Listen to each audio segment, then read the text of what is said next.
can't see what's in front of me. I can no longer feel a thing. I can see what's in front of me.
I can't see what's in front of me. I can no longer feel a thing. I can see what's in front of me.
I can see what's in front of me.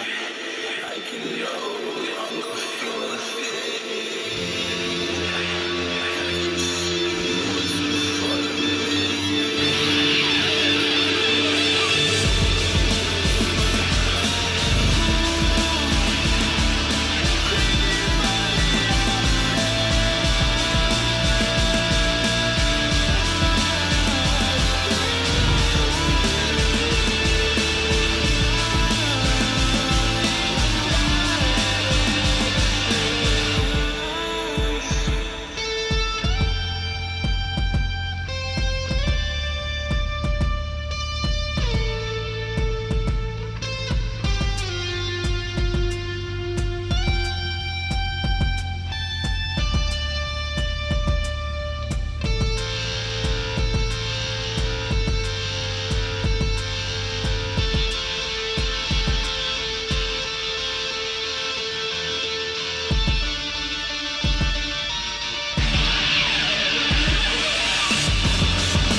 I can see what's in front of me. I can no longer feel a thing. I can see what's in front of me.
I can see what's in front of me.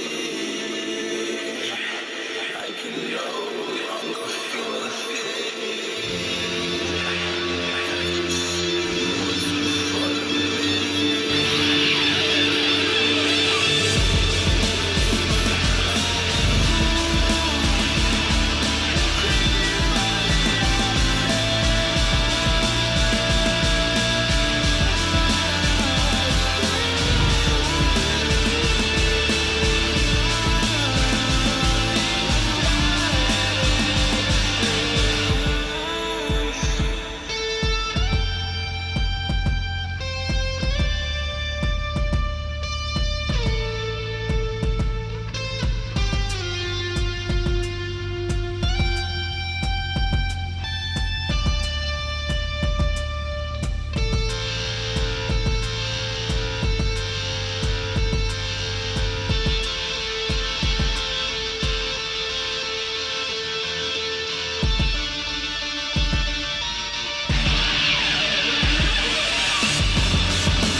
I can see what's in front of me. I can no longer feel a thing. I can see what's in front of me.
I can see what's in front of me. I can no longer feel a thing. What's in front of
I can see what's in front of me.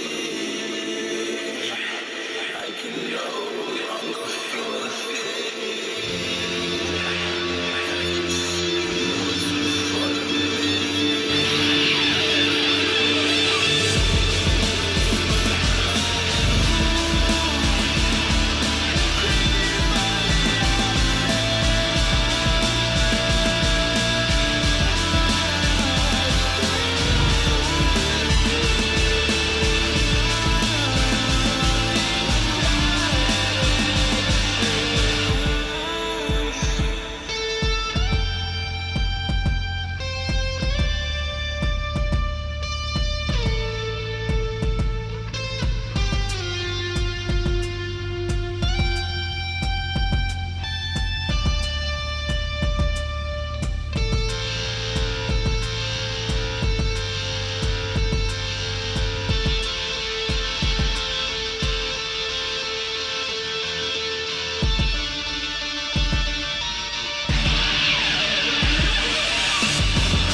I can see what's in front of me. I can no longer feel a thing. I can see what's in front of me.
I can see what's in front of me.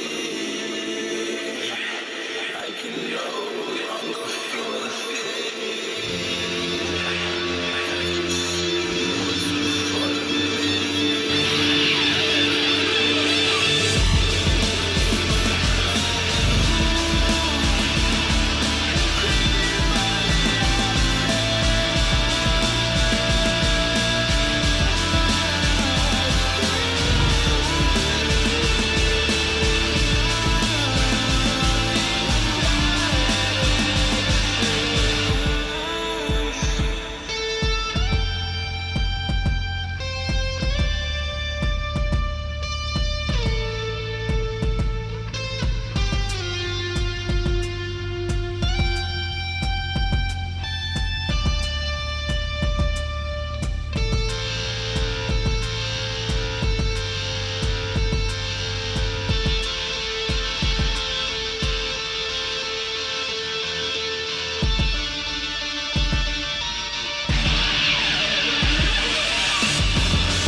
Welcome back to the Munich Major here on the B stream. I'm Des, this is Tim, and we are going into day 2 of our tournament. We've got a whole bunch of games to get through today, Tim. Yesterday was a long one, but a very entertaining one from start through to finish. Yeah, there was some real hot questions, I think, yesterday that were sort of in some cases answered, in others not so much. You know, we've got big teams like SSG, Furia, they're down there on 0-2, 2 losses, but then we've had some, I think, surprise packages along the way as well. Some really good performances.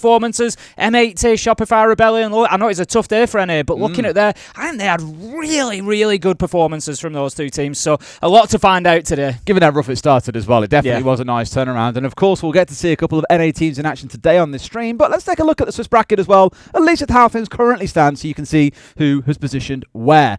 As a quick reminder for you, if you lose 3 games, you are eliminated, you go home. If you win 3, you go through to our playoff stage. It is that simple. But your elimination game is always, or your promotion game is always going to be a best of 3. So we're starting today with a couple of best of ones, and we'll go through that schedule in a second, Tim. Before we jump through into that, though, look at the top of your screen now. Which of those games for you are you looking at and thinking, tantalising prospects? I think, really tasty. I'm actually really interested in that Dplus Kia versus FaZe game. Given Dplus Kia's performance against Furia yesterday, they're obviously showing up better against those Brazilian teams that they know. And again, FaZe didn't look too sharp against M80 at the end of the day. They look really poor. I look at that and I think, maybe an opportunity there that, we could have another surprise outcome. It could be really interesting indeed. But let's have a look at the ordering of games as well, so you guys can see the schedule for the day, what we've got for you over on this stream. Of course, there's also the A stream running, as you can see at the top of the screen here, based on which team you support, based on which region you're following, based on which one tickles your fancy. Take a note here of which games you want to watch and make sure you're in the right channel at the right time. As I mentioned a minute ago, we've got a couple of best of ones and then a couple of best of 3s on each stream, so there's a little bit for everyone today. If you like the chaos of best of ones, well, we've got 2 of those for you. But if you like that throwback, the haymaker at each other that comes with the best of 3, Tim, well, that's what we're getting. And we're getting M80 versus Secret, which for me feels like probably one of the best games of the tournament to come. Yeah, I'd agree with you. I think that's going to be, I think both of those at the back end of the B stream today, M80 Secret and Falcons W7M, are both going to be massive matchups. I think it's worth, we've kind of touched on the point, but stressing the fact as well, 2 teams go home today. That's the reality. When you look at those best of 3s at the end of the day on stream A, CAG and Furia, NIP, SSG, out of those 4, 2 of them are done. 2 of them are done today. Which is a terrifying thought. And equally really on our stream, hey, we get the winners. The teams that win those games, they already make it through to playoffs. So they played for a couple of days, Tim, and they get to kick their feet up. I'd say enjoy the sun and the warm weather, but it is freezing here in Munich, so I don't quite think they'll get that. But at the very least, like you say, we've got some real good games coming up today as well. I mentioned the M80 Secret one, but of course our main focus for here and now is going to be the first game we've got, which is Shopify coming up against Weibo. Now, we cast Shopify yesterday, and we thought in that first game against Falcons they could have won. They were up 6-3. And then everything started to fall apart. It was real heartbreak for them. But their performance, I thought, was still pretty damn good. They were on it. We've just got to hope that today they've woken up, they've shaken off the first day nerves, and they put on a great show here in this first game. That first game loss was a really interesting one because we saw the tack timeout from Super, and he was talking all about it. Was when they were on 6. I think they were on 6. No, they're on 5 at that point, and he was talking about getting it over the line, getting that round that they needed. And it was just, we saw them doing those things, taking deep breaths, trying to refocus themselves, and ultimately it was just something that they couldn't get done. But don't let that distract you from the quality of the performance that Shopify Rebellion put into the server yesterday. And it didn't then surprise me to see them go up against Furia in that second round and to dismantle them, really, to go and get that win and put themselves on 1-1. I think out of the 1-1 teams, Shopify Rebellion are the best for me. And then Weibo equally had a really interesting day yesterday, coming very, very close to beating Enterprise, but slipping away. A dominant win over NIP in their second game. We've already kind of said we feel like Shopify are winning this game though today, Tim. They feel like the strongest team yesterday based on performances. But for Weibo, you can't count them out. They can draw blood when required. They're one of those teams you don't know what you're going to get. You don't know what you're going to get. We've got players like Turd who is absolute quality. We've seen it time and time again. He'll come in, he'll just have those big moments. He plays all, he respects the other teams, but he plays without that respect. He will just go in and do what he wants to do. If he thinks getting out of a window is going to do the job, that's what will happen. If he thinks getting out on the rock, he is a nightmare to keep controlled. And let's take a look at our map veto really quickly, as well as our lobby is ready, which means we're basically good to get into game very, very shortly. Always quite exciting too. We haven't got to hang around through a bunch of tech delays. We're being rushed the other way. We are going to go for our final map here to Border, Tim. A nice little throwdown between these two. Dare I say, I feel like that benefits Weibo here, making it more of a gunfight-based map. You've got Reach, you mentioned Turd earlier. Shopify walking into an early grave here. It's one of those I always say where you've got, sort of quote, smaller team, bigger team mentality. It can come in handy to say, we are just going to go to a gunfight map. We're not going to don't play layer where you're going up against Shopify Rebellion and they've probably got 3-4 strats for every site and, you're increasing the difficulty yourself. Keep it simple. Keep it simple. And that, I like, is what Weibo have done. And they're going to see if they can get the job done on Border. I've cut my hair recently, so I can't really headbang to this. But a lot of the music has been super rocky. I've been like, yeah, it's my kind of jam, but those days are behind me, Tim. I'm trying to be a grown-up man now. I've got some photographs, Des, don't you worry. Oh, I'm sure everyone's got a few of those. I know Jack has probably got a whole album of me on his phone somewhere, which I know sounds really creepy, but I think he just likes it to be able to meme on me at any given time. It is a bit weird when you think about it, saying, oh, yeah, one of your friends has got an album with a bunch of old pictures of you when you were younger, but here we are. We're into a game. Getting started with Shopify in the defense and Weibo kicking things off on the attack. Of course, we've got to get through these attacker bans first and foremost. Monty being taken away, so a shield denied away from Weibo, and Azami going to be taken away from Shopify. Interesting one when we look at the matchup here on the map. When we look at Border in a little bit more detail, it's kind of a middle of the pack preference for Shopify Rebellion, sort of fifth down the line. They don't mind playing there. They don't necessarily choose it every time, but they're 3-1 in recent history, so some good results there. Kind of 50-50 on their attack and defense win rates. A smidge either side of that, but we don't need to go down to the point decimals. Weibo, by contrast, it's one of their favourite maps. Second preference map for them, and they are 4-2 recently. Very good on the defence, 63% defensive win rate for them. So they're coming out on the attack. What that says to me is, if they can snatch 2 or 3 rounds here from Shopify Rebellion, it puts Weibo in a position of, having that really strong finish. They might be able to get it over the line. And also look at those bans real quick. Like Azami and Miri might look at it and go, yeah, feels pretty standard. Taking out 2 of the architects on this map, you're sort of inviting a castle to still be a thing. But the ones coming in from Shopify, the Monty is a target ban against Speakeasy. You played it quite a bit yesterday. And in their second game, they moved on to playing Glaz in 2 of their 6 rounds. So again, a target ban coming in there. And also I think Glaz on this map, Tim, as we've seen so many times, absolutely excellent when it comes round to a smoke-heavy execute. Just trying to take away a couple of those power tools that Weibo have got on the utility belt. They're going to turn towards things like the Ossa instead. They're going to have the Ying on side that we've seen quite a bit of over the last 24 hours or so, Tim. And one of my personal favourites, of course, in Dockerby to help them move through the map. We saw some good defences from M80 yesterday against G2 here on Border, particularly utilising CCTV and 90 to their advantage. Let's see if that's something Shopify Rebellion can maybe take a leaf out of the NA playbook and double down on for the time being. Going to be trying to hold on to East Stairs, another one of those real key positions, and something that we actually saw G2, by contrast, attack really well yesterday. But for now, we're just going to have a little bit of that vertical game. The attackers of Weibo have got themselves in underneath. Currently just trying to see if they can get anything going from below. I'm just waiting for the call, aren't they? Well, Reach is waiting for the call. And okay, there's a player here. Go, go, go, blast, blast, blast, ready blast. to So go we can and start plan. moving on 4s. They are, but they want to try and unsettle a couple of players first. That's the whole point. But as the Dockerby call rings out, that's typically a sign to him that it is go time. It's a bit of bait, though, as you can see. Yes, a Candela's gone over, but they've also burnt out one of those Goyo canisters. Nothing else to come through. I was going to say maybe smokes from Canadian as he rotates back, but he has been handily dealt with by Turn. First step in the map coming in for him. Reaps is just working underneath on the buck as well. Just very cautious, very conscious. There might be somebody down there with him, and there is. It's Spoit, who is currently at the bottom of main stairs, so the buck does need to be careful. Reaps, however, heads upstairs, and it seems in this round that Weibo are just a step ahead at most points. Ape is going to take a little bit of damage there, and Rexon's looking to just get a bit busy. Throw himself out of that triple wall maybe, but he thinks better of it. Relocates into office. Beautiful spin! Absolutely rips the head off Reaps through the soft wall, but the trade is there. Hoven picks him up, and that is now office control in the hands of Weibo. They've still got Spoit to contend with in Fountain, but they've really got a base to move from.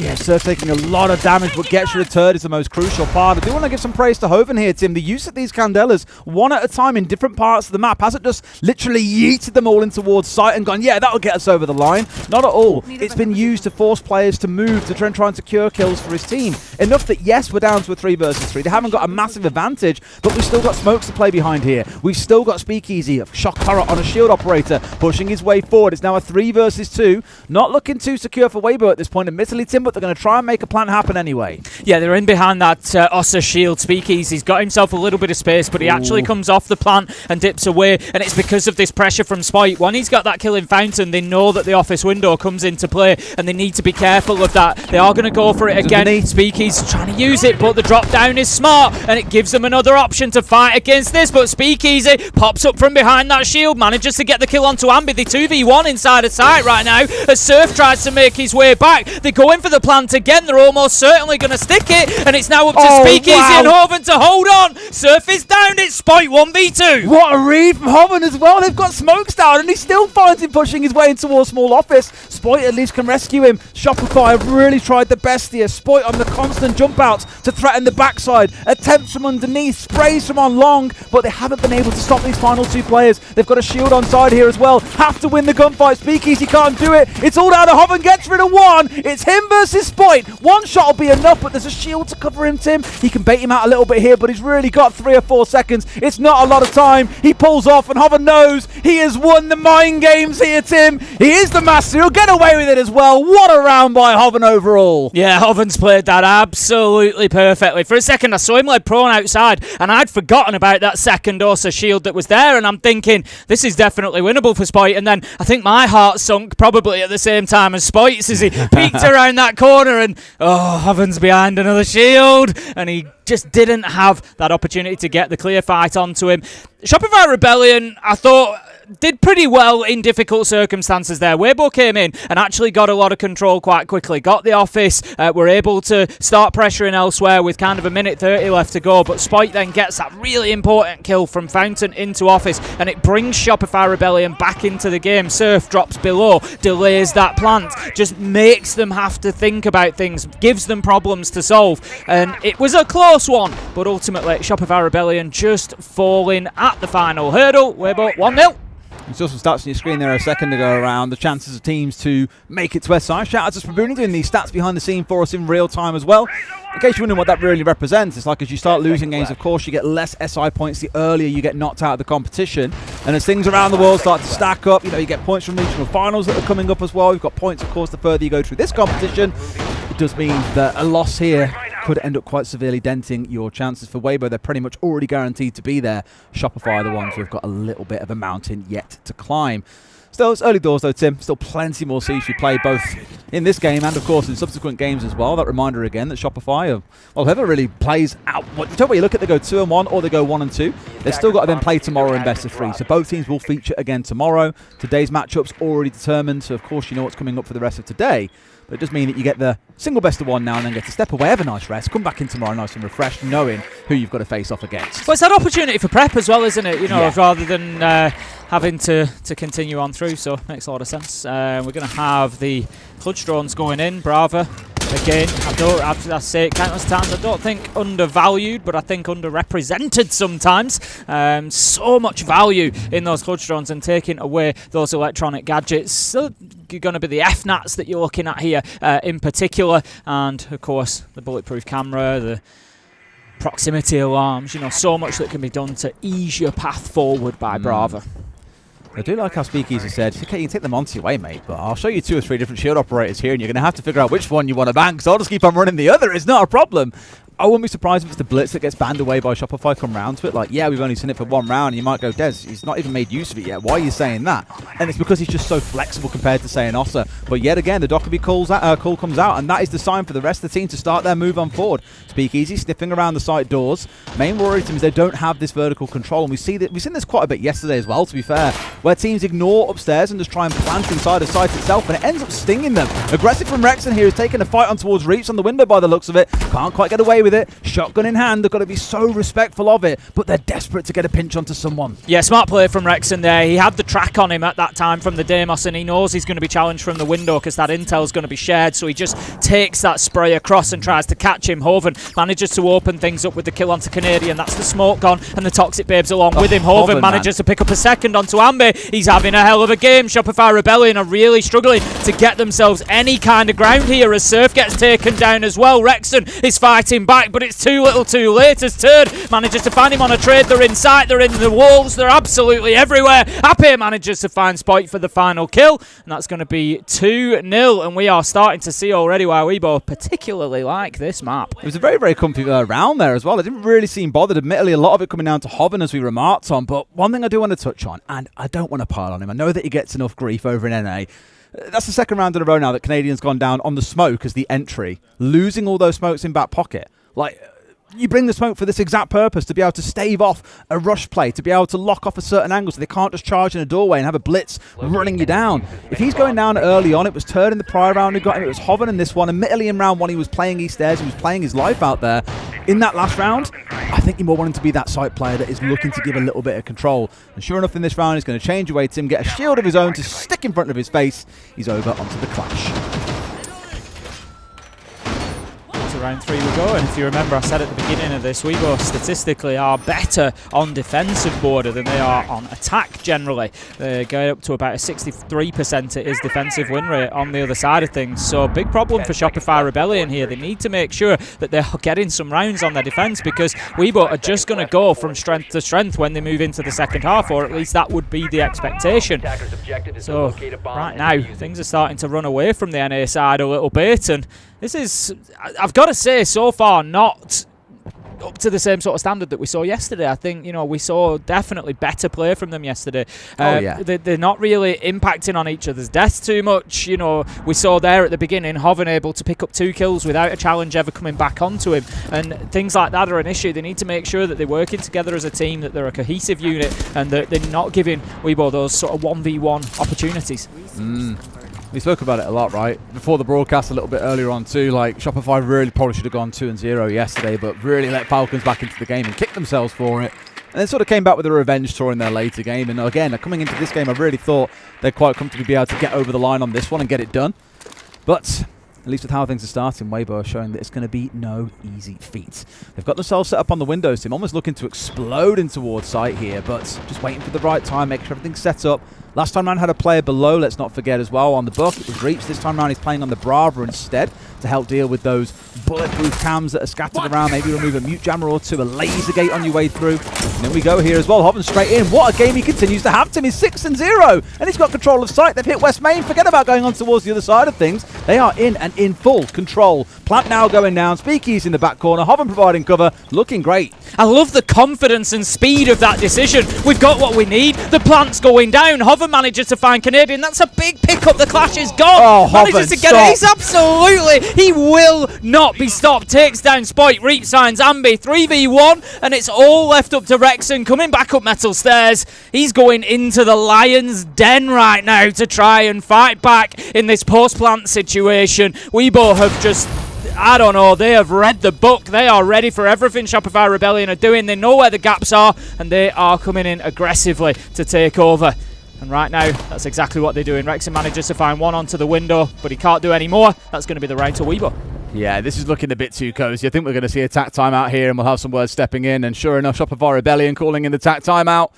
I want a few words, and we'll have to, of course, see what transforms after that. I don't think we get listenings here on the B stream, unfortunately, but we'll, of course, see the impact of the words that Super now offers to the rest of his team, because it has not been a pretty start. Weibo really, Tim, outside of round one, I think, not looking bothered or challenged much. No, I would agree. If we look at the sort of unbothered-ometer, I think, there's been very little for them to be bothered about. They've just done, like I said, they've just read the defense really, really well of Shopify Rebellion. They know exactly where everybody's playing. They seem to be doing a very good job of recognizing where the weak link is. And then stressing it immediately and going in there and getting that entry kill. They've got all 3 entry kills so far, by the way. Going in there, finding that weak spot and just exploiting it. And it's really, really good from Weibo. excuse me, we can hear much, but there's other voices we can hear, unfortunately, so can't quite jack into what it is they're saying, but hey, yeah, that's the way it goes down sometimes. Yesterday when we heard Super giving his, commentary at the time, it was like, chill, breathe, take it one round at a time, don't let the pressure get to you, and obviously as we saw, it most definitely did get to them, and they couldn't quite recover and find their way back in. Won't be surprised if it's a little bit more from today, because with how Weibo have been playing, again, they've just been in full control. You can see that they're running the game. Shopify haven't really had much influence on what actually happens in a round. They've been surprised a couple of times too. It's not been too pretty. So let's get back into things and see how the second quarter plays out. Weibo, of course, down the attack, and we're going to customs and supply team, a site that we really don't get to see all that often. No, Rebellion have got a big problem at the minute. It doesn't surprise me that they're trying to kind of throw a curveball and, mix it up, go to a different side. At the minute, as I've said, Weibo historically a 63% defensive win rate. They are going on to the opposite side, and now numbers, statistics, history would suggest that they are on the front foot, that they can get this one, and that's without winning another round on the attack. But they're 3-0. The chances are they are going to win another round or two. So Shopify Rebellion, they have to get this locked down now. They have to, for me, win the next 3 rounds. It's critical. The problem is, I can almost guarantee that Weibo have got a few more tricks up their sleeve, and I'm already looking at Speakeasy in this round as he goes on to our favourite operator, Tim in Raura. And I'm sure that's going to have some pretty cool plans in mind. Now, the interesting part is on the other side, it's matched up by a very similar operator in the castle, Rebellion bringing that along. Now, I spoke in the ban phase about how we'd seen the Azami taken away, we'd seen the Mirror taken away. Of the 3 architects in the game, only the castle stays standing, and I was kind of surprised that we didn't get to see it sooner. But here we go. I love this use of it, by the way. If there's no barricade on the door, you shut it out to make sure it's first safe. You drop down the Raura door, you put the exothermic on the left-hand side, it opens up the wall into sight itself. It's basically a guarantee that you will be able to get the wall off, and they can do very little about it. Just a nice little bit of trickery that you can get away with there as Weibo to ensure that you have a direct line in towards sight. Surf has picked up that opener onto Ape though. That's the Nomad gone. I don't know if the air jabs have been deployed or not. Very possibly not, as they're only just working themselves into the positions. So that's something to consider. Need to be careful of those flanks, but also it gives Shopify Rebellion that start that they haven't had yet. As I've said, Weibo have been really good at identifying the weak link and going in there and exploiting it at the beginning of the round, giving themselves an advantage. Shopify Rebellion, they need to, for me now, double down, find that next kill, get themselves to 5-3. That little bit of a comfort blanket rather than relying on, Weibo coming in and chasing them back down. Playing Protect the President, where the President in this case is 90 hull. So that's 2 or 4 players are all dancing around this spot. Surf onto a second in the round, saying he'll do it himself, but Speakeasy, come on, man! We're watching too much stomping, I think, at this point, Tim. A spray through the wall finds one. Turn picks up Rex, and it is all falling apart. Surf probably wondering what more he can do. He had a 2k to start the round. They were in a 5 versus 3. And suddenly Weibo cruelly snatch it away from them and are now in a commanding position, Tim, 3v2. That's just great use of intel from Weibo there, just feeding it into Speakeasy so he knows exactly where those players are. He can pinpoint them and take them down through that soft wall. Absolutely beautiful stuff. Weibo now sitting in the driving seat. Shopify Rebellion have got to be wondering how they've got here. Blink of an eye and the 2 versus 3 from a 5 versus 3. Canadian manages to find with a nitro onto Speakeasy, takes down the man of the moment in this round, brings it back to a 2v2, and we see now Weibo just taking their foot off the gas. They've got 40 seconds, they've got top floor control, they can now just work their way around a little bit and decide what they're going to do, but those seconds won't last forever. And saying that, they start to move in towards customs. Love the use of it here as well. Going to try and mask the sound, I think, of it going off, but no need at this point. Turd, the sole one on the cover. Hover going to be able to get away with this, Tim, and get himself... No, yes, just about gets it, but Turd is down behind him as well. Canadian and Ambi pulling together to finally get Shopify Rebellion on the board. Yep, they dragged it over the line there. I was a little bit concerned when that plant went down. It was a nice little play from Weibo to try and get it done on the threshold of the site. And for a second there, you thought they might just be able to turn it around, but just shows the levels that are being played with here. The Selma charge going in, as you quite rightly say, to just mask that sound, to just prevent them knowing necessarily that that's what's going on. Take away that visual as well. If it lands on that bulletproof camera, it will take away that visual and just prevent them being able to see. So Weibo do lose a round. Shopify Rebellion managing to claim that one in customs. Maybe just give them a little bit of confidence to build from. But as I said, they need all 3. 2 more to go. I can't stress as well how important Canadian's kill onto Speakeasy was.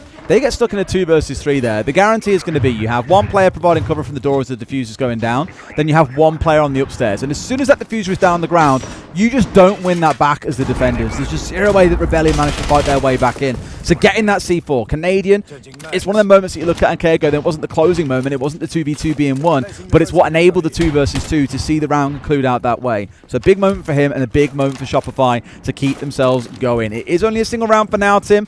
Of course, got to see what they can do across the next 2, but already I'm starting to think about that second half here and what can they show when they get on the attack.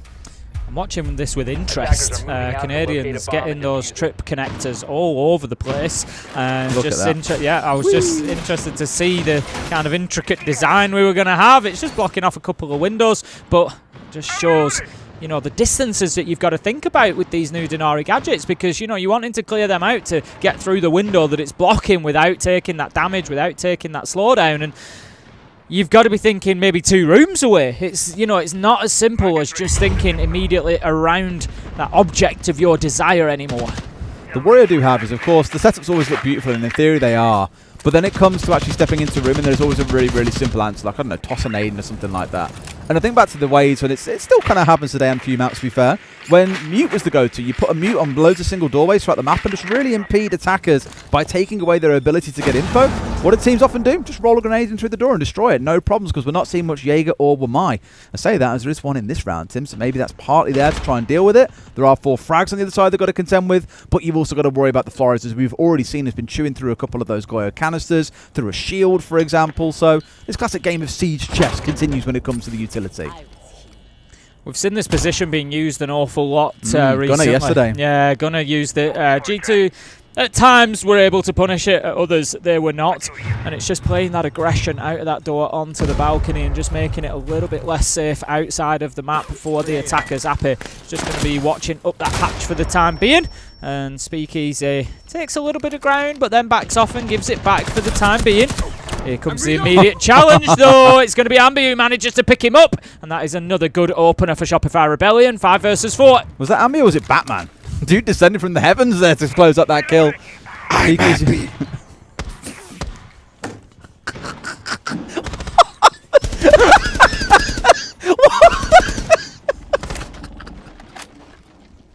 Please do that again.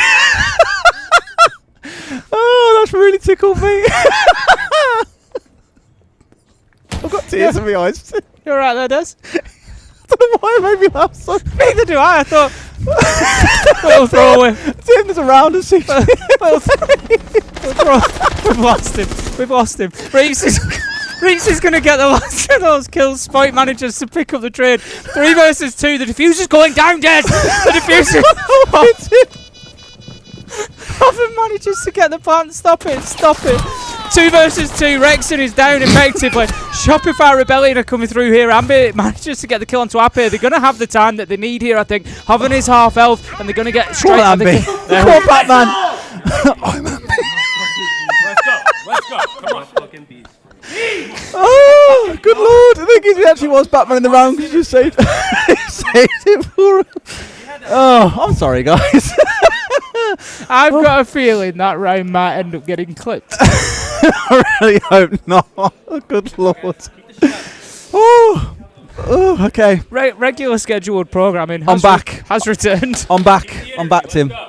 It's just so out of character for you. Got me. It's so bad. Just a little throwaway comment. Oh. Just send me one. It was a bit more than a comment, wasn't it, Tim? It was probably the worst Batman impression I think I've ever heard. No, well, you knew what it was.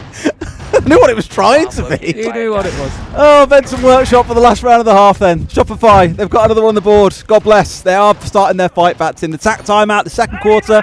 Maybe it actually is a case that Weibo are running short on ideas here and don't have too much more to bring that can surprise Shopify. But one thing I will say is it feels like the change in sights that we've seen them work through definitely have helped out in that one. Rather than going towards, back upstairs again or trying to jump onto Baster and Tellers like we saw in last round, that was the only real predictable one. I'd say Benson Workshop and Customs and Supply, obviously the 2 sites that we see the least. So maybe here's a little bit of that play. You're really kind of trying to test the strat book that Weibo brought along for this game. Yeah, look, I said that Shopify Rebellion needed to win the final 3 rounds after that attack timeout. They've got 2 out of 3. Brilliant stuff from them, great turnaround. And it is showing that, mental fortitude, that resilience that we look for in great teams. So, very, very good from them. Can they continue that? Weibo, I do feel that they've got another attack in them here, but Shopify Rebellion seem to have just figured them out now and have been able to really sort of lock them down. If you're wondering why they're shooting off the bottom of the Selma there, it's because they don't want that to be a vault. They just want the line of sight to be going through. So you just take out that second cartridge and then it prevents that being something that can be used as a rotate against you. Camby's Batman. Who's the Penguin? I don't know. I'm not going to do another impression. Who's I dare not. Who's the Joker? I was. What about the Riddler? You, I think, after the last round. Maybe. I'm never going to not be able to see Shopify Rebellion as a Batman lineup now. Cheers, Tim. Absolutely excellent. But yeah, as always, the focus that you often see at the start of this map, Eastairs. We spoke about it an awful lot yesterday, so forgive us if you watched our cache yesterday. You'll, of course, know what we're about to say. Eastairs is that power position. You get that part of the map, and you can control so much from there. In towards Passport, through in towards downstairs, towards the main doors, in towards site. All across the top floor of Real, took it down 90, in towards Break Room. It is a great spot to have as attackers or as defenders, which is why the attackers tend to put so much in trying to get control of it, and as you can see, why the defenders are committing so much to try and hold on to it. Here we go, though. March on starts for, but he's looking entirely the wrong way. A couple of kills come through for the side of Shopify Rebellion, but there's 3 back the other way, down to a 2v2 as Canadian still holds on to Eastairs, but cut down on the retreat out. It's all down to Surf here to hold on against 2. And Tim, there's a phone call in the back pocket of Ape. Out it comes, Surf. They know exactly where he is. They know what's going on. They can ignore him and just try and hit site if they really wanted to, but for now, just letting him slowly slip away back in towards site. Hopefully able to play behind a bunch of reinforcements and keep himself a little bit safer from the onslaught of Weibo. Yeah, Hoven has got case in hand, but they don't want to rush that. Plenty of time on the clock. They want to use those seconds just before they start diving into sight and trying to put the diffuser down. They're going to have to play this game of cat and mouse with Surf now, as he is just playing this. I like the way he's playing it, keeping himself away from sight for the time being. He's got the gadget to know if anything is going on inside of there. So he's just keeping himself off to one side, in a position, ready to strike. If he activates his gadget, he's probably going to hear this anyway. He's going to know it's going down around the corner, but he's been too slow. Hover manages to get guns up off the back of this, but cannot win the fight as Surf takes him down. But the problem is, as you say, he's got that vertical above him. He's going to get straight onto the counter diffuser. He might get away. No, he's going to. I thought he might get away with it, but Ape plays it perfectly, pushes back. There goes the flashbang. He's just trying to tease him. Is Surf going to stick this? No! Pros do fake sometimes, Des. I wish he'd stuck it there, because I don't think Ape would have found him in time personally, but he's going to try again one more time. Can he get the angle? You're letting him get away with it. No, you've dropped him in late. What are you doing? No! Yeah, I thought that as well, Rexon. I thought exactly the same.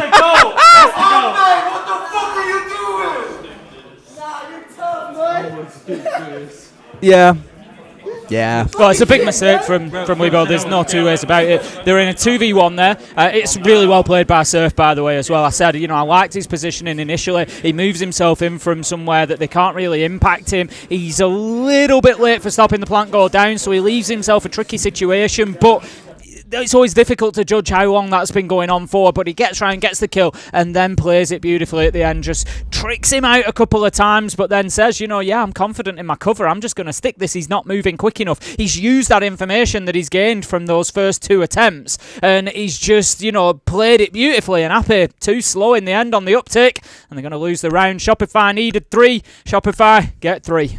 That is honestly a magical turnaround, given how dominant those first 3 rounds were. And it's, again, the power of the attack timeout, but also, as I mentioned, maybe the slight exhausting of the strap bot there, that there wasn't much more Weibo could do to surprise Shopify Rebellion. Really, really good stuff. And now they've got themselves the golden opportunity, Tim, to push on forward, go to that 2-1 scoreline, and put themselves in the, would you call it a promotion bracket? We'll call it rather than the winners bracket. The promotion bracket tomorrow, because they'll be 2-1, and they go into their best of 3s, whereas Weibo, well, they go down to the elimination bracket. That's it. It's a massive difference for both Shopify Rebellion and for Weibo on the back of this in all of the 1-1 matches. You're either going into multiple opportunities to qualify or multiple times that you're going to have to save yourself. So definitely a big difference. I still think, despite those last 3 rounds and the loss of momentum, I still think that Weibo can be competitive here in the second half. As I said, they do generally improve on the defensive border. So we'll see how that plays out now. Shopify Rebellion going to have to find some answers here. It's not going to be easy for them. Sure not. But we'll see. As we always say, 2 hours to game of Siege, things can turn on their head incredibly quickly. So it's hard to say which way it goes from here. We'll pretend it's a bit of a reset game given the sides have now swapped over. Shield, of course, in front of Canadian. No big surprises there. We spoke a lot about him and Speakeasy in the first half, seeing the Ossa matching up against the Clash. We had the Blitz being brought along, the Clash being banned away. Looks like we may have a rehost call coming on through, but it may well proceed given where we are into the game. But we'll find out shortly. For now, we carry on as if nothing else has really happened. One operator I'm kind of surprised to see getting through, truthfully, Tim, is that mirror. Instead of opting to see the mute taken away, the mirror being available does mean you'll see some spots in this map be quite hard to break down. Of course, you'll want things like the Twitch on side or the Ash to help chew through those. We'll see how it goes. Here we go. Immediately, Canadian taking large and in charge control of these E stairs as the first Dockerby call comes out. I think we're going to have a rehost. I think we may well be. We've just got the disconnection there. Everybody seems to be taking headphones off and whatnot. So, yeah, I think M80 taking a leaf out of G2's book there yesterday. They saw how well Alamo went in. I think someone has got to Photoshop, by the way, that he's got the hand warmers and shaking him. Put Maracas there instead. That's got to be an edit at some point. Someone's got to have the skill somewhere to make that a thing. It'd be beautiful. I think they got punished by Alamo yesterday. And, I said at the time, some of the best Monty player that I've seen for a little while. He was so confident in going in, taking space, got into office, got a kill, got the plant down. And I think M8 definitely taking a line out of that book, a lesson there, and coming in and wanting to focus behind that shield as it is. We've gone through the rehost, so we'll see whether that's a tactic that they continue to use to try and take E stairs when we do play this round. But one way or another, definitely learning from the difficulty the shields caused to them yesterday. Yeah. So I do want to touch on this, as we did actually speak about this before we came on broadcast today, and we waited to see if anything would happen before referencing it. What happened there, and the reason why we have the rehost coming on through, was Rexon stepped his way up on towards the balcony, wasn't near an Aruni laser gate and got zapped by it. Now, this is a known bug in the game at the minute, and that's okay. We've had the call internally by the admin team that we're going to allow Aruni to be played. It's been communicated to all teams, so they are aware of it. They can choose to pick her or not. That's entirely up to them. And what we're going to do is, of course, map how this plays out, because the pick rate isn't super high, because lots of teams pick her because of the fact she has a DMR, for example, and because the rate at which it's happening is relatively low. We've accepted that, and if it does happen, then teams have the ability to call in a rehost. Now, of course, if it starts happening all the time, that may well be revisited, but that was just what happened there, and this is why we've now jumped into a rehost for clarification. Everyone is nearly back in the lobby, so we will be back underway nice and quickly. And in case you are just joining us, as a reminder, the score is currently 3-3. We just got into Shopify, starting out on the attack here on Border. After Weibo started out 3-0, looking great on their attacking side, and then before you know it, well, they let the ball slip away, and Shopify Rebellion battled their way back in. I think the first round here for Shopify Rebellion on the attack is going to be particularly important. If they can continue that momentum that they've got on this side of things, get themselves into the lead, because let's not forget, Shopify Rebellion have been behind the entire time, apart from after that last round where they've drawn level. They haven't yet had the lead in this match. So I think if they can get in here and get themselves that lead, I think, the confidence level of these players is just going to soar, and they're going to then feel like they're on the downhill and they're on the way towards that victory that they'll be expecting to take them into the 2-1 bracket. So I think really now's the time for Weibo to step up immediately and say, we know what we can bring on defensive Border and get that round. They need round 7. I'd normally say we're looking a little bit further down the line for those kind of critical, rounds, but round 7, I think definitely. That's Shopify Rebellion tweeting that, by the way. So the clip did make it onto social media, and they have jumped straight in there. Ambi is now Batman. Absolutely incredible. Oh dear, just being a silly goose. Just Tim being a silly goose. A couple of you said, what happened, I wasn't listening. Rehost due to an Aruni bug, which again is known. Teams all understand it. They play at their own risk. We have a whole procedure and process in place. It's all good. It's all sorted. Don't worry. Oh, well, actually, I actually need to double check, Tim, what the exact ordering of games is today, because as we've mentioned over on the A stream, our 2 best of 3s later today are the elimination games. Over here, we've got the ones that are the promotion games. 2 very exciting series coming up for you for the teams that are currently 2-0. As a double check, we have Secret versus M80 first, and then we have Falcons versus W7M. Now, we didn't have the pleasure of casting W7M yesterday, but I am very curious to see how they're performing. Because I believe at one point yesterday, they were down quite bad. They were down pretty heavy and have managed to fight their way back through and become a 2-0 team. But you could say exactly the same about Falcons. So it's the 2 comeback teams coming together what happens? I don't think that W7M were, necessarily kind of outstanding yesterday. They did well. They got themselves to 2-0. How do you know you were casting? I don't want to talk them down, but Enterprise certainly gave them a good old run for their money along the way. The wins weren't necessarily as clean as they might like, but it's day one. Look, everybody needs to wake up a bit. Everybody needs to get into it. I did see someone in chat earlier say, what mouse are they using? And I actually caught there was a player on Weibo who's got another... we're going to get into the, green lime debate. green. Yeah, but obviously yesterday's green that we discussed was seafoam green. This one here, look. How would you describe that one? Lime green? That's lime green. Solid lime green? Yeah, that's lime. No, that's definitely got an off shade of lime, though. I can guarantee it's, again, got some really quirky name.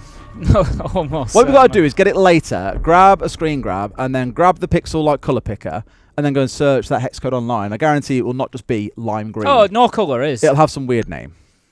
What's your favourite colour, Tim? Purple. Why purple? Just like it.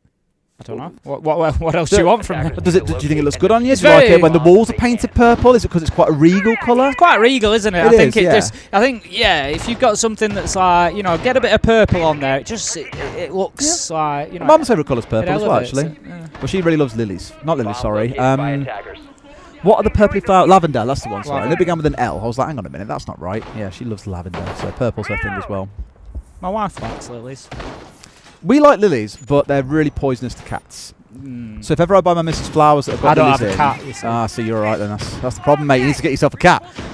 They always have to live in our little small ensuite box bathroom that we've got, and we lock all the flowers in there, which kind of ruins the point of having flowers. But my missus went in there a couple of days ago, and the lilies had exploded everywhere, and when they explode, it coats everything. It is horrific. The pollen stains That's the problem. really badly. They're really pretty, but they are an absolute nightmare. They try and kill cats. They stay in my bathroom. I just can't win. So we keep on saying to people, please don't buy us flowers, or people don't really buy me flowers. They buy my missus flowers. I'm like, please don't buy them with lilies in. What do they do?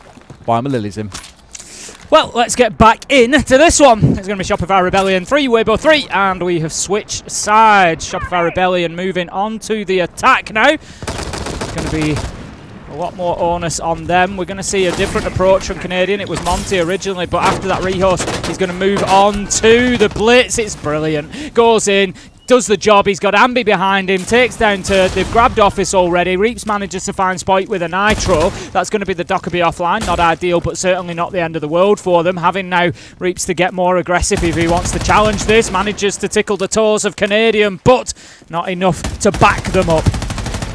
I was quite perplexed there, because I swear I heard a laser gate go off as he jumped. Oh, hello, Speakeasy. That's certainly one way to turn things around with a double Nitro onto Canadian and Ambi. Leaving just Rexon and Surf here to try and rescue the round. Feels like a pretty tall order to get away with. They have got utility to play behind. They've got a couple of Twitch drones available. They've got the smokes on the side. They can make this work, but it's a pretty tall order, Tim. I'm a bit nervous for them now. Yeah, it's a tough one for Shopify Rebellion here. They started the round so well. It was like clockwork. Just went in there, got those opening kills, took the ground really quickly, really easily. But it shows how quickly in Siege things can be undone with just one good piece of utility usage. And this is why I often talk about, the prowess of players with utility. If you've got the Nitros in hand, you've got to be good at using them. Speakeasy proved that he was. Reaps manages to pick up Rexon. That leaves Surf on his own. Cut down by Speakeasy. And that is going to be the round to win. But I think that was a really important round for them. As I said, historically, good on defensive border, but they needed to make sure that was showing in the server, because Shopify Rebellion had some real good momentum up to that point. No, the power of hindsight is really back. We're on the B stream. I like referencing chat when we're on the B stream. There's only a few thousand of us. Monkey Desi was like, slow rehost into a quick attack. Genius. Defenders won't be expecting it. True, but they handled it very, very well. They did. They certainly weren't rattled by it there. No. And like I said, I think this is kind of what I expected. That's their number. It's not the end of the world for Shopify Rebellion. They've got their 3 rounds in a row, 4, 5, 6. Losing 7. It's Weibo's better half is generally defense on border, as I've said, and it was their number 1 side choice. So really not the end of the world. You just kind of shake it off and move on. And Shopify Rebellion now going to be attacking onto Bathroom Tellers. So it's going to be, again, largely the same as they did last time. Try and get that Office, Fountain, Archives control, and then just an extra step, work downwards from there. Again, of course, we've got the mirror available, but Hoven is jumping over onto the castle. Spoke a lot about this operator on this map. So many soft walls, so many long angles that you can hold as the attackers. Of course, those scopes giving you a massive advantage in that case. So a castle just helps give you a couple of angles that as defenders, or at least more like avenues that you have to move more safely back into towards sight to give you a little bit more protection and make the map not quite so hostile for you to play inside of. The main one, of course, that you can see is the double one inside of Red Corridor itself. Gives you a little bit of peace out towards east. Doesn't really give Ambi much peace, though. He's already been dealt with very quickly here. And Surf's also dangerously low. Great start, to be fair, from Upper. He gets away with the reinforce as well. Wonderful start to the round. It's clear that Shopify Rebellion are backs to the wall here and really up against a big challenge in the face of Weibo, who might just have an opportunity tomorrow to take themselves through to the latter stages of this competition if they can get this win done. 5 versus 4, good advantage. Deimos off the board as well, super valuable on border. There's so much destructible floor in there that you can work above and try to rattle shots down onto those defenders once you force them back into sight. It's just not going to be possible now. They know that this one, do they? Good. Yes, Canadian manages to hit Hoven as he tries to hit him on the fadeaway in return, but will lose his head as he goes through that hatch. Ying shotgun is a virus, man. I forget, was it Spirits who started running it a while ago and then everyone else has just now followed suit? I've said it a couple of times over the years, but it really has become like the go-to thing, and you can see why exactly there. The amount of utility that Ying brings along with those smokes and the 4 candelas with a shotgun that you can just go and blast someone up close like that. Wonderful stuff, and a great way to start recovering the round here for Shopify Rebellion. It's still a 4 versus 4. Surf is still down to very, very low HP, but half a round still to work with. It's not looking too bad for Shopify Rebellion. Not too bad, not too bad. Candela is going to go over the top. Yeet. Are they going to be able to use that to get the ground that they want? Reeks picks up Canadian, so the answer at the minute would be no. Turd is just playing this cool. They've no idea. It's. They found out too late. Yeah, it's unforgivable. Do I say unforgivable? You ban is that mute, too by harsh? the way. I think it kind of is. They ban yeah, mute. you know, they've banned mute. They've not got the drones in there. They don't know. They've no idea that Turd's playing in behind the desk. You've got a Dockerbee. It's just too easy for Weibo. You've got a Dockerbee. You've got a Dockerbee. You've got to call him back. Pocket. Just pop it now, Spoy. Get it out and tap in them digits. There we go. Would have been handy probably about 20 seconds prior, admittedly, to help his team out on their push on forwards, and now he's got to try and find a way through 4 players. He played brilliantly well yesterday, Tim. You know, we were singing his praises in the first map, but I don't think he realises there's a man right underneath his nose at this point. He's taking the longer range fights. But like I say, it's a bit too much for him to do here, and I don't think even Weibo are going to find themselves giving him the room to be able to fight this one. Back, Ape with the closeout. That's 2 in a row for Weibo, Tim, and their defence is starting out strong. Yeah, as expected. Big problems for Shopify Rebellion now, and let's not forget they've already had that tactical timeout. There is nothing that Super can do to interject here to try and give any information. I mean, fortunately, he's got a very experienced IGL in there in the face of Canadian, but I'm just not sure that Shopify Rebellion have got the answers here on board. A guy called Durrell just popped up. SR equals selling rounds, lol. I mean, you can go that way if you want to, but they've had some good. It's the same thing I'd say about them yesterday, to be fair, in their game against Falcons. That what did I say yesterday on Labs? They're really good at the PvE part of the game, not so good at the PvP. They're really good at getting things opened up, getting their utility in there and clearing things out in rapid time. They had a lot of control of Labs multiple times over yesterday. Inside half the round, I was like, wow, these guys have moved so fast. They've not lost any players on the entry. They've done a really good job. But Falcons didn't mind it. They sort of sat back and said, okay, we'll just play crossfires on site. Like, it doesn't bother us in the slightest. It was never really an issue for them. And I think we're seeing probably a little bit more of that here, where the idea is good, what Shopify are bringing to the round. The actual execution is where things are lacking, you know. But admittedly, you can't do much about a double nitro over the top. Like, not be able to stop that too easy. Not pushing in with a Dockerbee call, I'd say, probably is a little bit more obvious as something that could be improved. And so I just want to see them tighten up in those little areas. The challenge for them being, Tim, they've already used attack timeout. So something is now horribly wrong in this team. Like, Super can't step in and offer some words of wisdom. The Rebels have got to figure this one out for themselves. Going to be another fight over top floor then, I would expect. Ambi on that Deimos. Let's see if they can get any more value out of that this time. Lost in the entry battle last time around, weren't able to utilise it. Great for the roam clear, great for pressure inside. So they need to maybe treat Ambi with a little bit more care here and make sure that he is getting in the building, can use that gadget and can be effective. Immediate pressure towards main door and bottom main stairs though, interestingly. Just a little look through both, see if he can catch anybody out. But as expected, Spoit opens up that top floor window, and I think that is where we're going to see the initial push coming in from Shopify Rebellion. Here we go, battering down to this castle barricade here. 11 hits to charge your way through. It's always good to see Ambi standing in this round, because one thing you got to miss out on the previous one was the Dokkaebi and the Deimos combo. I speak about it a lot. We see teams like Falcons who love using it when Deimos isn't banned away. Just going to help cover for each other's weaknesses in a way. Like, of course, the Deimos, the whole counter that was first sold when the devs revealed him was, well, he can only trap one target. You can bait a teammate almost and have them waiting in the wings, ready to snipe that Deimos off as he steps on forward. A Dokkaebi helps cover for that one as well. A Dokkaebi, of course, doesn't give you the exact location of someone, but if there's someone that you really want dead, you bring a Deimos along. So as a pairing, bring an awful lot to a team, but here comes that util dump. We are going in. Ambi is down on the deck. Ying Candelas are through, and we are in towards the back of site. Canadian probably looking to get in here and get this plant down short. Well, I say get the plant down. We're on that top floor, of course, duh. But gets in and gets a kill. A 5 versus 3, starting to look really good here for Shopify, Tim. They've gone past the PvE. They've started winning the PvP. Can they now close out this 5v3? Yeah, much better from Rebellion there. Get themselves in behind that utility. This is what we like to see. I don't like wasted Candelas. You send them in, nobody follows it. You know, what are you really gaining from that? Get in there whilst those flash effects are working and try to get something going. How about this, though? Absolute freebie for Ape as Surf is on the drones, and he slipped the net there. That's, again, you know, Shopify Rebellion making these simple intel mistakes. They cannot be allowing people to get on the flank and hurt them like that. Until a second ago, Hoven was on the top floor as well. They had all 3 players upstairs. No one was on site. Now looking in towards the spot to be able to come and challenge in here as well. Do they see the plant going down? They should. And they managed to stop Canadian. Tim, a 5v5 is now a 3v3. How are Rebellion letting this happen again? Yeah, it's certainly slipping away. Diffusers down in no man's land as well. That's going to have to be retrieved, but with players on the top floor looking to challenge, it's difficult to then cover everywhere for Rexon. This is not an easy solution for Shopify Rebellion. Spoit manages to get the diffuser, but they lose Ambi along the way. 2v2, Rexon making it pay from having dropped down in towards site himself, but he's super low health.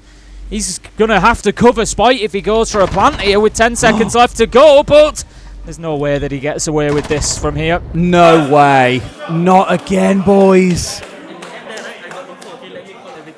It's becoming a bit too much of a theme for me, Tim. When they start rounds solidly, they're playing great as a team, they're making great progress through the map, they're even getting into a 5v3. I believe that's the second 5v3 we've now seen them lose in this game. That should not be happening. Yeah, they're going to be coming away from this scratching their head and asking big questions, I think, because, like you say, it shouldn't be happening. Yes, Weibo are good on border. It's their second preference map. They like playing here, and they are good on the defensive side. But Shopify Rebellion, at the end of the day, you can't lose games in the map ban phase. You've got to come through and play somewhere that you know you can take it to the other team, and they just haven't delivered is the top and bottom of it. It's kind of been weird. You can see Rebellion's plans a lot of the time. You can see what the intention is. You can see how they're trying to massage the utility and the space and the opportunities for themselves, but they're just unable to hit that final minute and get it over the line. So painful. I getting to jump on one player's back, but Ambi had a couple of tracks left there towards the end when they were in the 4 versus 3. You've known that you've already been hit on the flank by Apes. He's picked up Surf, for example. Get a track straight on him. Figure out where he is, where he's hiding off around the map, punish him, and then think about the site later. What I'll also give praise to, though, admittedly, is Ape, because when he came back a little bit later on the smoke, he held onto those 2 smoke canisters in back pocket. And yeah, we've already spoken a bit today about Canadian dying with a couple of those left in back pocket back in round 1. He did manage to use them all before being the entry death in round 2, but Ape held onto 2 and dropped both in towards Vents and Workshop. So even when they were in a spot to maybe get a plant down, they had to navigate around the smoke. Rexon was on 1 HP. He takes one bad step and he's just gone and out the round as well. So it's real good composure, I think, from Ape and the rest of Weibo there, knowing they were in a 3 versus 5, but still having the belief they could get it over the line. Shopify Rebellion just cannot let this carry on, though, Tim. You can't give rounds away like that. That's a nice shot from Spoit on the Twitch drone, just using the elevation inside the dome there to get through to take out one of those Vulcan canisters into archives, so it might just give them a little bit more space for Canadian to be able to work his way in on the shield. Given that they've got the Monty, I would expect them to be working from east stairs in towards office, in towards archives. It is going to be a push that comes from that side, and Surf is ready to head in towards break as well. They're just kind of waiting, and I like to see this. They're on the drones. As I've said, it's something Shopify Rebellion have fallen foul of a couple of times now, is that intel game and not really knowing exactly what's happening around them. Don't think that's the case here. They've got themselves inside safely, and the slow march of Canadian can begin. They often say that it's a sign of a team that's flailing a little bit when you're jumping onto the shield after not playing it for the majority of the half and then trying to hope it's going to save you.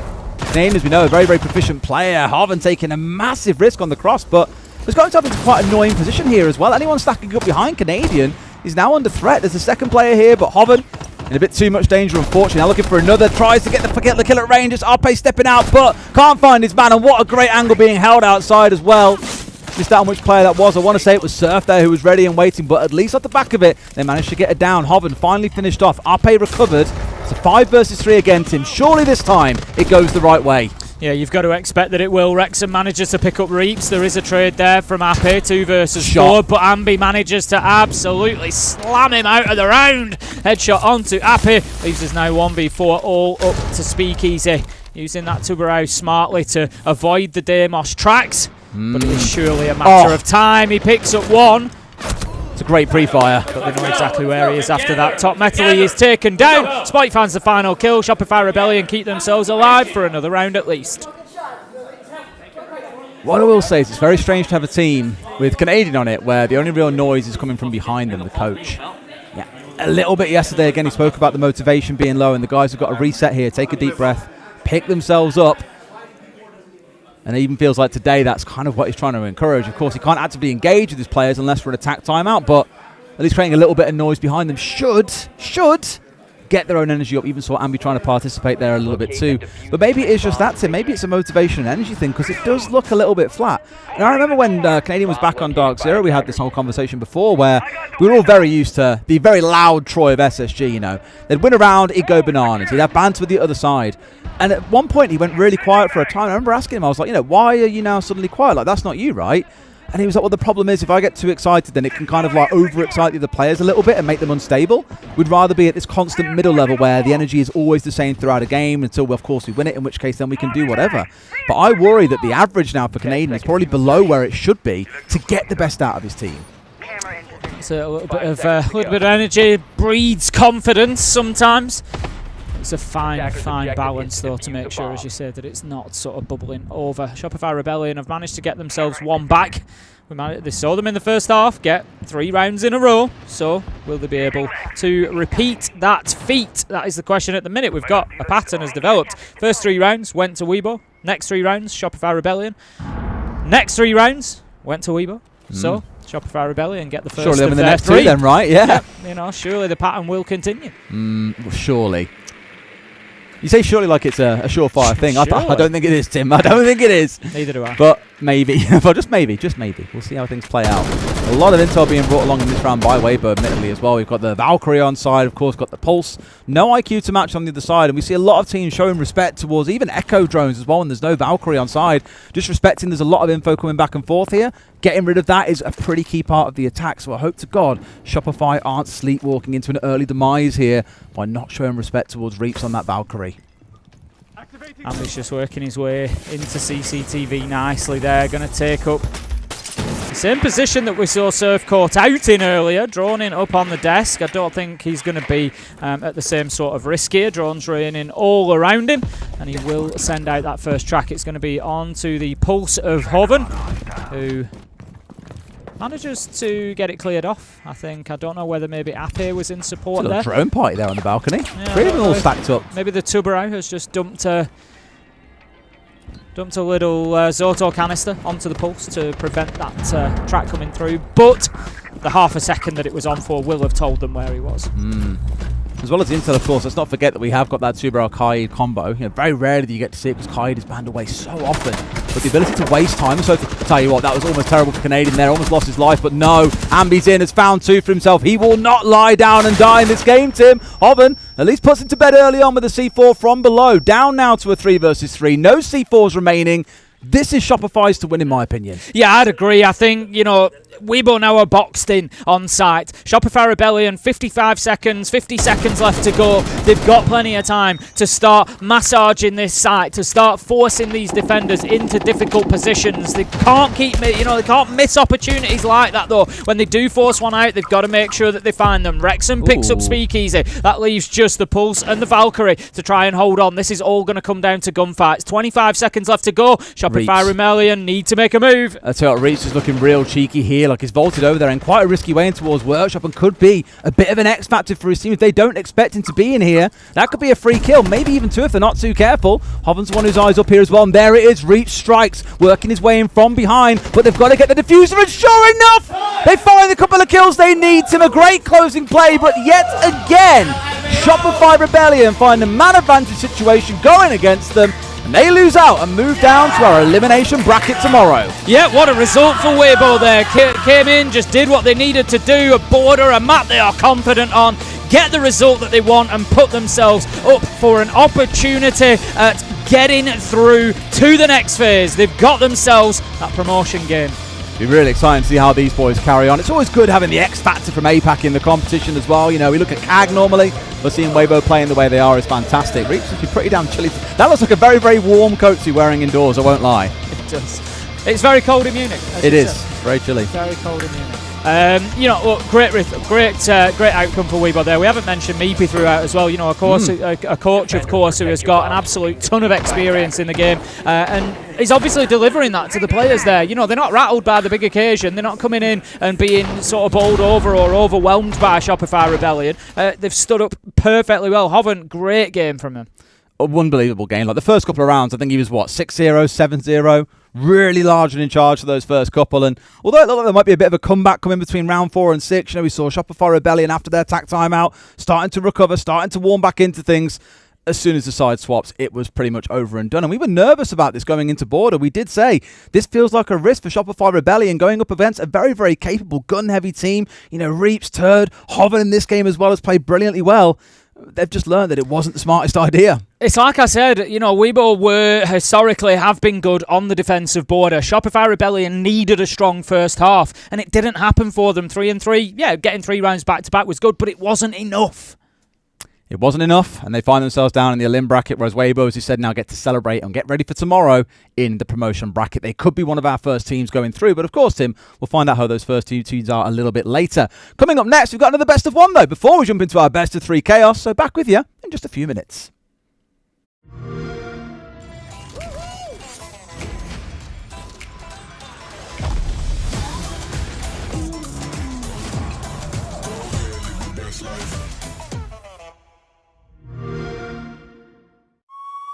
Ink is the mark of the soul. Dragon, tiger, imprints of power and boundless ascents.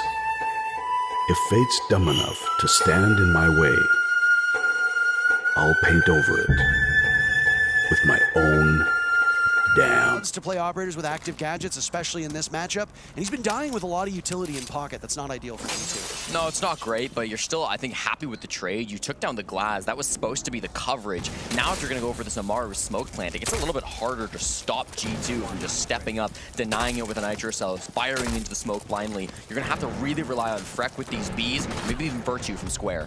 And Glass goes down next, traded out immediately onto Virtue. Lasmu trades himself with Loira still alive. All of this action happening with players still on repel from BDS, not yet in the bomb site. Freck and P4, the last 2 that remain, up against Loira and Stompin. Loira and Stompin now both at 10 kills, trailing Doki in terms of frags. P4 was the highest rated player on BDS, and he is now the 2nd lowest rated player, just ahead of Lasmo.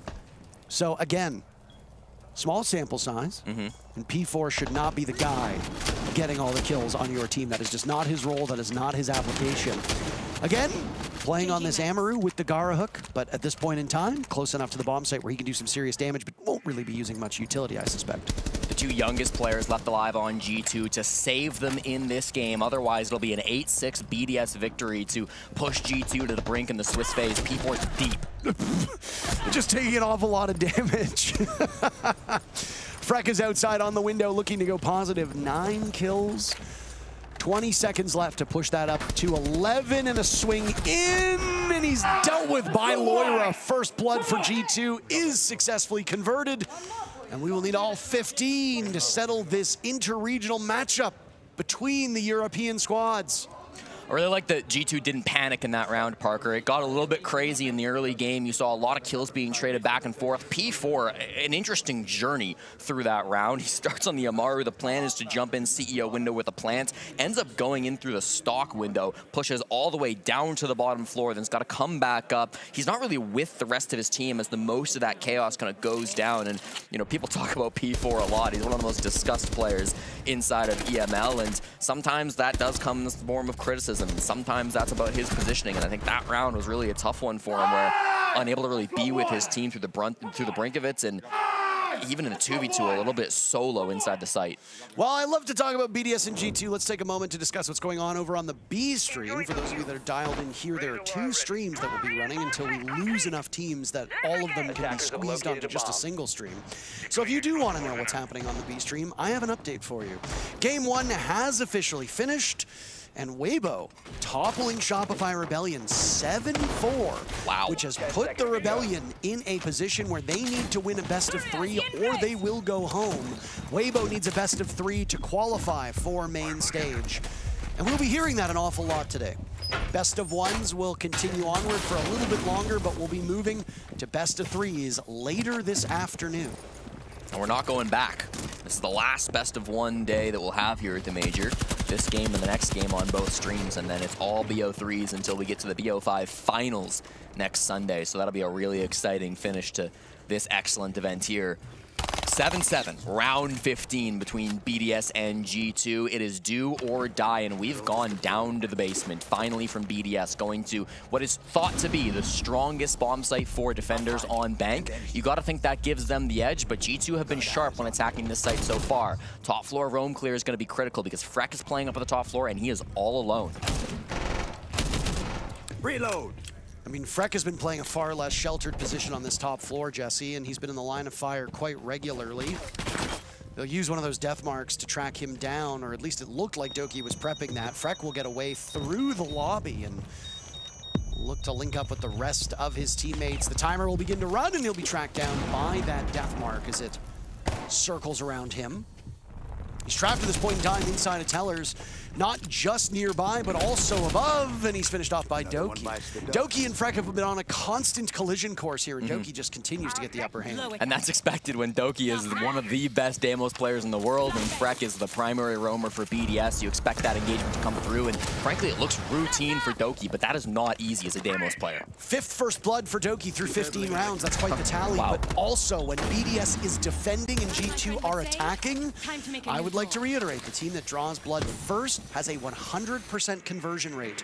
That means if you're a fan of G2, you're just crossing your fingers and hoping that that keeps up, because if so, that means an 8-7 victory for G2. So now it becomes incumbent upon BDS to change that trajectory, as they've got a minute to figure out what to do with G2's assault.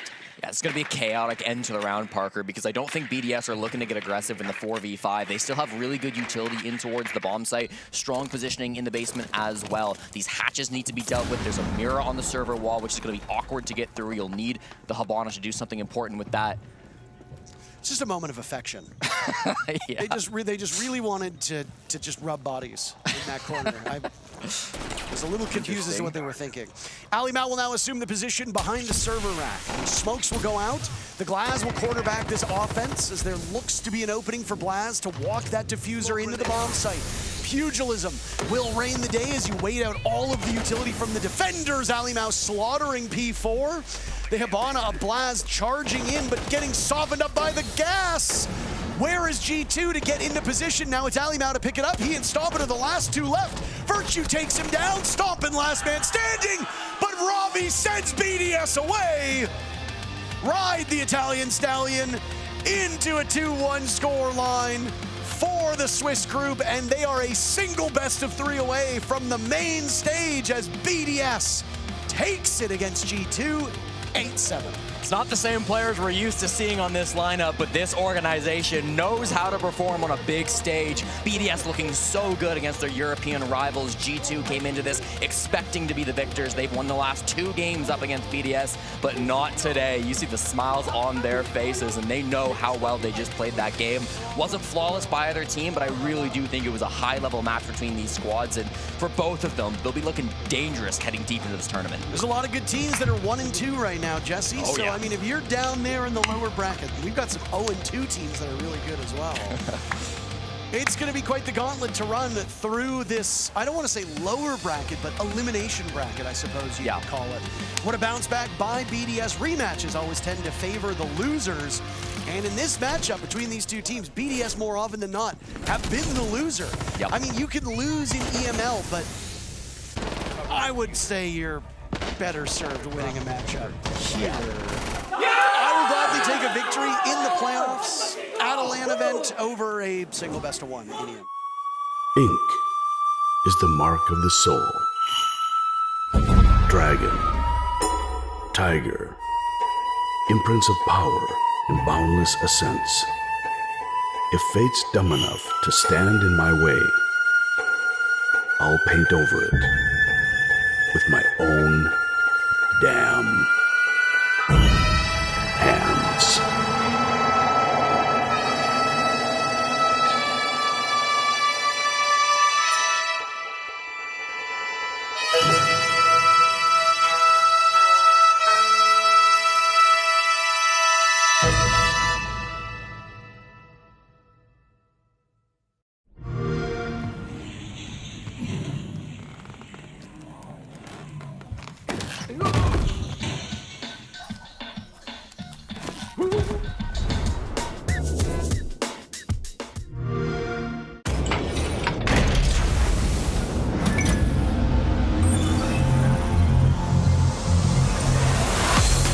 They can try and stick it. The drop. Charla comes in, finds one, can't find the second. Shepard getting the shutdown, but not before. Charla confirms the next one. Shepard's onto a 3K. They're sticking off on the plan. Pojo coming on the upstairs. Does Shepard know? He must know. Don't look away now. Shepard with a quadra kill.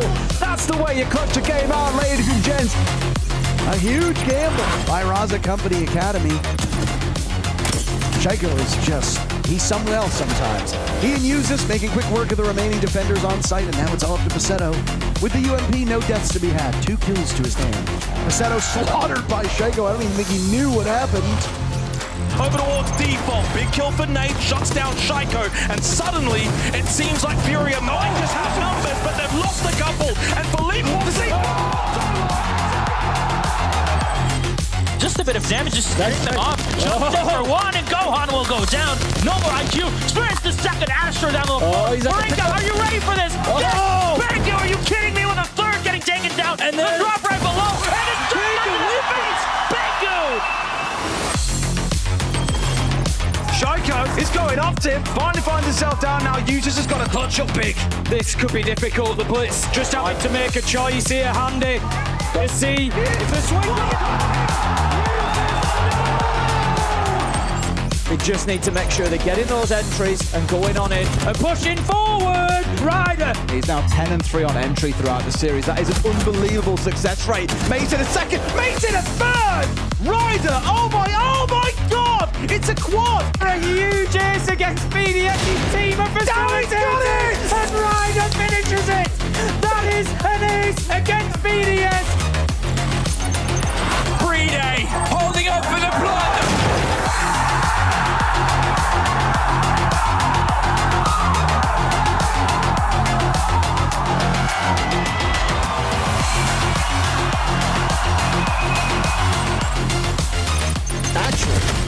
NJR destroys Miracle. Groovy is next. Revolver out, 13 kills for him. As there goes a smoke, and a reload is the smart play. Now around, destroys June. He's on the blitz. Wall come down to Adrian on the coverage. It's a 1v5. They had everything going. 1v5. Taking everyone down in a flurry of frags, leaving it just onto one man, PZD. Blue Kid, he has to plant the diffuser. He comes off it for a second though, just didn't fully commit. Waiting to plant the last available second, was hoping he baited them out. But all that means is that when he goes back on, he's left susceptible. Solomon's down! 3 days off!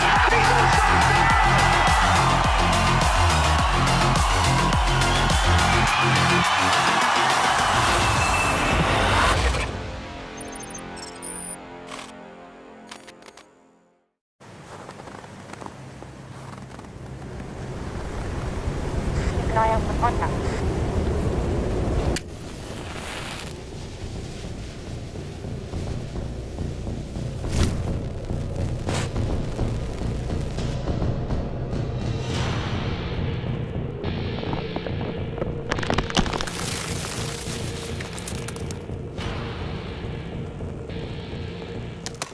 Available now. On est au-delà des mers, là-bas sur le ciel clair, il existe une cité au séjour enchanté. Et sur les grands arbres noirs, chaque soir, vers elle s'en va tout mon espoir. J'ai deux amours, mon pays et Paris. Pareil toujours, mon cœur est ravi.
Away now, Shepard with a quadra kill. And now it's all up to Basetto. Basetto slaughtered by Shaco. I don't even think he knew what happened. And Philippe wants to see Genius! Steal that round for Furia! Are you ready for this? Bangu, are you kidding me with a third getting taken down? And then the drop right below, and it's straight to the face! Penta are going to the grand final! This could be difficult. If the swing Mason a second, Mason a third! Ryder, oh my god! Wow! Pre-day, holding up for the blood!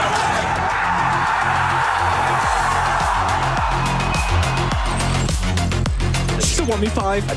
They had everything going! 1v5! For a second though, just didn't fully commit. Waiting to plant the last available second. Was hoping he baited them out! Solomon's down! 3 days off! He's also down!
Ink is the mark of the soul. Dragon, tiger, imprints of power and boundless ascents. If fate's dumb enough to stand in my way, I'll paint over it with my own damn hands.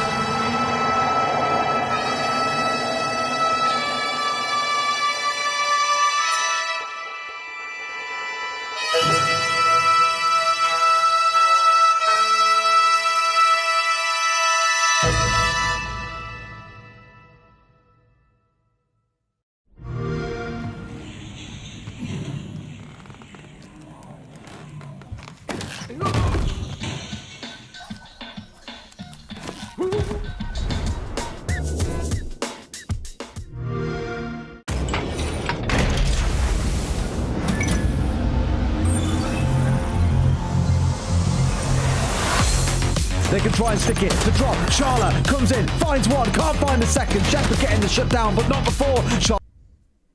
I'm so disappointed in you, Bruno. That could have been so much more intense. Bruno's our producer, in case you didn't know, so a fun little fact about breaking the fourth wall down here. We're working with a guy that we used to work with back in the EOL back in 2020. It's always good to be back together here in Europe, working on home soil. Well, Tim, we're going into another game here about our first one. It was already quite an interesting affair there with Shopify Rebellion losing out to Weibo.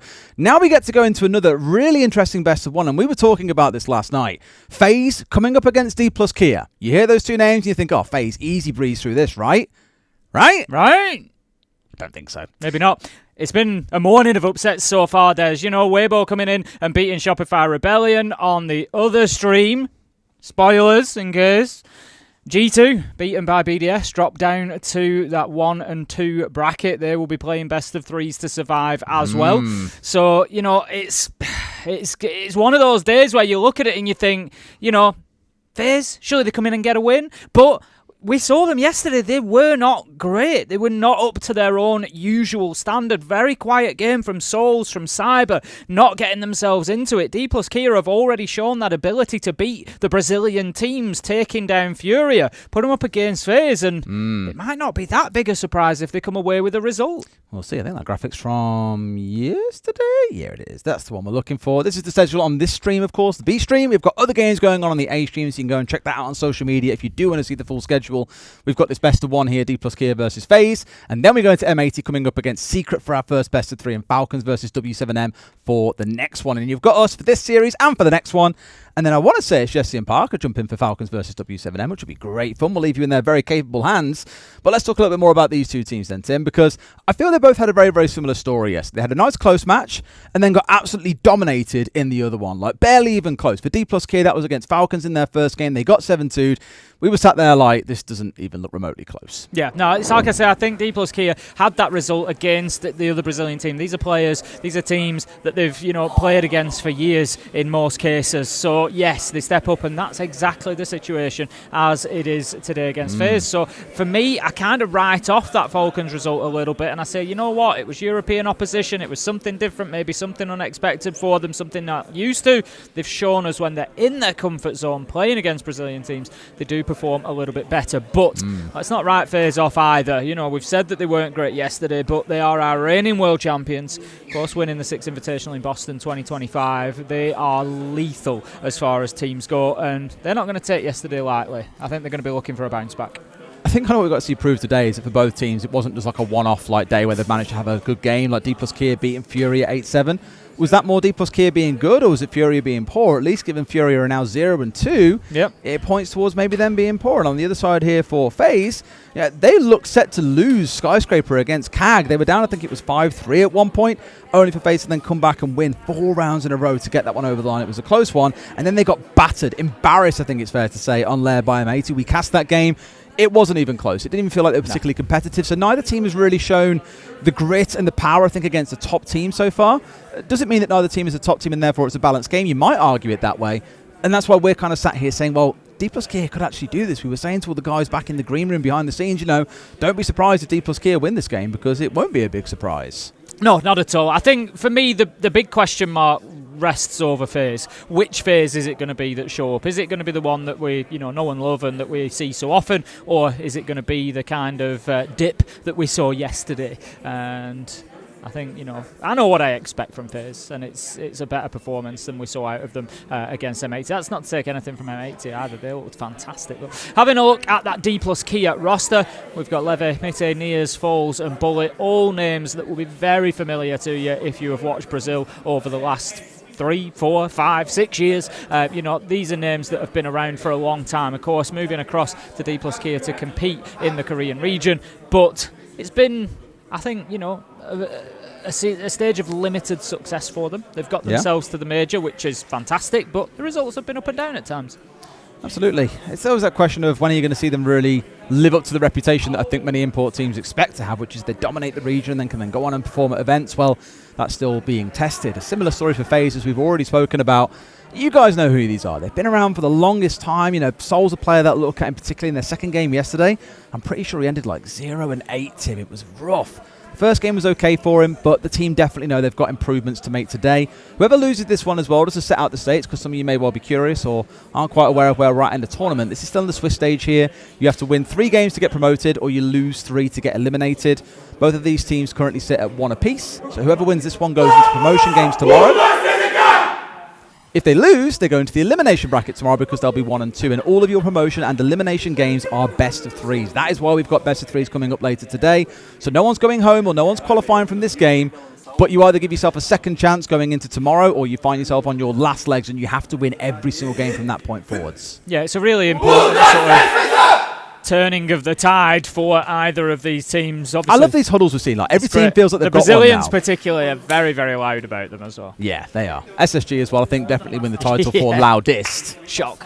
Yes. I'm so surprised, Des. Well, we were kind of joking and saying maybe it's being quieter as the play, because given where they currently sit in the tournament, Tim, you'd hope for a little bit more. Everybody just getting themselves prepped and ready. A couple of minutes and we will be on into this matchup. And Nighthaven Labs, what are we thinking, Des? Well, we've got to talk about the veto. No, You've just ruined it for everyone. I've just ruined the veto. Unless that actually isn't the map. The lobby's not set to the right map. That is a good point. We're going to find out now as you take a quick look. Here we go. Please. I did ruin it. Well, Labsville is an interesting one, because whenever I think of FaZe and I think of Labs, of course, we all think back to that very, very eventful occurrence that happened, of course, on home soil for them. Should have potentially won out that final. Did not win it out. Of course, came back with a vengeance in Boston earlier this year and lifted the hammer finally. But Labs, I think, for me, always carries a special mark towards FaZe as a map that they know that they cannot afford to give away maps and series as they did before in that best-of-5 grand final against W7M. No, absolutely. I'm guessing you're about to try and dig up the stats. Of course, I'm doing exactly the same for you there, Tim. Why would I not? So for both teams, they like it. 3-1 record for Dplus Kia, 4-2 record for FaZe. A second pref map for FaZe, 4 for Dplus Kia. So actually we are getting a map here that both teams quite like. And we often say in best of ones, you tend to end up on these middle-of-the-road maps. Neither team loves it, neither team hates it, but they'll tolerate it. But it does feel here like we've actually got to a map that FaZe quite like, and I think that's going to be because Dplus Kia have looked at how they play this map, have kind of come in prepared and knowing that FaZe will go there if given the chance, and maybe, just maybe, Dplus Kia are ready to spring a little bit of a trap. So. My concern for Dplus Kia here is... Enunciation lessons with Tim. My concern for Dplus Kia here is, if we look at their defensive win rate on Labs recently, it's 85%. But that is 85% when they've played it in the APAC region, in the Korean League. Now, not to disparage any of those teams, but they're not going up against FaZe. To be fair, they beat CAG and they beat FearX there. 7-3, quite handedly. Yeah, but both good sides, don't get me wrong, but you're not going up against FaZe. You're not going up against that FaZe attack. And the reason that I pick up on this, the reason that I say this, is because this is a high preference map for FaZe. It is a map they play a lot. It is a map that they're very good on. And so I look at that and I think, have you been swayed a little bit by looking at it and saying, oh, we're great defensively there. We've got this great defensive win rate.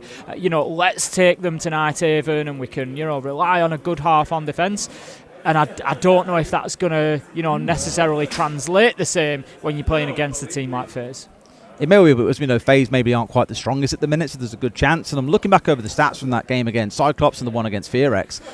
Dplus Kia won 4 of 6 attacks on the top floor. Very proficient at doing so, which I think is really interesting for this map. So Truthfully, it's going to be about how well FaZe can play it, how proficient their defense is on this map. We know that they love it. We're going to find out what it looks like when coming up against some of their old brethren again. Dplus here, made up of these Brazilian players. These boys all know each other.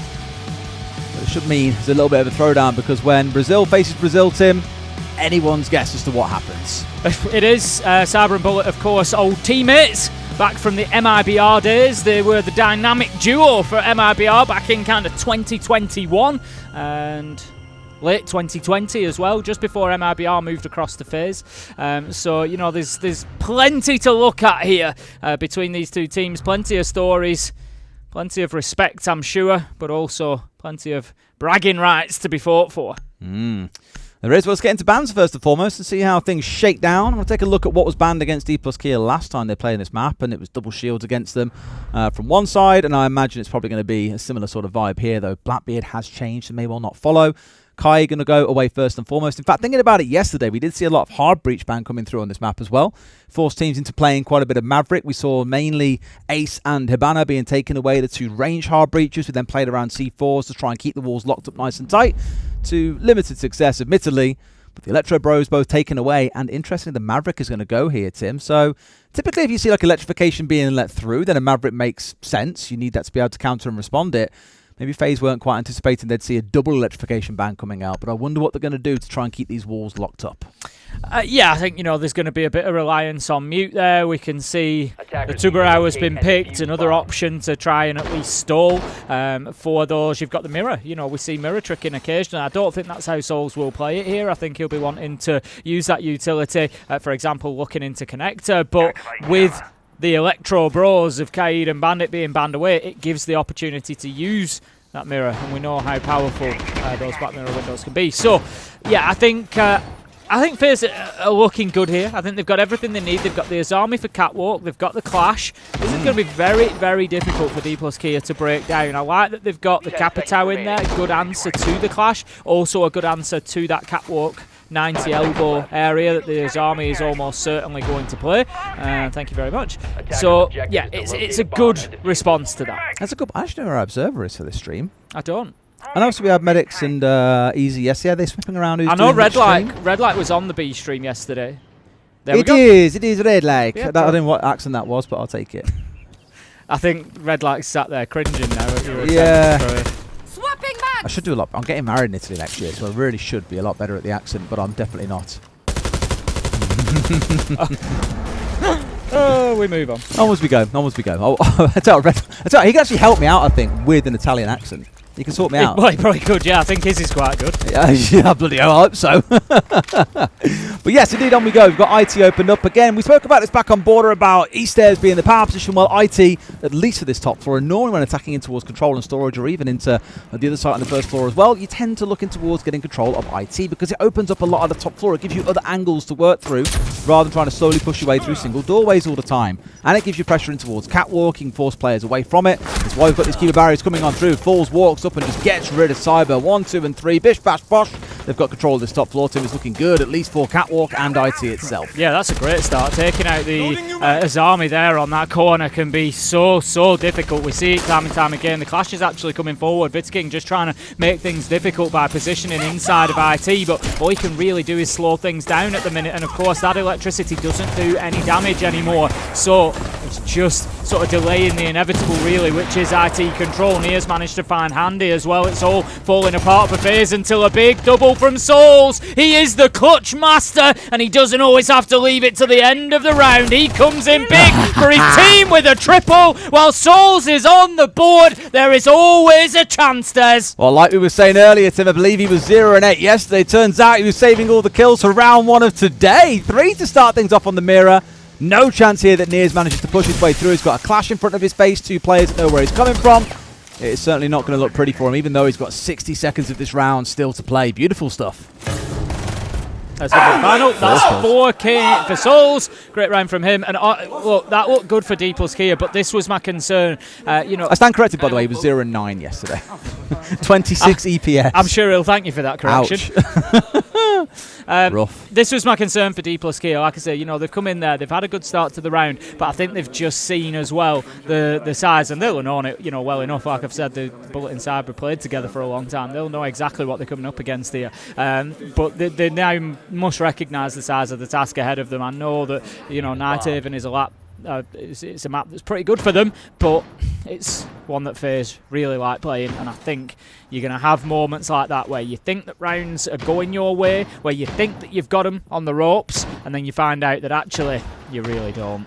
Well, Mr. Booney is a busy boy behind the scenes, Tim. We've got some more stats for these two teams and what their odds are of making SI based on the outcome of this game. So, Mr. Bruno, let's have a look at your magical stats and have a conversation about them, because we spoke about it on the last map, and as we spoke about back then, based on where you finish at the major overall is the points that you will get as you go through this, right? You get knocked out very early on, you get less points than someone that makes it through to a couple of days' time, for example. It's very, very simple. There's points also available at the regional finals, but there aren't too many teams that are involved in those, and the number of points on offer aren't quite as drastic as what you get at a major, so it does have an impact. We'll pull that up in a minute for you. Apparently there's a small issue getting it up on screen, but we'll talk about it when it's ready, Tim. Yeah, as soon as we can do. Typical timing, as soon as we think we want it. Yeah. The computer says no. Wow. That's definitely a throwback, that one, Tim. So, Bullet's going to be opening up that external window, just looking to cut off the warehouse corridor rotate. We actually see it used quite often when you've got players up here on their own, which if we have a look, Cyber up on top floor is the one who really needs to be dealt with, but he's got support from Handy as well. So, it's going to have to be a focus for Dplus Kia. I don't think direct to site is going to be the smart move here, because we're going to see a lot of vertical defence. They've got the wall open. It looks like they might actually just go for this, but FaZe will be well aware of that. Class is going to be providing cover. C4. No? They're going to get away with this. Well, he's shot out, and yeah, Vidaking's gone down as well, so won't even be able to pull the trigger on it. But has been stopped before the plant could go down. KDS, the one who instead finds a kill with that C4 on the sentry. Into a 4 versus 4, and the problem is, Tim, they've blown their load here. They've used all their smokes. Yeah, that's as expected. Like I said, going direct to site, it was going to be a big risk, and it had to work first time. It didn't, and they've now got Overwatch of that case as well. This is Siege, actually, Tim. Foles has managed to recover it. Good one. Foles has managed to recover it. I thought that they were keeping an eye on it from that mirror window, but handy it is to pick up Nias. And you can see now there was kind of a collapse from FaZe when that plant attempt came in. They kind of started, Cyber, Handy were running back from second floor, trying to get themselves back into striking distance. But now that they've prevented it, they've been able to spread themselves back out. And Souls, come on! He's not spreading the kills around. He's keeping them all for himself. Can he? Souls! Souls! It's disgusting. A triple K on the stairs. Someone stop this man! He couldn't get going yesterday. As I said, he was 0-9, and now here he is, just absolutely demolishing Dplus Kia. Making it look like he's having a bit of fun in ranked at the minute. 7-0. Yep, he's certainly making amends, Tim. He is certainly making amends. Wonderful stuff. It's a very dominant start here for FaZe so far, Tim, up to 2-0. Dplus Kia, I think, okay with the ideas, but the execution is lacking. Onto our third site, control and storage, and now apparently the graphic is actually ready, so now we can bring it up on screen and talk about it. There we go! Yay! Very interesting world here where things are pretty tight between the two. Dplus Kia currently, assuming things stayed as they are closer to making it. They've got more SI global standing points than FaZe do, which sounds dead strange to say, but that's the reality of it. And so, as we said, winning games is very important here. Even if you eventually get knocked out, the deeper your run, the more SI points you pick up.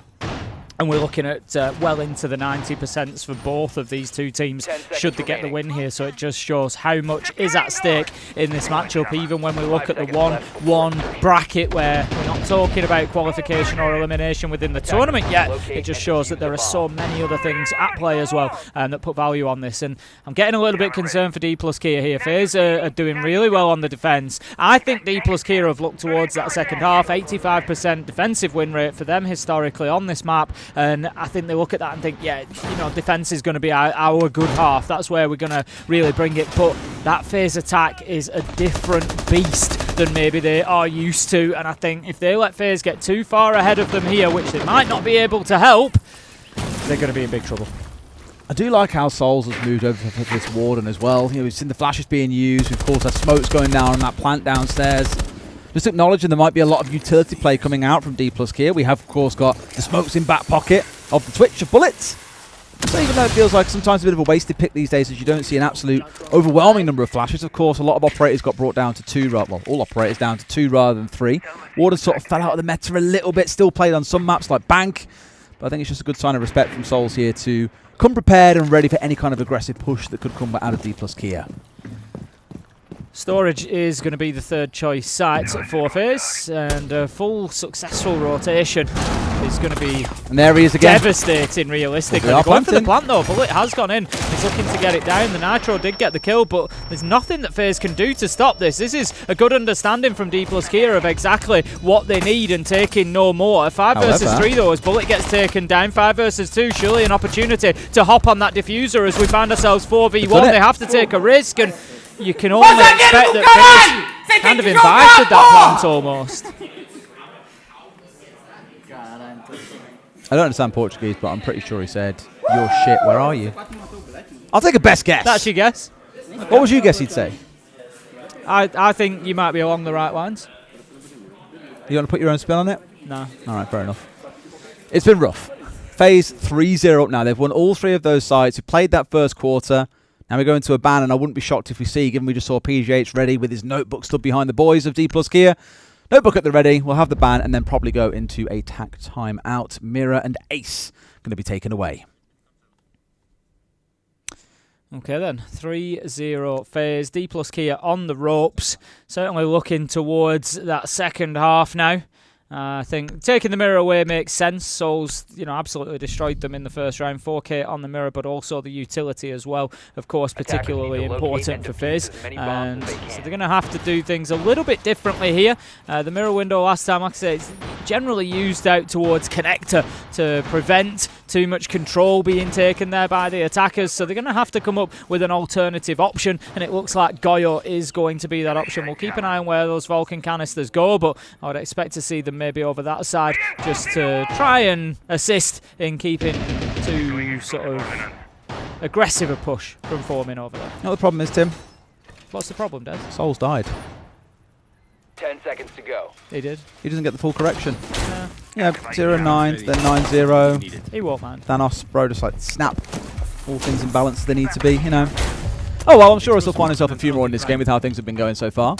Dplus Kia, as you've seen, not taking that tack time out here, believe they can maybe fight their way through these next couple of rounds, potentially saving it for the second half. But my classic worry is, Tim, if you're having a tack timeout when you're down 6 rounds, it's already too late at that point. The mountain to recover is absolutely enormous, and so timing on it is really important.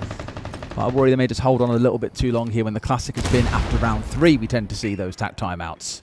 The drone has been hidden away in sight there, going to be gaining a good bit of intel, but it's not going to be intel that Dplus Kia can use just yet. Of course, need to get themselves into a more advanced position before they can worry about what's going on inside of sight. We're going to see the Thermite just opening up that IT wall to begin with. There was attention being paid towards top blue. I like to see that. Try and stretch FaZe a little bit. Try and force them to fight you on multiple fronts. Cyber very much locked in, as you just saw, with loads of his armor keeper barriers around to hold down this spot. That's why you often see bans for her on this map, is this exact reason. It can be an absolute nuisance to remove her away, Tim. Same as when you're playing on like Clubhouse Catwalk, for example. In fact, it's nigh on identical. You have to commit a lot of utility, a lot of resource to be able to force that player away. Can of course shoot out the keepers, but they tend to just get replaced, and there's always assistance available from others on your team. So yes, they've got control of IT, but they don't yet have garage control, which means they're always going to find the Azami is a little bit of a threat. Again, that drone still hasn't been spotted out, and as I said, the later we get into the round, the more valuable that information is going to become, because FaZe, they're going to find themselves with Dplus Kia surely closer and closer to them and more able to use it. How about this though? I love this from Souls. He snuck his way in. Does he get his kill? Of course he does. He can't miss the heads today. Manager to take down Nears. That's going to put him on to 9-1. Souls continues to fly, as do FaZe. It is balmy how much players can fluctuate from day to day. Souls carrying on into a double. Make it a third, son. Why not? But no, it's a Blackbeard. Went for the feet when he realised he couldn't quite find the head, but it's enough to at least dissuade Mighty here. 2 more coming in through connector. Souls down to about 40 HP. playing with fire, but feels full of confidence in which to do so. I feel this game, like Soul's on 40 HP, is you know, it's bringing him down to everybody else's level. King manages to get 2, Bullet and Levy taken off the board, and it's another round that is pretty much over for Dplus Kia. Mitty trying to force his way in with the Blackbeard, can't get past Cyber, and that's going to be FaZe 4-0. And as I said, I feel like maybe a little bit of overconfidence from Dplus Kia in taking FaZe to Nighthaven Labs. Certainly looking that way, isn't it, Tim? It's not looking pretty. How much I can guarantee. We are in for a Dplus Kia timeout. See if we can hear a little bit what's going on.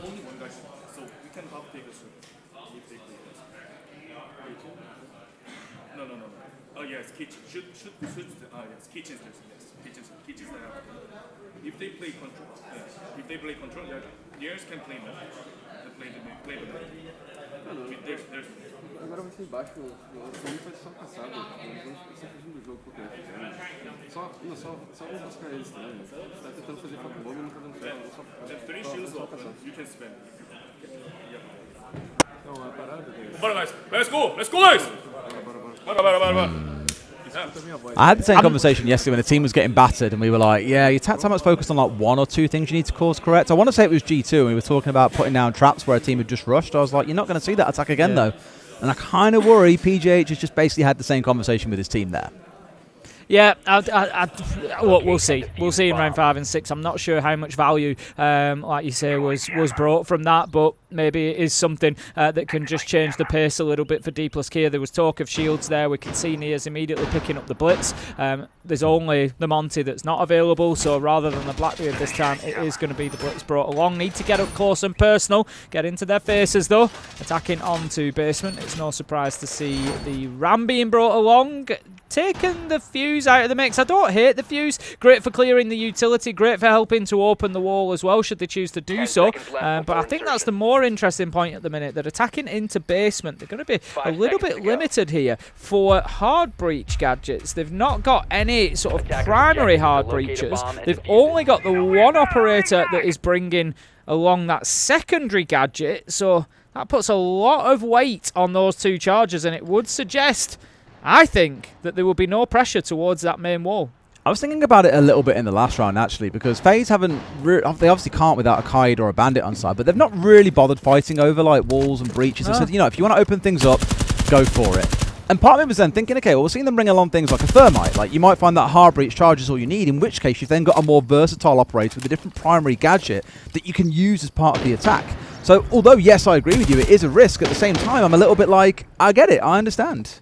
As soon as Levy's gone here, they're in real trouble. The Deimos is the one with those 2 hard breaching charges, and it's going to leave them basically having to go downstairs and through single doorways, and it's going to become an absolute nightmare for them. Cyber does manage to pick up Bullet.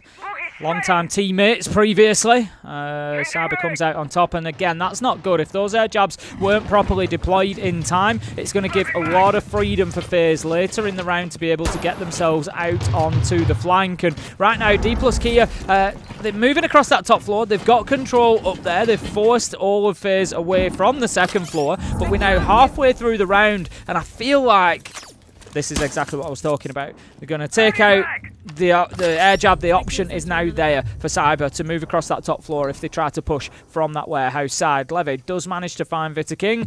Hasn't used any hard breach charges yet, so Hatcher's all still intact. And Cyber just with those castle barricades as well. It's going to be difficult to get to him and impact on him. The kind of beauty is they know where Nears is because they've seen him on the Soul list. They've, of course, got the reverse track coming out from the Deimos. They know where Levy is as well. They know where half the team is right now of Dplus Kia without really having to make much effort, like one of those tracks literally being given over by Dplus Kia. And now that we've had that track wear away, Cyber fancies his chances here at stepping up and going aggressive once again, leaving his teammates off towards Kitchen, off towards the safe side, and just begging for the right opportunity to step round and snap a couple of necks. Yeah, Cyber's just waiting for his moment. He knows that time is key here because he can absolutely destroy them for the entire round. The thing is, even though he's not getting kills, it doesn't matter because he's taking attention. He's forcing them. Look, he's absorbed another track here. He's forcing them to pay attention to them and to know that he's on the flank, and it's not something that Dplus here can ignore. So are they pushing towards site? Are they in a position to get the diffuser down right now? No. And while they look at Cyber, Handy has been waiting very patiently out towards Kitchen to start his flank as well, and as soon as the execute begins, they're going to spring their trap. They're going to appear on hatches, and now would be their time to go because the hit is coming on through, but that means Dplus have got to go fast. Cyber gets rid of one, traded out straight after. Handy trying to look to retake the vertical here as well to do what they can, but it's a 1 versus 3. Too little too late, I'm afraid, and finally Dplus get on the board. Yeah, they've missed their opportunity there of FaZe. They've got the timing all wrong. They had Cyber and Handy out on the flanks for the longest time. Handy particularly hidden away. I know Cyber was being plagued by those Deimos tracks, but they just felt like there was a couple of moments there where you're thinking, go for it, Cyber. Go, you know, he's gone up to the top of the stairs. You're thinking, get yourself into warehouse. Get peeked round into this corridor from the bottom of blue stairs. You know, do it. And he was waiting, and I think, yeah, he just waited a little bit too long there and just gave Dplus the opportunity to get too close to site. And they were punished, so good win for Dplus. Honestly, with the way this first half has gone, if Dplus come away with a 2-4, they've snatched it out of the jaws of defeat, really. You know, they should be looking at a 5-1 or a 6-0 here. So if they can come away with a 2-4, it's a bit of a steal. Completely agree.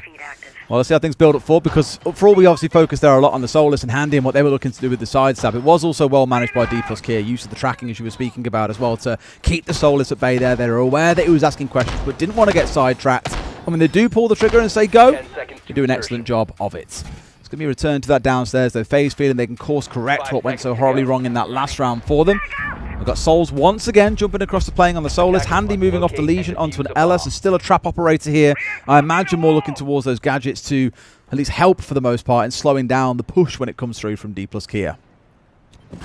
Must win round for them. Isney is able to be that tip of the spear with the Blackbeard that's going to create the space that they need in order to do so. He's looking to go straight up to the top floor, I think, for that clearance. Handy is up there in servers at the minute on the Ella. Going to be the perfect operator to try and fight against this Blackbeard, should he need to, but not going to be able to. Foles goes straight in there on the book. Great opening kill. Exactly what Dplus needed. Are they waking up into this one just in time? If they get the 2 rounds at the back end of this half time, it's going to feel like an absolute steal, and FaZe will feel really hard done by, but they're the ones letting it happen. A 4 versus 3 with more than 2 minutes still to play is ludicrous, frankly.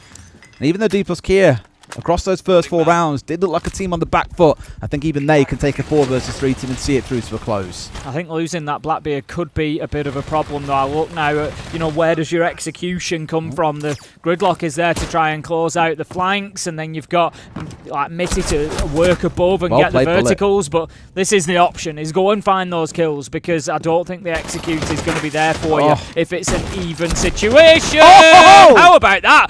King just playing the smart game, trying to open up that soft surface, but gets absolutely deleted as Bullet swings on him. Beautiful stuff. Bullet's had 2 great kills there as well. Just 1 step ahead of his, I won't say his former friends, but former players that he's played against plenty of times, and Mighty with the close. I mentioned that 2 rounds are going to feel like a bit of a smash and grab operation coming out from Dplus, but they've pulled it off Tim. They've got themselves some breathing room here. FaZe, as long as they don't crumble on the attacking side, should still see this one through. But there's every chance, like we heard Falcons speaking about yesterday. Was it Falcons? No, it was M80. I want to say it was Fabian who said, they're not hard to beat. Cyber's the kind of... It wasn't even him. Who was it who said it? I forget who they had on the interview, but they basically said FaZe are a very predictable team because they play quite slow. Cyber is their only fast player. And if you control him... Yes, it was Hot and Cold. Now, just as I said it, I was like, I remember who said this now. It was Hot and Cold saying that as long as you deal with Cyber, because he's their kind of X factor, they become predictable, readable, understandable. Now, does that make them easy to beat? No, as many teams have shown throughout history. But it does make them a little bit easier to handle than a team that might be a bit more erratic and a little bit crazy. So, let's see how their attacking side shapes up. Let's see if Dplus can put up some good walk turns, good walls of defense here. Or if it's just a bit too far for them to bring down FaZe, and instead Dplus career down to our elimination bracket. Well, the proof is in the pudding now of what I said. I was a little bit concerned about the map choice from Dplus heading to Night Haven Labs. They've got an 85% defensive win rate. That's now the side that they see on here. And the reason that I was concerned about that, like I said, you know, a lot of those matches are not against FaZe. They're against good teams, but maybe teams that aren't reaching this sort of caliber. And so to rely on that to be confident enough to take FaZe to their second favourite map, it's a big gamble. And we're going to see over the next couple of rounds whether it's one that will pay off. Dplus Kia now on the defense. The bans that have come through, they've taken away particularly the Monte and the Ying, which I think both smart picks. Absolutely, yeah. I mean, you look towards FaZe and you just imagine charging around on that shield 100%. And the Ying, they do play it a lot. I was saying it's like one of their main operators, their clutch ones that they lean into. Not necessarily, but as we all know and have seen throughout several games so far today already, Ying is very, very powerful for the executes. We spoke about it with Canadian running around with the shotgun, the smokes, the candelas. Ying does bring an awful lot, so just having that operator off the board can free you up a little bit. It means you haven't got to worry about having to run a warden all the time, for example. So, not surprised at all by the bans.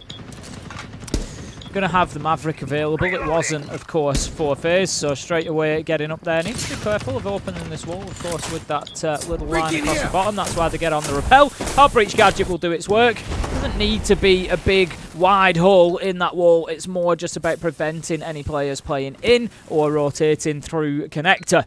Maverick will continue his work here. I always like to judge the Mavericks on how well they manage the trick, and he's done it absolutely beautifully. Cyber on hand with the skeleton key to open up the door, and that is IT access gained, connector access gained, and this is good early progress from FaZe. Yeah, I kind of like it back to when we were speaking about Shopify rebelling on this map yesterday, and moved through it incredibly quickly. Inside 90 seconds, had tons of control, loads they could do with it. Just then struggled to pick the move forward against Falcons at the right time, and that's ultimately led to a few rounds falling away from them. And FaZe showing much of the same proficiency. They've done the early hard work. This clash is now going to be a little bit of a thorn in their side, at least to impede them coming in towards connector. But they need this control to have another angle of attack. You can't rely solely on having catwalk control and on having IT control to hit with. You need some kind of side stab angle, but you can't safely push inside of electric knowing you haven't got connector control, so you also need to make sure that you push the players back from there too.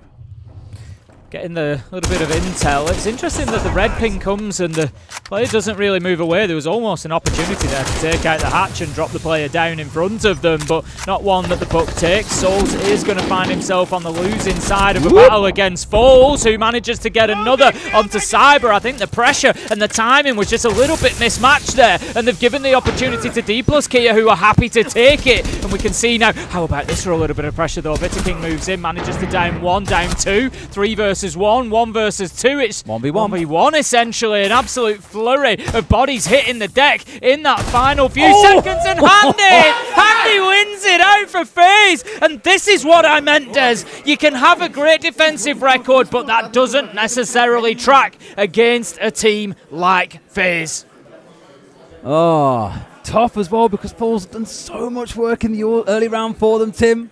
But got to give it to Handy. He played that closeout so well, knew which operator he was against, knew there was a shotgun coming his way, takes the long angle. It's generally the right thing to do as an attacker anyway. You've got the scopes, they haven't. You've got a better chance the longer the distance. Great 1v1 to win out. FaZe up to 5-2. You might argue they might not deserve it. It should be 4-3. But all that matters is that score at the top of your screen, 2 rounds away from taking a win and going into that promotion bracket. Yep. And it's going to be a very difficult job now for Dplus Kia to fight their way back into this, as they've just seen the scale. Those are the rounds that, you know, quite frankly, they have to win. Simple as that. If they're going to get into that sort of advantageous position, they have to be winning those rounds, because otherwise, you know, FaZe are just going to run all over you. You cannot give them any opportunity, and unfortunately, that's what that was. So we've got this time around a basement defense coming out from Dplus Kia. Levitt is playing the Warden out on those vending stairs, so he's going to be the one that we see so commonly in that position. It's quite often a smoke with a shotgun, but this time they're going to be going with the Warden instead. Ying is off the board, so kind of an interesting choice, I guess. You know, look, still same shotgun. Deployable shield gets brought along, which can be useful. Still in pocket at the minute, interestingly, from Levy, so that utility not actually being played. So it just makes me think more that, you know, it's kind of stylistic. It's just about the choice of the Warden. But Drone is going to find Mitty early on. Well, playing around these roamers for the most part now, that's going to be a bit of a headache. I think it's why having like the Dockerby on side, of course, speak about it a hell of a lot. Very important, very powerful at pushing defenders back. It lets the team move forward as a unit, either clear out those that hang around a little bit too long. Ideally, you want to try and save one for the execute itself, but with a mute on the other side, you've always got to consider the fact that they may well be sat on jammers, and so you can't always rely on the information entirely. Has been that slow first 60 seconds while FaZe again figure out where are these roamers, what are they doing around the map, and there are all four of them, sorry, up on this first floor, looking to waste a good chunk of time. They're the ones that you've got to force back. That's at least 2 back on site here so far, Tim. So not looking too bad, but we are nearly halfway through the round. Got to get a little bit of a wiggle on. Yeah, call will come in. Like you say, FaZe maybe just not moving quite quickly enough. And need to get something going. An early kill, or a kill at least at this point, would be great for them. Mitty hasn't been moved yet. Pressure does start to mount with a flashbang coming in. Challenge is there, but Levy's got him backed up, and that's KDS taken down. Great teamwork from Dplus Kia there. Just baiting out that push onto the Goyo and being ready to double down with the ward, and manages to find the kill. And I think we can see what the laugh from KDS Levy was about. The fact that Levy was so low health. It's good as well. Baits him into that one too. He's now got him down, and the worry now is he's safe to go and push in. Is there not a second player looking to support? Apparently not, as it's a freebie for Cyber. Down goes Mighty. To a 4v4 we go, Tim, as we're in these last 60 seconds. And again, this is why I was a bit worried about the pace of FaZe overall. They're still worried about these players spread around the map. Are they going to try and pull out the same sort of thing that Dplus Kia did, where they ignore them and just hit site here?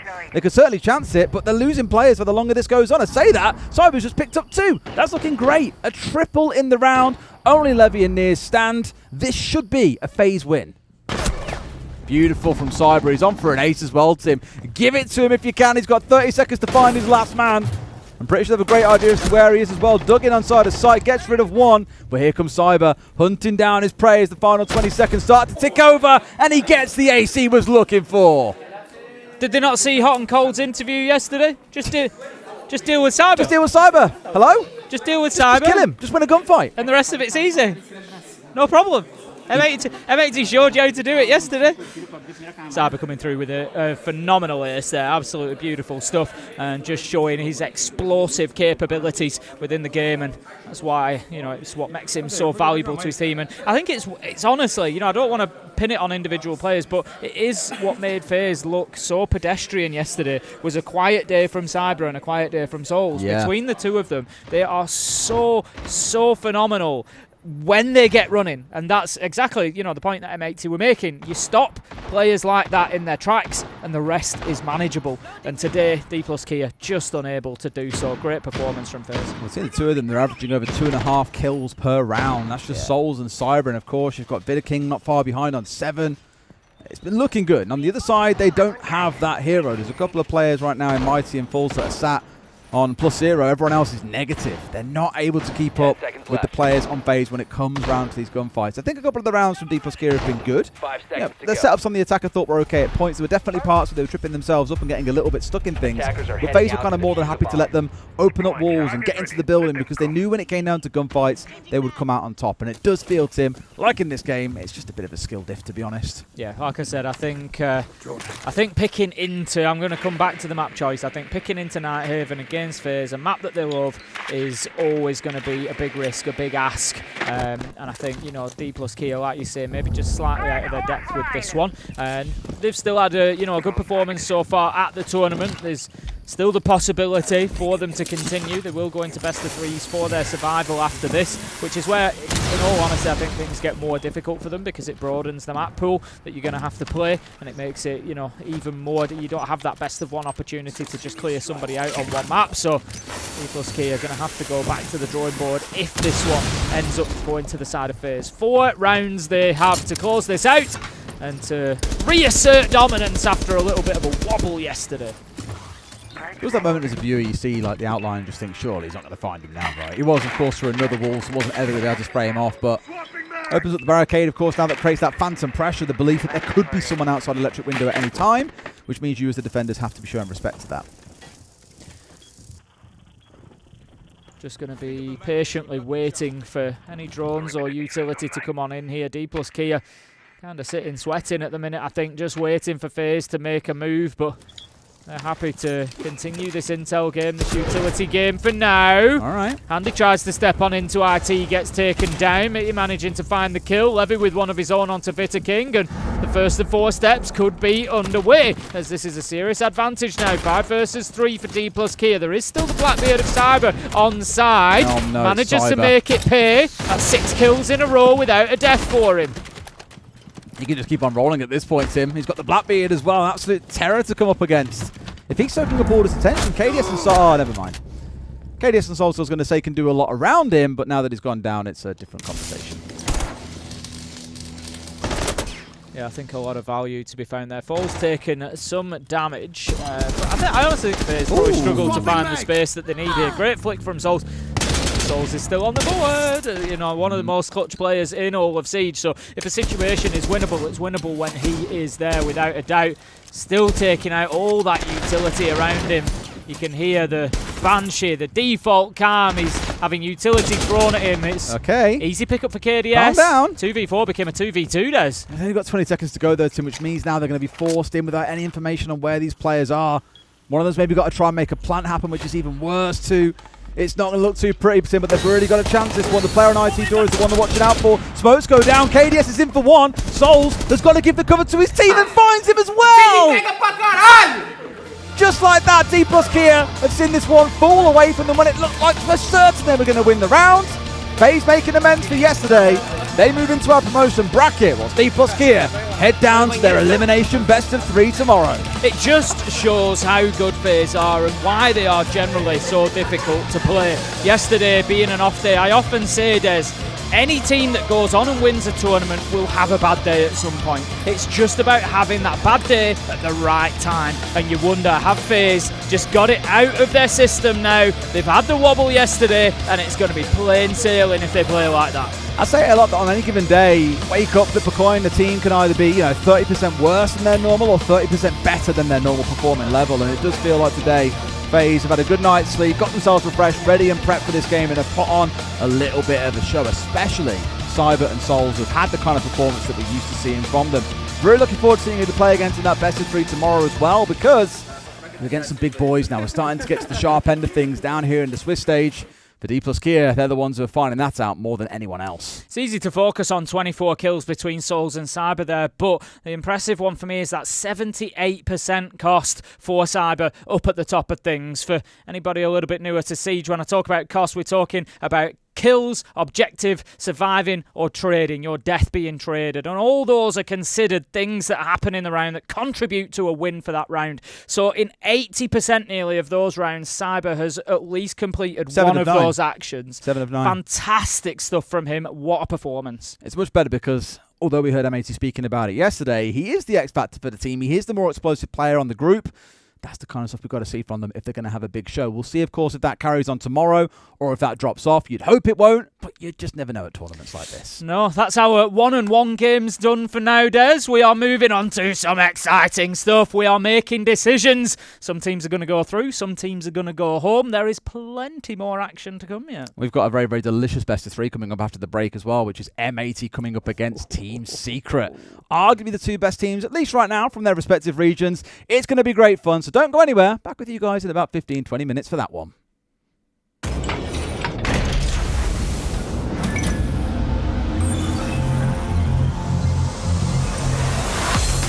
They can try and stick it. The drop. Charla comes in, finds one, can't find the second. Shepard getting the shutdown, but not before. Charla confirms the next one. Shepard's onto a 3K. They're sticking off on the plan. Pojo coming on the upstairs. Does Shepard know? He must know. Don't look away now. Shepard with a quadra kill. That's the way you clutch a game out, ladies and gents. A huge gamble by Raza Company Academy. Shaiko is just, he's somewhere else sometimes. He and Usus making quick work of the remaining defenders on site, and now it's all up to Paceto. With the UMP, no deaths to be had. 2 kills to his name. Paceto slaughtered by Shaiko. I don't even think he knew what happened. Over towards default. Big kill for Nate. Shuts down Shaiko. And suddenly, it seems like Furia might just have numbers, but they've lost a couple. And Philippe will see. Just a bit of damage, just starting them off. Showdown for one, and Gohan will go down. No more IQ. Experience the second Astro down the Barinka, are you ready for this? Yes! Barinka, are you kidding me? With a third getting taken down. And then the drop right below. And it's turned on the face. Bingo! Shaiko is going up, Tim. Finally finds himself down now. Usus has got a clutch up big. This could be difficult. The Blitz just having to make a choice here, Handy. Let's see if the swing... We just need to make sure they're getting those entries and going on in and pushing forward. Ryder. He's now 10-3 on entry throughout the series. That is an unbelievable success rate. Makes it a second, makes it a third. Ryder, oh my God! It's a quad. A huge ace against BDS's team of facilities. Now he's got it! And Ryder behind and finishes it! That is an ace against BDS! Day holding up for the blood.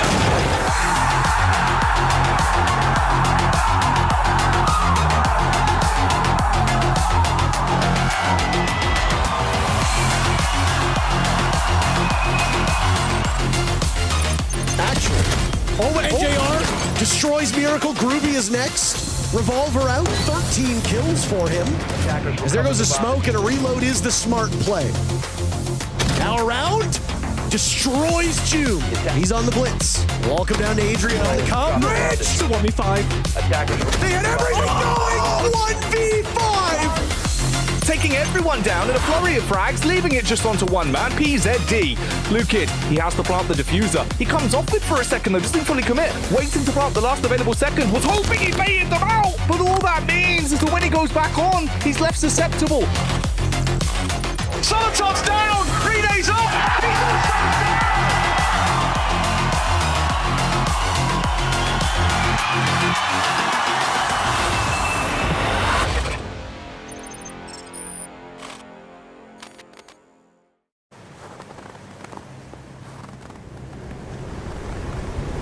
Keep an eye out for contact.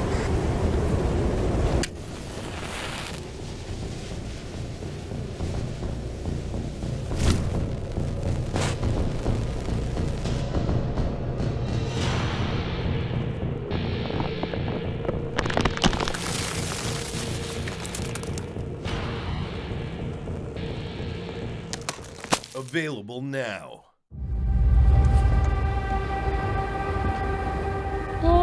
Au-delà des mers, là-bas sur le ciel clair, il existe une cité au séjour enchanté.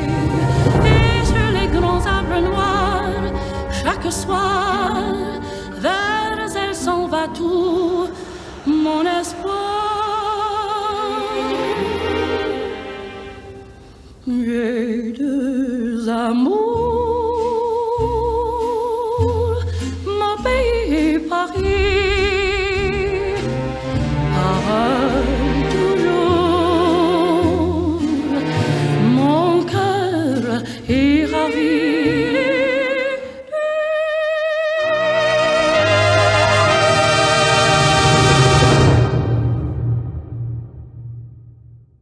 And Fisho guy to continue to get some kills up here.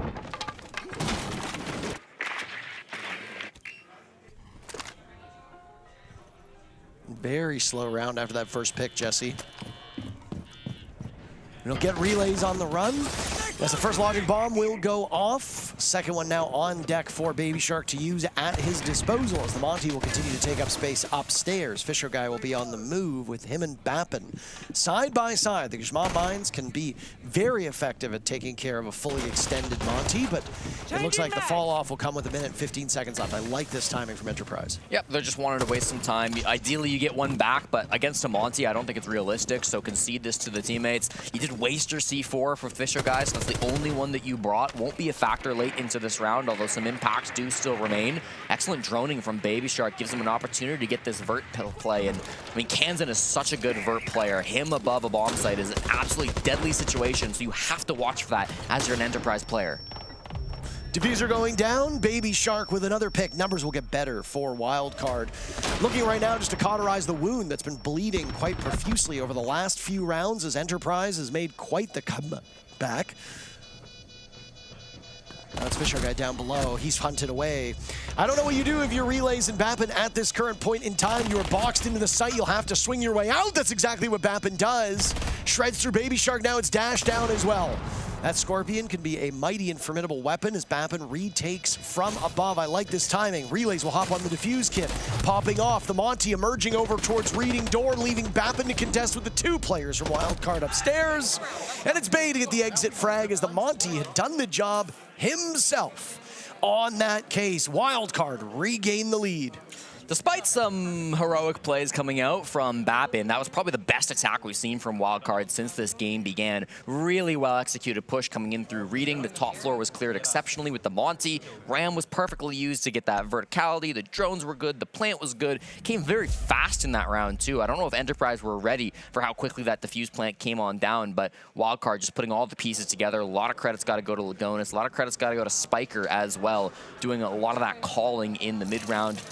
The youngest IGL here at the Munich Major. He's been the captain of this team for quite a while on Wildcard, and I think he's been growing a ton as a player. It's been exceptional to watch him through the NAL. Here on LAN, he's been doing just as well. Wildcard looking to go up 2-1 if they can win this game against Enterprise.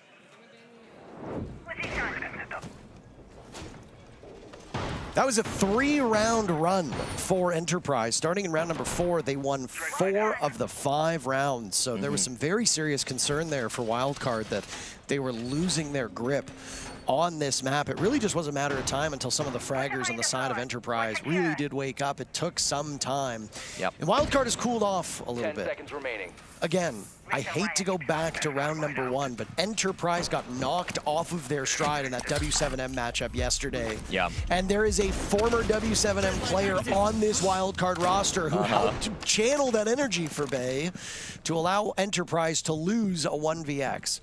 We always want to hype up the big plays, but we have to be honest. When clutches like that happen, Jesse, it's usually because of mistakes that are committed by the majority. Realistically, in Siege, no player should really be winning a 1v3. Oh my god, what a shot by Baby Shark that was. Holy smokes. Dude, Shark has been on one today. It's been ridiculous how good he's playing. Again, a rookie player chose for his very first pro team to go across the pond and join Wildcard. We're here in the south of Germany. He grew up in the south of France, not that far west of this location. You got to imagine if they do make it to main stage, he'll have some fans in the audience for sure. Spiker and Relays right now in a standoff on red stairs, waiting ever so patiently. Oh no, Spiker. It's a terrible spot for Relays to be in. Where do you go? Yeah. What do you do? I think your only real hope is to vault over the stairs and hope that you can get down without somebody being able to catch you. But I mean, Spiker with that DMR, the 417 is just, it's so strong. I hate to point it out, but he did have 4 Kiba barriers in his pocket.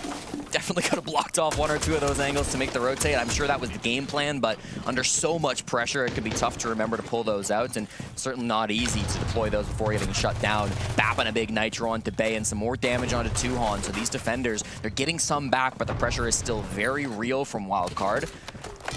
Once again, with this top floor lineup, they brought the exact same operators as the last time, and now they've kept their Sens alive as well. So Spiker can get into position for these Sens walls. They can have a really strong freezer execute with all of the soft destruction being brought out by Canton and Dash. It's really hard to underscore how poor Tuhan has been when it comes to killing potential, especially in comparison to yesterday. 3 of the 4 kills that Tuhan currently has all came in round number 4. Every other round he has been held off the score sheet up until now. You just simply need everybody contributing in some way, shape, or form. Now, the good news for Enterprise is that Tuhan will be playing utility ops quite heavily through most of these defensive rounds. Foil is a very strong op, so he will find value even if he's not killing. He gets punished by Spiker in that engagement.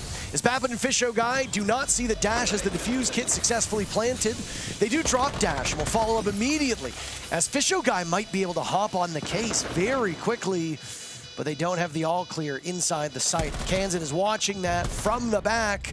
Down goes Fisho Guy. Bappin off site. 10 kills. Far and away the most competitive player when it comes to frags, but a lot of these picks have been largely impactless as he's been in the dying moments of rounds. He'll find his 3rd as he guns down Baby Shark, and now has Kansan and Spiker on deck.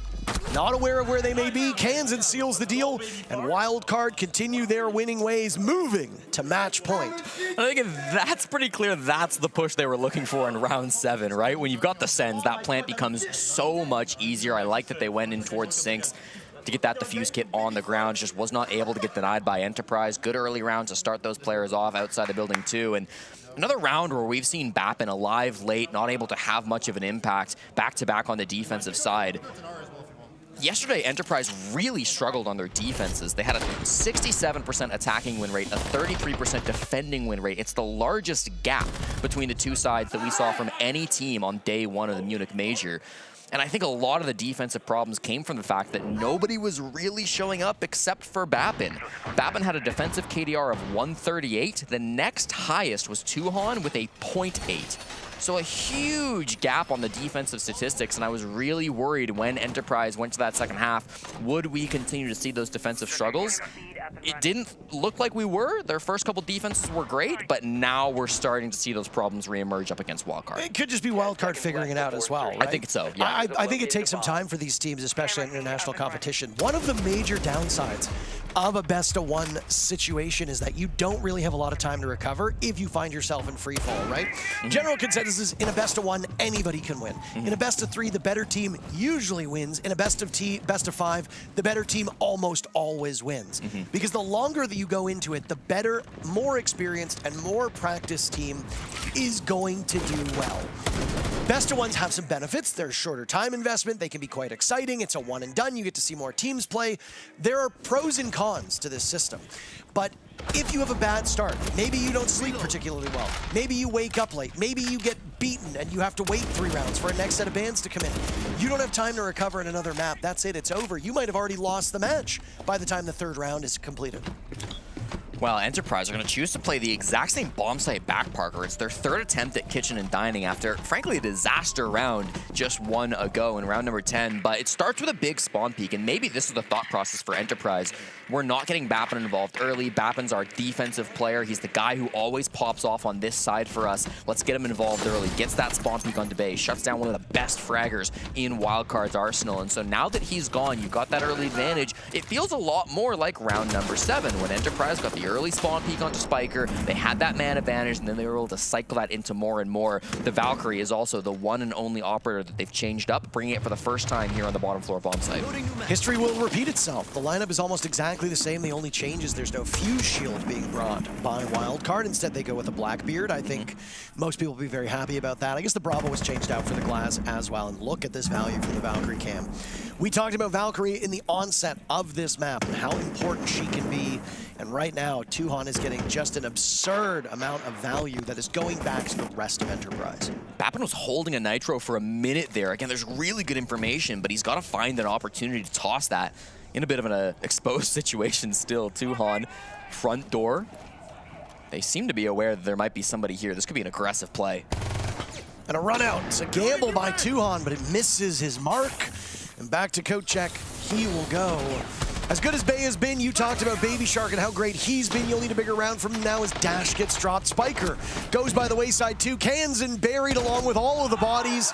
And why not throw in Baby Shark for added measure before the dirt seals them all in the grave. A great bounce back round from Enterprise to stay alive. And yet again, we will need all 12 rounds to settle this one.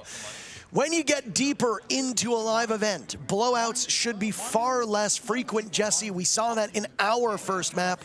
We are now seeing it here in our second match, as these teams will go the distance. And that was a really cool Sens strat coming out from Wildcard. I know it didn't work, but that's an old school North America strat. Back before Sens was buffed and we saw Sens on every single bomb site, you use it in through the restaurant window to give you an easy access point straight into VIP. I think the original Wildcard roster in the North America League with very different players were a team who started to run a lot of that on the bottom floor of Cafe. It didn't work though because we saw Bappin toss out a two-brow canister, and it actually brought down part of the Sens wall, which allowed Relays to get a big pick onto Spiker that I think was the turning point in the midst of that round that really started to give it to Enterprise, battling them back and forcing this 12th round.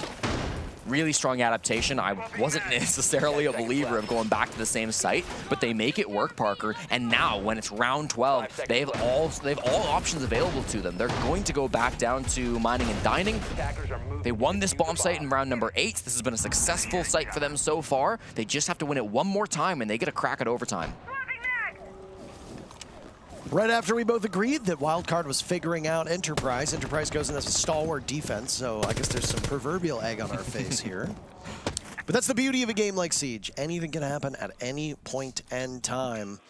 Gridlock has been played by Bay every single round on attack, and there are a few maps where she thrives as well as she does on Cafe. A big reason for that, as you can see that first set of track stingers thrown out, are the stairs.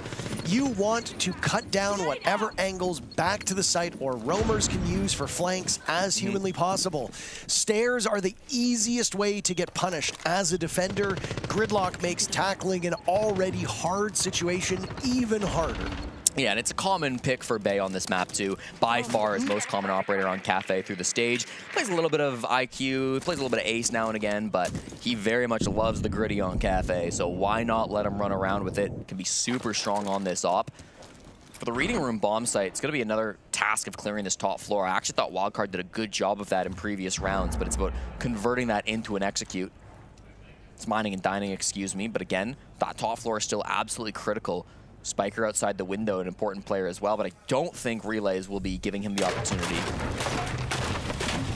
Relays now being hunted down as those boogie drones go to work above him. Yet again, the ram upstairs inside a piano is a frightening thing to deal with, not just because you lose that safety of the roof over your head as a defender, but also the noise it makes. It will conceal a lot of the advances of the attackers, and they're hoping that right now with the 3 players who are all over top of this mining portion of the bomb site, they're able to find some great value. I love the IQ as a pick to counter the Valkyrie. You saw how important Valkyrie was in the previous round. This time will likely have less impact on the general cut and thrust as the IQ will hard counter it. Yeah, and great use of the nades so far too. You saw that first one being tossed out so they get to rotate down from the bottom of red stairs, that wall not being reinforced. Interesting from Enterprise. They're going to have to deal with that 5v5xu coming in with 40 seconds. And down goes Bay at the hands of player overtime, looking progressively more likely, but hold on a second. We've been thrust into a post plant. Spiker gets the job done, and player dies shortly thereafter. Bappin and Fisho Guy finished off 2. The kill feed completely dominated in orange, as desperately Relays and Tuhon look to prevent a 1-2 scoreline for this team. Enterprise down to their last player, Tuhon fighting for his life on red stairs. 3 players from Wildcard all searching for this final kill. Track Stingers will be the end of it, and my goodness, Bay from the grave gets things done. Wildcard win the matchup without needing OT, punching Enterprise down to fight for their lives in a best-of-3. Wildcard themselves a single best-of-3 away from the main stage. Shark making some noise at the end of it too. 15 kills, 9 deaths. Au-delà des mers, là-bas sur le ciel clair, il existe une cité au séjour enchanté. Et sur les grands arbres noirs, chaque soir, vers elle s'en va tout mon espoir. J'ai 2 amours, mon pays Paris, toujours. Enjoying that? I was singing along actually during that whole break. It was fantastic. J'ai 2 amours, she has 2 loves. Yeah, what he said. We've got a great game coming up now. We're into best of 3s. Hey! It's promotion time, Tim. So the next 2 games that we have on the stream are both best of 3s. The winner of those games goes through to the playoffs, Tim. Only played a couple of days this season. Already make it to main stage on Friday to get the whole week off. I love the chaos of group stage where it's like within a couple of days you have teams going home, you have teams going through. It's like absolutely great stuff. We are right in the mix of it, going from our best of 1s where it was a 1-1, now over to our, as you say, qualification side where it's 2-0 for these teams. And we can see the breakdown of how things stand there. The other game, the 1-1, so obviously FaZe won the other one on ours. Wildcard were, no spoilers, 6-5 up when it was just switching across to us. I don't know how that one's finished, but we'll get an update as we get into our game. The other game? The Enterprise one? Yeah. It was 7-5 to there we Wildcard. Go. Wildcard have won. Wildcards have won. Spoilers. But yeah, we move on to that winner's side. The elimination side, the disqualifications, not really disqualification, is it? Elimination side is going to be on the A stream, but on B, we stick with those winners. M80 versus Secret. The first one, Falcons versus W7M to wrap up the day for us here. We've got another good, I'd say, 6 hours of quality siege heading the way of your eyeballs. Quality content, Tim. I mean, M80 versus Secret, speaking about the game that we're about to jump into, is about as quality as it gets as well. Yeah, we saw M80 yesterday looking on fire. Absolutely really fantastic. Good. Really, really impressive performances. And the same can be said for Secret. Now, we haven't had the pleasure of casting them yet or watching any of their games, but there's a reason they're 2-0 as well, and I think this is going to be a fantastic NA versus EU clash. Yeah, I think Secret were a little bit more consistent through the day from what I saw. Results very similar, getting the job done. M80, maybe, it was a little bit closer against G2, and then just that blowout victory at the end of the day. Really, really good from them, as we said. Completely dominated FaZe on layer. Excellent stuff. I think this is going to be potentially a bit of a classic EU-NA matchup. I completely agree. And of course, which way it goes? Well, I'd love it to go the way of Secret, given they are one of our home teams, but M80, I've really been enjoying seeing them play. And of course, we've got one of our old friends in Fabian stood behind them as well. You can't knock it too much. But we'll have a talk more about that in just a moment. Here's how things have been going so far for the side of Secret. Savage having one hell of a tournament, Tim. Yeah, it's no surprise to see Savage up there, top of the pops, with Team Secret, a team that we know very, very well. We get the pleasure of covering them week in, week out in EML, and, Savage being one of those names up there. Mowgli, a little bit quiet so far. I'd highlight him as certainly one to watch. We know that he's got the ability. We know that he can have those big play moments. Doesn't seem to have happened for him yesterday, but he's definitely one not to take your eyes off. Doom just working on a little puzzle there to keep his brain sharp before he gets into the game. I need one of them. Keep me distracted, keep my hands busy. Oh, he's done it. Well, he's cracked it, mate, honestly. Absolute pro. Easy as that.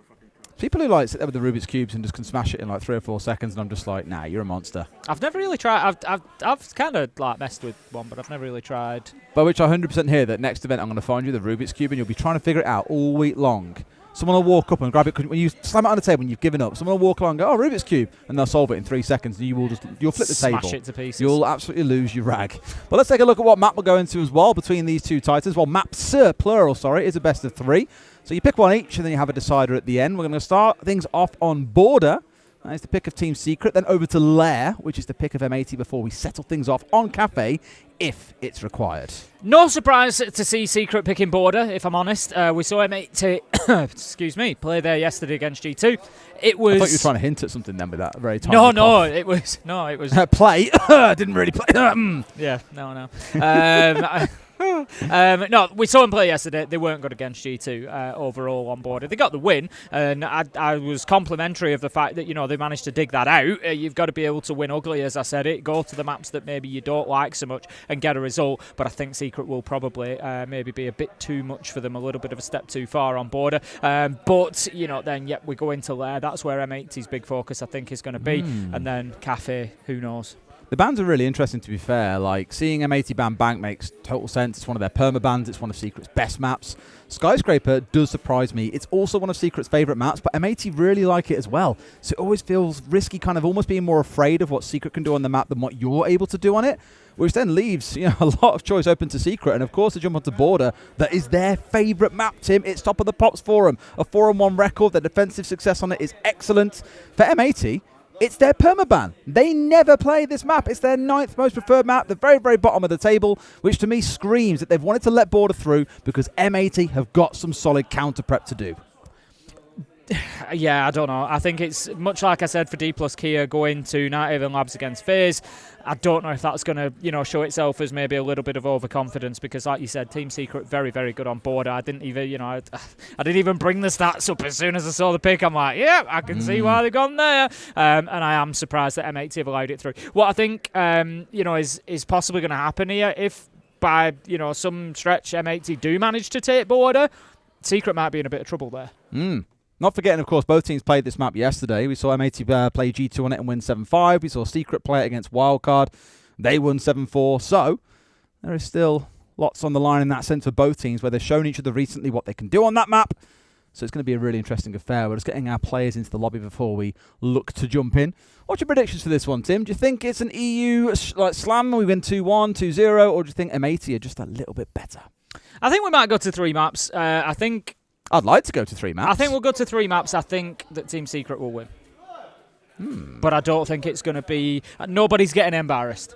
I think this is going to be really hard fought. I think it's going to be a well-played match. I'm expecting maybe an overtime or 2 throughout it. I think it's going to be one of them where we end up at like 40-plus rounds or something, like really, really good match.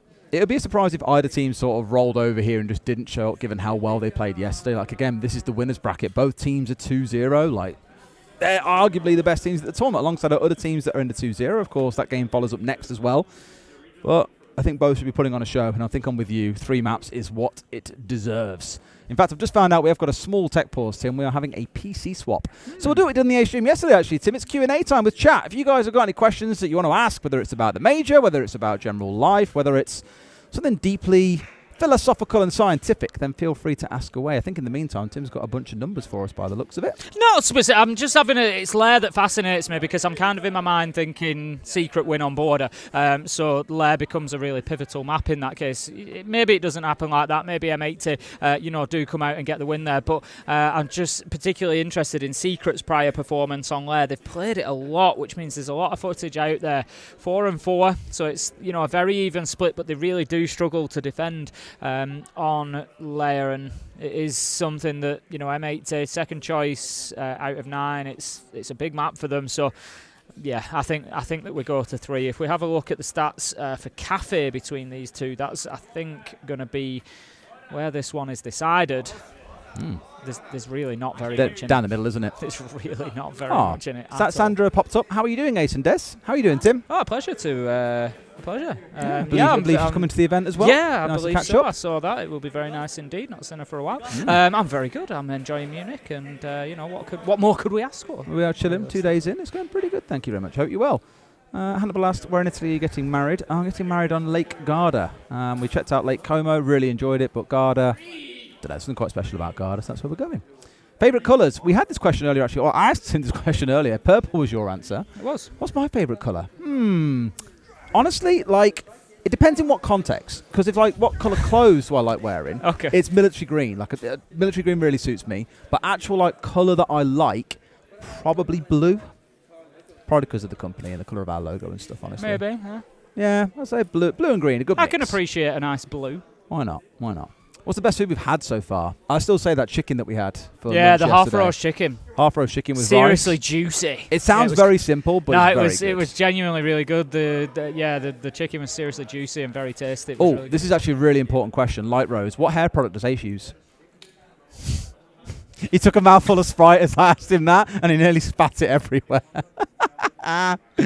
Oh, very close, very close. So this is a question not really to us, but in general. If you get 3 losses, are you eliminated? Yes, but your third loss that game will always be a best of 3, so it's as good a chance as you're going to have to be able to stay in. Tim and Des, are you two family friends? I wouldn't describe as family friends in the conventional sense. I'd describe us as family now. Oh, there. See, not family friends, we are just family. There you go. And the sentence stops there. Yeah, no, not family friends, I don't think. No. As family friends... Because we live quite far away, is probably the problem. It'd be a lot easier to hang out if we were closer to each other, but life's busy. So not really. We talk on WhatsApp semi-regularly, regardless, probably every couple of days or so. But at the most. And then at an event, we're always talking to each other because we're together. I've just seen Villa, by the way, are up 4-0. So whoever asked me that question, Dylan, I am buzzing. I've obviously not seen any of the goals or anything yet, but I'm definitely checking them back after we're done with this best of 3. Oh, favourite cheeses. You don't like cheese, do you? Not a bit. So I guess I can throw a favourite cheese out there, but I'm going to get rinsed again like I do previously. Cheddar. No. No. Mild cheddar? Mild cheddar. So, to be honest, I really don't eat... I don't eat cheese... Are you going to say Baby Bell? I don't eat, raw cheese, if you will. I don't know if you call it raw cheese, cold cheese. You know what I mean? I only tend to eat cooked, on pizza or right, on on your standard on a pasta vanilla bland or boring pizzas, something like that. Okay. So I only tend to eat it cooked. I am partial to a little bit of Emmental. I like on a panini niche. or something. You know, a little bit of Emmental on a panini, but it's not a strong cheese. Mozzarella again, not a very strong cheese. I'm not a strong cheese sort of guy. You know, I'm the one who's like I hate it in a restaurant when they bring out a cheese board and it's got something really smelly on there. No, or I'm not a fan of blue cheese, but anything else I do quite like. I love camembert. Yeah. I'll tell you what, I've said that now, and Bruno I know is already like shaking in anger. I was going to say, Bruno's going to hate this conversation. How I've said camembert, he's going to be so angry with me for that one. But me and my missus love it. You know, a bit of cranberry, a couple of sticks of bread, camembert. That's what it's all about. I love it. Do I answer this one the way that I really want to? Yeah, the devil on my shoulder is saying yes. Are the casters allowed to swear? I can't tell. Yes, we fucking are. Straight in there. To address that, actually, to break that fourth wall a little bit, obviously it's discouraged. This is like a professional broadcast. It's a product that's going out there. We have sponsors. They wouldn't appreciate if they just heard swearing all the time, right? So what you'll tend to find is casters will save a swear word for a particularly high moment. As you've probably heard at several events before, I won't forget Parker's holy shit when Iconic clutched up that massive play.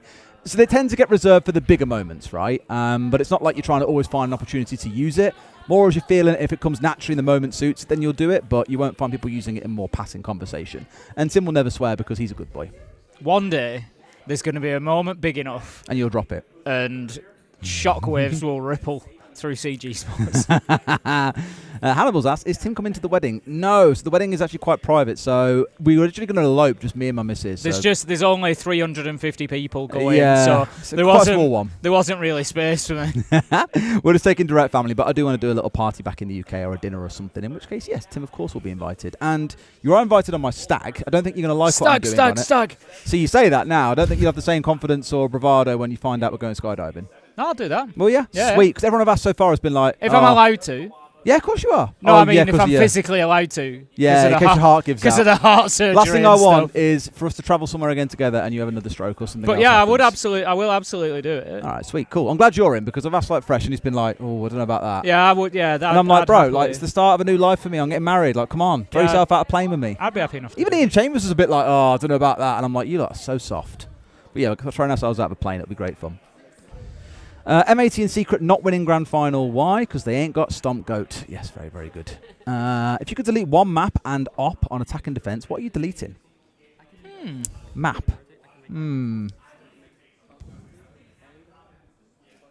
I don't really mind any of the maps massively. Are we talking about the competitive maps? If you say ranked, because we've played obviously loads of ranks, so we'll know the pool. I mean, I don't really want to get into like deleting maps.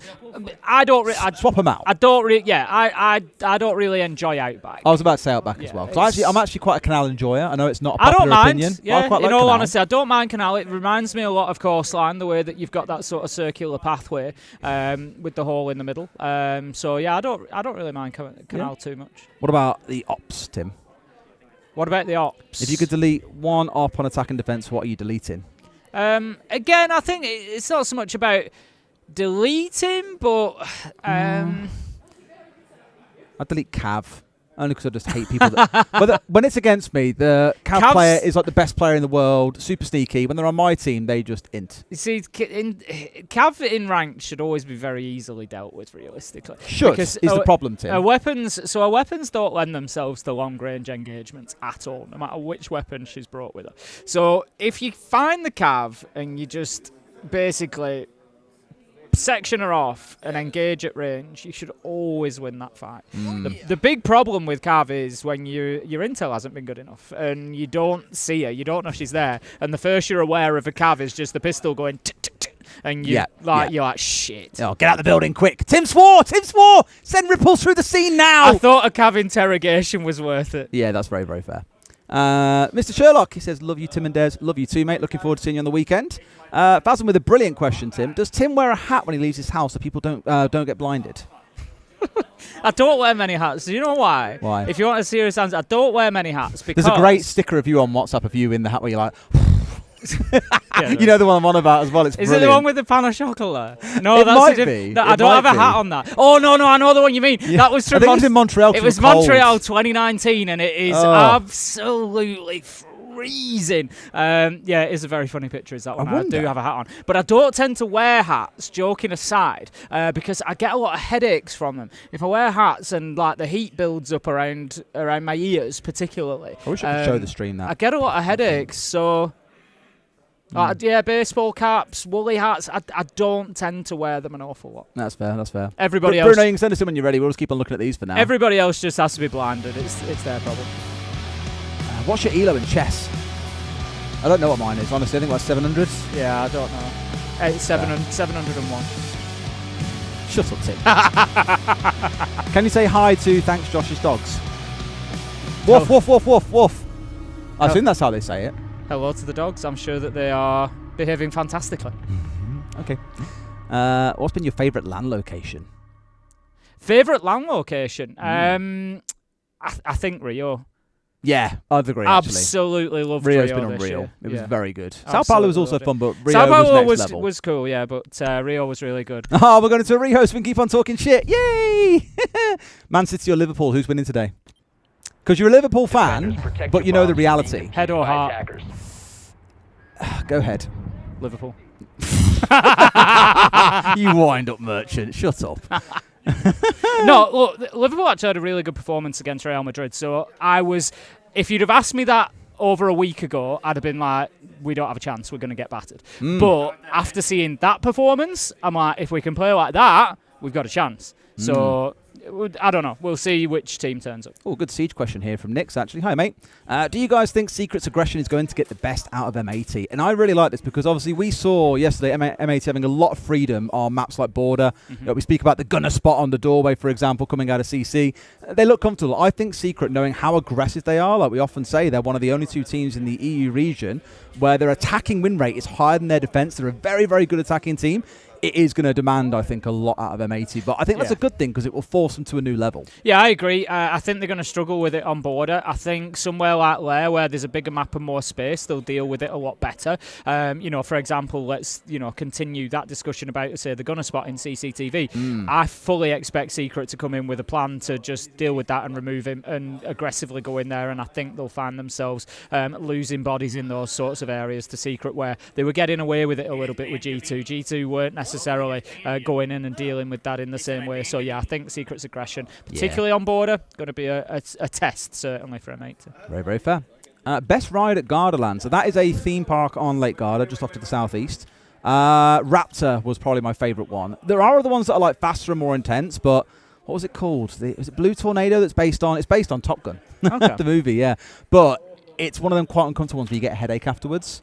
It's a bit too much. Like you're not rattly. Yeah, it's not the best. Shaman was quite fun there as well, actually, now I think about it. Yeah, I enjoyed it. It was good fun. It's a nice little park to go around. Can't quite say it beats Disneyland, and I'm sure Tim would agree with that, ever having been to Gardaland. I've not been there. I'm quite a theme park guy. Love a Disneyland. Yeah, lots of different theme parks. Yeah. I do have visits in the UK to our theme parks as well quite often. And yeah, I like a roller coaster. Oh, most surprising team so far. Most surprising team so far, I would say Weibo.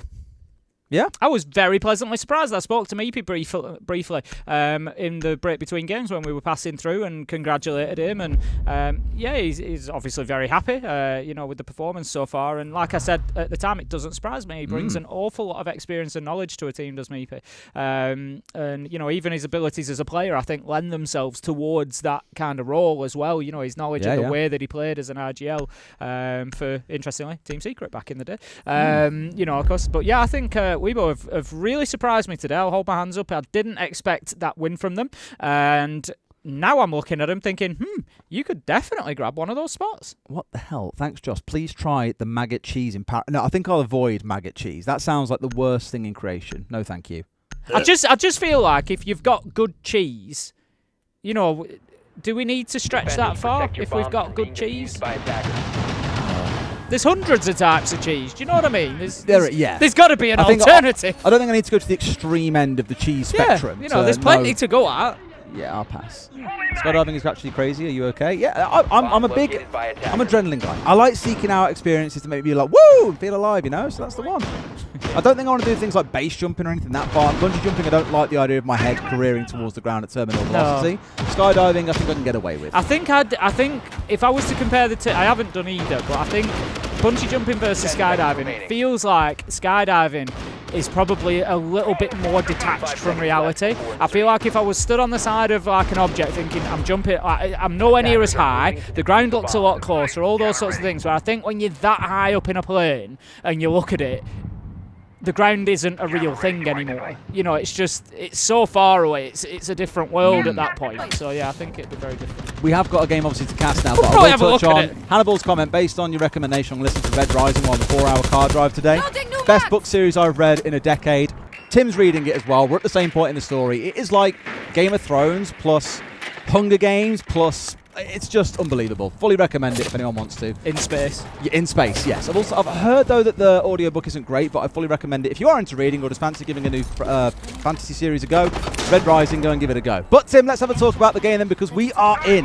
Now, Nix, of course, said, do we think Secret are going to push them? Maybe we do.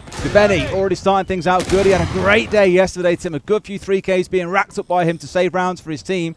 Here, at least, he's giving his team a little bit of breathing room. Adrian going dangerously low, but not quite finished off here. Still a 4 versus 3.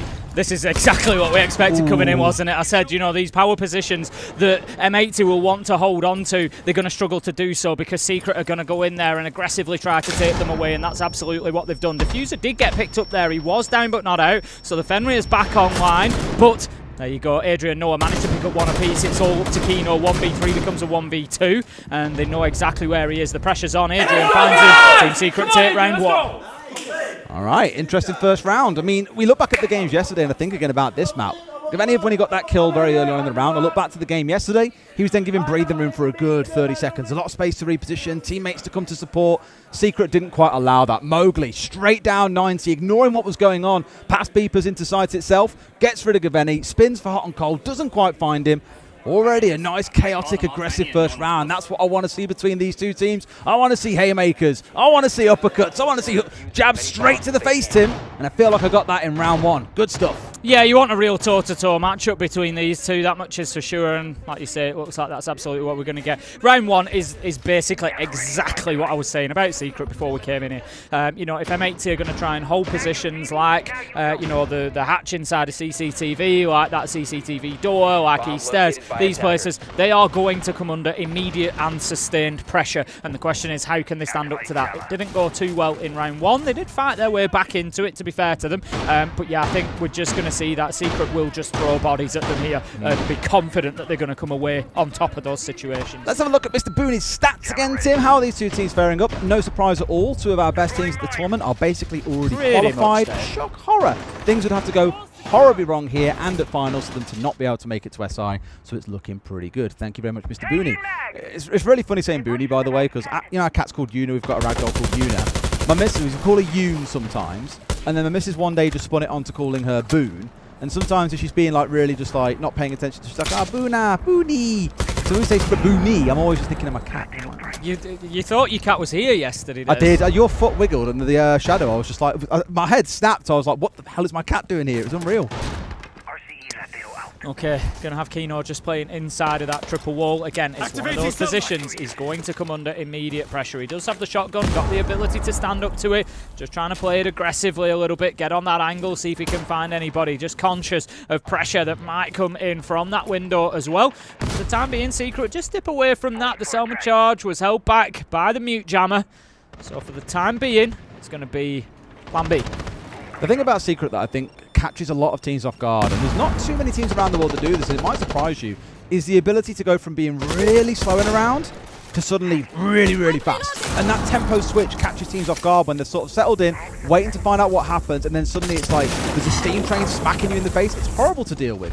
And so that's where I think a bit in the last round, you know, M80 got caught out by that. Secret, at least at the start of this round, have taken things that little bit slower. They aren't rushing the way through. They've got the air jabs down. They've used their Ateros. That first minute and a half or so has been much more about the setup here. That's a freebie for Doom as he's gone on the hunt and found one. Almost kind of gets the fear of his opponent there and backs away from Metal, but turns towards the one inside a bathroom. Mowgli gets shut down by Kino too. 2 kills actually going the way of M80 here, Tim, before settling on a 3 versus 3. Still 70 seconds to go. Kino's actually done a great job there. So when this wall was opened up that we saw in front of us, the triple wall, he dropped hatch and went into bathroom, and I thought, oh, you've kind of cornered yourself there. But he's actually come away with a kill and wasted like pretty much half of the round. It was about 1:30 by the time that he died. So that's not too bad at all. We found ourselves 3 versus 3, but now Secret in a position where they're going to have to start rushing. As you said, you know, they do have that ability to just speed up, to increase the cadence and to get themselves into the positions that they need to be, but it is risks that are inherent with that when you have to do so. Gaveni manages to pick up Savage, and that's what I'm talking about. You will start to offer up opportunities to the defenders. He's going to get tagged out here as well. Maybe a shot from below to come on through if he can get underneath him. But one thing we've seen players on M80 do well so far this round is dodge around the verticals. Nades haven't bothered them. But Adrian on to 4 kills so far in the game. He was saying on social media earlier that he didn't have the best day yesterday, but hits the final 3 in the round. That's what you want to see. Nice. He better comes out after round. Like it's so free like to just get to these castles there and make it so fast. Like we're being too slow with this kind of stuff. Okay, interesting. The speed of the round was something that we picked up on there, that they were a little bit behind things and they were having to take those risks. But Adrian getting in there, beautiful 2 kills at the end, and that's the problem when you're playing against a team like Secret. They can just turn it up and go big. Let's see if we can hear Fabian. I doubt we can, but we'll try.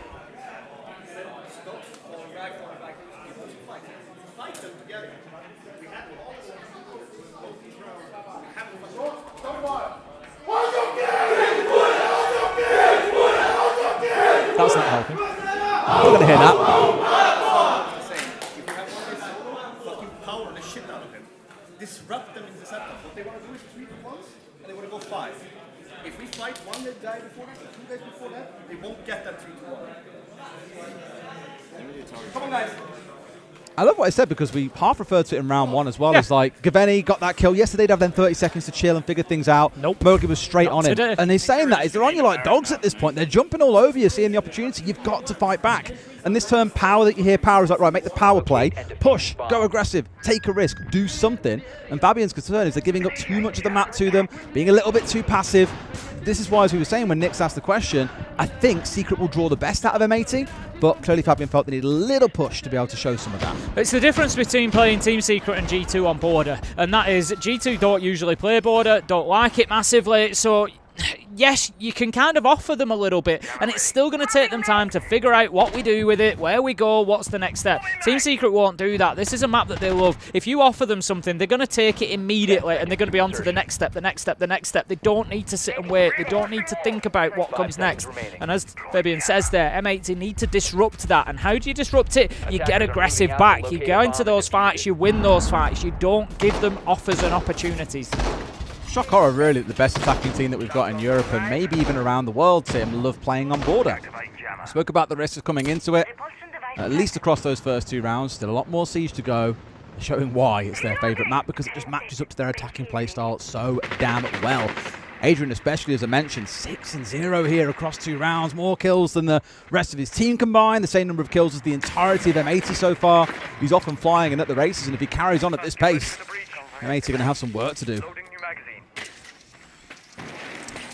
Switchron manages to grab a couple of gadgets, a little default camera, a couple of mute jammers. Great value has been found there by Adrian. He's having a good game so far, 6-0. I'm going to have Noah just pinging out that player on the stairs as well. They know that he's there, but they're going to go for the challenge anyway. Outline looks like Mowgli on Nomad. Just wanting to take that challenge. It's exactly the sort of position we'd expect to see Mowgli. Getting aggressive, looking for that entry. The fight is on. The air jab goes in, the flash bangs, but still, it is not going to provide a kill. Noah does manage to find Kino. That's the castle taken out. And that is East Stairs cleared up as Adrian picks up hot and cold as well. And it's another round that is going in Secret's favour. It is again. The problem is, Tim, attack timeout is normally that time that a team can turn things around. Look back at Shopify Rebellion in our game earlier. Down 0-3. Attack timeout comes in from Super. Didn't get a chance to hear what he had to say, but they turned things around and won 3 rounds on the bounce. Here, things not looking so promising, though, so maybe that impact, that chance to step in is not going to come to light, because here, It's a flawless round, Tim. That's not what you want to see after a tactical timeout. The problem for M80, I feel like, it's not just about speed, it's not just about border and strategy. They're just losing gunfights as well. We just had a great top-down view of it there where the Demos just strafes into customs, picks up a kill. Absolutely no problem, not too much of a challenge, not too much of an issue. And that's something M80 need to change as well. When they get a player in their sights, they've got to be hitting those headshots. They're going to have to win fights quickly because Secret will do the same. So they can't give them any breathing space. But right now, on border, it certainly looks like a little bit of a mismatch between these two. It does. And we question, that choice to let Secret go to their favourite map. I did say, okay, maybe they've done some counter prep here and they've looked at how Secret play the map and feel they've got a way through. It's like the classic days of Team Empire, though, right? We often said, oh, well, they always do the same thing every single time. Look, they're so easy to counter prep. It was all good, but they were just so good at doing that one thing that no matter what you tried to do to disrupt it, to stop them getting away with outright murder, it didn't matter because they were just so much better than you, even when you had all the counter prep in the world. And it's starting to look a little bit that way here for Secret. They look very, very comfortable. Again, a flawless round in round 3 off the back of a attack time from M80 is a great sign that they are not phased by what the North Americans are bringing. It could well end up being a 5-1, even a 6-0 half if it carries on, Tim. M80 haven't even looked close yet. Yeah, wouldn't surprise me at all with the way that Secret are playing at the minute. Adrian still yet to die. 7-0, hasn't lost his life in the first 3 rounds. So let's get into it. Round 4, additional bans. Demos, no surprise to see that taken off the board. It's going to be Armory that is the defensive site for M80. Saw it back in round 1. They were unsuccessful in holding onto it. We saw that early aggression from Secret. They got a couple of kills very, very quickly in the round. It was close come the finish, to be fair, but it was, down to a few magic moments from M80, and that's not something they want to be reliant upon. Twitch drone goes in, and again, Adrian doing a great job with those Twitch drones, just to remove that electronic utility and gadgetry that they're going to be trying to fight against. Get you out of this one, Red Like. This happens sometimes when you die on the drone. You've got to find a way to get off it by switching to a certain view, and there's all kinds of wonderful stuff you can do. There we go, he's found it. We're all good. He's a pro. Yeah. I know him, Medic, and Easy have had plenty of fun getting out of that one over the years. But alas, we are out. No one has gone down so far as well. Gaveni looking to challenge on towards the break room door here, expecting that Secret will come in from here, and why not? It is often where you'll have a bit of pressure coming in, given the focus at the start of rounds often is around East Stairs itself. No claymores on side, though, to drop down on these doors, which is why Noah's having to be so careful here and so respectful of break door itself, in case someone on M80 does step up and look for the challenge. Just going to hold this angle on break door is Gaveni, and this is kind of the aggression that we're talking about, that they need to be winning those fights. So if you remember, I said it's the gunfights, it's the individual. Savage, Noah, they managed to win theirs elsewhere. So despite what's happened with Gaveni, despite the fact that he's held them out of break and gets a kill onto Mowgli, M80 are still behind, taken down, utility used well. Adrian 8-0, Savage managed to find Kino, and just like that, blink of an eye, Diffuser is in a 1v4, make it a 1v3 as he takes down June. Continues fighting, but Savage shuts him down in Fountain, and that is going to be another round. Team Secret 4-0. This is becoming a slippery slope. Making it look easy, aren't they, is the thing, Tim. You wouldn't imagine these are our 2 top teams at the tournament. M80 played so well yesterday, like we said. But they are just not looking competitive, completely outpaced by Team Secret. But I'll say the classic thing I often do, 2 halves to a game of Siege. I know Secret can defend. It isn't as good as their attack, and that may be where M80 finds some success on this map. But if you're going into that second half 6-0 down, I'll say the same thing that I always do, Tim. M80 have to be right every single time. Secret only have to be right once on the defensive half. That's it. You look at it, and it doesn't matter what your defensive record is. Realistically, when it's such a high map preference for you as Border is for Secret, you need 1-2 rounds. You'd expect them to pick them up, even if it's just a case of defending top floor twice successfully. But there's 2 rounds before we get to that point. M80 will be on the defense for the next 2 still. It's going to be that top floor site once again, Armory and Archives.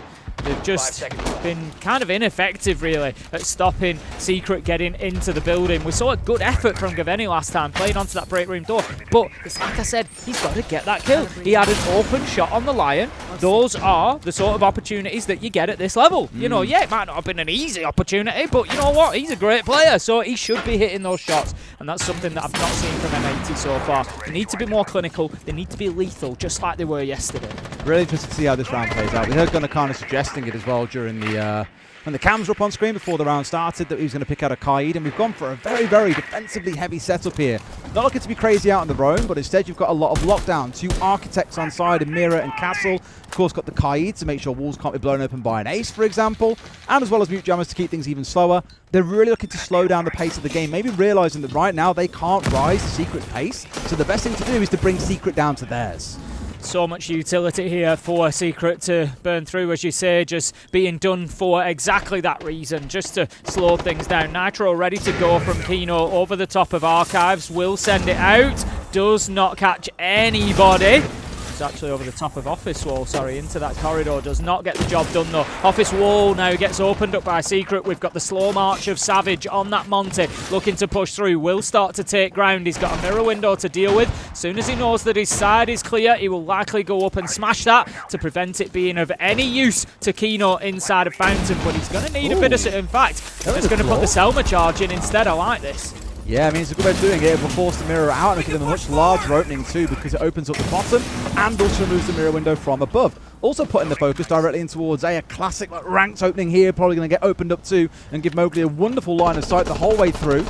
The thing is, Tim, Nuancy might be feeding you this information on where the players are, but someone's got to be the one to step in and get the kill. It has forced Secret to slow down, but don't count them out, because like I said back in round 1, they are very good at going from very slow to very quick at the click of their fingers. Mowgli just on a little bit of a rotate there. Just changing things up. They know that we've got a player inside of CCTV. We talked about the gunner spot, and he does it again. Absolutely deletes Noah from the round. Beautiful one-tap headshot. Doom taken out by Gaveni as well. This could be M80 getting themselves on to the scoreboard. 4 versus 2 as Savage manages to pick up Kino in the only answer Secret have found. Of course he gets that kill. Needs to get rid of Gunner here as well. He knows that he's tucked in still. Sees the man, but you have to win that one. Gunner, just a little bit too better, I'm afraid. Mowgli living up to his name and leaving Savage, the only player to get a kill in this round, on his own. Turns out, Tim, playing this more defensive, locked-in setup is the way to bring Secret down to your level, and then you beat them about. Yeah, good response from M80, and you know, I've spoken about them hitting their shots, and guess what they did in that round? They started hitting a few of those shots. Lo and behold, they went on and won it. Gunner, absolutely beautiful one tap round the corner with that TCSG, and then managed to get a second as well. Especially when the player of Secret already knew exactly where he was. He was going in there pre-firing. You shouldn't be losing that fight. But M80 have just managed to sharpen up a little bit in round 5. Yeah, you can. They lock in for their last attack then, Tim.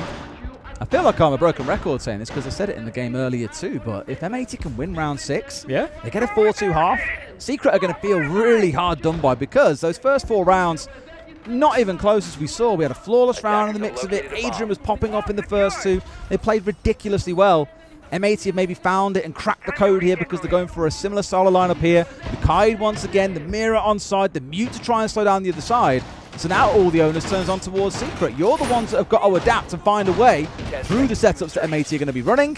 And I don't quite know if, like, let's rush in and just see what happens is the answer. Maybe they don't either. In fact, as I say, that's changed off the Flores, who typically suggests you're going to see a bit of a slow start. They might just go for it with how things are lining up. Just going to be defending that passport wall. That's a fascinating one. We've seen that line of sight getting opened up. The reason that you do that is to try and help East Stairs become a little bit more secure. They don't have anybody out on East Stairs at the minute, but we may see somebody rotate there as things go on. You can see bottom left of your screen, that double wall is Kaid electric load, so it's just preventing that line of sight being opened up from passport in towards that area, and indeed now Kino does locate himself on East Stairs. So the setup is complete for M80. They are now ready to see where this Secret aggression comes from. They're trying to get things going from West Balcony. Diffuser takes a lot of damage along the way. Mowgli takes a little bit, and that's going to be Secret, I think, getting access to the map any second. Yeah, there you go. I want to see them C4 start flying, Tim. Yep. 5 on side to just start popping in. It to me suggests they were expecting to see a shield come out. It's a great way, of course, to deny them. You might get there with 2. So 5 will do. An extra 3 just in case something bad starts to go wrong. But clearly they've got their own game plan illustrated here, at least to us. Secret don't know that there are 5 of them in back pocket. Probably going to wager a good guess based on what they've seen so far in terms of utility throughout the map. Starting to focus here on Fountain being opened up. We heard them speaking about that between rounds a little bit, actually, Tim. And that looks to be the game plan. Force them back here. Get them back down towards side. Go away! Thank you very much. Yeah, I think that fountain wall has been opened by the Selma charge, but look at this. Still a presence in office, playing inside a sandwich there, making it really difficult for them to take any ground. Oh, absolutely beautiful from Gaveni. I want him to hit shots, and that's what he comes back with. Hit a few more, Gaveni. Absolutely beautiful. First call coming out here from Adrian as they now start their step on forwards. Speak a lot about the power of Dockerby, and it actually nets a kill back the other way. It's Dplus getting rid of June. Tim, looks like M80 may well find that second round.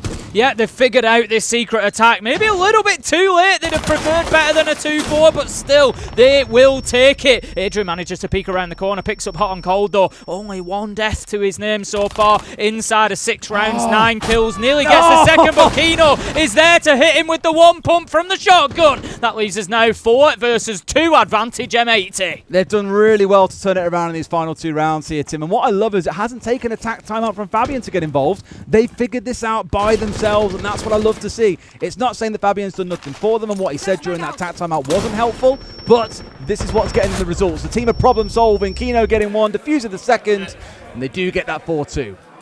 Absolutely what they needed. A little bit of a steal with the way that Secret played those first 4 rounds. To come back and get yourself a 2-4 half there, not the end of the world. And as you said, Secret not quite as good defensively on border as maybe they are on the attack, so there is an opportunity for M80 to get back into it. I don't think at this point that they can, I mean, of course they'll be, you know, targeting 6-0. Why would you not every single time? But I think realistically over time, you know, that's got to be the finish line at this point. Get yourself there, and then, you know, anything that you can do beyond that, fantastic. But you've really just got to focus on getting those 4 rounds and, you know, getting them as soon as possible. If you can get maybe the first 2, first 3 in the bank, get yourself back level, put the pressure on Secret a little bit.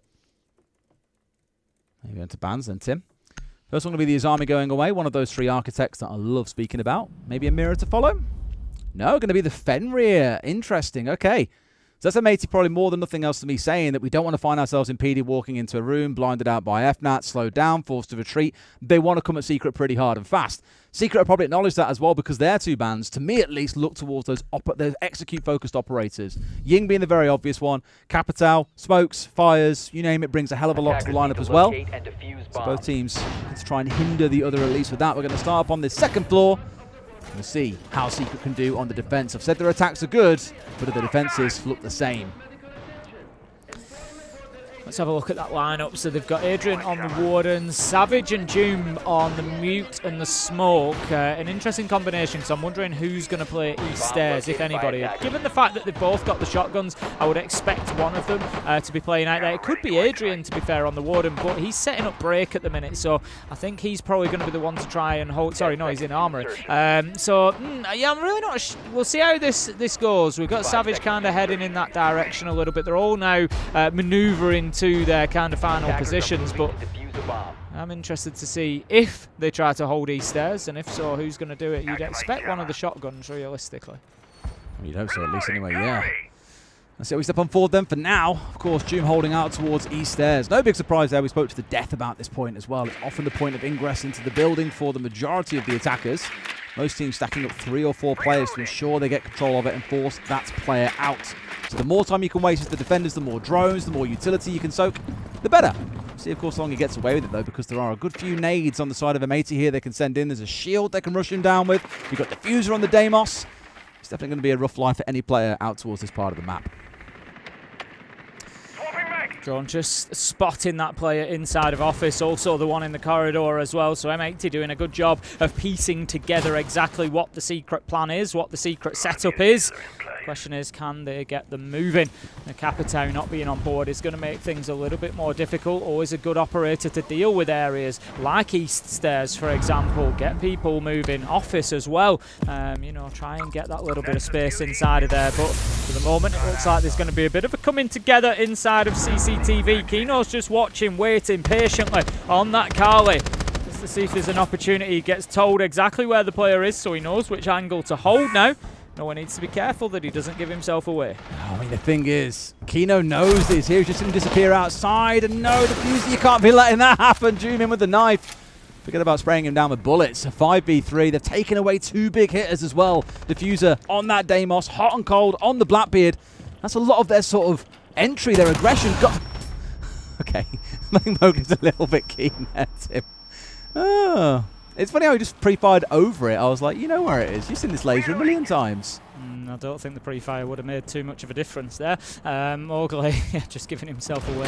Not really what Secret needed, but they will continue to hold on. I think the M80 push on to East Stairs was a little bit disappointing. 2 kills come in, Adrian and Noah managing to find them. That's one of them on that break room door. That's where the final one comes in. Noah on Kino. The hold of East Stairs was good from Secret, but a little bit disappointing from M80. I think they just sent one player in there, and again, this is something that we've seen from a couple of teams over the tournament is not always giving enough attention or working as a team to solve problems. We've seen that East Stairs dealt with brilliantly a few times, and usually it comes from a combination of somebody working in underneath, applying pressure from the bottom, holding that angle from passport wall, from passport door, in waiting itself, somewhere like that, and then the pressure coming in from the top. So the player's got absolutely nowhere to go. A little bit of utility usage, maybe a nade, maybe a flash, get in there and clear him out, and that's just not something that M80 really did. They didn't send enough numbers there. They were kind of all hanging around break room door, and they were focused on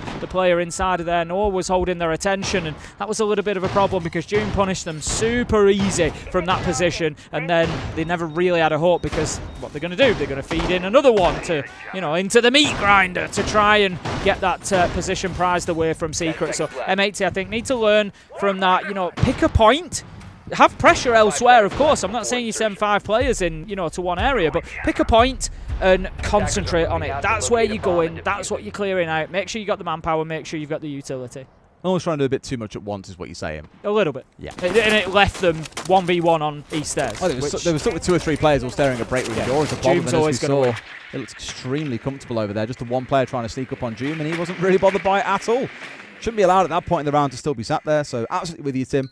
Let's see what can change in this round, because again, the owner still sits with M80. They are at a 3-round deficit. Got a lot of catching up to do, and we're getting to that stage where for Secret, they'll be 1 round away from getting this first map closed out, done. Moving us on to Lair, which is M80's pick admittedly. Hopefully we see a very, very different affair there, because you can tell that this definitely is Secret's map pick, and it is their favourite map. They've looked very comfortable so far. Yeah, this is. I think when you look at the map ban, you look at this and you say, right, Border is a heavy favourite for Secret, and M80 don't normally play here. They're not great. Whereas when you look at Lair, I think M80 are the better team, but I think it's one that Secret are capable of winning. So from that respect, I feel that Secret kind of won that map ban. We're going to have an opening kill come in on Mowgli. He's had a bit of a torrid game, to be honest. He struggled to get himself into it. I mean, we have seen him trying to run past Claymores and things like that. So maybe not always helped himself, but just struggling to make his impact. And I think, that's probably why you try something like that. You're just trying to, get the energy up and get anything going for yourself. But he gets taken out, as does Doom. Smoke canisters go with him. Could be an M80 round. Could well be. They've got the numbers advantage to do it, and you've got nearly a full health hot and cold like Monty Shield staring you down to. No excuse for a team of this caliber to not see a round like this over the line, unless... Seeing a bit of aggression attempted, admittedly, but so far, wow, beautiful from Adrian. Gets caught out with the flash, turning back for the player, but no. Kino's there on East Stairs, finds it through the soft wall. It's down to a 3 versus 1. Savage at range, trying to make that SMG sing, but Gunnar was there waiting for him to rotate round 90. Picks him up. A really good round by M80. Yeah, much better. Just getting in there, working as a team, creating situations where Secret really can't come away with the win.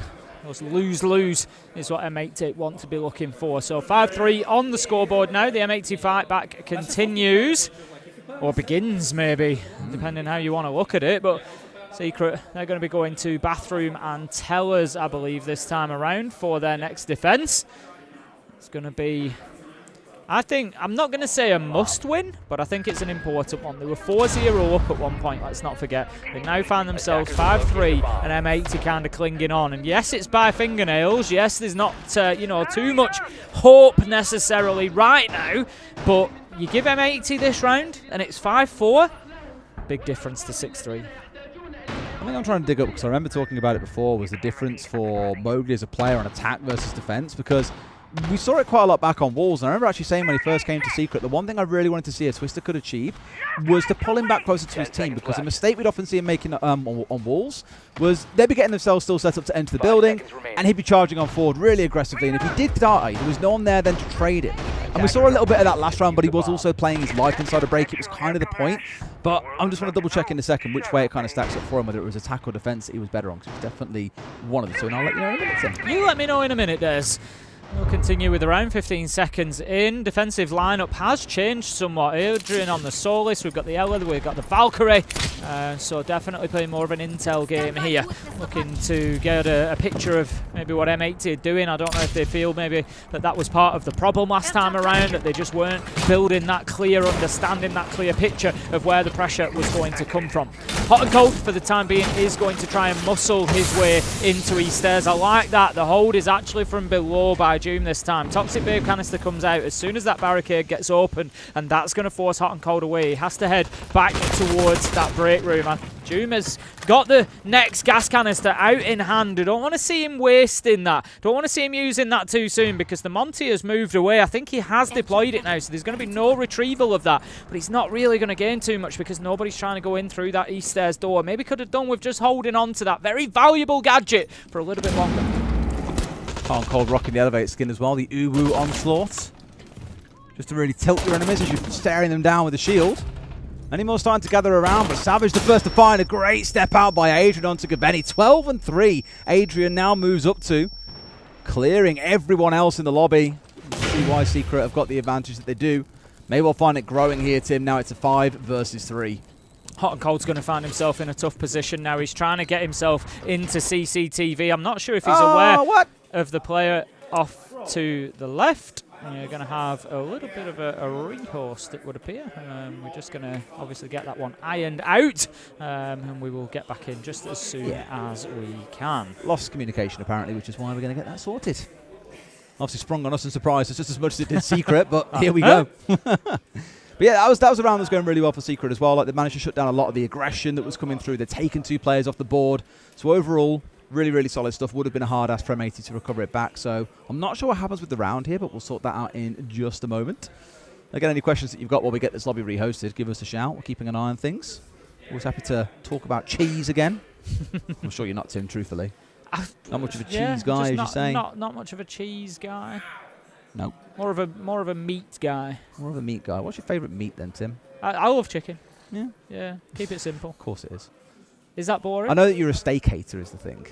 I'm not a steak hater. You just think it's very mid. I think it's even a great steak is mid. I think I don't know, whether it's the same in all countries, but in the UK it's kind of held up as this like fine dining thing. If you're going out for we're going out for a nice meal and having a steak, like it's it's just cooked meat. It's not. I prefer something with a bit of spice. I really like Mexican food. I really like Chinese food. I really like kind of any of that sort of food where there's a bit more taste, a bit more flavour, a bit more variety. See, that doesn't fit your agenda, does it, Des? Your vanilla ice cream and margarita pizza. That don't fit your agenda. Your water. I do like water. Just favourite drink, mate. Is it your favourite drink, water? Nah. What's your favourite drink? I don't know if I've really got one. I like a nice lemonade. Yeah. And I'm talking like in the UK we'd call it. What would we call it? Would we call it like a traditional lemon? No, I can't think of the word. Traditional what? Traditional lemonade. Like Sprite or 7-Up? No. Like a proper old school like lemonade. Not fizzed up like modern soda is. Properly made. Nice and refreshing. I can't think of the word. I swear you said yesterday you don't like lemon. I don't mind it in that sense. Right. I'm not a big fan of it as a flavour. Okay. But yeah, I do like an old lemonade. It's going to bug me now. Brilliant. Absolutely brilliant, honestly. I'm an enigma, Des. What can I say? Predictable. Enigma. I'm an enigma. Which I'm not quite sure if those two things contradict each other, being an enigma and being very predictable. I think they might. Good shout from Chieftain, actually. Dr. Pepper. I used to love that as a kid. Pepsi, I used to love more than Coke, but I think now I like Coke more than Pepsi. Okay. As I've got a bit older, my taste buds have changed. They do. Pepsi's just a bit, I don't know. Though we have this blessing at the hotel when we have our lunch there, that, and I don't know why this always makes drinks better, but the drinks are in glass bottles, not in plastic bottles. And for some reason, that just completely elevates the experience. I'm sure I read something about that once. And I don't know why I've said that, because I can't remember what it is, so it's now just a big disappointment.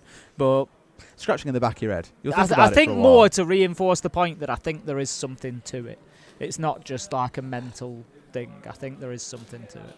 Oh, apparently the stream may also get disrupted. Did their game get knocked off? Oh, I don't know. Are we all in a rehost? Oh, yeah, okay, everyone did, okay. Maybe it's the LAN server then. Happens. It looks like we're getting everybody back in, so I don't think we'll be too far away. Us too, Gav, us too. What else people asked, actually? I didn't go and check. There's an easy one about cheese again. It was a nice restart. Oh, an interesting debate from Hannibal. He's always coming in with the big questions today, whether it's football or Siege. At this point, with the number of years that APAC has had to catch up, why do we still see them being so far behind as a region? I don't think that they are necessarily. I think they're still behind, but not as far as they were a few years ago. Yeah, I think they're a lot closer now. Don't get me wrong. I'm not saying that they're equal to Brazil, or I'm not. But I don't think they are that far behind. No. Look at Reload. Cyclops had a great run there. Was playing some really nice Siege. Let's be honest. Cyclops have been so unlucky at this event. Oh yeah. With the opponents they've had, it's you horrible. come into a Swiss and play G2, FaZe, and Furia. That's just ludicrous. At what point do you think you're going to be 0-2 and play in a team like Furia? Like it's madness, really. So I do feel for them on that from that perspective, and I think we can look at the import rosters that have gone over there. Elevate and Dplus Kia, of course, being the two that stand out. The two Brazilian rosters have gone over there, and it's not just been plain sailing for them. There was, when you say that APAC are kind of a quote unquote weaker region, or that there's development needed, you look at it and you think, well, surely a team from another region should do very well then. It should be a clean sweep, and it's not what we've seen. It's been very competitive. I think more than sort of better or worse, the reality is that it's different. Yeah, I think Jess has made a very fair point as well. APAC can't really catch up because they can't scrim everyday top opponents. Yeah. And new metas practice those like other regions do, which is a fair point. There's also the consideration of the fact that APAC is a bit of a melting pot of several regions together. Yeah. Ping is always a consideration for them, for example. So there are things in the way. Obviously, we've seen the occasional player from APAC jump over to other regions and perform really well, mainly in EU, like Virtue, very much now a mainstay name. We had Jigsaw, of course, for a while on Fnatic as well. There are a few that have made the jump. Yeah. So it's not like they're zero, but it is hard. I get it. I do, like I say, I do try to back, the APAC teams where I can. Are they at the same level all the time? No, they're not getting to the finals, but equally, I think, I don't think they always get given. Sorry, mate, you wait until China appears in the game, and then suddenly we're all doomed. They'll just take over. I don't think they always get given enough credit necessarily either. Very fair. So I do like to try and big up the APAC teams. Yeah. They're always very fun to watch as well. Like I love watching. And we've always loved casting the Japanese region Absolutely. as well. It's always been super, super fun. Just need to see a couple more teams step up big. Import more APAC players, you won't be disappointed. Yeah, maybe not. If there's a couple of teams who have tried that, then they might say otherwise, but you never know. You just never know. I think we're about to go back in then, Tim. We are. With a little chit-chat of the little Desert Ace podcast draws to a close, and our game can resume. And yes, as you can see from the score on your screen, the round is not being gifted to M80 because it wasn't an individual player's fault, just our LAN server apparently went down, and so both games on both streams were reset. So we'll pick off where we left off in a 5 versus 3. So a small advantage to M80 there, who looked like they were on course to lose the round. The bathroom tell us is going to be where we head to. It is what it is. It's the nature of video games. These things will happen occasionally, and the teams just need to roll with that. And it's all part and parcel of your ability to win games, is overcoming those little hiccups sometime. Bathroom tell us it will be then Secret. As you say, we're doing a good job last time around. I don't know if we're going to see any East Stairs presence again. I would do if I were Team Secret, given that M80 have struggled to clear that position so far. They've also had some success Secret out of CCTV as well, and so I think playing those two areas, they're both very valuable areas here on Border as well. So I think keep hold of them for as long as possible. That's going to prevent too much of an office presence because you can always rotate round to that area quite quickly from both of those. So I think just give M80 as many problems as you can to solve, really. Absolutely. More hurdles you put before, and the more chances they might trip over them on their run, Tim. Either way, it does feel like M80 have got something cooking. Admittedly, before the rehost, didn't look like they were in that round, but the one prior, which they managed to get over the line, gave them that little bit of confidence that maybe there is a map to be won here. The Secret are certainly not going to make it easy for them. A couple of trap operators coming along this game, if you could. Former Lucy one, trap operator, infra operator, generally good operator. Take your pick on that front. But same story, Tim, as we said before, there is a player on East Airs. It is Doom chucked in. And he's had a pretty good time here so far, getting a little bit of damage down towards the Monty, forcing him back out with the shield. And here we go. This is the pushing that we're used to seeing. But they really want to catch him. Drop down. Will Doom win it out? No, he will not. Gav gets rid of him, but Savage is there for the trade from below. So although they've got East Airs control, Tim, they had to pay for it with Gav's life. I think it's worth it. I think you get that area and then you can start building from there. And if you lose one along the way, so be it. But look at the difference in the push from M80 there. It wasn't just one sent in to try and take a gunfight. There was a plan. There was a purpose. There was a shield. There was just nowhere for Doom to go. Much, much better from M80. Clearing that out, gaining a bit of ground. But Mowgli steps out and picks up one. Doesn't matter as two come in for M80. 3 versus 2. Mowgli Savage with it all to do. One upstairs, one downstairs. They're going to have to coordinate well. And the war still carries on around East Airs. Mowgli trying his best to retake it. A C4 up and over. Will it find Hot and Cold? He goes dangerously low, but not taken out. The challenge at least stepping up here towards East Airs. They've got the ping on him, Tim. He knows exactly where he is. Pre-fire it, my son. That's a freebie for Savage. Down goes Diffuser. But down goes Diffuser and elsewhere, Tim. Not the player this time round, the actual case. Gets another freebie here. Oh my god, they've gifted it to him, Tim. What the hell is going on? A 3k for Savage, but he's got to beat Hot and Cold, and that is a big ask. But look at Hot and Cold's health. It's so low. He's on the Monty, he's on the shield. He's going to have to expose himself to stop the plant being denied. This is going to be a real dance of death here. No choice but to go outside of the window. I just don't think he's going to have time here, Savage. He keeps trying to sort of bait him to come off the shield. Is the angle? Yes, there is. Hot and Cold plays it beautifully. Experience coming to the fore there. M80 managed to close it out. Savage did a great job there. Triple kill in the round and almost managed to get that one over the line. But I think the reality was he had to go and physically push that Monty. But with the time remaining, I don't think he'd have had time realistically to do that either. And probably also a good sign of respect towards Hot and Cold there. Like, he knows he could have gone for the shield break to be able to get a little bit of damage down to Hot and Cold, but probably realising Hot and Cold, he ain't going to let that happen, Tim. Savage knows this operator inside and out as well. And interesting, these bans coming on through that we've just seen. Smoke and Monty being taken away. Seen a lot of smoke coming out from Doom, so not surprised to see that one disappear. And of course, Savage knows how these shields work, but is also sick and tired of seeing Hot and Cold on it. Away goes the Monty, straight into a secret tack timeout. Can't really hear what they're saying, though, unfortunately, this time round. Twister keeping that one under wraps. We saw Twister before the game. He seemed his usual happy self, ready. He was very jovial, wasn't he? He was, ready to go and compete. I've long admired him as a coach. I've watched him since his Furia days. There's going to be people saying, what? Twister coached Furia? Yeah, all the way back when, end of 2020. They lost every single game in SAL that stage. And that is how far they have come. They were one match away from being relegated from Tier 1 Siege. And Twister used to, bless him, because he was English speaking, he used to come on our interviews every week, win or lose, which was always lose, unfortunately for him. But he used to come on and he'd give us his time and he'd explain what was going on in the team, and he used to say to me, you know, we're going to get to SI. And for a team that was losing every game, you're kind of thinking, yeah, right then. That's a little bit of confidence there. But you know, he won that relegation game, and then they came through. It was that year that they came through the SI quals, got themselves into SI, and it was on the up and up from there. Obviously, you know, he parted with Furia and moved across to Europe. Now he finds himself with Team Secret. Been there a good while now, well established. But yeah, he's always had you know, a really good mentality around his teams, I think, and you know, a big vision. Always had a big vision. And a big vision that right now is rewarding, of course, winning EWC.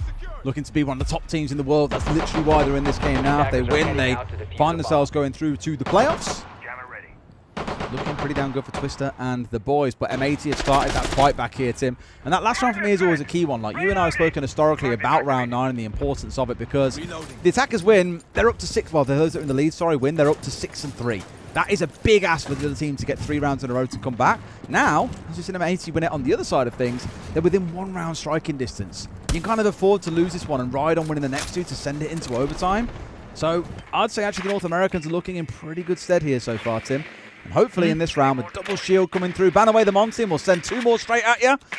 they've got the same kind of game plan they can keep rolling forward with because it is working. Yeah, I'd agree with you. I think that M80 do. I said, a couple of rounds ago, I said if they can get that, let's not forget they were 4-2 down. They now find themselves only 1 round behind, fighting back, and this is Secret's best map, and you'd have expected them really to probably push on and win it by now, but they just seem to have had a little bit of a wobble, a little bit rattled by the North Americans here on defense, and how are they going to deal with those 2 shields? Just having a look, they've got 1, 2, 3 nitros, 1 impact nade. That's going to get thrown out, so no impact nades remaining. Nitro is going to be deployed as well. They need to make sure, and we just hear it there. If you were listening carefully, you'll have heard it being shot out. They need to make sure that they leave themselves something to deal with this shield threat. Mowgli has tried so many times to make plays like that and just been completely shut down, whether it's the run out, whether it's attempted swings, there is always an answer. And it looks a bit of an interesting trade going on here, but they're still finding the kills. Hot and Cold might be down, but it's still man advantage to the North Americans. The fight continues, but they're going to hop in through the window. Kino just deciding an alternative angle was needed. Nitro goes out, unsuccessful. They haven't been able to use that utility sufficiently, haven't Secret, to just prevent this shield problem. The 1 Nitro kill they got was onto the Twitch, and it has left both Hot and Cold and Kino to terrorize them from there on in. It's all up to Noah. 1 versus 3. Gavene, Hot and Cold, both low health. So you're against 2 shields. It's not impossible, but it is very difficult. Very, very difficult, Tim, absolutely. Very unlikely. Try what we can do on a south side run out, but that just invites the 2 shields to push deep in towards site. Trying to line up, there's at least 1. Noah getting rid of his man. Good on HP here as well. Sees the blitz up nice and close, knows that the plant is going on down, but he's got to beat this blitz, Tim, and that ain't so easy. Spraying at the feet, Kino down to about half HP. It's Hot and Cold. Was forced off for a second. Now up top. No, flashed out on top, and surely he's finished off. Indeed he is. Kino with a great round, finding 3 kills for himself. Yeah, Kino's played that well there at the end. He's effectively in a 1v1 while Hot and Cold is planting, and he's not overcommitted. He's just kept that little bit of distance that kept him safe, kept his feet out of the line of sight, and then has been well aware of the possibility of that jump up. Really well played from Kino, and that brings M80 level now, 5-5. As you say, this could be a big problem. You remember if I said, Leia, we expect to go towards M80. It's their choice. That should be the map that they're going to be better on. Secret, we thought, would be winning border comfortably, in all honesty. If M80 can pick this up, there's a 2-0 on the cards. Well, since the very, very dominant 4-0 start that Secret had, they've won a single round, Tim. M80 have got 5 on the board. 5-1 scoreline across 6 rounds is looking very good for the North Americans. Secret not quite able to put on the same show. It's why I said even at the 4-0 down mark, there are 2 halves to a game of Siege. It could be a very, very different second half, unless we had a 6-0 or a 5-1, in which case I do think Secret could have pushed on and got this over the line. But as it stands now, M80 are in a golden position to get this map away from Secret, take their opponent's map pick away from them, and then go into a map that feels strong on in Lair. We were kind of saying it feels like it should be a Secret Series win, but M80 could be cooking something pretty special. Okay, setup is complete. Noah is going to be inside a CCTV, which is where we saw him have success previously. It is a downstairs site, of course, but looking to still hold on to Armory and Archive. Just having a look if there's anybody joining Adrian. Mowgli is in Fountain. That's going to be his closest support, but Noah, of course, as well out there. But the problem, the concern I've got for Team Secret here is they've got 3 people holding top floor, but they feel like there may be just a little bit too much distance in between them. That'll change. Of course, they're mobile. They're going to be moving around. When a challenge comes in, they will move to support each other. But I just feel like there is an opportunity for M80 to just slice them up and dice them out of the round. Yeah, possibly this time around only the 1 shield, but we have got Diffuser back on that Deimos. We've seen this a million times, Tim. There's always someone that they need to hunt down and pinch onto. They have to move forward pretty decisively, and Noah might be that player that's starting to eye up here. Pressure coming in from below from the Deimos. 2 or 3 players on the break door. Mowgli once again the first player that they greet on their entry. I'm always a little bit nervous because as we've seen across so many rounds now, he hasn't quite been able to be the player that we saw a little bit of back in the first half, where he was getting involved in rounds and having a big impact. he struggled to find kills here on the defense. Yeah, we can see him battling away here on the break door. I think Hunter's sledge was his, sorry, not a sledge, it was, I think it was Diffuser who was moving across the door prior, and it was probably his best opportunity. Diffuser has moved downstairs now and is looking to get aggressive with those Deimos tracks, trying to clear Mowgli out of that break room position. He's taken some damage, but he is holding on well. A minute 45 wasted. He might actually get himself out to safety as well, and he can continue supporting Noah here. Actually really good from Noah, from Mowgli, despite not being able to pick up a kill. No, like the fact that he's wasted 2 minutes now is really, really impressive. For all I was saying about him not really getting the kills that they need, wasting time as Aroma is also completely fine. Ideally, you get yourself back alive, and that's exactly what he's done. Diffuser is now down, recoverable by his team admittedly, but there we go. Mowgli's in, hot and cold, the Blackbeard is gone. Massive kill to find. Yeah, Savage picks up Diffuser, Kino goes as well. 3-4 versus 2, Noah onto Gavini. It's all up to Gunnar in the blink of an eye. He's got to wonder how and where it all went wrong so quickly. It's going to be Secret that get the opportunity to take map 1, but will they be able to lock it down? M80 still looking strong, but Secret find a way.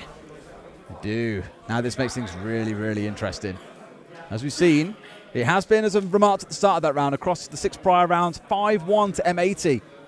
But all it takes sometimes is a couple of rounds to be won out, and that can transform a game. That one round at least guarantees overtime. I imagine once we find ourselves going through to overtime, it would be Secret on the attacking side, because they pick the map, which means M80 get to pick starting side, and then Secret get to pick where they start in overtime. And I think you'd be a fool not to pick to go on attack on border. Just got a little tech pause coming in again. I'm not sure exactly what the issue is, but we'll get it resolved as soon as possible. But yeah, Secret taking that little bit of momentum there. I feel like they need to finish this off first time. They do not want to be going to overtime. Given that it was their map pick, they will have the choice of side in overtime. So that's something for them at least. But I just feel, you know, for confidence, for everything else, border was supposed to be their map. It was supposed to be their strength. They came in, you know, and we did fully expect them to take this one. But being pushed to overtime really won't be too great for the mental heading into layer. And I think losing border could be catastrophic for Secret. We'll see what it gets when we get back into the game. Just bear with us while we get this rehost sorted out. I believe Man City and Liverpool is kicking off shortly, actually, too, if it hasn't already. It's 20 minutes in. You nervous?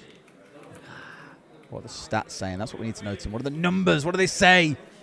Yeah, they're beating you so far pretty handedly, at least on the stats. It's still 0-0. So they're not wrong. Expected goals, 0.79 to 0.05. So they're not beating us then.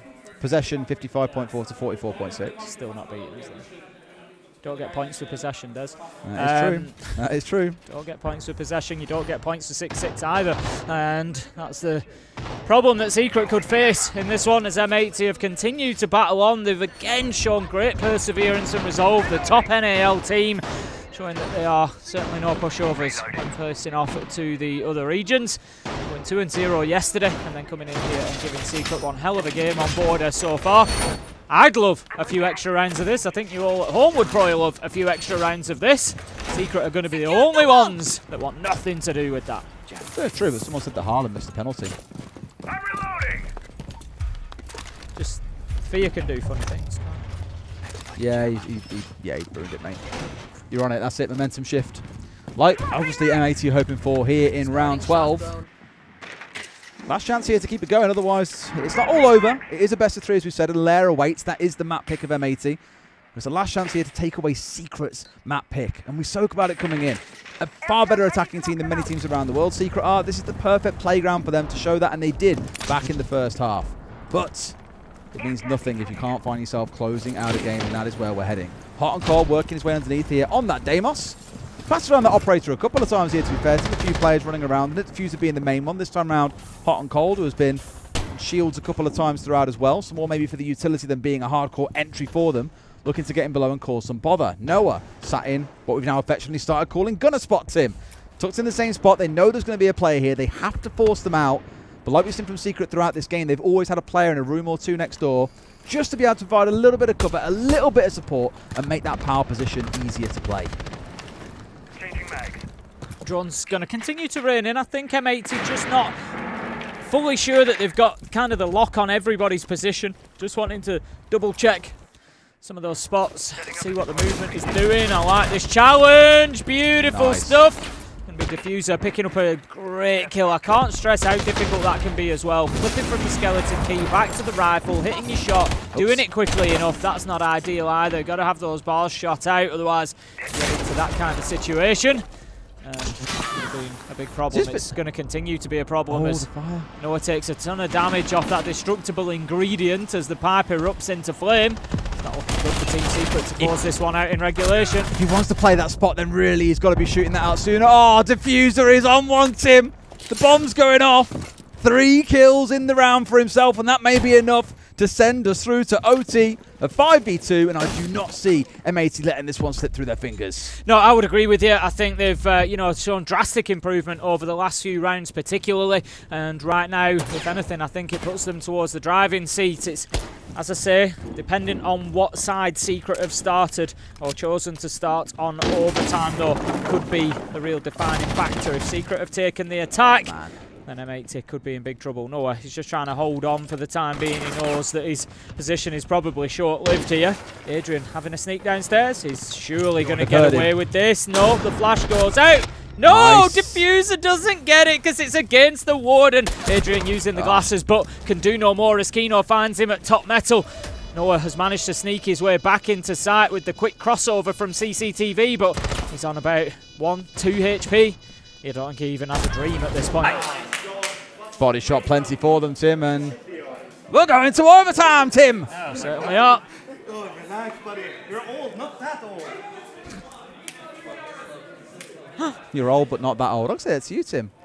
You're old, but not that old. I feel old. You ain't grey yet. I feel old. I'm not grey yet because I shave it all off. Exactly. No one will ever know if you're grey if you just shave it off all the time. I'm not, to be fair. Ooh, M80 are on the Okay, what's happened there? Did Secret really pick to go on defense in overtime? Like, no. I need to go and check this one out, Tim. I'm inspecting. I mean, I'm assuming that's the way that it's gone because Secret have picked the map, so normally M80 would pick the start inside.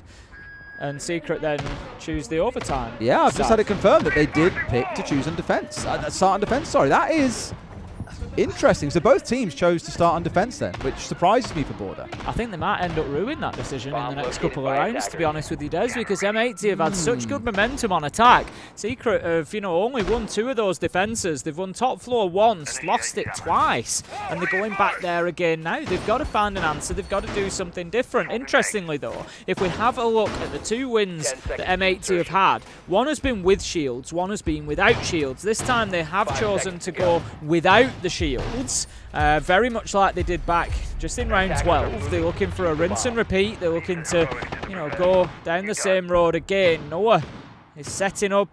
He's on the castle this time. He was on Ella last time, but he is setting himself up in that same spot. It was a little bit ineffectual last time. I think M80 did a good job of kind of circumventing those key defensive areas that Secret had set up, and if they're able to do the same again, M80 might just walk away with a little bit of a bonus.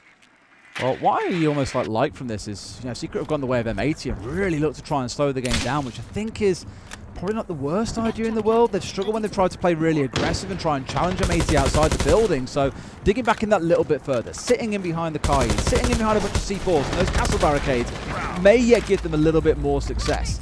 Quite a good pace so far as well from M80, probably realising, hey, actually, they aren't playing as aggressively as before. We can afford to go and be a little bit more pacey here, get his control nice and early on, start pushing in towards break. It's definitely a risk that Secret are taking, but if you don't change things, Tim, you can't expect different results.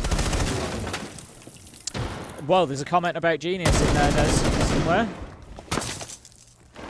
Is what? Comment about Genius and Insanity in there somewhere. There absolutely is. But let's see. We're going to have the castles getting opened up from the Selma Chargers. Just looking to break down that defense layer by layer of Secret.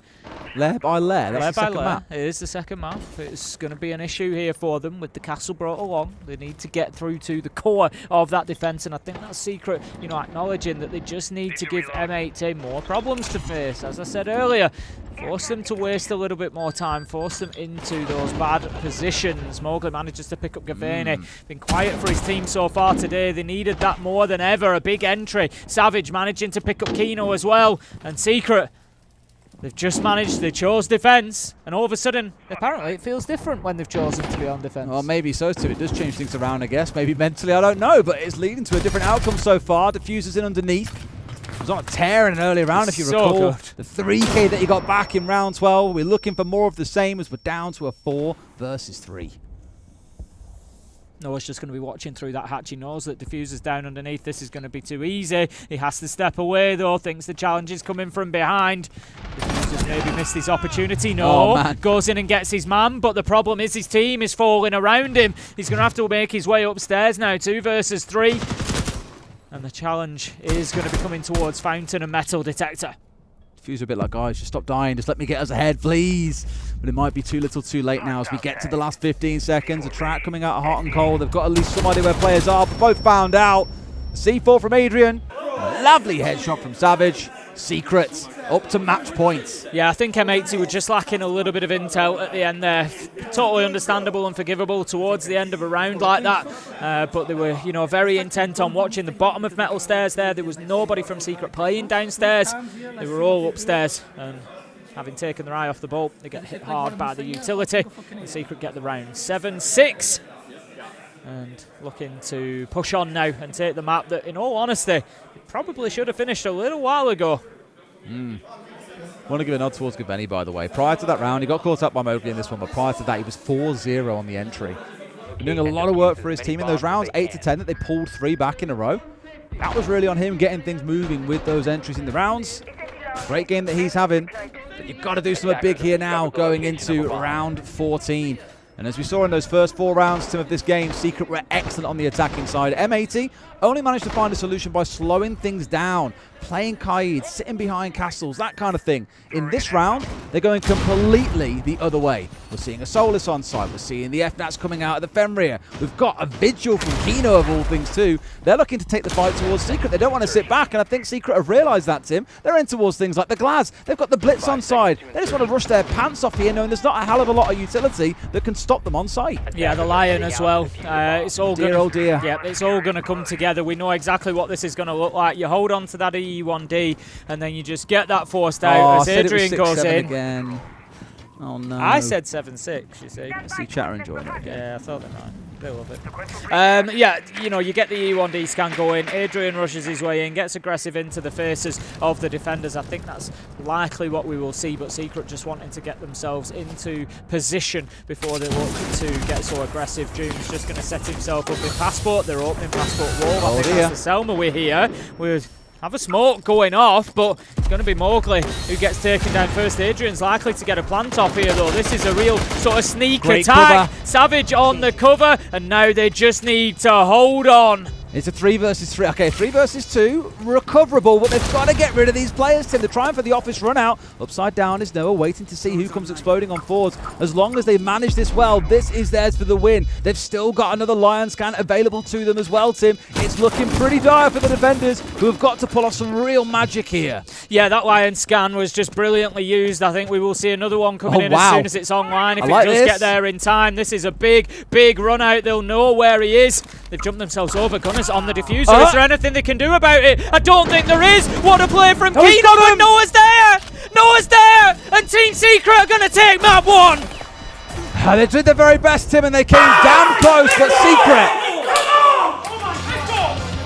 they take their map pick, which means Lair could be where this gets settled, unless M80 can win it, in which case Cafe awaits in map 3. Yeah, I think, that was the expected outcome for Team Secret, Border being one of their favourite maps, but again, we've got to give the nod to M80. What a performance they've just put in there to take them the distance. 8-6 in overtime it takes for Team Secret to get that win. M80 really battling hard. Like we were saying, the outcome was what we expected. I think the method of the journey to get there was not. M80 most definitely are not out of this one yet. It's going to be really exciting to see how things shake down on Lair. You'd arguably give it to M80, but you just can't guarantee anything, can you? No, it's like I said, Border we look at and we think definite Secret favourite. Lair, it's M80 are the better team. They are the better Lair team, but I look at it and it feels like that gulf is just a little bit less, and so there is an opportunity for Secret to turn that over, but we can have a look at our stats there. 30 kills between Savage and Adrian, and that makes it difficult for anybody else to be getting in on the action, as we can see. But look at the side of M80 as well. 28 between Kino and Diffuser. Big match for Kino. I thought he'd got them back at least to round 15 there at the end with that long, big run out that he came around, but couldn't get it done for his team. What a matchup we've just seen. He didn't quite have the vertical cover to be able to stop the player on high from getting rid of them in time, but it was a good effort at least, and that is what gives me hope for what step it will be map 2 as well. Lair, as we said, it is their map pick, but Secret are no slouches there either, which is what makes me a little bit nervous. It could be a 2-0. It's not tournament over for M80 if that is the case. They go on to fight on tomorrow, but let's go to a break. When we come back, we'll find out what happens. See you in a few.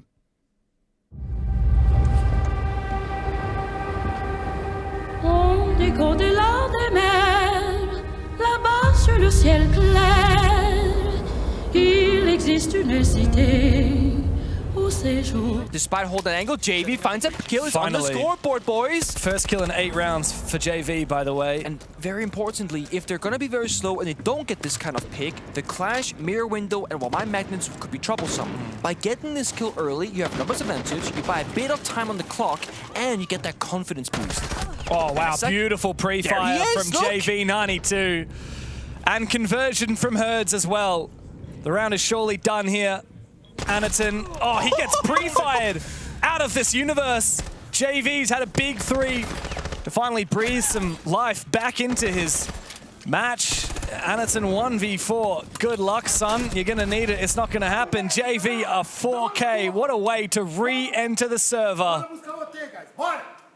It's like he never left. That one round. And a good conversion. Igor absolutely pumped. He takes his tactical timeout straight away. Furia have their best round that they've had all day long, arguably all tournament long. Yeah. One more, and they'll push us into OT.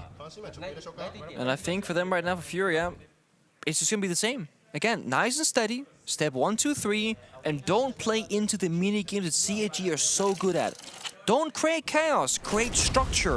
This, holding an ankle for a good 20 seconds, eventually somebody might just push, you get that freebie, and then you can afford to re-aggress because you got that big lead.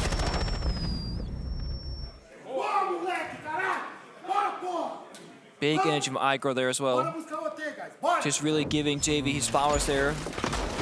But you can see the look on the faces of players like Herds and KZ, like they, especially Herds, because he's someone who gets energized. KZ's very much a silent killer. Herds, he's got the Alamo energy, right? He loves getting big, he loves getting at it. And all tournament long, he's been quiet because Fury knows they should never be in this position. Like, they're on day 2, round 3 of the Swiss bracket. They've had 0-2 in their first 2 matches, especially the Shopify Rebellion one, absolutely terrible. Now they're playing up against CAG, who, you know, a lot of people always have.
Now Shepard with a quadra kill. And now it's all up to Basetto. Basetto slaughtered by Shaco. I don't even think he knew what happened. And Philippe wants to see. CDS steal that round for Furia. Are you ready for this? Bangu, are you kidding me with a third getting And the drop right below, and it's just into the face. Penta are going to the grand final. This could be difficult. If the swing Mason a second, Mason a third! Ryder, oh my god! Wow! Pre-day holding up for the platinum.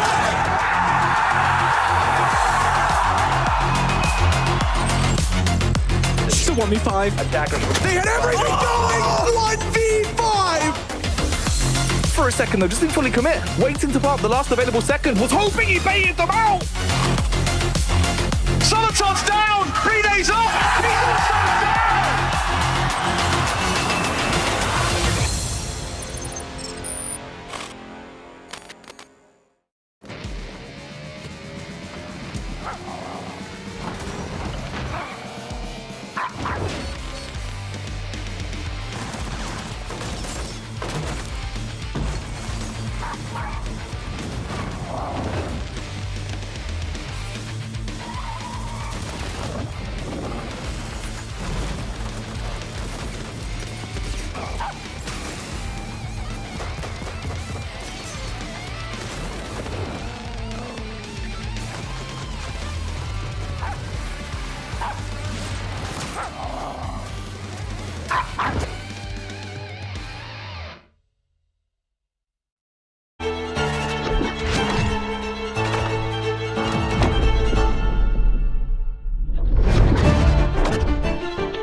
Ink is the mark of the soul.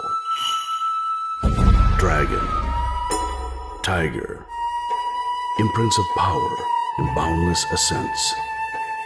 If fate's dumb enough to stand in my way, I'll paint over it with my own damn hands.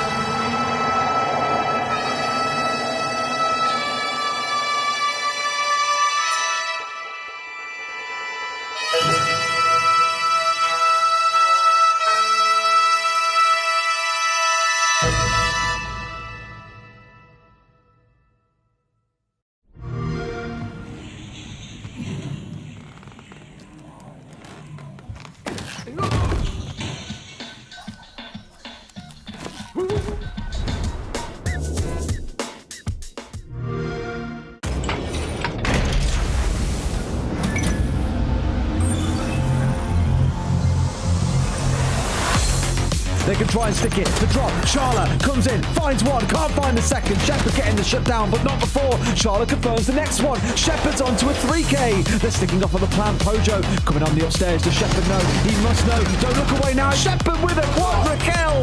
That's the way you clutch a game out, ladies and gents. A huge gamble by Raza Company Academy.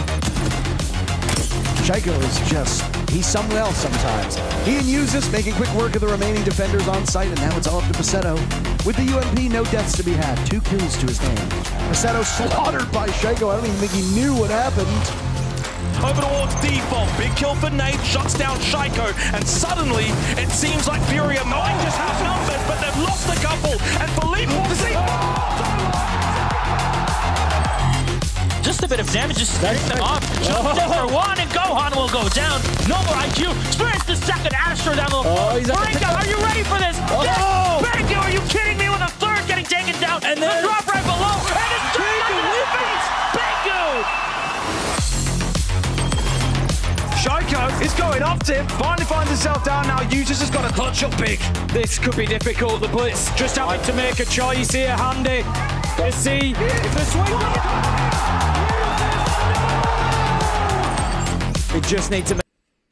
Well, that was your voice, I swear I heard then for a second. It's my Tim. voice and my skin. There Your we go. skin? Did you get to design it? I didn't. But it is there based on my line and the play. If I could design a skin for you, it would obviously be just a big, massive, bald head. Of course it would. Let's get on with the game. Yeah, should we look at the veto again?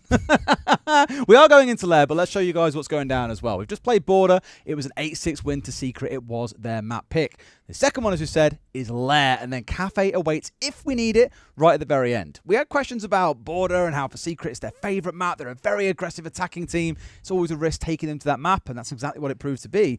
Lair, certainly a better map for M80. It's their second highest preference. They've got a 3-1 record on it. Really good defensive win rate. But Secret have also played this map a lot. In fact, over the last 6 months, they've played it twice as much as M80 has. It might not be their favourite map, but they are very comfortable with it. They know the map well. So I'm really hoping M80 haven't kind of just like sleepwalked into a bit of a trap here. Yeah, I think Secret are going to be good. I think M80 will have enough to take us to map 3. I said at the beginning I had a feeling we were going to see, near on 40 rounds or more. We've already started out that way. We've got 14 on the board, so we only need another 26 between these two maps. One more overtime will do. It wouldn't surprise me to see overtime on something like that, but I think that M80 will have enough to get it over the line. We'll find out. They do start things off on the defensive side, Secret on the attack. And what is interesting about Lair is people always want to know, what is the most attacker-sided map right now? What's the most defender-sided? All that kind of good stuff.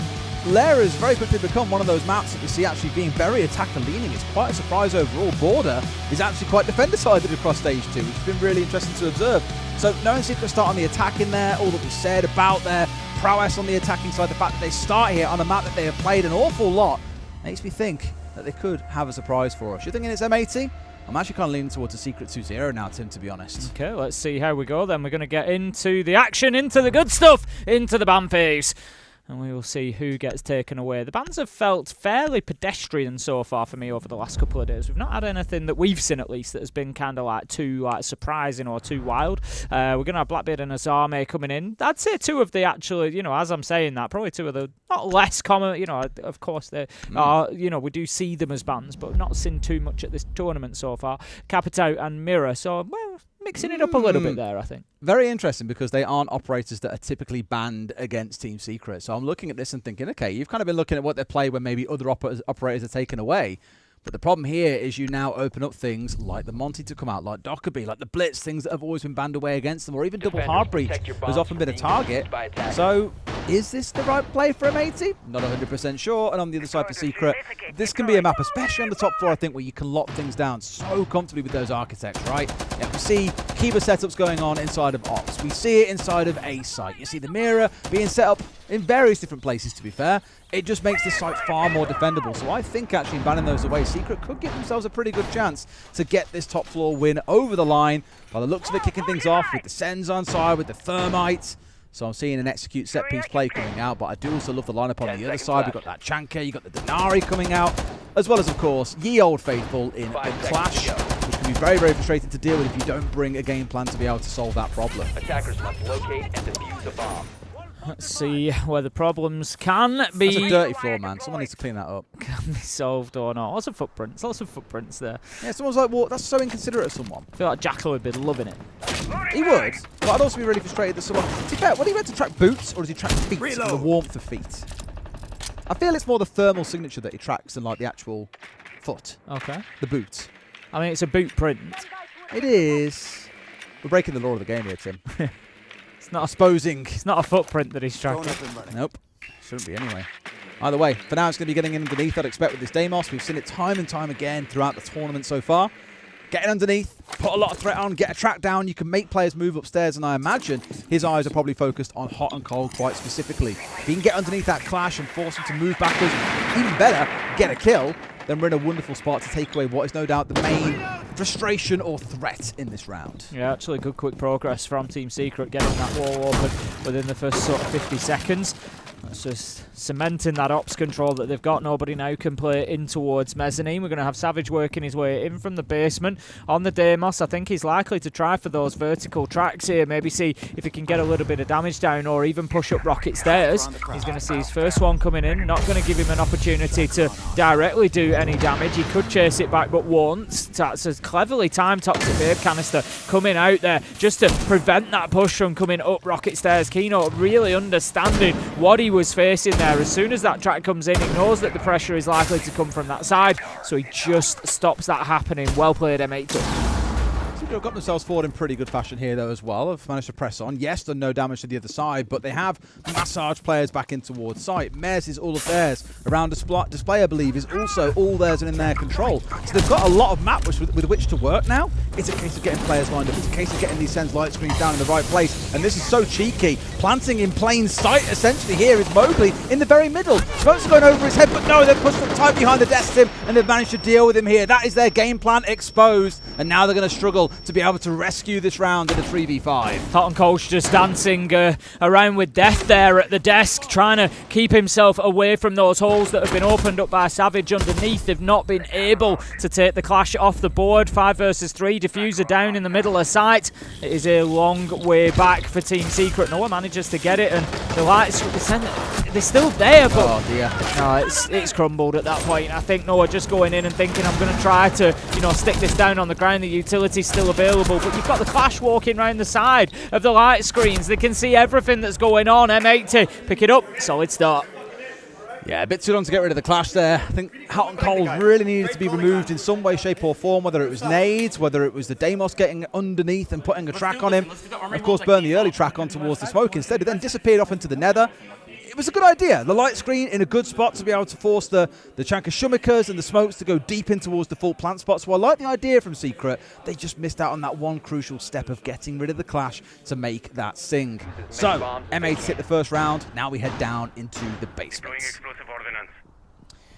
I would imagine there's going to be quite a fight over the mid-floor. Try and keep hold of those hatches if you're M80. Prevent that vertical pressure. We've already seen the Deimos being used. Not going to be the case here, but they're not to know that as defenders. They're going to expect Ram, Buck, Deimos to be raining down that pressure from above. As it is, it's not likely to be the case. Looking at what is being brought along, I'd expect this to be a little bit more of a lateral push, trying to get themselves, as I say that, Adrian, thank you very much, changes onto the Ram. So they're probably going to look for some vertical pressure.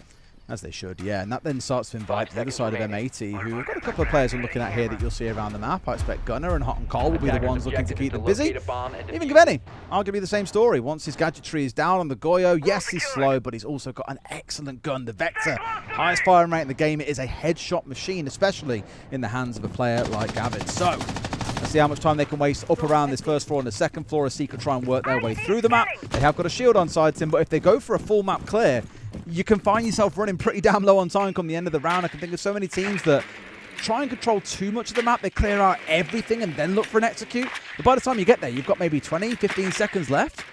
You're screwed. Monty just working, as I said, laterally, trying to get on it in there. Be a little bit more direct from Secret here, rather than looking for that clearance above. At the minute, they've pretty much largely ignored it. Doom is aware of the possibility of a bit of presence up there. Adrian's trying to get himself inside above as well, but it is simultaneous with the work of the Monty, who's looking to get those defenders moving around inside of sight. We can hear the boogie drones now doing their work. Nades go in, trying to unpick this, but M80 are just too aware. Diffuser steps around the corner. Easy little pre-fire onto the Grim. Big loss as well in terms of the utility there. None of those bees to fire on in to help you get that execute off successfully. Yeah, pretty crucial execute utility taken away from them, like you say, Tim, and that's a bit of a worry now. You're kind of leaning so heavily into Savage on this Monty to be that tip of the spear that gets you moving. You've got a bunch of smokes you can work with as well. But the other side, Tim, they've got a few impacts they can throw around. They've got a C4. They've got the smoke canisters. There's a lot they can still do to keep you at bay. So while Secret have tried to move quickly, they've run out of steam very fast as well.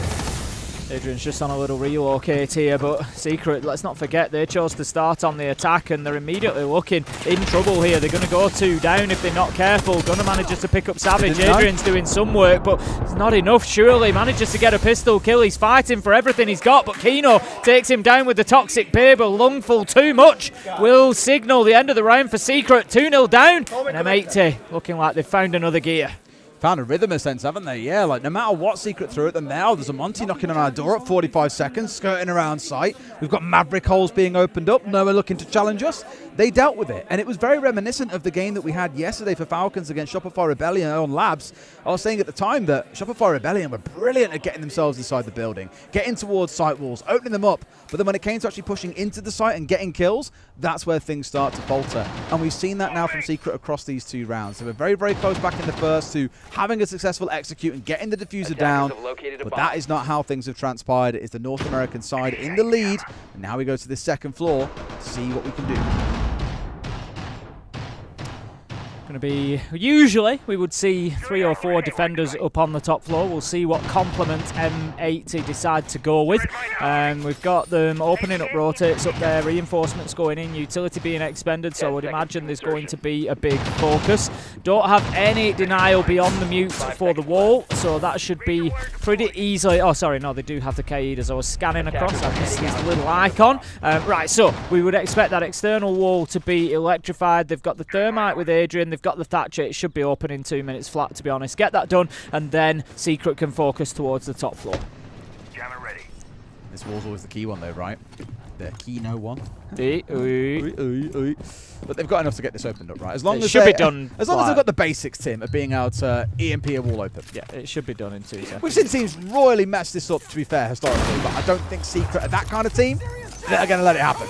Sure enough, wall's being opened up here. The second EMP goes off to deny any electric caution being able to stick to the wall and re-electrify it. All well and good. It is indeed open in rapid time. Yep, job done. And that means now Secret can focus their attention towards the top floor. As suggested, 3 of M80 do find themselves up there. Kino, Diffuser, Gavani are going to be the ones to be holding on above. So Secret need to get themselves in there. They're going to do that, working from ops, sweeping across mezzanine, trying to get that breach into mask wall to allow them to attack from an alternative angle. As it is, they don't follow it up. They go in through the door instead and look to continue that sweep across. But it's Gunnar who picks up the opening kill onto Savage. Again, they've lost the grip. That makes the plant more and more difficult. Kino picks up Mowgli. He had a great first map and he's continuing to here on Lair. And it's just again another round where they've sort of got Secret a bit figured out, it feels. And I've spoke so many times about the early tack timeouts that we sometimes lean into. I say early, 3 rounds isn't really that early, but I won't be shocked to see Twister stepping in, because across the last 3 rounds, that has been that theme of them just getting chewed up and spat out. They're not bad at getting through the map, but when it comes to actually collecting kills, that is where things are going horribly wrong. June may be in a chance there with finding one, but it's a couple of licks of damage down onto Gavani rather than anything too serious. I mean, we knew how good a Lair team M80 were, but we were expecting a little bit more resistance from Secret than we are seeing so far, as Noah manages to take down Diffuser. That's his first test so far here on Lair, 5 kills to his name, and that now gives Secret at least a modicum of control up here on the top floor. They can start raining a few shots down into sight. It's Adrian that has Diffuser in hand. June managing to pick up Gunnar, leveling things out 3 versus 3. This would be a great escape indeed for round 3 if Secret are able to get a plant down. Adrian has moved outside, so he's kind of in position and waiting. He needs that support from his teammates above, though, to create the space for him to go in and put this down on the ground. You can get good cover in a plant here as you took him behind the bench. It's okay, and behind the pillar as well, but they're collecting kills to him, and this is the dangerous part now. M80 were in full control not too long ago, and now Secret have got a man advantage. Plant is going on down. All they've got is these 2 players above, and they have done all the work required here. Gavani doing his best to step in. Adrian gets sprayed down, though, Tim, as we come to our last 15 seconds. The balls on this man to make a play like that, running underneath 2 lines of fire above him. He may well have got away with it. Can the 2 players come and find him in time, Tim? They see him, but he pops one, and Gavin gets the next.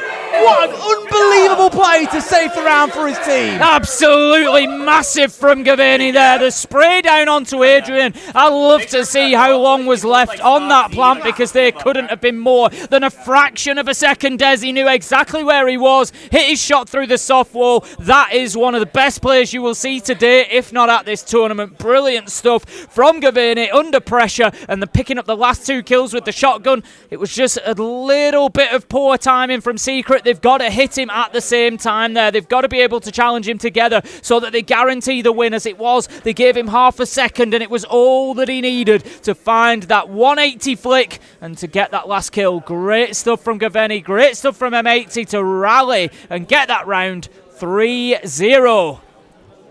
Unreal. I think they're quite helped by the fact that Noah was on like 1 HP. At that kind of range, the shotgun doesn't otherwise get that kill. We've seen some ridiculous shotgun kills, granted. But even I don't think it quite gets that range. But tap time out, as you can see, because it is going all wrong for Team Secret. Sadly can't hear too much of what they're saying, otherwise it would be... I think Doom's chair is in the way, it's blocking the sound.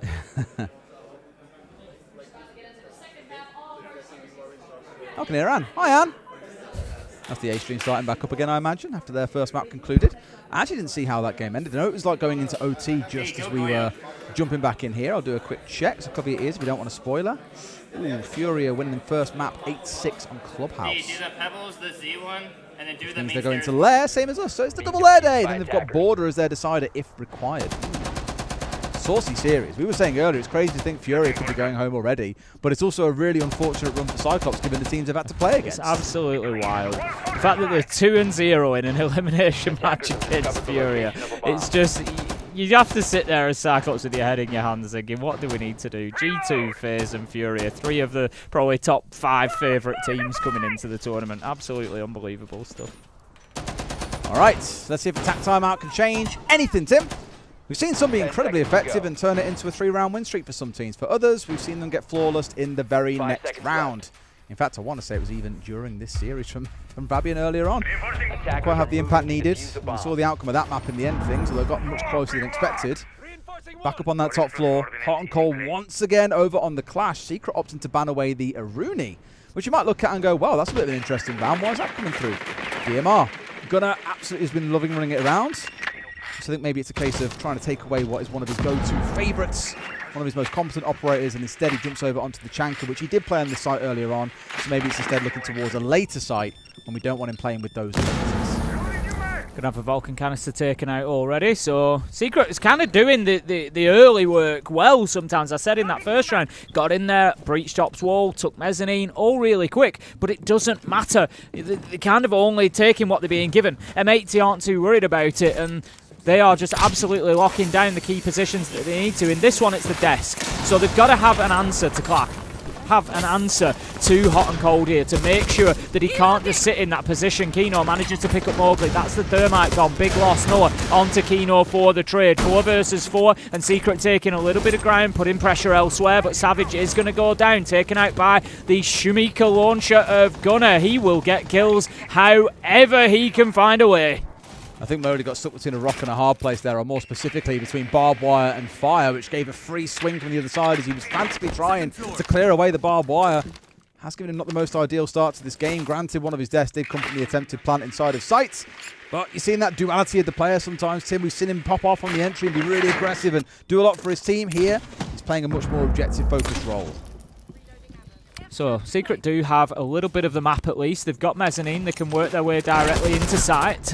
But they're not going to be able to. Diffuser's just been so good today. Going 6-1 at the minute. We've still got Roteros being sent in to try and take down bulletproof cams. It's the least of your worries at the minute, to be honest, Secret. The biggest of them is Gavaney taking down Adrian. 4 versus 1. Noah starts to fight back but can do no more. It's that man again, Diffuser, to take him out. And that's going to be another round for M80. They look electric and unstoppable right now as they go 4-0. It's almost a mirror of what we saw, excuse me. It's almost, I was just like, that was, you good? My throat was tickling and I was trying my best to hold in the cough that was going to come out, and it just went... It's going to blew my mouth wide open.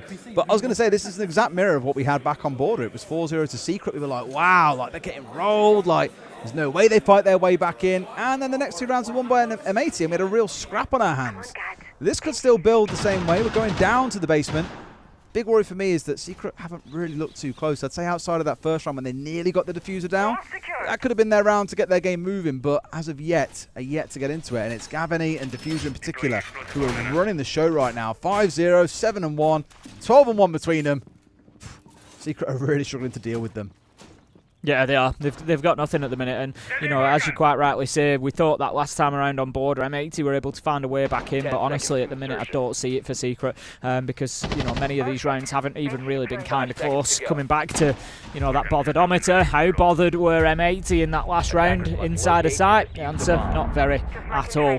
They're just able to hold those positions, get the kills before Secret were able to enter the room, and it really wasn't too much pressure for them to deal with. I think there wasn't enough of a vertical attempt coming in from Secret there. You want to see them getting underneath with a buck and opening the floor up, making those positions difficult for defenders to play inside a site, but there was none of it. M80 were able to just keep themselves where they were. We saw that the last time around. It was a much closer round. Hot and Cold did a good job of holding on to his position because the Clash was being absolutely bullied from below, but not this time. Secret, if anything, seeming to be further away from a possible win on top floor than the first time they tried. I find it really interesting that obviously we've seen the Deimos band away, and so they'll still want to pair something up with the Dockerbee. Gone towards a Jackal. Obviously had a bit of a rework recently. Many have kind of decreed him to be largely useless. Great for snipping up those footprints that we saw upstairs, Tim.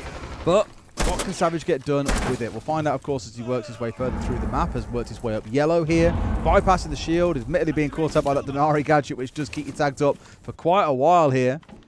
Now dealt with, but of course the damage was also reintroduced to him, so that's a little bit of HP. He's not going to find himself getting back. Mowgli doming Gunner there and removing him from the map. Yeah, absolutely beautiful shot that from Gunner, just using that DMR to full effect. Switches, manages to get another. Hot and Cold takes him down in a trade. Find ourselves now 4 versus 3. The damage done by Mowgli. Not ideal to lose the Dockerbee that early into the round. You'd like to have that second phone call online for execution time, but it's Savage, not really going to matter too much. Savage almost falling foul of the fire as Kino manages to pick up Noah, and Secret again start to look like they're on the back foot. Kino is just like a god of death walking through this map, one kill after another. The fact that Mowgli got 2 kills onto Roamers as well is kind of like, okay, you can afford for them to go. But you take out the Dockerbee in exchange, you get rid of those 2 phone calls. Absolutely massive for how Secret want to play, how they want to move forward through the map. And now I worry that with just Adrian and Doom still standing, with 3 players to work through and not a whole lot of map control, this is going to get ugly. They're trying to hunt down Gavany. They've got no idea, I'm pretty sure, that he's off towards the left. Free kill. Zero idea he's there. Doom at least gets 1 back, but he's got to win a 1 versus 2 now. He's got Diffuser in hand, so that's something for him at least, but Hot and Cold... They've been stung by the position before. They can't let it happen again. Hot and Cold is down in sight. Doom manages to spray him down. Opportunity to put the Diffuser down here if he can find a little bit of space. His concern is that Gavany's up above, but he's on a Denari, not a Solis, so there's not much that he can do to see where that plant's going down. Doom! Couple of bullets that he shot were enough to pull Doom off the plant, but he didn't need to put the Diffuser down. It told him everything he needed to know. He was ready for the peek around the door frame, took his man down, and Secret at least get themselves around, and this perfectly mirrors what we saw on Border. Can I turn it into a second? Because again, it'll feel like a real smash and grab. But I just worry. That was definitely a bit of magic coming out of Mowgli, and then the same from Doom at the end. Maybe a little bit aggressive in the close there, I'd say, Gav, on the way back towards site. Made it a bit too easy for Doom. But all that matters to him is that score at the top of your screen. It is 4-1. We're going to repeat that same site again. M80 not opting to go up to the second floor. Try and defend one of our 2 mid-floor sites. Straight back to the basement because they feel that they know what they've done wrong. And that is letting Doom and Mowgli go massive. Yeah, essentially. But you can't always control factors like that. And M80 pretty sure that they've got the answer to turn this one back around. More of a presence above, I think, will be a little bit the order of the day. We've got Hot and Cold and Diffuser up there getting hatchers, reinforcing, not wanting to give away any of that mid-floor this time around. And looking at the side of the attack, have a look at this from Secret. Savage and Doom, they've gone double shield. It's Blitz and Monty. They really want round 6. Hate to tell you, Tim, it's half-time and it's 2-0 to Man City. Yeah, I know. You had half an eye on it. Well, hopefully your team here, I'll say the European team does better. Can't rely on Liverpool. You can try and rely on Secret, Tim, but it is still a mountain to climb. As you said, we've got that double shield coming in. The juice coming out from the Finker as well. Stops you up nice and light if you are being tickled down by things as you step your way through the map. Also very good on that big push in as a team, and we heard Fabian speaking during the timeout about the 3-2-1 countdowns that Secret do. Finka very much plays into that. Need to be careful though, because Kino is on the other side with the smoke. The Toxic Babe canisters, of course, a bit of a counter to Finka. Damage will be taken quicker as you breathe in that smoke in quicker should you have the nanobot boost. So it's something we need to think about. June's taking a lot of damage there. He does get the boost from Mowgli, which honestly I think keeps him alive there. Adrian manages to get Gunner. This is the aggression we expected to come out of Secret. And M80 are just absolutely crumbling around them. Adrian managing to take out Hot and Cold with the fire coming from the Vulcan canister. It's up to Cavani. He's got a shield in his face and a shotgun does the damage. Adrian finishes it off. Team Secret do exactly what was done to them on Border. They go 4-0 down and then come back with a smash and grab round 5 and 6 to go 2-4 before moving on to the defense. I feel like I've just watched one of my ranked rounds. Just literally having absolute chaos when there's a Monty in the middle of sight, shield down, taking headshots at people, gets away with 2 of them as well. It's absolute calamity. And that's what Secret do best. I spoke before about their ability to switch tempo. You know, shields typically start very, very slow, but once they say go, well, you may as well give them all 3 speeds. That's how quick they were breezing through sight there and absolutely destroying M80. So 4-2 it is, as you say, Tim. Let's see if they can start pulling back ahead, though, and re-establish that gap between them and Team Secret. Much the same. As I said, in the same position for M80 back on Border. The next 3 rounds are very important. Secret need a 2-1 minimum. 3-0 would be even better, but a 2-1 minimum would get them back to 5-4 on the scoreboard, and it starts looking doable. It starts feeling doable. Back in touch at that point. I think if M80 can get a 2-1 here, it's probably map over and we go to Cafe to decide things. But we're going to be up on the top floor to begin with Secret. They've got pretty standard lineup there. They've got Noah on the Mirror, seeing as it's been allowed. Mowgli on the Azami, since it's been allowed. They've got Doom on the Clash, who I would expect to play in around Desk. I'm just having... Been allowed? Since it's been allowed, that was... The defenders banned, of course, the 2 electrical operators, Kaid and Bandit. I'm just having a look on the side of M80. Switching across to the Deimos Diffuser. Good play. We've seen him use it already on Border. Loves the verticality. We saw him getting into customs, challenging into CCTV. I think we're going to see similar here. Much like I kind of asked last time around. Get underneath, make that Clash move. Whether it be in the corridor, whether it be in the main site itself. Get underneath, open up the floor with the Vendetta, put the tracks on it, and just make Clash really uncomfortable. But Diffuser's been a great Deimos player, and we've seen him doing just that briefly too, so I do think that's what they'll aim for. They were trying to do the same back in the first half, Secret were this is Hot and Cold, but just couldn't quite slip him out as we saw in that very first round. Hot and Cold was the difference. First downing Mowgli when he was getting the Diffuser down the first time, and the second time just making it impossible to put the Diffuser down because he was standing there leering at you from behind that shield. So, we know it's effective. We know that it's a big blocker in the round. It's a hurdle they've got to overcome, which means Doom knows that his days, ideally at least, should be numbered. They know that this is going to be coming. Of course, the mirror window will give that intel out, but there's not much they can do about it. Waiting with Impact Nade in hand. They are going to clear off the Selma charge. We can see there's a little bit of an awkward double breach there with the mirror window and the breach itself. Couple of Kiba barricades will allow Mowgli to stay in this position, but I think that's reasonably good early progress for M80. There he goes underneath, and now we should see one of those tracks come on through, if not just a bit of blind shooting upstairs to hopefully find someone. But it always helps when you've either got your own tracking or your teammates are feeding you yellow pings from those drones, Tim. Means that they aren't giving away exactly where you are too early on, because now that they know that there's a Deimos downstairs, either there's a Roma who can go and join them, looking towards maybe, you know, one of the players off towards green stairs. Noah in this case, who if he wanted to could try and go aggressive that way. Doubt that he will. This is really interesting. They're going super hard towards us, but no, he's sprinting! Mowgli, what are you doing? And just like that, M80, well, they've made Secret fall for the bait. They've got rid of 3 of them, Adrian and Noah, to hold on. It always feels like these kills are kind of consolation kills, and Gavani manages to take down Adrian in a late trade all up to Noah as he works his way back upstairs, trying to get himself onto site. I think we know where he's coming from. Yep, the shots come into bathroom. That tells us all we need to know. Nitro goes out unsuccessfully. They're using the mirror back against the mirror here. Noah trying to fight against his own gadget. Diffuser down, time ticking, 1v4. It's a matter of time until he gets picked up. Gunner's going to be the one, and M80 managed to get themselves the first of. I said out of those next 3 rounds, whoever gets the 2 is going to be the one that sits pretty. M80 get the first. I think it was a really cool play from Secret. I like they tried to power on towards Ops to shut down the solo player inside of there and give them that as a safe point on the map. But I love even more the response from M80. They managed to get rid of Mowgli as he's sprinting towards them. Not really the spot to be in. Should really be good up there ideally. And then immediately the rest of the team, they're kind of like, okay, go. And everyone explodes towards site, realizing the Clash is inside of site. She can't impede us. This is our time to identify that gap and go. And that's exactly what they did. Really good round from the North Americans. They're up 5-2, a 3-round lead re-established. I start feeling nervous if I'm Team Secret right now, Tim. Absolutely. You know, you've got one eye on Cafe at this point, realistically. You know, you're looking towards it thinking he's probably going to take that third map, and once we get there, it's kind of anybody's, really. You know, if we have a look at the numbers for Cafe again, just to remind ourselves. Proper middle of the pack map. It is a proper middle of the pack map for both of them, but I would say that M80 have got the better record. 5-1. 5-1 versus 2-1 for Secret. The stats, though, are very, very similar. Attacker win rate, defender win rate, very, very similar. And yeah, it really is a roll of the dice for both of these teams. It's going to be a true test of skill. Secret, the question is, can you put the pressure on?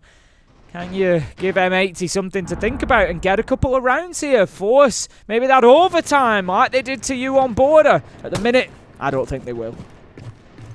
If you want an update on what's happening over on the A stream as well, obviously close your ears if you don't now, but Furia are up 3-0 on the attack so far in map 2. That's winning map 1 in OT, 8-6. It looks like they're heading towards a win over their Japanese opposition. It should be a shame for CAG, because as we said, they've had a real hard set of games to kick the tournament off, but as someone said to me yesterday, I want to say it with Spoit, you've got to be able to, you've got to beat everyone here. It doesn't matter who it is. At some point, you're going to have to face them, so you may as well face them now. Yeah, that's how the cookie crumbles, and they just have to try and deal with it. But like you say, Cyclops certainly had, I think, the toughest route of anybody. Furia, it's not going to get any easier for them either. If they do get the win against Cyclops, they'll of course go into the 1 and 2 bracket. They've still got 2 best of 3s that they need to win if they want to qualify, and those are going to get harder and harder because, you know, arguably the quality of teams, the teams that have had some wins that are going to be getting down there. So it's not going to get any easier for them. Not going to get any easier for Secret either, as they continue trying to push yellow stairs here. M80 looking to get down there with the Blackbeard, and all they can do, Secret, is hold them at bay for the time being with a couple of toxic bibs. Still seeing Benny just like yeet that round gadget up over the top of the wall. Can't imagine it's a particularly light thing. Tossing around 60-70 kilos of machinery. Beautiful stuff. But that means all of that lobby area is now opened up. They've got a lot of vertical control, but this is it. Hot and Cold is beelining it for the site. Keen up for now at least push backwards as we try a little backstab there from Secret, but finding nothing. It does mean that they know where 1 or 2 players are at this point. And with 70 seconds to go, Tim, this is tons of time to try and make this execute work. Yeah, I think that was a really good play from Hot and Cold, just pushing in through that toxic babe canister, because he knew that it took the ground, and it meant that Kino just had to be patient and wait because nobody could push him from the door. It's really grabbed them a lot of real estate that they can move into and start to work on softening this site. And look at Secret, they're really struggling to pay attention to everything around them, and it's no wonder because there are guns up everywhere. But how about that for a big double? That puts the diffuser on the ground. There's 40 seconds though for M80 to rescue it. Of course, if they had the Yokais up, you could have stopped it going down, but sometimes bullets do plenty fine. Hot and Cold definitely recoverable here. Has managed to get himself around that corner, back to join his team. So the 3 versus 2 resumes. I imagine Hot and Cold will try again, given he has that shield and diffuser, Tim. He's unplayable on this map. They just cannot stop him. A 3K in the round. Plant going down once again. Noah managing to get rid of at least 1, and then dips away. But you've got to watch out for the players that are now starting to come together. Diffuser had dropped down onto site, collects his 4th. A great round from him, and another win for M80 as they move up to map point. Secret a little bit unlucky there. They managed to stop the plant a couple of times, but M80 just had plan B, plan C, plan D. They had everything in their pocket ready to go, and just still managed to get the round over the line. 6-2 now, and it is not looking good for Secret. As I said, out of those first 3 attacking rounds for M80, round 7, 8, 9, Secret needed to be winning that 2-1 at least. What about round 6 and 7, Tim? Thank you, Des. They needed to be winning at least 2 of those first. They didn't. They now find themselves 6-2 down, needing 4 rounds in a row. Nothing that they've done here on Lair so far suggests that they're going to win any of them. It's not the end of the world. It wasn't their map pick. M80, we know, very good Lair team. And they've come in here and shown exactly why. And exactly why the NAL's #1. I've been impressed with them the last couple of days, really have. Yeah, I've really enjoyed watching them play, and it's good seeing them work their way out of problems because, you know, we've heard some of the tap timeouts from Fabian, we've seen the impact, well, or the lack of impact back in map 1. But one thing I commended them on back then was they figured out a problem by themselves. They learned that playing slower on border was the way to pull Secret down to their level, rather than M80 having to be forced to match Secret at their level, which is what Fabian was calling for, you know. Power them, play aggressive, get up there and fight them. Instead, thinking about that little bit deeper and playing more defensively worked wonders for them. It got them the 2 final rounds of the half. And so I'm enjoying that I'm seeing, 1, they can fix problems by themselves, 2, Fabian can step in with really good timeouts like he did yesterday to repair things. But also as a team, they look very complete, like especially Gavin and Diffuser I've been super impressed by, but let's not make any bones about it. All of them have had their part to play, and I'm hoping they make a deep run at the competition. Ooh, wow. Yep, not the best start for them. He's just playing the game on hard mode now, mate. That's all. The thing is, the 6-2 up, you know, it's not the end of the world taking a chance getting up there. He's opened that up. I'm guessing he's probably stuck his face in it. There's no nitros that are missing. Maybe the impact nade hit him. I don't know. But there's nothing wrong with that at this point. You'll enjoy this. Nomus Ultimus in chat said, the Catters are British. One of them is hard Scottish. That's why he sounds like that. It must be you that he's talking about. Tim is Mancunian, so not quite as far north of Scotland. Trust me, if he was Scottish, you would not be able to understand him at all. I'm not Mancunian. You are, though. I don't have a Mancunian accent. Granted, not like I haven't got like a Brummie accent, but I still sound basically a Brummie. We're Northwest. Am I North? Northwestern's not really specific enough, but there we go. Well, here we go, the pressure's mounting up, shields are bearing down on towards Doom, trying to stop them getting in, takes out Kino as he sidesteps around the Uwu shield, and a second one on below as well, finally finished off. Very reminiscent of the play that Mowgli made earlier in getting rid of 2, but he's also fallen in the chaos. It's a 3 versus 3, and a shield still stands as long as and the Dockery shield also coming back online and available. Yeah, that's the big point here. Hot and Cold still having that Monty online. I think Hot and Cold's actually played a great game here on Lair as well. You know, he doesn't have the big kill numbers next to his name like Diffuser, for example, but he's done a lot for his team to get this to the point that it is, and he's going to continue to do so. Just that patient work, that patient progress of pushing forward, pinging out those locations so that his team know and can move in like a guided missile. Gaveni comes through. Hot and Cold tries to get his piece of the action, but he can't as Adrian finds the headshot. 2 versus 2, but Adrian low health. So almost a snap on towards him as well, but doesn't quite manage to find him. There's still so much time to work with here is the most crucial part, Tim. Stern, not quite what we wanted there, Gunnar, because that was his last bit of utility. A C4 in Adrian's back pocket, Gun staying up for now. They've got to force this one way or the other. They've got the mirror window to work with 2. A pre-fire comes round, but Savage wins it out. Gunnar into one more. He's just got to get rid of Adrian now, Tim, to wrap this map up. Drops down, diffuser in hand. I'm going to try and look for a plant here in the back of sight. Yeah, I bet he can get this down. Adrian's going to do a little bit of rearranging of the floorboards there to try and get the angle down onto him. And Gunnar's just going to move to a little random off spot, try and get this diffuser down. He sticks it. Idea. Adrian doesn't see him, doesn't know he's on the other side of the wall. And now Adrian on low health is surely going to have to approach this hatch. He's really got to respect the shotgun though, Tim. We know how dangerous they can be, even at mid-range like this. He gets a single sniff of him. Gunnar is pretty much done, but Adrian looks like he's looking for something that just ain't there, Tim. He's so elusive at this point, Gunnar. Sat waiting, watching this hatch. If there's a drop to come through, it's going to be sometime soon, maybe hoping that Adrian assumes he's dropped away from sight, but he is not. He's still there, ready and waiting as we get towards the last 15. Out it comes, drops in, and Gunnar ready for him to come on through. Round 9 is theirs, the map is theirs, which means you've got a third map to decide how this one goes. Tim, M80 winning out on Lair. It was inevitable that Adrian would have to drop the hatch at some point. Gunnar knew that, played that 1v1 absolutely perfectly. He has been instrumental over the last couple of days to these solid performances that we're seeing out of M80 and continues to do so, but it's Diffuser who really takes the grandstand, really takes the headlines on Lair. Wonderful stuff, and to be fair, Tim, it's what you want for a big promotion game like this. You want it to go to 3 maps. I thought we would see a 2-0 rollover, truthfully. I thought Secret would just push on with the momentum of that first map, but I'm really glad M80 has showed a bit of grit and are still in this one. We spoke a bit about Cafe. Yeah, there's a great record for M80, but both teams are pretty good on it. I can't tell you which way it's going to go. Yeah, the reality is that final map is absolutely anybody's. I think I always say this, in a best of 3, it feels like the team that wins map 2 carries a bit of momentum and an advantage into map 3 at least. They're the ones that have bounced through, especially in that fashion for M80. 7-2, very convincing from them. Diffuser, as I said, already picked him out, but 13-5, 89% cost. What about Gaveni though? 100% cost, having a positive impact and effect for his team in every single round. Yeah, I mean, for Gavin, we spoke a lot about him yesterday as well. Continues playing brilliantly. Diffuser again stands as the man of the moment. I looked at it earlier on. Coming into today, he was like 5th highest rated in the tournament. Can only guarantee across this series he's propelling himself further up those standings. Can't wait to see how all that sits and lies. But for Cafe, as I've sort of said, I just can't call which way it goes. No. Both teams have shown a lot of capability. If I look at like overall map structure, you compare Border, for example, to Lair. You'd say Cafe is a bit more like Lair than it is like Border. Do you then lean towards M80? Don't quite think so. I think a lot of it will come down to the bans as well and how the teams then choose to play the map. Yeah, it's going to be a lot of strategy, who can kind of big brain it and work their way through. It's going to be Twister versus Fabian. The coaches are going to have a big impact. The setup's going to have a big impact here, on what they can squeeze out of that map. And it's going to be a juicy one. And speaking of Tim, let's go to a break. When we come back, that third map awaits. We'll see you guys in just a few.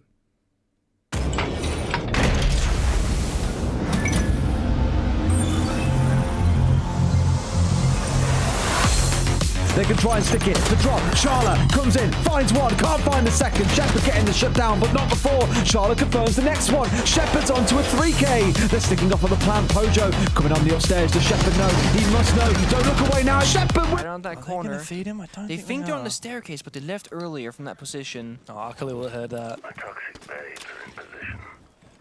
There's no way. JV surely thinks that this is free. He's been droned up ahead. I'd be tempted to make a push. I mean, if they drone the rotate and there is no vert on it, which I don't know if there is or not. Surely there is. I mean, surely there is, right?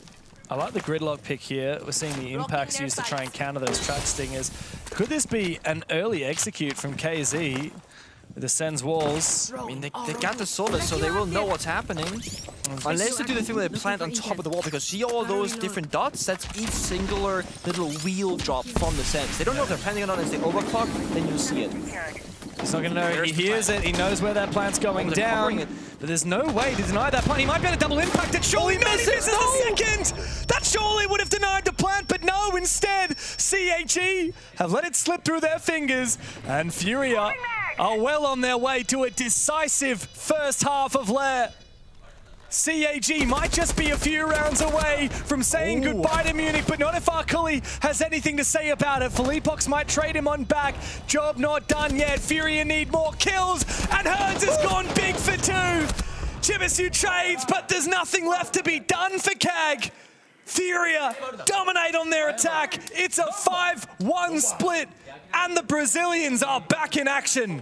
That round feels like a bit of a heartbreaker to me if you're a CAG fan. They played well. The sense, the information, the ping, the impact grenades, but the execution, it falls short. They were gonna deny the plant, they're gonna take down Nate, play the round 5v4, and they're not gonna give Furia a second plant attempt. But he's jiggling on the vert, and the second impact hits the beam and does not find that spot in between. And just like that, with that one singular mistake, Furia, they get the post plant, and with that, the round. The devil's back into being the details, and when that's the case, it means it's going to be a closer matchup. But again, in a close game, Furia, the more experienced team, the better team, will more often than not come out on top. And now for CAG, 2 rounds away from elimination. That sucks. After such a challenging year. It's been a challenging year, but they've done so well. They have. I mean, they started this year by winning the APAC Major, APAC 6 Invitational qualifier and going to SI. They beat Furia 2-0 at SI. They exceeded expectations at the start of this year. We thought finally this roster rebuild is looking good. You know, Akali was back on the team. They looked really solid at Reload. Of course, the first ever APAC team to make a grand final. Stage 1 looking solid until roster drama. DD has to sub in as a coach. Well, firstly, they had to forfeit the whole of Stage 1. DD comes in the coach. Stage 2, these guys are like, we're kind of out of the conversation of the best in APAC North. How good could they possibly be? We're talking about Furex and Dplus now, and then CAG come through and do it. They not only win the APAC North upper bracket, but they also go and win the APAC Major qualifier, take first seed at that LAN in Melbourne, and everyone's thinking they're the best APAC team. Ready to make a splash. They lose their first game against FaZe. They choke the hell out of their match against G2, and they run out of steam against Furia. I had to wonder what could have happened if CG had a few more games to prove themselves, but then again, The best teams in the world. What if don't get that many chances, I mean, right? you know, what if they were playing teams like, you know, SSG, Wildcard, instead of teams like FaZe, GC? They did. They got a bit unlucky. FaZe, G2, Furia. But it's 3 different teams. I mean, look, Dplus played Furia. It wasn't a problem for them. Shopify Rebellion played Furia. It wasn't a problem for them. You can't dwell on excuses. All you can do is act. And there is no time like the present for CAG. You got the ops for it. Deimos and Blackbeard and Grim, they want to take full control of the information game and good weapons and gadgets. Right now they're waiting down that fire from the Goyo canister. Fire goes out, and Eniton walks on in, has to make the play, lead his team forward. Just gets a Sonic behind him, and it's swung by JV. And just like that, another round with CAG are playing 4v5. Another angle as well for Herds. Dancing between the beams, Shuri will fall. Cully tries to save his pride, but a second will be found. Thankfully for him, it's even numbers. After the bloodbath in operations, Furia must fall back. Even numbers, but still a long way to go. CAG, they're missing map control. They're all outside the building right now, just droning and resetting. We know Furia has fallen on back, but they need to make sure that there's nobody hiding in the corners, nobody going for a play. They got hot destruction, they got intel, 1 Grim B canister, and they got grenades and flashbangs. They technically have all the tools they possibly could need for this 3v3. It comes down to execution, it comes down to details. And that is where Furia has been the better team. And what can CAG do when they don't have the Ying, when they don't have the Monty or the Blackbeard?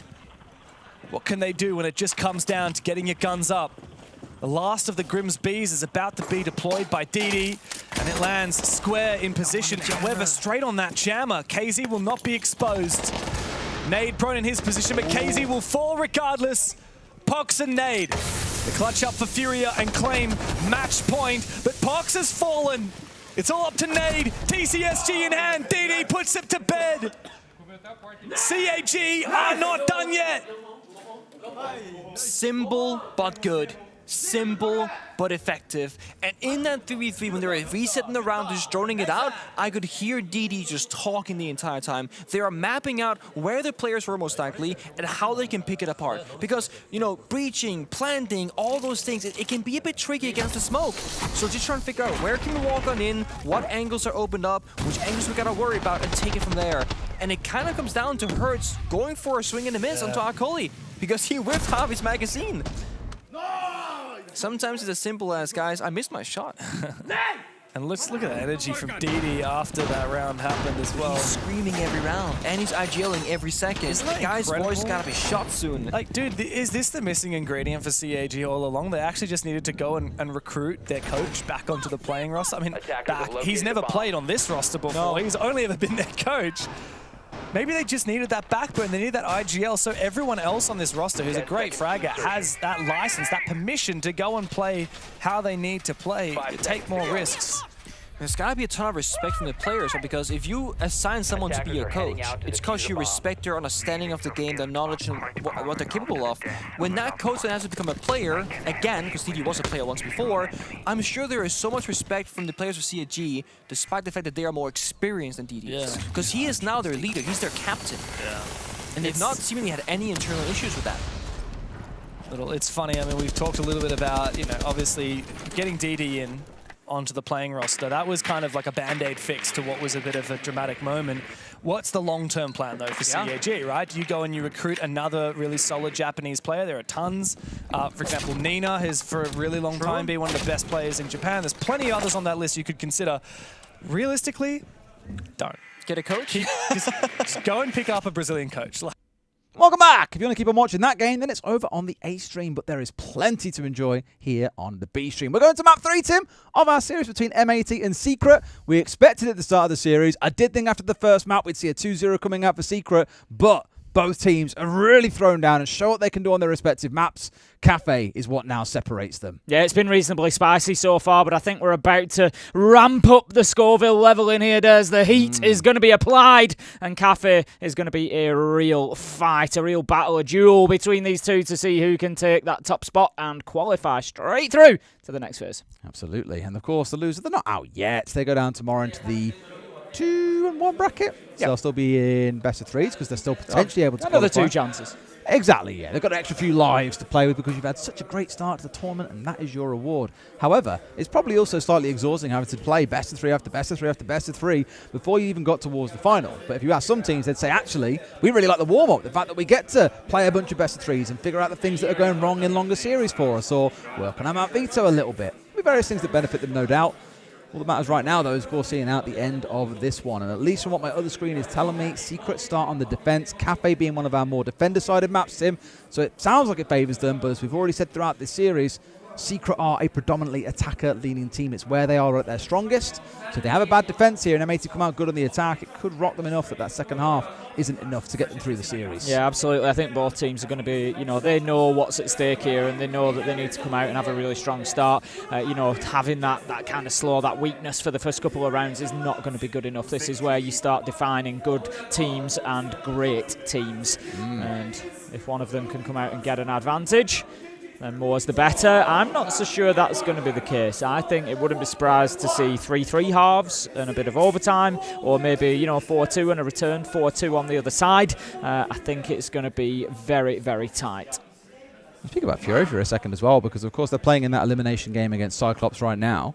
Are they hitting form at the right time, Tim, on day 2? Did Fury just wake up?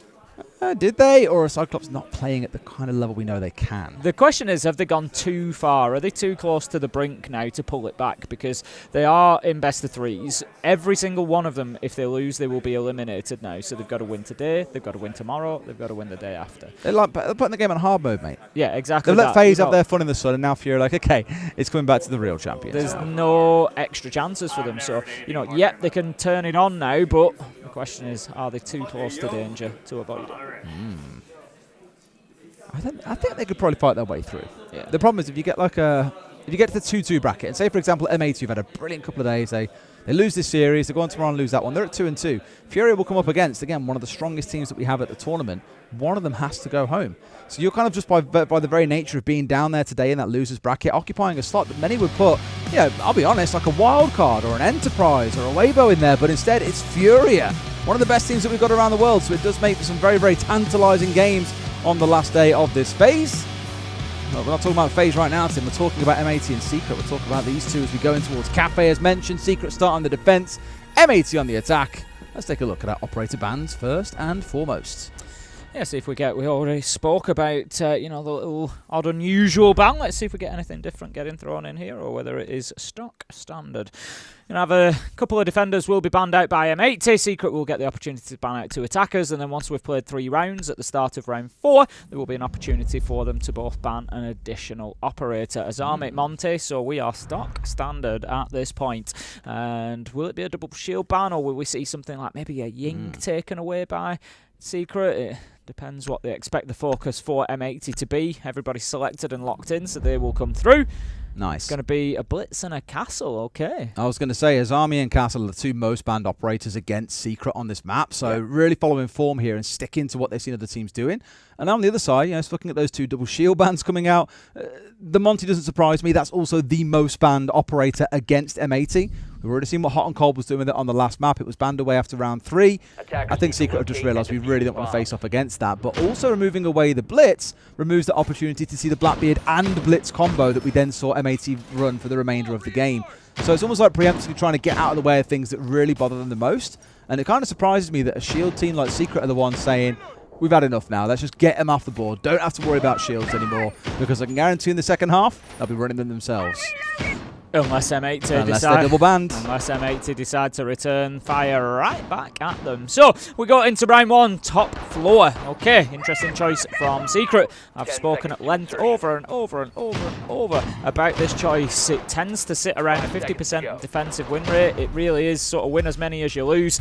I personally prefer the other 3 sites on the map. Let's see whether Secret can get it done. What I will say is if they go here for the first round, they've got a plan, they get it locked down up on the top floor, I think that gives them a real strength, because then they've got, big sites that they're able to go to after this one. And now probably starting the way up on the roof, as I think are all pretty used to seeing at this point on Cafe. Every team starts up there, they get the hatches opened up, they get their drones in. They typically want to get control of top red before worrying about much else. Of course, this top floor, you haven't got to worry about clearing out top floor to then focus on getting down towards kitchen or down towards the second floor. It is a bit more direct towards site. Do not pass go. Do not collect $200. But do they know about the player inside of Cigars? We've just seen him lay down behind that desk. Is he going to surprise him? I believe it's Savage who's in there, ratting and waiting. I think he's being protected as well. The drone not getting deep enough in order to see him, so this could be a really big problem. It's the Blackbeard that's going to be pushing forward as well. If Kino's not aware of this, they're going to lose a serious power operator. It's going to be one or the other, a dead easy kill onto the Blackbeard or a dead easy kill onto Savage. The fact that he's gone left straight away under that new hatch would suggest that he's got no idea that the Solus is that in that position. Problem is, if there's a shield bearing down on him, then it's a bit like, oh. Well, C4 comes over and finds one up. He steps. They had no idea he was there, Tim. The basics of droning not quite following them through this round. Gaveni's at least there to get the trade, but you've lost two massive operators. The flank watching, that gridlock as well as the nades that brings, but most importantly, Tim, the Capitao and all that fire and smoke. Yeah, big losses for M8. Are going to be very difficult now, I would imagine, to get themselves on into this site and be effective. Gonna just very aware of the possibility of that top floor jump out. Mowgli manages to take down Gaveni, and that leaves us now 2v3, 2v2 as Kino finds one, and this is M80 all over, just finding a way back into things with kill after kill, but Doom is going to shut down the Blackbeard, and Gunnar, all alone on the roof, is going to go for the rotate. Got a lot to do here, yeah, and I don't see how he manages to pull this one over the line. Not against Doom and Adrian, who, especially Adrian, has been having a brilliant series so far. Just don't think he lets him in. And also, I'm sure there's a bunch of you in chat talking about it, but in case not, little update on what's happening over on the other stream. Close your ears if you don't want to hear it now. Fury have won 2-0, which means Cyclops are our first team going home, Tim. I've said it before, I'll say it again, I really do feel for them. Secret is going to win out that first round. Doom will pick up the final kill, and that's going to see them go 1-0 up. And as I said, I feel that top floor is always a little bit of a gamble. It's always a little bit of a roll of the dice to pick that, especially as your first choice site. Going up there and getting that win for Secret, they've now got reading, they've got kitchen, they've got mining, all available for them. As it is, I think they're going to be going all the way down to the ground floor, to the kitchen site. They can follow that up with another power site afterwards. This looks good for them. They could come away with a 3-0 quarter. M80 are going to have to do a lot more than they did in that last round. It's always the worry I have about this map because, like I said, it is one of our more defender-leaning typically throughout the game. Like, yeah, sure, there's maybe small pockets where it's not the most defender-leaning or where it's actually quite attacker-leaning for once. But by and large, Cafe always has been, I imagine always will be, quite a defender-leaning map. And I do think Secret are going to have a good half here. Dare I say we're going to see the same again, Tim, where it's like a 4-0 start and then M80 win 2 rounds at the end of the half just to pull it back a little bit. It would be classic given how the last 2 maps have gone. Well, I believe the intel that I'm getting is whoever loses this map should face up against Weibo tomorrow. Oh, well, enjoy your trip home then, Weibo. So that's going to be, I tell you what, we thought that they might be losing today, Des, but they came out with the result. I think it is maybe going to be a little bit more difficult for Weibo when they get into the best of 3s, which they will be doing tomorrow. But, they've shown us today that they are no slouchers, able to play, able to win, and could well have a surprise in the tank. But I believe that is who our loser will be matching up against, and that will be a qualification match. They will have another opportunity to get themselves through to the next phase. Of course, the winner here will already be qualified, and they'll just be enjoying a little day off. Yeah, that's us on Tuesday, Tim. It will. Tuesday's actually the group stage day that we're not working, isn't it? So we were obviously yesterday, today, tomorrow, Tuesday off. Wednesday is round 1 of playoffs that is played obviously off stage. Thursday is then rehearsal and prep day. And then Friday, Saturday, Sunday, the live stage. I believe so. Which, again, I'm so excited for everyone to see. It is good. The coolest stage, genuinely, that we have had at a Siege event. And we've seen some very cool stages. So do tune in on Friday to check that one out. It is awesome. You're going to love it, I promise. Okay, then, here we go. We've got the mid-floor sweep coming across. Gaveni is in there really quick, actually. He's got the book. He's 1 minute 50 left on the clock. We usually, as a threshold for this clearance, look at about 1 minute 30 to be opening up the ground. The ram is already active. The skeleton key is getting to work as well. So this is really good progress from M80. Very quick, but problem is, sometimes you can be a little bit too quick. They've got ahead of themselves. Savage is going to pick up Gunnar. So that gives an entry kill to Secret and a big advantage. Yeah, I got a bit too casual there and opening up all the things that you typically have to open up on this second floor before you can start looking down into the kitchen itself. It's giving Savage a free chance to just remove the ram on above. I believe he was on the double door above and exposed himself a bit too easy after that floor had been opened up. And down he goes from there. So it means M80 have got to play it out of 4v5. They've got things like the Sens on side, but you are now going to have to leave another player upstairs to deal with the vertical angles is my main concern. It does mean you've got less firepower on the downstairs when it actually comes to the execute itself. I'm not convinced about the placement of that track stinger there from Diffuser. I don't know how well they've kind of propagated and covered towards the red corridor, but they were certainly heading more up the stairs than down. And you're not really going to get a flank from above at this point. You certainly shouldn't be anyway. Hot and Cold tries to go into those light screens to get a plant down, but as you can see, he was just being peppered through them. And right now, he just needs to kind of get a little bit tricky with his positioning. As he does, he goes in, looking to get in behind that bomb chassis, but the diffuser's been dropped. 28 seconds left to go. M80, they're in all sorts of trouble, Des. This is the worry I've got there, Tim. Like I said, they're having to leave a second player upstairs. So Gaveni's up there. Kino's the one actually on site, and at this point, Secret can afford to wait. There's only 15 seconds to go, but Gaveni's got rid of Mowgli. Make that another. Surely not Gavin saving another round. It's a 1 versus 1. Gav looking to get his teammate up. Plant surely to follow. Noah has got to go absolutely massive here. And they've managed to find it, Tim. Gav is the magic man over these last couple of days. Another round recovered for M18. Absolutely phenomenal stuff, taking the choice to get his teammate up. He knew he needed to because he needed that cover in order to be able to put a plant down. If you're 1v1 and you go down to put the plant on the ground, you are leaving yourself defenseless. Great decision and well played in a very tough, high-pressure situation there with about 15 seconds or less left on the clock. M18 managed to grab Kitchen, and Secret will move on to mining. Just spectacular. Those are the kind of rounds that come the end of this map if it's close. That's what we're going to see. I'm telling you now, it's going to overtime. You reckon? I tell you now. Do you want to say the line early? Just say it now.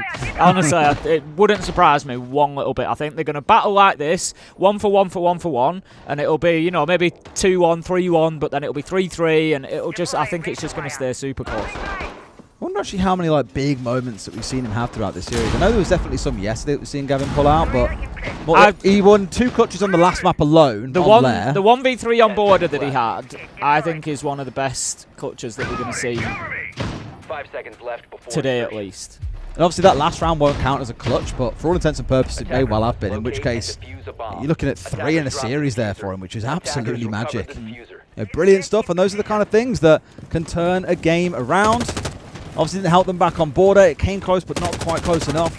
On Lair, it was a very dominant win anyway. On Cafe, it could be what splits between victory and defeat. Savage doing work on the Soulless. Again, we've seen a lot of Soulless players prior to the buffs that she got, but very recently did get a couple of nice touch-ups in terms of the buffs. And now a lot of other teams are running around with her, and those that were playing her before, well, are playing her even more, Tim. It's good to see her back in the meta again. Does make it quite frustrating for attackers and impede them somewhat. It's why I think Gav here has got to cross on towards the IQ just to help them sniff around and figure out where the magnets are, but most importantly, where the Soulless is. Much better placement of the track stinger. That's going to do a much better job of stopping any flank from coming up those stairs. And top floor is well defended at the minute by Team Secret. If we have a look, they've got 3 up there. It's Noah, Mowgli and Adrian that have been tasked with holding on to this. Gunnar brings the Grim. We've not actually seen too much luck for people playing the Grim. They tend to get taken out before that utility is needed. Adrian manages to pick up Hot and Cold, but trade is going to be there. I really like that. The team play coming in from M80 there. We can see the multiple angles, the crossfire established from high, from low, getting the job done. Gunnar was the one who found the kill. Hot and Cold is a big loss though. They've got no other verticality now that the gridlock has been taken out, and Secret are so comfortable. Is it a stock market, Tim? They're back and forth in terms of these kills. It's ridiculous. Once again, Gav is left in a 1v, so has got a bit of work to do. And he's got Noah down? No! Noah literally had to wait for his teammate to come and join him there, and this could have been a pretty cozy close instead. I'll tell you what, he is the magic man, Tim. Give him magic wand, give him the hat. Yeah, go. Do you get a kiss from your coach if you get 2 clutches? Give him a kiss. There we go. Look, phenomenal stuff again from Gaveni. Absolutely brilliant there. The way that he just played around. Am I picking him up? Am I not? You get that little bit of a sound cue to the resuscitation, and it just wasn't going to be because he was up. He was guns in his hand, ready to go. Took the fight and won the situation. Brilliant stuff, and it pulls the timeout from Secret. How do you have a conversation during a timeout saying, oh yeah, this is how we respond to a guy clutching up? I said it a little bit yesterday, to be fair. I was like, in the spots when you've got players making big clutches like that, it's normally something you're doing wrong to enable it. Smart, what are they doing, okay? Let's think about this, our swings on the late rounds. We think what we're doing. If someone is playing, we play together. If no one's playing, if we can stay alive, we can stay alive. Okay, where you guys are playing, so people can react off of you, because people cannot see every time where you guys are playing or what you're doing. So make sure that you guys are talking about that so people can react properly. We're playing really good. It was like perfect to making like time for fights to getting two. Like we're pretty good guys. We just need to make sure. Yeah, we just need to make sure like we have this small stuff and we are. So calm. They're very right in the small things. Like I say, if you're letting someone clutch up, it's because you're the one making the mistakes. And I was a bit astounded at how Noah had taken a 1v1. I was like, what are you trying to do here? Why are you being the hero? He's behind the class shield, got stuck in the 1v1, couldn't get rid of Gav, and it left Gav into a 1v1 that he then ended up winning out. And with a bit of patience, it could have been a 2 versus 1. So I think, as you've heard Savage say, as you just heard Twister say, it's small things to adjust here rather than anything that is massively wrong in how Secret are playing. Yeah, I would agree, but the problem is you've got to make those adjustments quickly, Des, because this one could run away with you up on the top floor again. Well, you know, Secret may well love this site. They may well be able to lock it down every time, but every time I see it, I just feel like it's an opportunity for the defenders, for the attackers to do something. If M80 can come away with a win here on the top floor, go 3-1 up, boy oh boy, do they cruise towards qualification. And I have Noah on the mirror. That's the one that I'm really looking towards here. Difficult operator to deal with up on this top floor.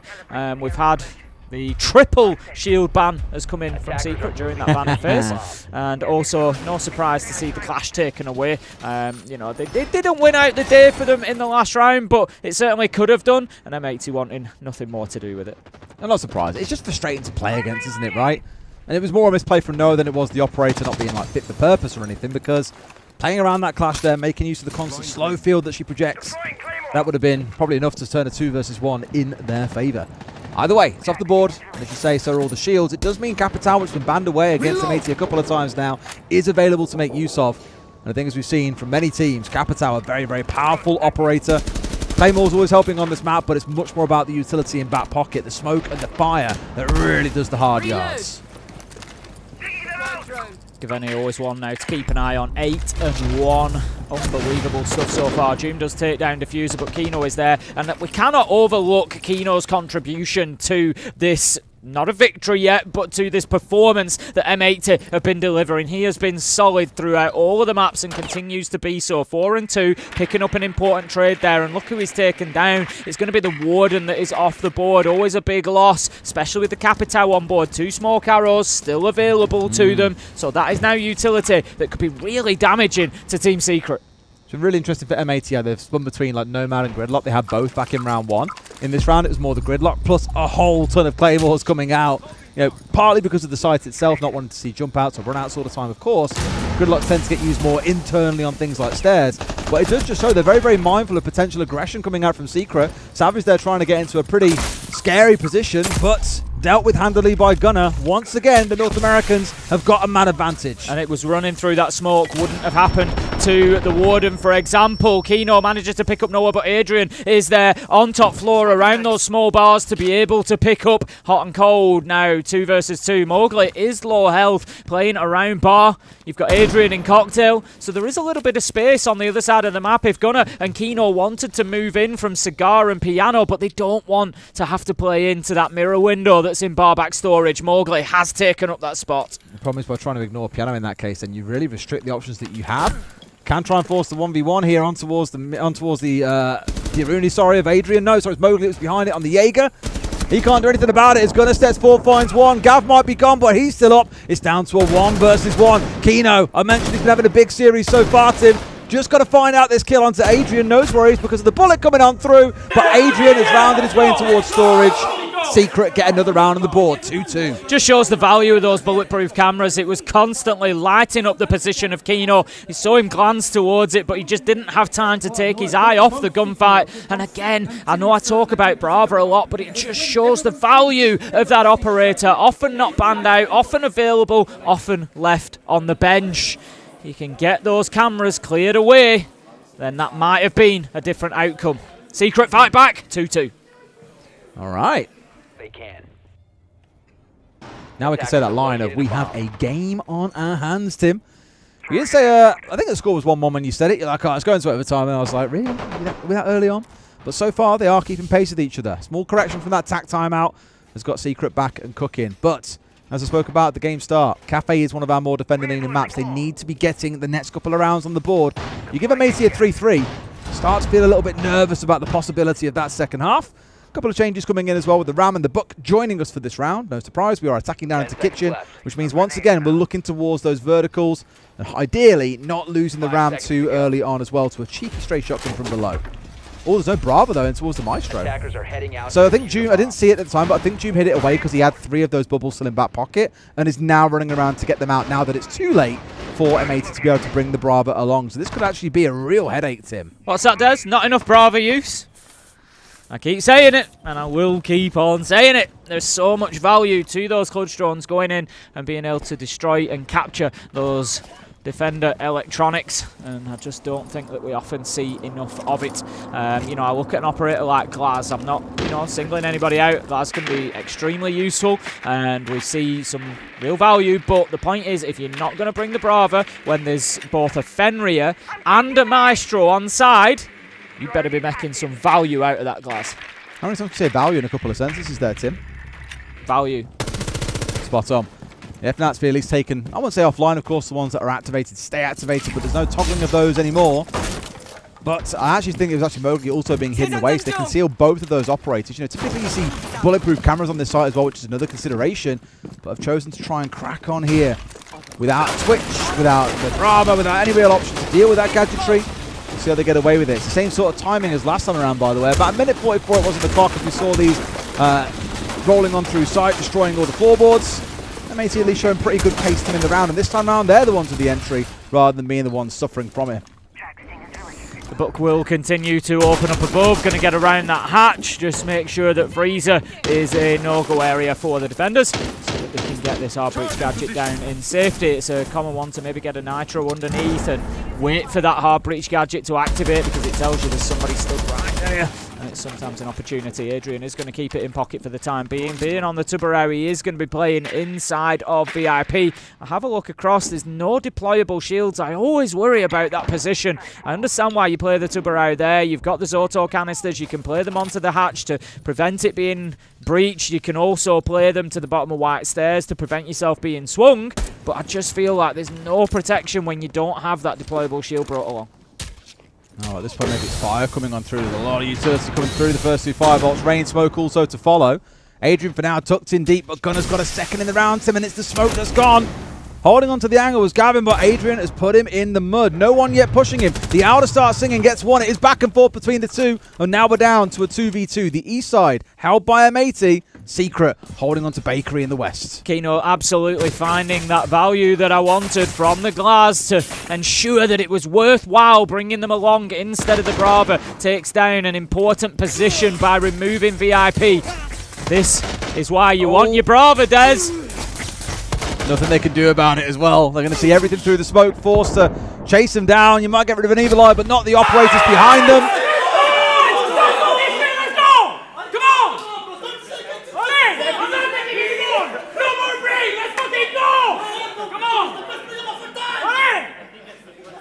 I think they're a bit excited, Tim. I bet M80 wish they had a way to deal with that Maestro. They didn't see it, to be fair. It was very well done by Secret. They did conceal it away. But again, the energy is now important, I think, for the side of Secret. They've been very quiet the first couple of rounds, but since they've started getting a couple more on the board, you're seeing those levels pick back up again. I think we've got a quick tech pause here while one of our players on M80 reconnects. And then we get things underway. I would say there are any questions for the chat, but I don't know how much time we've got. But if you've got any quick questions, give us a shout.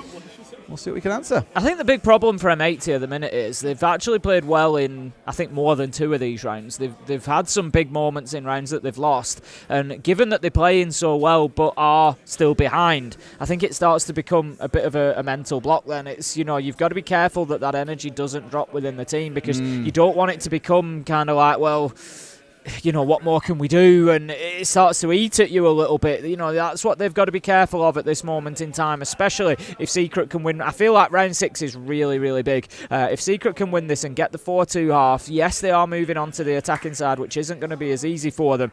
But I feel like it's just a big blow to M80 then. They've played better than a 2-4 scoreline at the half. Absolutely. And they'll know that. Someone asked me, Des, what part of Scotland are you from? Well, Birmingham, I guess, has magically moved up there, in which case you could say that if you really wish. Someone did also ask for a garden update, Tim. Yeah. Honestly. What's happening with the garden? In fact, someone else has now asked the question, so you've got to answer it now. It was once, I can't. I love everybody for this. I will say that. Thank you all so much for your patience and fascination with my garden works. You know, it got mentioned once as a bit of a passing comment, and it's developed its own little following. It's been phenomenal. We're very nearly at the end. The patio was relaid. The vegetable planter is in. I'm going to get some pumpkins growing ready for next year. That's the plan there. You missed Halloween this year. Missed Halloween, but I took the seeds from the pumpkins that my daughter carved this year. So the seeds will be going in the vegetable patch, and hopefully next year we will have some homegrown bad boys to carve up. The decking's nearly finished. That's about 90% there. I've just shorted some materials, so I'm going to get them ordered ready for when I get home, and expecting to have it finished before December. Yeah, before Christmas will be good. Give yourself a little few weeks of room before it gets before you really settle in with the mince pies. It'll get painted next spring once the decking's had time to weather. I'm going to get some plants in pots, a little tree in a pot up at the back as well. It's all going to be good stuff. People really want to know when they can have a garden tour. Now we're really going to the next level. Yeah, I'm sure I can sort out. I'm going to be careful I don't dox myself. Yeah, we can sort out some photographs and whatnot. Well, we are back in, as you see. Managed to get Gunnar back into the lobby, so the game can continue. How things stand, Secret, they're eyeing up that 4-2. It should have been the scoreline they had really from the off. But M80 have certainly made them sweat all throughout this half. That attack timeout proving to work wonders for Secret, as they've won the last 2 rounds in a row off the back of it. And in this round, very heavy on the intels and now with the mute, the Mozzie, the Solar's coming on through. A bit of an early scrap coming on here as well. That's a great C4 on the other side of the wall. Diffuser, no idea it was coming.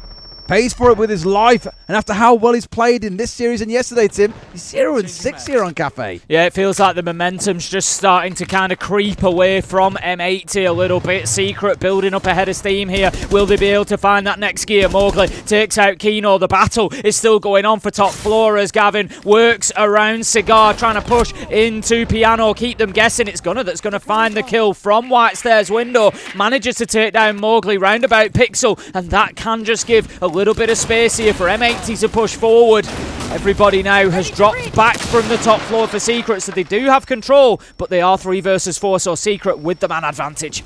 At least for now, yeah, and of course they're the ones where it's all in their favour. They're on the defensive side as the attackers begin to lose more and more of their players. Things get that little bit tougher. A C4 actually finding onto, unfortunately, one of the gadgets of Ram, but it just gives away what's going on. Gunnar taking out Doom.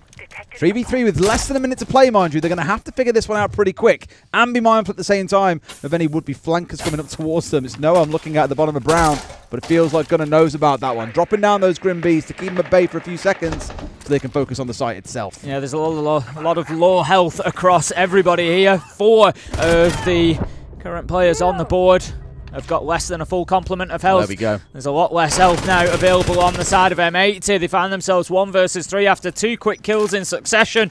Noah is simply a breath away from death. He's going to be the easiest one for them to pick up, but I'm not sure they're going to get the opportunity. As Adrian is led prone in the train, and he delivers, manages to take out that final kill. And that's going to be Secret 4-2 on the half, and M80, they can honestly feel a little bit hard done to there, but Secret just elevating their game now. That scream was a bit of a jump scare, wasn't it, Tim? But the energy is serving them well. That's 3 rounds in a row. They've closed out there with relative comfort. However, now the sides switch. Secret go on the attack, and I've said they're a brilliant attacking team, and they are one of the best in the world at it. But it doesn't mean M80 are a bad Cafe team or a bad defensive team. So I can't really call which way this one's going to go. Take a look at the bans first, though. M80 taking away the Blackbeard, interestingly, not the Monty or the Blitz, but I'm sure that may well follow. No. Going to be the Capitao instead. Secret removing 2 of our architects, leaving Mira up, but getting rid of the Azami and the castle. Okay, then M80. I think 2 really important rounds coming up for them. 7 and 8. They need to win at least 1, ideally 2, get themselves back level, and then you're starting to look towards that 4-2 half that they need. The big question is, how are Secret going to be on the attack? If we look back to their record historically here on Cafe, we can see over the last 6 months or so, we've got a 55% win rate for Secret. If they can maintain that, Des, they win here and get themselves qualified. Someone did actually ask as well, can coaches talk during a ban phase? Yes, they can. They get to talk at the halfway mark. It was a good time to have a conversation, to be fair, as well as, of course, during their tack timeouts. But And we've kind of debated this a couple of times with a few teams about what the best approach to it is. And some have generally said if you know what your bans are going to be before you go into the game, well, you can use that time as a mini-tac timeout. You can course correct, you can amend, so on and so forth. And so, it feels like a sensible way to be approaching those bans overall. But here we go. Let's see what Secret can do on the attack and how M80 fare on the defense. They're starting things off up on this top floor. A pretty standard setup, although we are seeing the Jaeger and Mai coming along together. Yeah, I think I knew that was going to come. Yeah. Gunner's managed to ping himself on the Aruni gate, so I imagine this will be a rehost here so we get things restarted. Yeah, fair enough. I think, you bring in the Jaeger Wamai there because, especially seeing the shield, you're really looking to hold on to Pixel Corner. They've got, and the reason that they want that is that they've got the mirror playing inside of Washroom, so you need to keep hold of Pixel so that they're not running up and smashing the mirror so that they can't just throw a Selma on there or anything else to deal with it. But also the Jaeger Wamai is going to help to protect the mirror inside of Washroom from something like a nade, say, coming in from White Corridor window. You know, there's so many areas and angles that need to be protected to hold that Pixel and Washroom area. I think that's why we see the double up on Jaeger Wamai.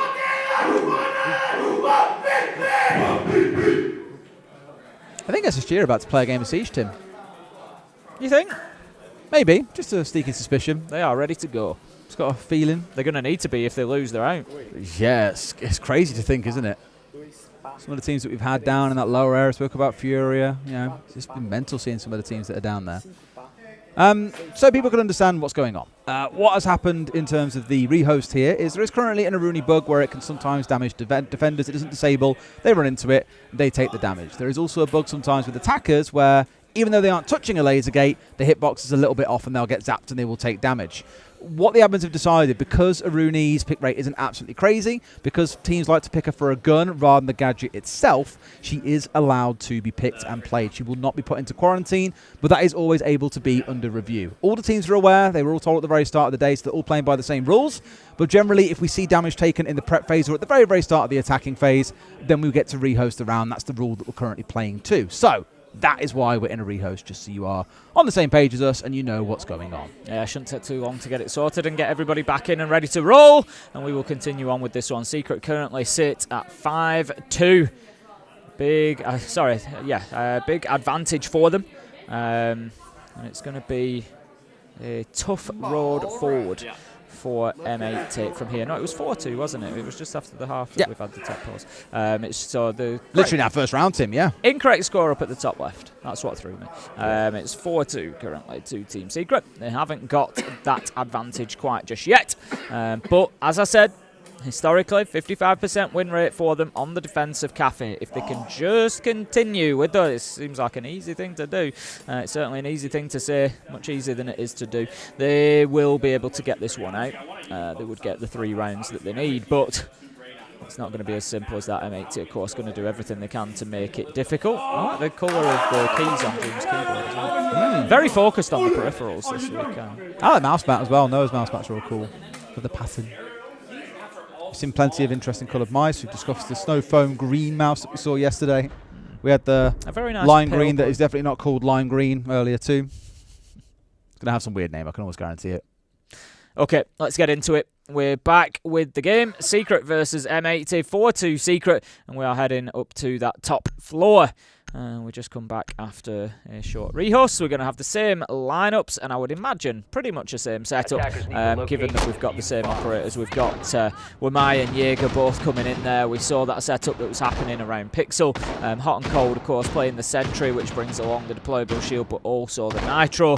Really valuable operator sometimes in terms of that, additional secondary utility that we can bring. We can just see at the bottom of our screens he is going to be deploying the shield onto Pixel Corner. So keep an eye through this round on that area, Washroom and Pixel Corner. There is so much utility going to be expended there. There will be a mirror window, there will be Wamai magnets, there will be Jaeger ADSs, there is a deployable shield there. It's all going to be in place to try and keep that safe, to prevent the attackers of Secret from being able to move across from that left-hand side of your screen towards the site itself. Absolutely. Well, let's see how it goes, and by the looks of it, no one has been zapped by a laser gate, so things can roll on forward. We spoke a lot about this top floor, and Tim, I know that you're quite a generational top floor hater normally. How are you feeling about it lately? Well, I mean, Secret just won it twice, didn't they? So, you know, why not? What do I know?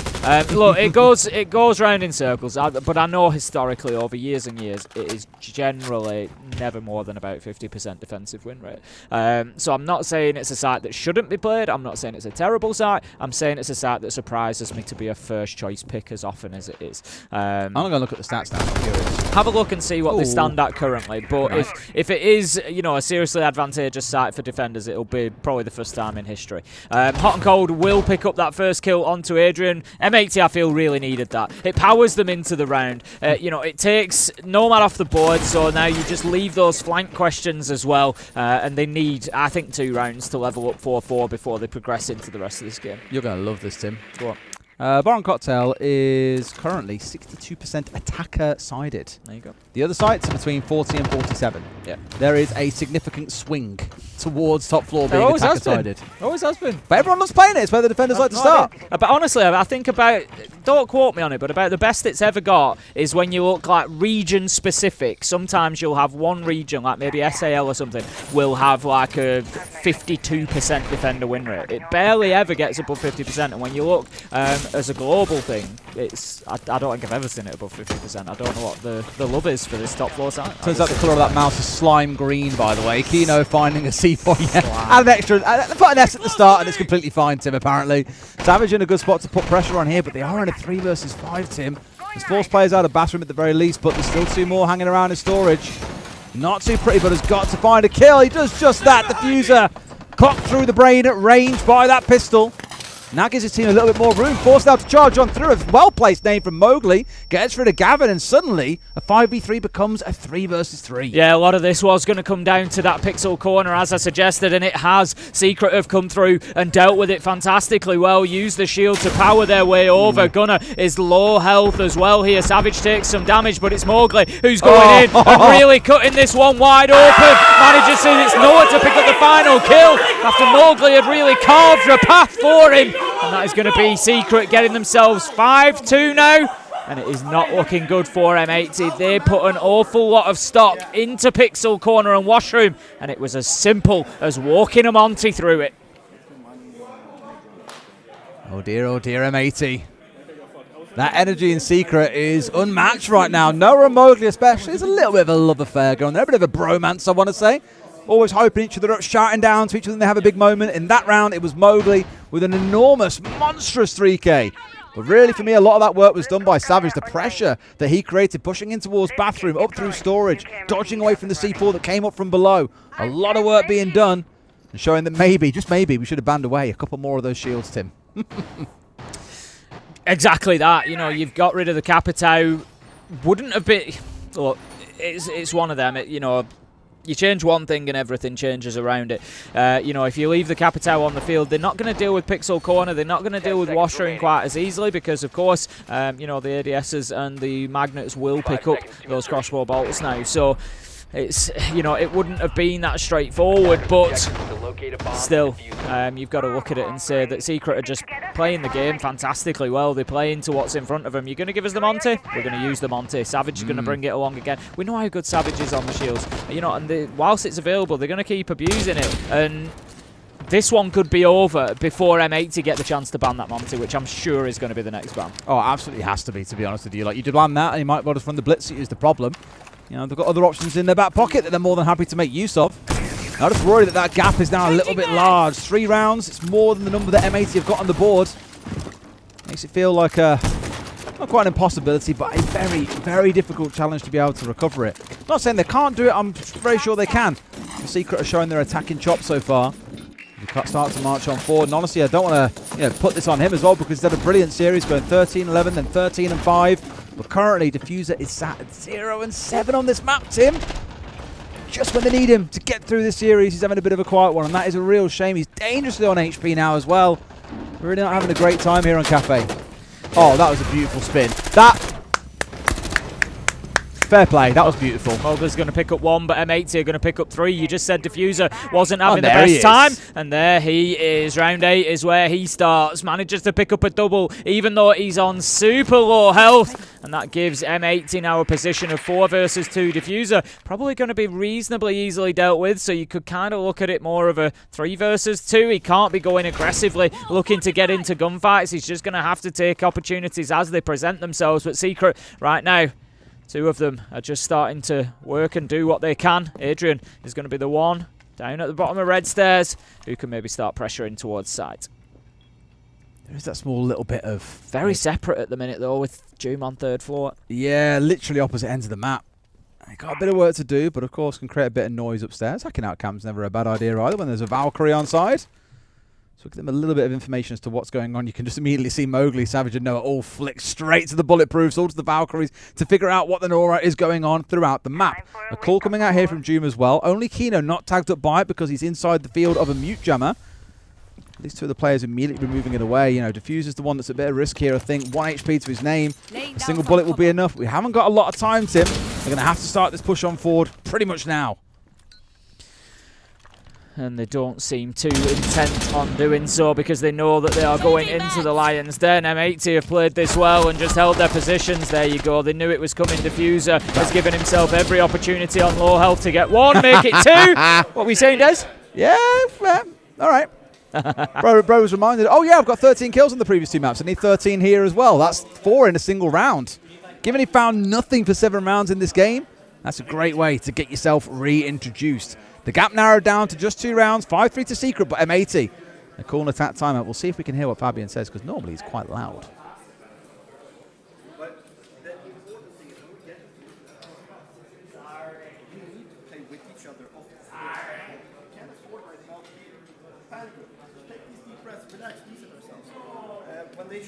We can't hear you. Can you hear anybody?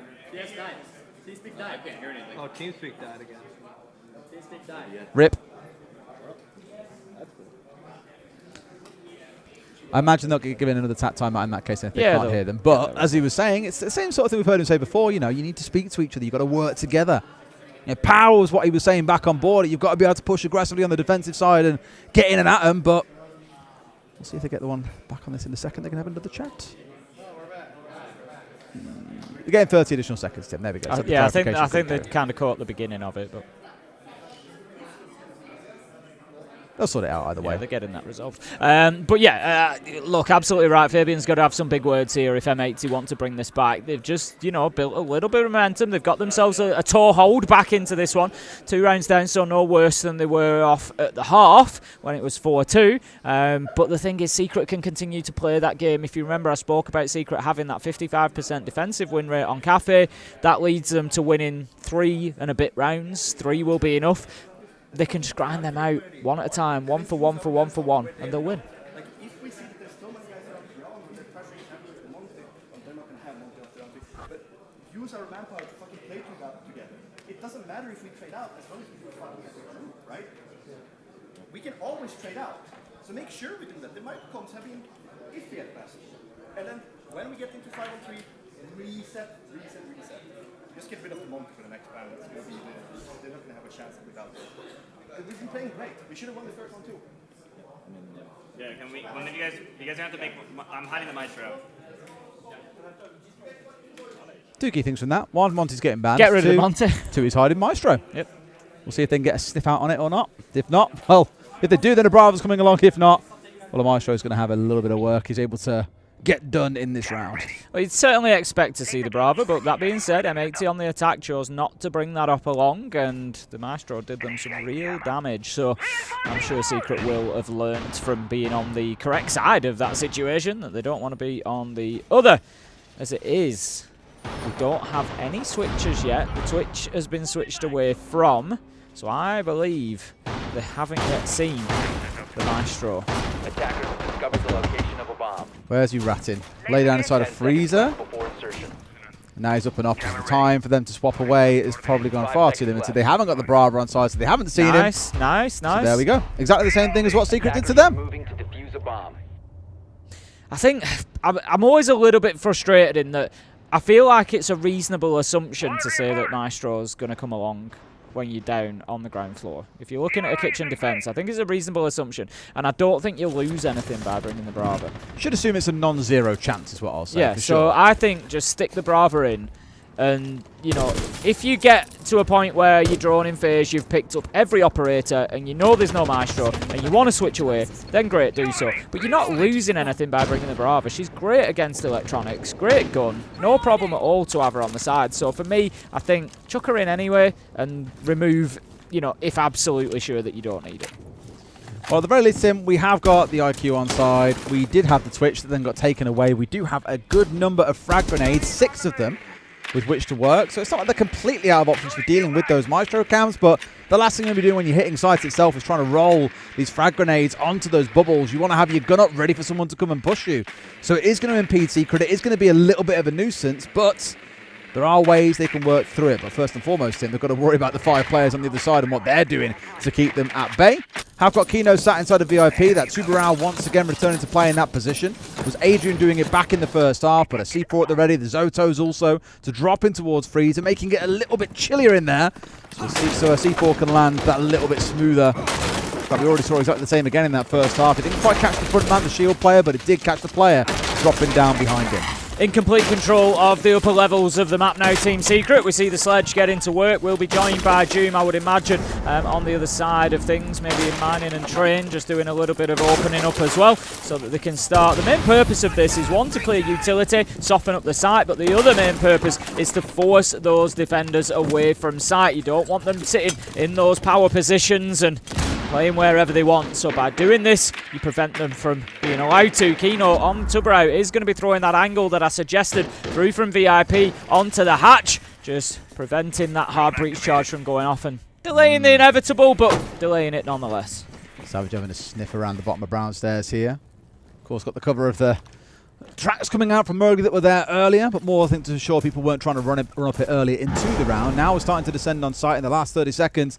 They've got to get a bit of a wiggle on Tim. Like, yes, trying this little bit of a different approach with Savage is well and good, but the rest of your team need to make some moves happen. They're ignoring Fireplace Hatch entirely and trying to use Savage as bait in a sense. Can they get the player laid down? They should be able to. Great snap from Noah as Kino is gone. In comes the round, but Gunner is just a little bit too ready. Savage dropping the shield, pistol out, gets rid of him himself. A 3 versus 3 to ensue with only 10 seconds to go. That Aldo really can sing when being pushed in numbers, and there are the final kills coming in. Gunner did the damage from behind the bar there. Not only were the Maestro bubbles important, but Maestro himself, we often forget that he's got a super powerful weapon that is just going to cut through you like a laser beam if given the opportunity.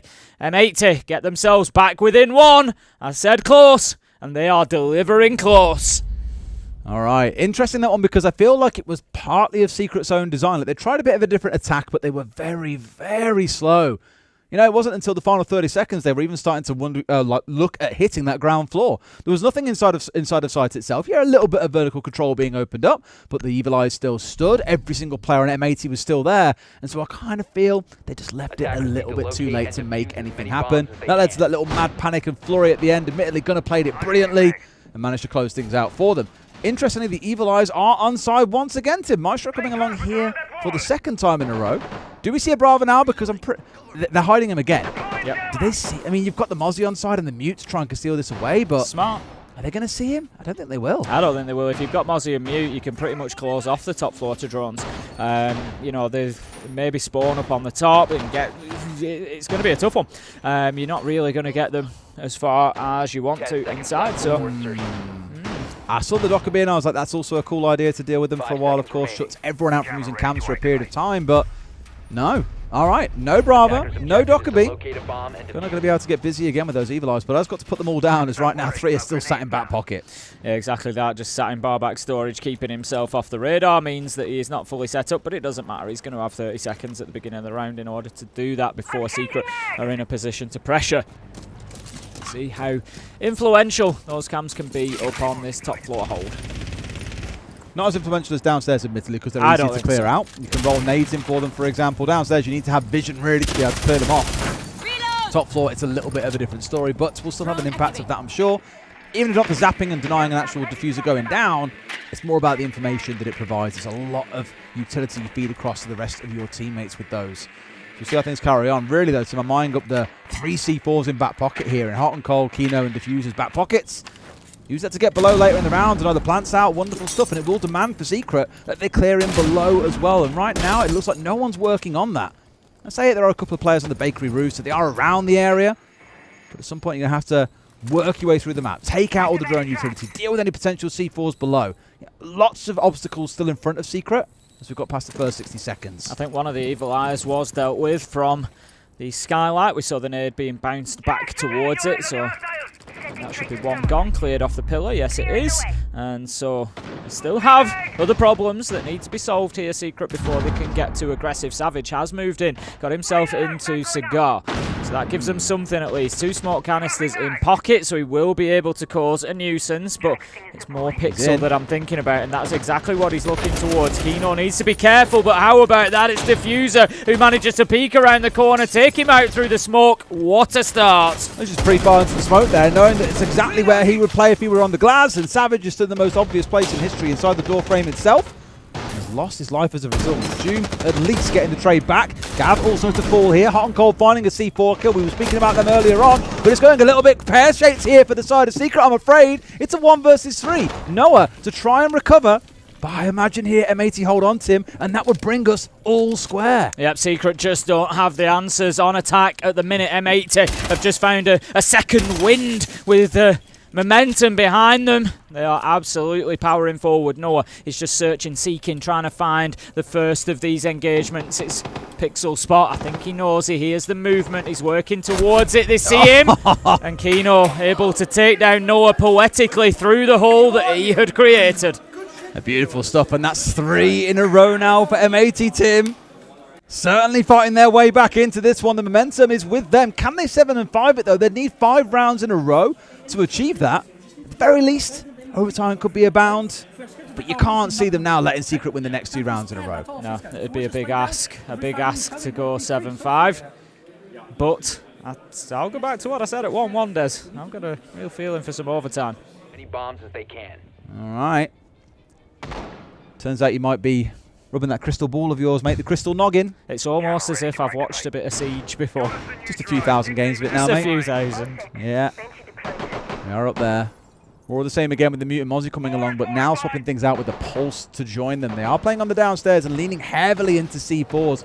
4 of them being brought along, and that single bulletproof, I expect, will probably go into upstairs. Inside a cocktail, give us that beautiful view across the entire bar, and demand that Secret work their way across to try and clear things out. Top floor. Top floor is what it's going to be all about. We've got the Brava brought along. Interesting when there's no Maestro.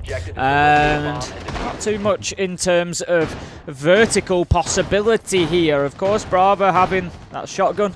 Mowgli also will likely have that secondary on the gridlock. So they do have, some that they can work with, but no buck, no ram, no availability to quickly get those angles opened up. They might not be too worried about them, though, given that it's mining.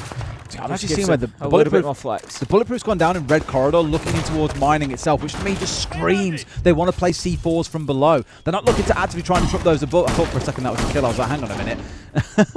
Not looking for kills so much onto the top floor, but more looking for them from below later into the round as the plant is going on down. So keep an eye on how this starts to shape up. Hot and Cold will be the key towards making that work. But having that bulletproof there to see if they do hit the site, it's certainly not going to hurt them too much more. And in the one round that we see a Brava coming along, Tim, it's already gone. Mowgli is going to be able to just force the player back from underneath Skylight, but like you say, the Brava taken out before the Clutch drones could likely have too much of an impact here. It's going to be the Banshees and the Mute Jammers that breathe a sigh of relief. Gavani takes down Doom, gets carried away and takes down Diffuser as well, but bloodlust. That's it, he's just going, anything that moves, he's going to take it down. 4 versus 3. And that's the Lion gone as well. Another one of those big execution operators. Your Grim and your Lion could have combined to create a lot of space and a lot of static, positions for the defenders when you wanted to move in to get that plant down. That's not going to be possible. So now Secret need to be thinking outside of the box. They've still got Savage, but it puts the pressure on him. It makes him more important on the Grim. He's the one that's going to have to create that space if they do go for an execute. He hasn't seen the second. No, he's seen him. Okay, he's seen both players now in Fireplace. Just laying down there at the last second was whoever it is that's inside the fireplace with him. I believe it was the Melusi and the Mute that are tucked in there together. No C4s between them, of course. Melusi not having the one and Mute having already made use of it, which means it's Hot and Cold and Gunner that are going to be the ones being a bit of a nuisance around the map. You can already see both are down on that ground floor, ready with those C4s to rip sidewards. Now Secret are starting to try and look for this hatch drop to challenge these two players inside a fireplace. Savage tried to get the diffuser down for a second there, but was taken out by Hot and Cold. And right now, they're going to have to make a move. They can't try to hold on from above. They need to come and get that case. Noah manages to find Gunner. 2 versus 3, 35 seconds left to go. Secret are moving, but they've got the pulse to deal with underneath. Hot and Cold is just feeding that intel. He's got a nitro in hand. There's a lot of possibility for him to find a kill from down there. Gavini manages to find Mowgli, and it looks like M80 are going to be the ones with the opportunity to close it out in regulation. 15 seconds left to go. Noah battling for his team, for his life, for everything he can. He manages to get 2v1. Can he do it in the 10 seconds? They will not give him this, Tim. Absolutely no way. Tucked inside a train here. He knows that he's in there, but has got to win the fight. You just don't win against Kino with a shotgun. And Kino, I've got to give a shout out to. I was going to say, Gav will probably be my MVP for the series, but Kino's outperforming even him right now. He's looking absolutely fantastic. Yeah, Kino's had a great day today. You know, he's got a lot of kills on the board, but it's not been just about the kills. It's been about his positioning. It's about, you know, spots that he's held and the way that he's held on to powerful spots. Really, really good for Kino. So listening there to what Savage was very, very fervently saying to his team. Realising that they are letting this slip away, Tim, not forgetting that's the 4th round in a row now that M80 have won. Secret looked all right. After round 7, Mowgli's big 3K, I was like, oh, these boys are on it now. They're going to get this one done. But they have struggled to find anything since then. The North Americans in full control. One more round, Tim, and they avoid a very, very tense overtime. They'll seal it here, make their way into playoffs. And they'll be our first team to do so. It's worth stressing as well, because the next game on this stream, we'll see our second team joining them. Answers is all that's coming from both A and B stream today. B stream, of course, the qualifications, A stream, the eliminations. So, is it going to be a case of cooking up a victory down in the kitchen for M80? It's their final sight, their final opportunity. They only get one chance, or we will be going into that fated overtime. Looking for a few extra rounds. We've got the Fuse Shield on side.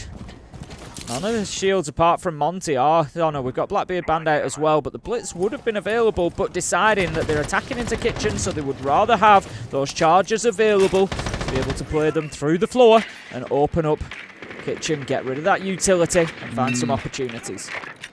The panic button being smashed to get back on the shield, right? Virtus Pro are smiling somewhere. Obviously had the real poor stage 2, so aren't here at the event with us, but inspiration being taken by Savage to make use of the Fuse for exactly that purpose. And in case you are seeing this for the first time and haven't seen the Fuse all that much before, it's an alternative that Virtus Pro have been running, because a team isn't ever really going to ban away Fuse from you, so you know it's kind of like a guaranteed operator that you can bring, and if they do ban away the Fuse, then you run a Blitz, or you run a Blackbeard, or you run a Monty.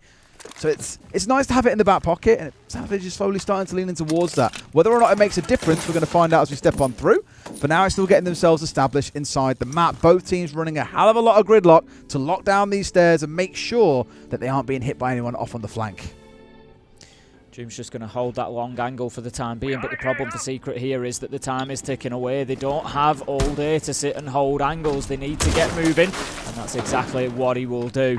Looking to just get a bit more of that floor open. Savage, where is he? He's going to be opening up the hatch, I believe, and then he can start getting those Fuse charges in above and just making a nuisance of himself. Interesting. I tell you what he was doing. He was opening up the wall from pillar through to give that vertical angle. Exactly that one. Thank you very much. Opening up that vertical wall. That's just going to allow Doom at some point to go in there with the skeleton key and open things up. But for now, this auto canister is buying time for M80 Des. We're down to a minute, and M80 are largely unbothered and largely unmoved.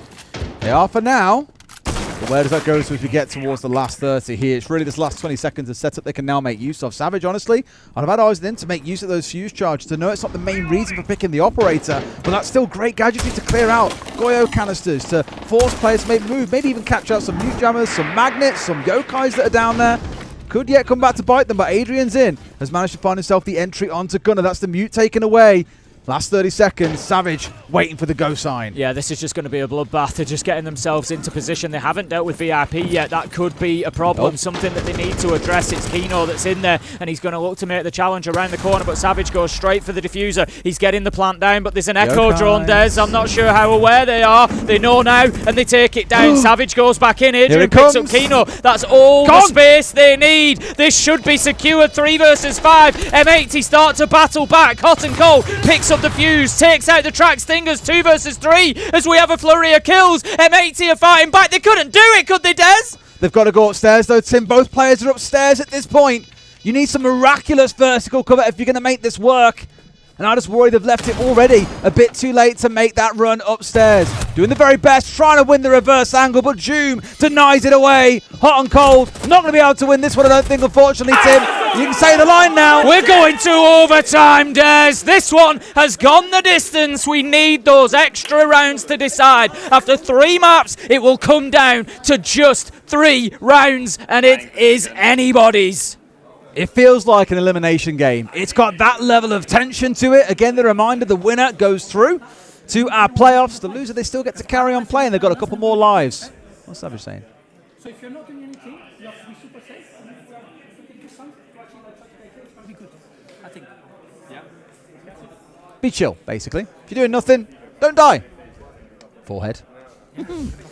But 3 more rounds to settle how this goes. It's M80 starting things on the defense, Secret on the attack.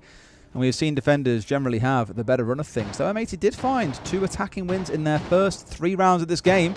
So it's not to say that attackers can't do it. It just feels more likely that you'll see the defenders walking away with it. So I'm behind M80 for this one, Tim. At least on my expectation. I'm sure Secret can surprise me. Okay then, boy oh boy, we're going to find ourselves going to Mining as our first overtime site. M80 on the defence. And let's just have a look at that setup. They've got the Valkyrie with the Nitros, 4 of them lined up, 3 of them lined up. We're going to see a couple of drops, and I think we will just have a little rehouse coming in whilst we get everybody back into the lobby. But, you know, let's just go beyond that, assuming that they look to play the same sort of strategy once we go back in. Mining with the Valkyrie cameras, if you can keep them hidden away, if you've got the good spots up in Piano, those Nitros could be absolutely lethal. They need to see great use of that utility if M80 want to get this working. I'm not sure what our rehost is for this time around because there was no Aruni in the lobby, but I'm sure we will crack on with things very, very soon. In fact, PC crash is what I've just found out. Nothing nefarious on this one. Nice and simple.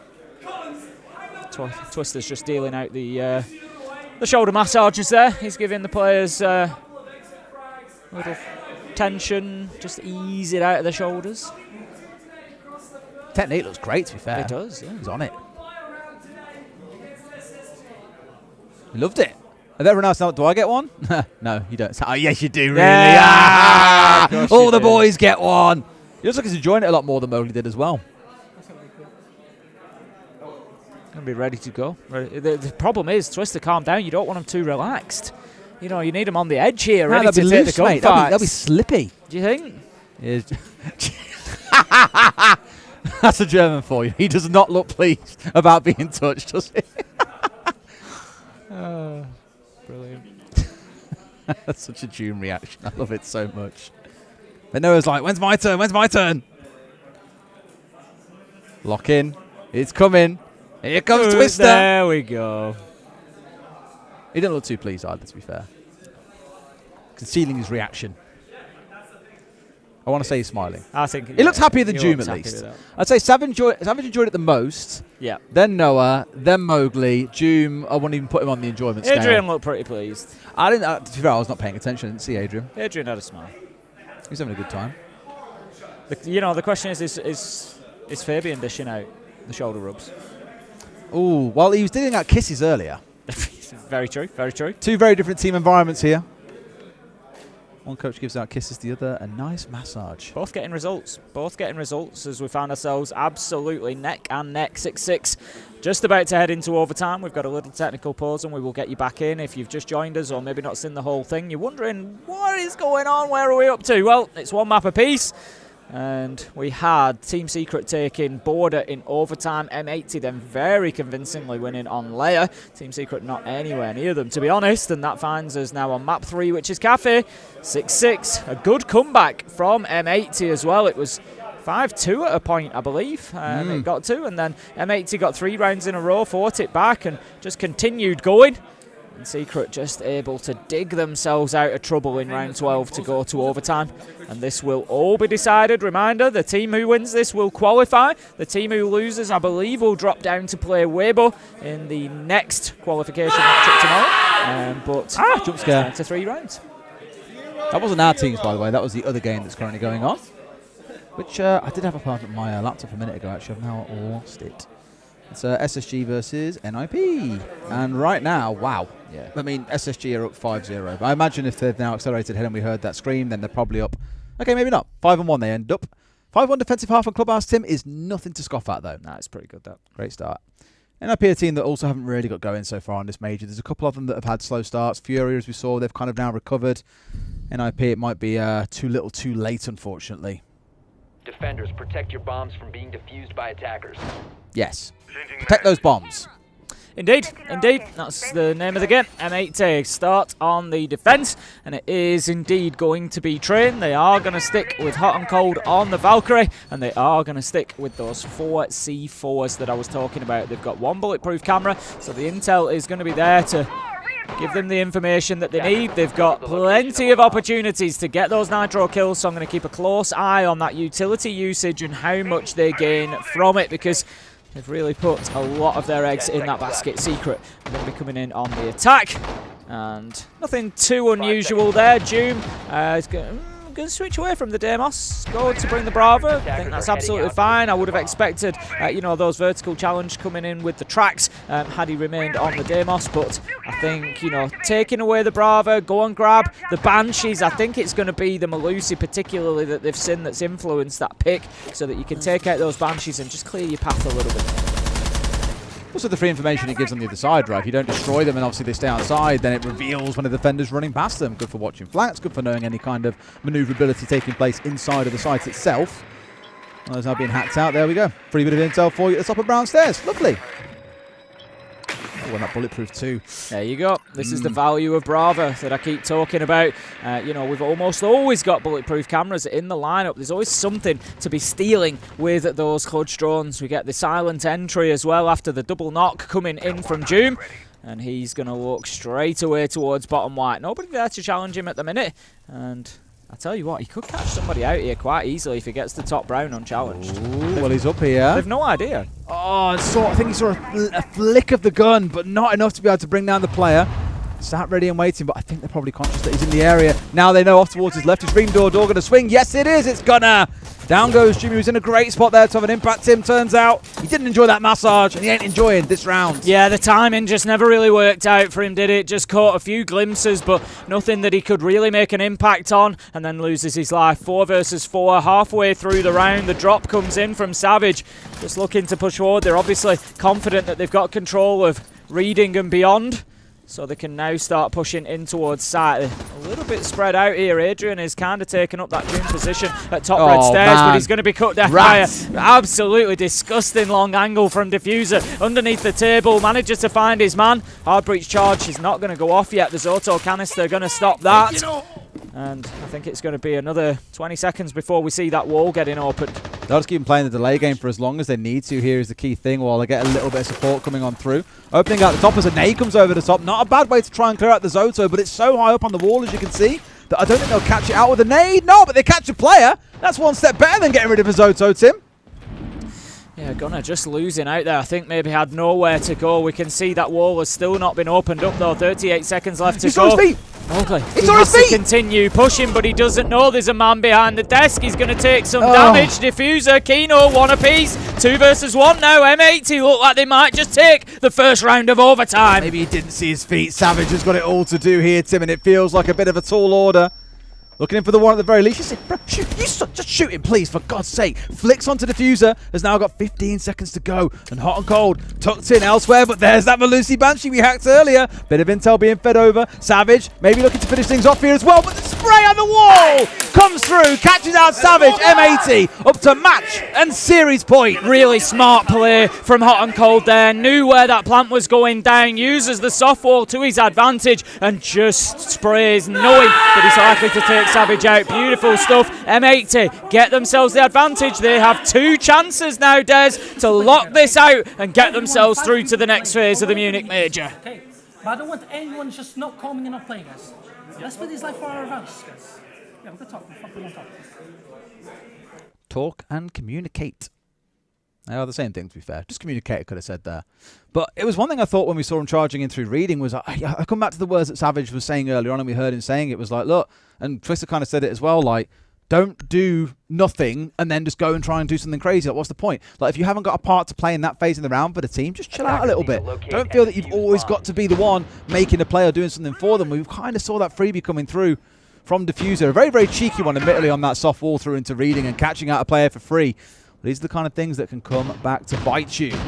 Let's see how things go then. Secret, they are on the defense, but M80 showed they are very much warmed into this now and ready to bring the fight to their opponents. It's been a great series from start through to finish. We've had 2 overtimes on the way through. But this is what it all comes down to. Just a couple more rounds, and the rest no longer matters. M80, this is your chance. Attacking top floor. We've already been over the stats for top floor. It doesn't generally favour defenders. It has for Secret today, to be fair. They've been able to get this one locked down, but overall, there is a trend for attackers winning on this site. M80 could get this done and dusted here and now and get themselves through. They're going to be looking at the lineup. They've got the Ying, they've got the Glass, they've got the Dockerby. It's such an oppressive lineup of attackers there. They want to punch him in the face with this lineup, Tim. Yeah. There's no other way of putting it. They So really want to oppressive. smash through that front door. After a bit of prep work, admittedly, of course, locking down the flanks, making sure they've got control with the ram. Outside of that, it is all about the Ying and the Glass putting in some real reps.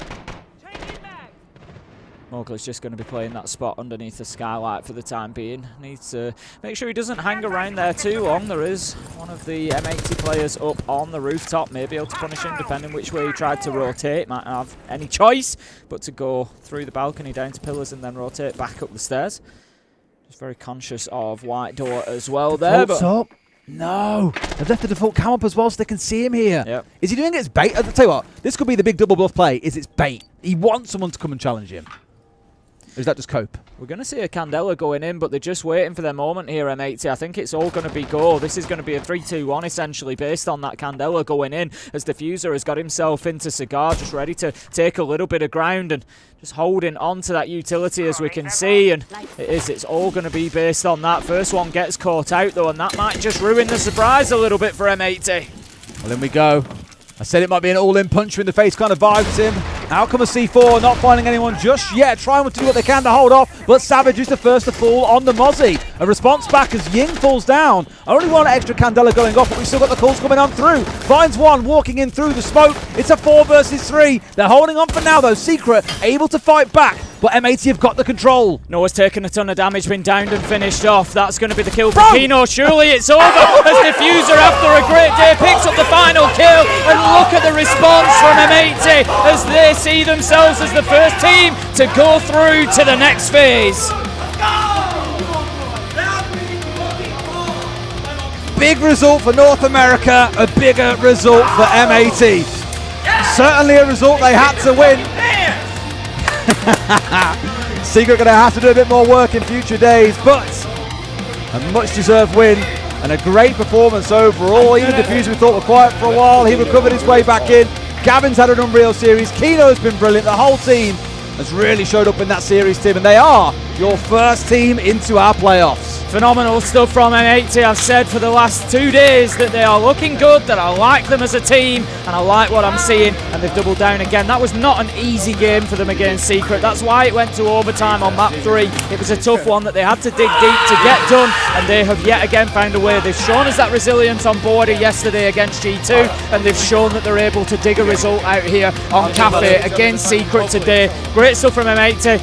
they are one to keep an eye on for this tournament. Absolutely. Really exciting Siege they're playing as well. Like, you've seen them address those issues over the last couple of days. You've heard it during timeouts. You've seen the team in this series solve their own problems, but it's looked good. Kino, your MVP, not surprised. As I mentioned, I could have given it to Gav or to Kino. To be fair, Dplus has also played brilliant, but Kino has been very, very quietly going about his business. It hasn't always been flashy, but he's done the hard yards for his team in a very much deserved MVP. Yeah, well deserved overall, I think, when you look at that. You know, he's got great stats across the board, which we would expect, of course, for an MVP, but he's had a plant in there. And like I said, he's held on to some really key areas at times and made life miserable for Secret. They've really struggled, particularly when he's had that shotgun in hand, to be able to do anything about him to dislodge him. Great stuff from him. But yeah, huge shout out to the entire team of M80.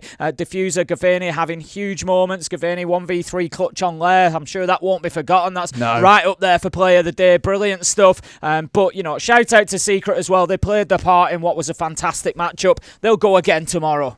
What I love is we were speaking back in the earlier rounds about that Gavini 3K in round 2. Like, these are the kind of moments that we'll talk about at the end of the game. It's what got us to OT. It's what got them over the line. There's little moments in the early game that you might look at and think, oh, it's not going to be that decisive. Today, it was the difference. Yeah, it really was. And M80 now get to go, have a little bit of it won't be too much of a rest. They're going to be back to the drawing board, and I'm sure they'll be theory crafting who they're likely to play and getting prep documents ready and everything else, getting the practice, getting the reps in, keeping themselves sharp. But if nothing else, it takes that pressure off the team. It does. And that's us done for today, admittedly. There's still a game to come here on the B stream, another promotion game that you don't want to miss, but I believe it is Parker and Jesse that are taking that one off our hands. We'll enjoy some dinner, sit back with you guys and watch the games. Thank you for watching so far. Stay tuned, back after a break. See you soon.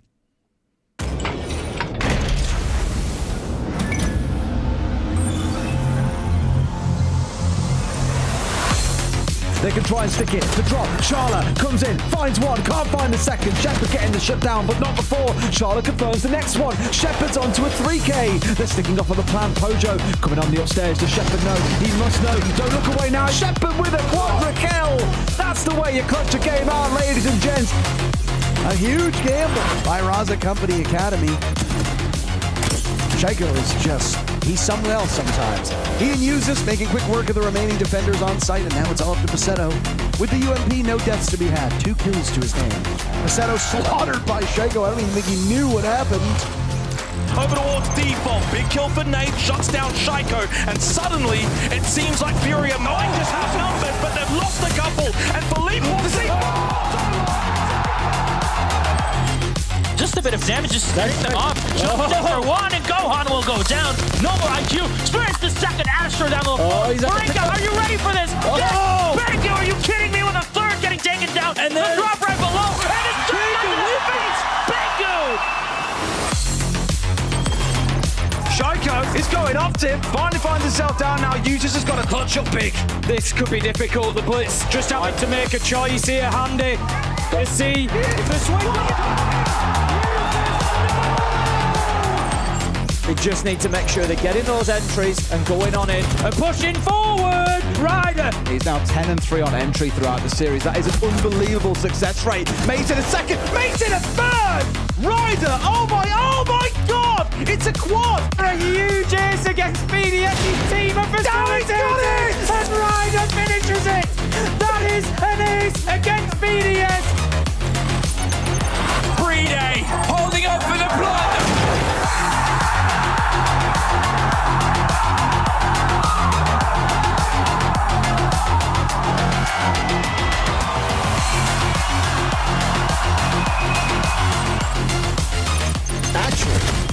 NJR destroys Miracle. Groovy is next. Revolver out. 13 kills for him. As there goes a smoke, and a reload is the smart play. Now around. Destroys June. He's on the blitz. Wall come down to Adrian on the coverage. It's a 1v5. They had everything going. 1v5. Taking everyone down in a flurry of frags, leaving it just onto one man, PZD. Lukid, he has to plant the diffuser. He comes off it for a second though, doesn't fully commit. Waiting to plant the last available second, was hoping he baited them out. But all that means is that when he goes back on, he's left susceptible. Solotron's down, 3 days off.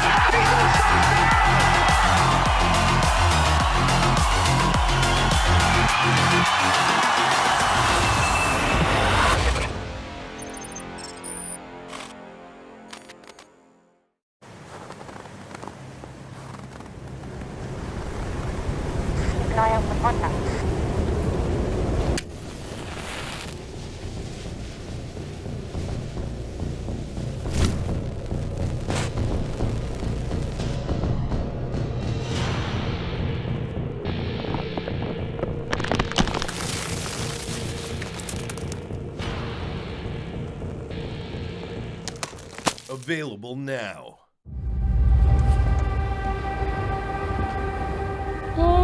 Au-delà des mers, là-bas sur le ciel clair, il existe une cité au séjour enchanté.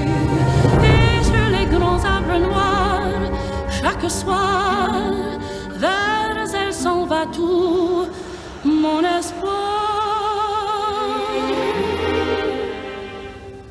J'ai deux amours, mon pays et Paris, pareil toujours, mon cœur est ravi.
Now Shepard with a quadra kill. And now it's all up to Basetto. Basetto slaughtered by Shaco. I don't even think he knew what happened. And Philippe wants to see CDS steal that round for Furia. Are you ready for this? Bangu, are you kidding me with a third getting taken down? And then the drop right below, and it's just to the face. Penta are going to the grand final. This could be difficult. If the swing Mason a second, Mason a third! Ryder, oh my god! Wow! Pre-day holding up for the blood.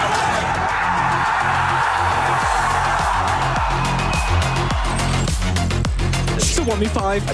They had everything going! 1v5! For a second though, just didn't fully commit. Waiting to pop the last available second. Was hoping he baited them out! Solotov's down! B-Day's up! He's also down!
Ink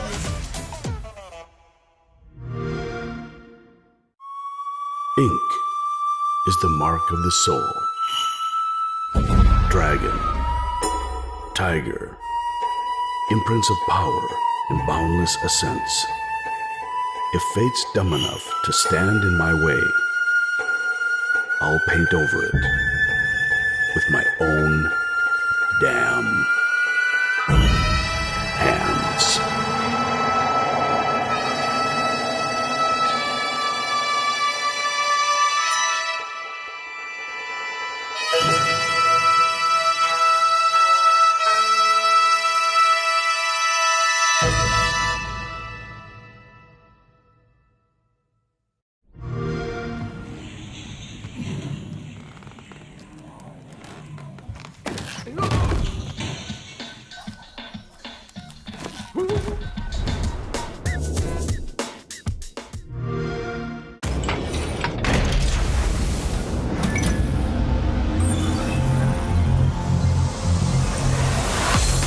They can try and stick it. The drop. Charla comes in, finds one, can't find the second. Shepard getting the shutdown, but not before. Charla confirms the next one. Shepard's onto a 3K. They're sticking off on the plan. Pojo coming on the upstairs. Does Shepard know? He must know. Don't look away now. Shepard with a quadra kill.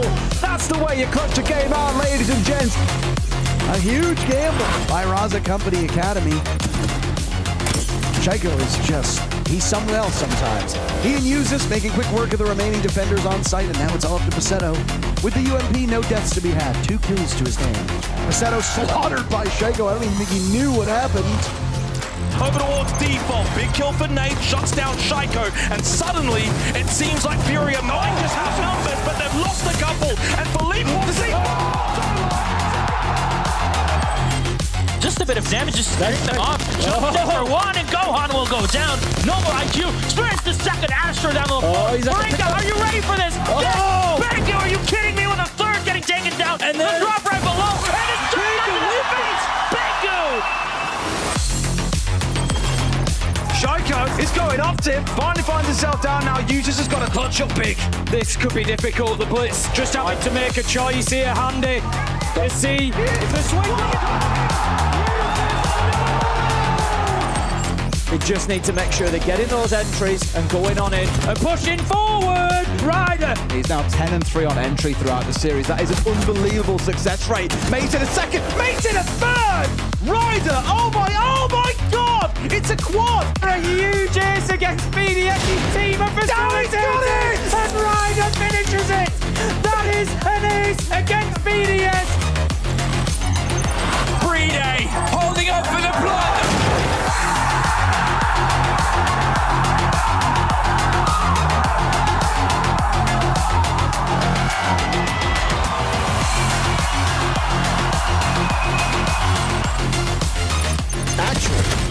NJR destroys Miracle. Groovy is next. Revolver out. 13 kills for him.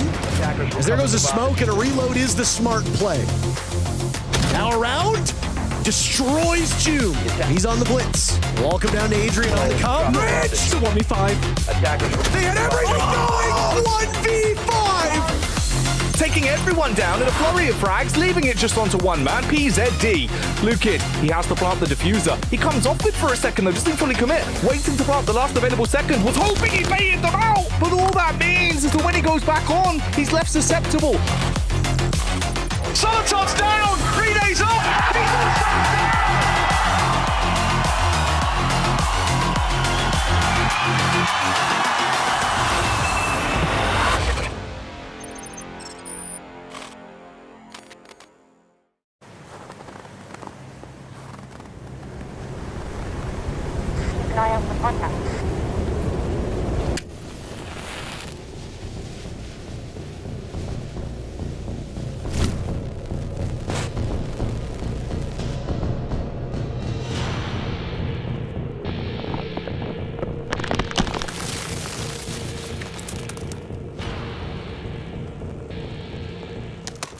Available now.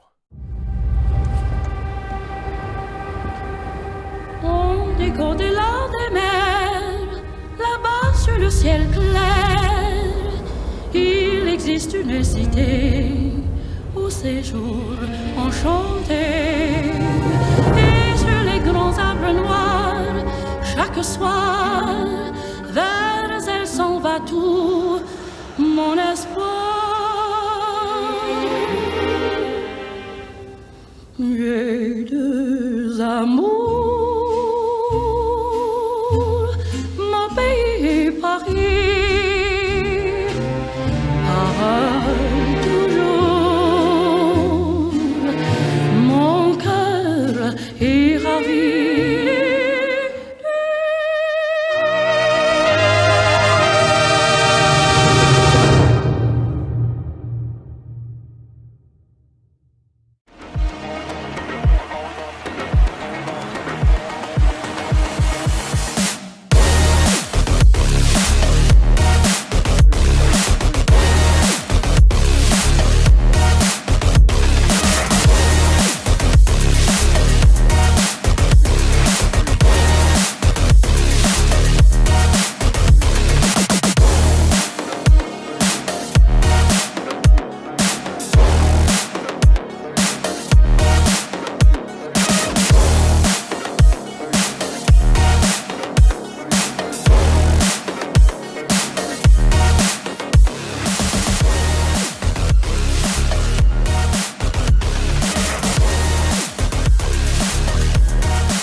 Now Shepard with a quadra kill.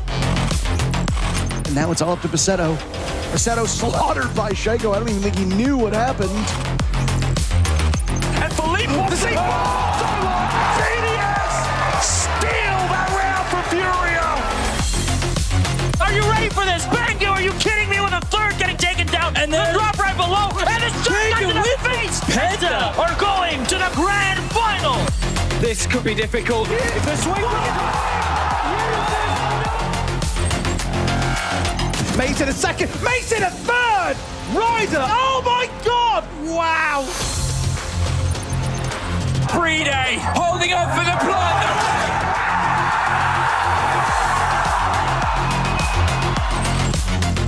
It's a 1v5. They had everything going. 1v5. For a second though, just didn't fully commit. Waiting to pop the last available second, was hoping he baited them out! Soliton's down! Pre-day's up! He's also down!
Ink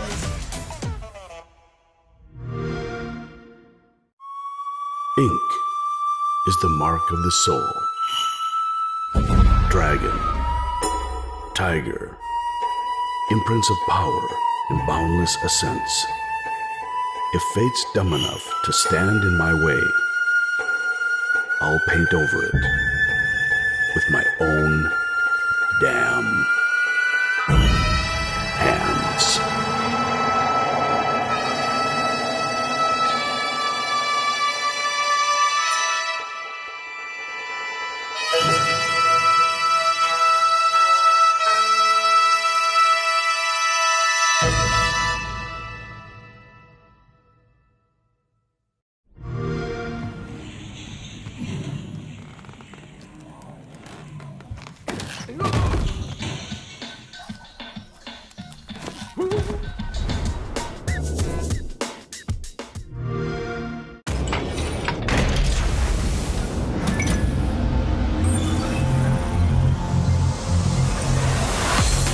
They can try and stick it. The drop. Charla comes in, finds one, can't find the second. Shepard getting the shutdown, but not before. Charla confirms the next one. Shepard's onto a 3K. They're sticking off on the plan. Pojo coming on the upstairs. Does Shepard know? He must know. Don't look away now. Shepard with a quadra kill. That's the way you clutch a game out, ladies and gents. A huge gamble by Raza Company Academy. Shaiko is just, he's somewhere else sometimes. He and Usus making quick work of the remaining defenders on site, and now it's all up to Pasetto. With the UMP, no deaths to be had. 2 kills to his name. Pasetto slaughtered by Shaiko. I don't even think he knew what happened. Over towards default, big kill for Nate, shuts down Shaiko, and suddenly it seems like Furia might just have numbers, but they've lost a couple, and Philippe will see. Just a bit of damage, just setting them off. Jump for one, and Gohan will go down. No more IQ. Experience the second Astro down the floor. Moringa, are you ready for this? Yes! Bengu, are you kidding me with a third getting taken down? And then the drop right below. And it's Bengu! Shaiko is going off tip. Finally finds himself down now. Usus has got to clutch up big. This could be difficult. The Blitz just having to make a choice here. Handy. Let's see if the swing. They just need to make sure they're getting those entries and going on in and pushing forward. Ryder. He's now 10-3 on entry throughout the series. That is an unbelievable success rate. Mates in a second, Mates in a third. Ryder, oh my God! It's a quad. A huge ace against BDS's team of facilities. And Ryder finishes it. That is an ace against BDS. Free-Day, holding up for the blood.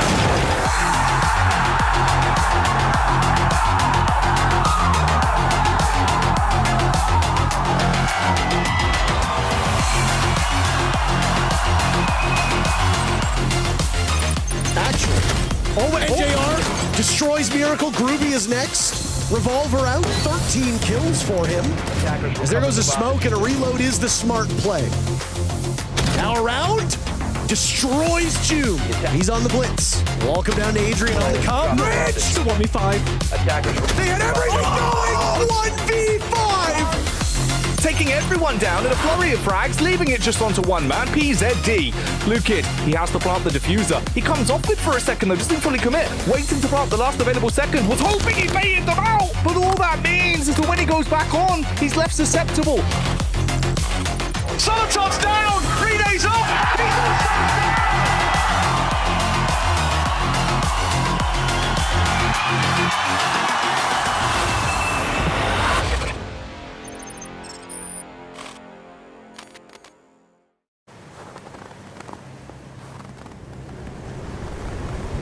Keep an eye out for contact.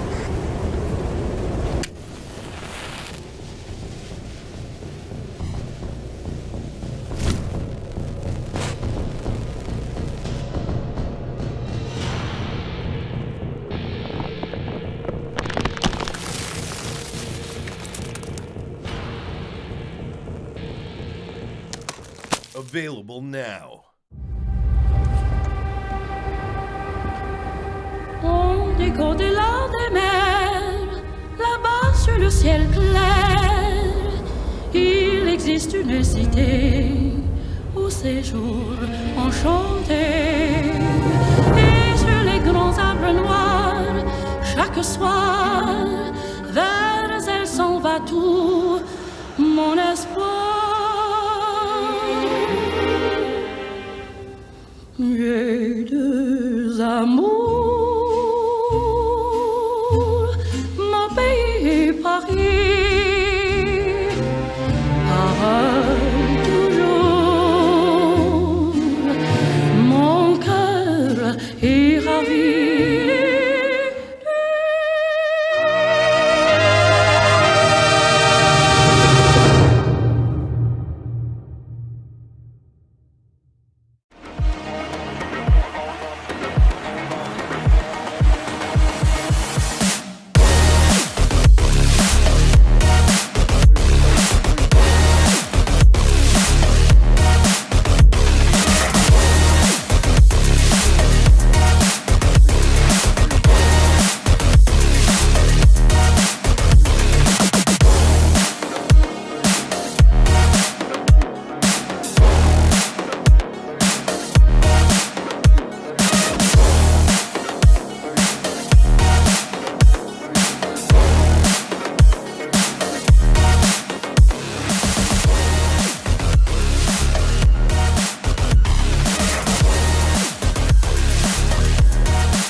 Now Shepard with a quadra kill. And now it's all up to Passetto. Passetto slaughtered by Shaco. I don't even think he knew what happened. And Philippe wants to see BDS steal that round for Furia. Are you ready for this? Bangu, are you kidding me with a third getting taken down? And then the drop right below. And it's straight to the face. Penta are going to the grand final. This could be difficult. If the swing... Mason a second, Mason a third! Ryder, oh my god! Wow! Pre-day holding up for the plot.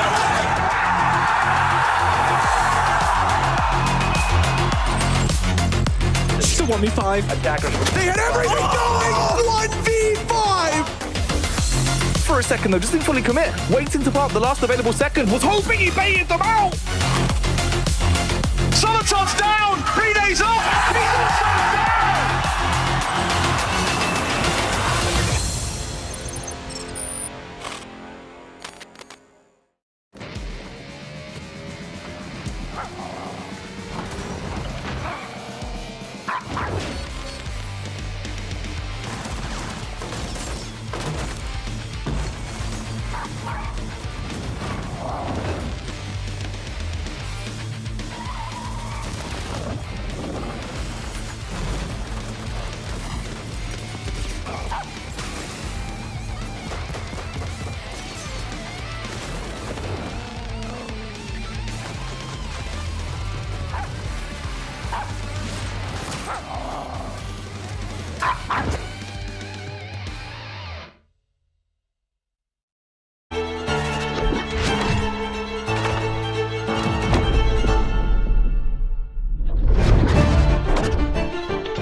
Ink is the mark of the soul. Dragon, tiger, imprints of power and boundless ascents. If fate's dumb enough to stand in my way, I'll paint over it with my own damn hands.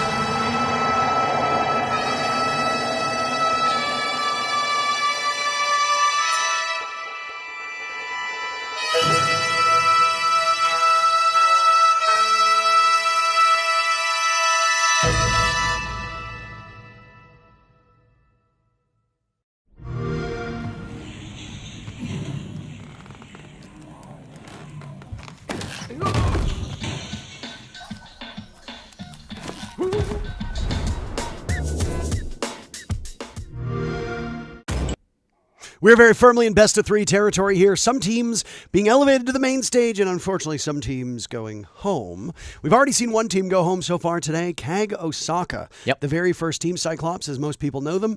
The first team to go home, and the first team to qualify for the main stage as well, Jesse. M80 punching their ticket, defeating Team Secret. And M80 will be the very first team to positively go out of the groups, up 3-0. Yeah, we've had some really exciting games. That M80 match was a crazy one. We just saw it on this stream. Over on the A stream, they're doing the last elimination game of the day. That's going on between SSG and NIP as we speak. And now right here, we're going to be covering the second promotion matchup to figure out who's going to be that second team into playoffs. Will it be Falcons or will it be W7M? That is what we're here to find out. W7M! That's them. If you speak Portuguese, which I don't. But I can hear the things that they say. On your screen is what we were looking at. The landscape. Well, it was on your screen. It's gone now. We were too slow. We were too slow, unfortunately. So Furia still fighting for their lives. I believe they play Enterprise tomorrow, if I remember correctly. Winner of this game, Jesse, goes to the main stage. Yes. Loser of this match, what happens to them? They will be playing up against Wildcard tomorrow. We've crunched the numbers. Our good friend Sprabuni has been hard at work, and he has confirmed it will be them going up against Wildcard today. So lots to play for. Even if you do lose this matchup, you still have a chance. Right? The best team in North America has made it to the main stage. Will the best team from Europe make it to the main stage? Let's see if Falcons can do that. Technically not entirely Europe. It's EML. It's the European Middle Eastern League. You know them for a long time as that old BDS roster. They no longer compete under that banner. The org BDS is stuck around, and we actually saw them in action earlier today, albeit with a different set of 5 players. Moving over to the Saudi Arabian organization known as Falcons, this team basically has it all. There's no real Achilles heel here. One of the things that's talked about is if you were to replace any of these players with somebody in Europe, who the hell would you replace and who would you replace it with? They are basically a perfect team. And right now their record shows that. It does, but the history book doesn't necessarily have that same silverware, right? This is their 7th event as a 5-man stack, and they haven't won anything except for a single EWC with this 5 core players. So they're absolutely hungry to get more. This major's a real opportunity for them. I know they're super excited for Paris and SI as well. They are almost certainly going to be there, although not locked in just yet. And if they don't get a win in the next couple of months, I mean, people have been talking about, like, okay, is this going to turn into another Team Liquid situation where they're so good for so long, but never quite being the best? Their opponents are a team that has taken us by surprise, but if you watch the Montreal Major, you really shouldn't be that surprised by the core of this team. 4 of those 5 players on your screen prevailing in the Major that occurred about a calendar year ago on Canadian soil. Palu, the only new addition to the team. Dash moved off of the squad. He's playing on wildcard, so he's at this event. But the look of this roster is mighty good. The core is still there. Palu has been an excellent addition. And frankly, they have been the best Brazilian team. Furia is still one best of 3 away from going home. FaZe Clan is in the middle of the pack. Ninjas in Pajamas currently playing against Space Station. They might end up going home 0-3. So Brazil, often touted as the most competitive region, Jesse, has obviously had some issues here. W7M is the standard bearer for Brazil, and they are just 2 maps away from being the second team to qualify for main stage. Yeah, a lot of pressure on these guys, but they always seem to step it up in big games, right? Not the most consistent domestically. They have had their stumbles. They've missed a few events in recent times, but they were always going to be at this one, and they're always going to be a threat no matter where they show up, and this is going to be, of course, no exception. Going up up against Falcons. They've got a really strong record. They've beat this Falcons/BDS team the last 3 times that they have met up. That's going to be once at Reload and twice back at the Montreal Major, including the Grand Finals BO5, where they became the champions of the Major. So this is a great game in front of us. Yeah, absolutely. A rematch of the Major, and they could still tussle yet again on the main stage if both of them qualify. With the way that these two teams have been playing, it would shock me very little if both of them are or it would shock me very little if both of them make it to the main stage. It just depends on where they do make it, and it also depends on, for this matchup, where we're going. There are 9 maps in the map pool. And because we've moved into best-of-1 territory, now things change a little bit. Bank will be the very first map that we go to, picked by W7M. Falcons will pick Nighthaven Labs, and then we have Border as the decider. 3 very different maps. Absolutely, but I think especially for the first 2 maps that both teams will be extremely comfortable on. W7M, a 4-game winning streak coming in on Bank, as they have been very good on this so far. A little bit rarer for the Falcons, only 1 play in Stage 2, and they did lose it 7-2 to Secret, but historically it's been a great map for them over in EML. Nighthaven Labs picked by Falcons here. They got a big 8-6 win over the Rebellion yesterday and have a 4-1 overall record for the season, so they've been fantastic and quickly on Border. 7-5 win yesterday for W7M over Enterprise. We casted that game, Parker. We did. And it was pretty close. They easily could have lost that, honestly, but they still battled back and had a great finish. I'm old enough to remember when Oregon was called the map where bad teams beat good teams and good teams go to die, and Border has picked up that mantle and has been wearing it ever since. So Border will be a coin flip if a third map is needed. If you're a fan of either of these teams, and the community seems to think that Falcons has the upper hand, you're kind of hoping you don't see a Border. So let's load in to map number 1, W7M's choice of Bank, and we will get into the action.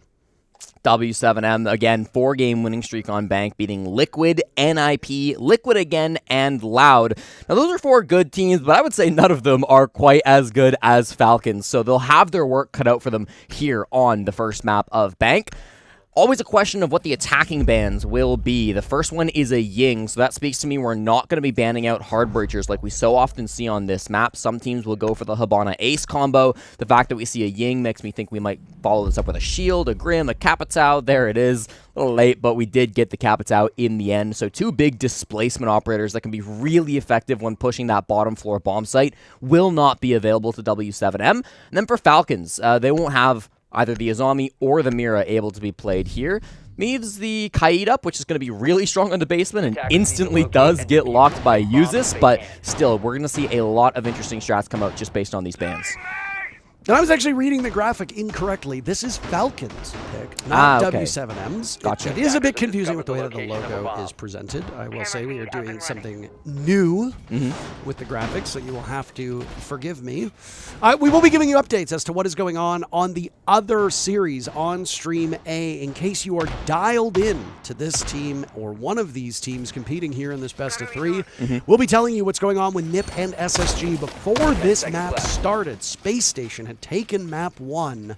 I think it was 7-3, 7-4 was the scoreline, something along those lines. I don't know whose maps they were playing on, because we weren't obviously watching it that intently. We were busy preparing for this game. But if you're interested, we will be dropping spoilers as we go deeper into this series from the other game that's going on. Immediately, we've got a little bit of interesting counterplay going on. The Liquifax brought out the Valkyrie here, which is one of the best defensive operators in the Siege. You've got all those cameras to spot players out, but Lobin is instantly sending it Garage and getting into a gunfight. He deals some damage to Uzis, but takes a bit in return. He ends up just falling back. Very commonly, there will be a bulletproof or some kind of camera down there for the defenders.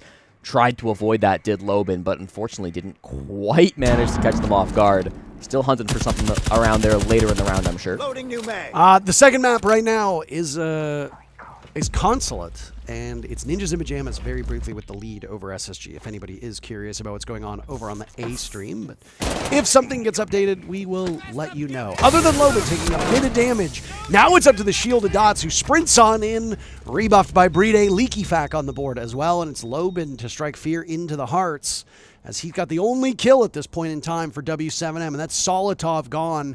Leaky Fac not playing the Soulless. It is one of his favorite operators. Jesse, But instead, Leaky Fact will be doing all of the calling on the Valkyrie. Yeah, it makes a lot of sense, too, to be able to have him get that information. The roamers have more or less been falling off. We do still have Shaiko in Cafeteria, so there is a bit of an extension going on still from Falcons. He gets tracked by Volps right now, and unless he gets baited into something, you have to imagine Shaiko will fall off, goes down the hatch just as I say that. So that's going to be a full roam clear effectively done by W7M, but without the man count, this is going to be awkward, and Palu lurks his way down the main stairs in a pretty solid position to get a free pick. Because of that action happening so early, there's plenty of time, and Palu has found an opening. Volps shreds through what remained of Leaky Fact. Most of the damage done by Palu. He's traded out by Uzus. Falcon still with the advantage at this point in time. Loban finds yet another. Brede shuts that down from inside a server, and Loban will be hunted down by the 2 remaining players. We haven't even said the name of the player staring Loban down in this position. That is Shaiko. Loban just needs to wait about 40 seconds or grab the case before he can watch the round end in favor of Falcons. So now it becomes incumbent upon him. Beat the time. No, Shaiko gets the job done, and Falcons win round number 1. Yeah, pretty solid round coming through from Falcons. You know, they didn't have the most consistent round. I think the fact they let Loban get so deep down, or Paul, I should say, get down those main stairs, I think it caught them off guard a little bit. Added a bit of fear to that round that they maybe weren't expecting. W7M will do a lot of unorthodox things like that. They will catch you off guard, very good with plays, but in the end, Falcons were ready for it, trading out really nicely. I'm glad they were ready for the derp tunnel push. I'm glad they were ready for Garage.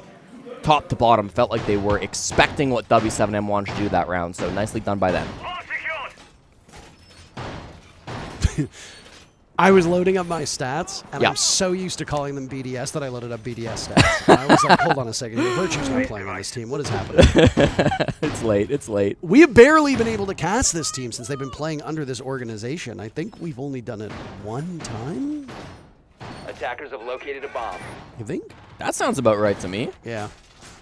Old habits die hard.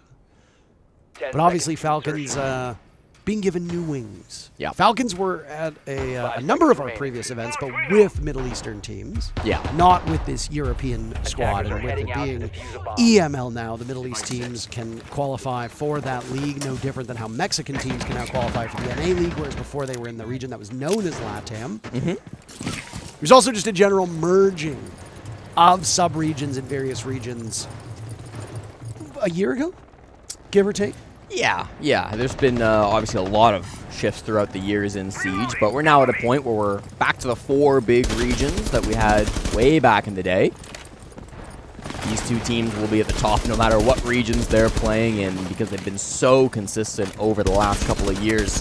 Top floor of Bank going to be brought out here, and I love Brede rocking that Clash. I think it's such a strong operator on this map. Furia will play it a lot if you ever seen Nade in that position. And it's just so good to stick it between Janitor and Stalk. You have a really good opportunity to slow players in from coming from top square. Don't think that's going to be the direction W7M want to go with this. They've got a lot of pressure happening over towards lobby, but as these players are still up on the roof, they've got options, they've got opportunities to move around. You already see Dota playing on that ace, so if they need some of that long angle hard breach, that long breaching coming out from those Selmas, they'll have that available to them as it didn't get banned out, which is what you'd often expect for a map like Bank. These are the last matches of the day, correct me if I'm wrong. That's correct. Okay. So not just ours, but also the SSG NIP matchup is the last one. So A stream will end if that's a quick 2-0 or something along those lines. Okay, perfect. That's what I had. Barring a crazy battle in maps 2 and 3. And no. I just meant that it'll be over sooner rather than later. I mean, even if there's still a map that has to go, it's going to be over quickly, right? Yeah, it should be. Okay. Thank you for confirming. I appreciate that. Yeah, of course. So, Brede being hunted down by no shortage of players on the side of W7M. None able to deal with the shield operator. Brede, long considered one of the best supports in this game. He does have the lowest rating on Falcons, but that's in large part because Falcons have been so efficient through their games. They played 23 rounds up to this point. Brede is not negative. The only player on the team who has a negative KD is LeakyFact, and he is a -1. That is an incredible statistic. Yeah, I mean, we're sure we'll see him heat up pretty quickly here.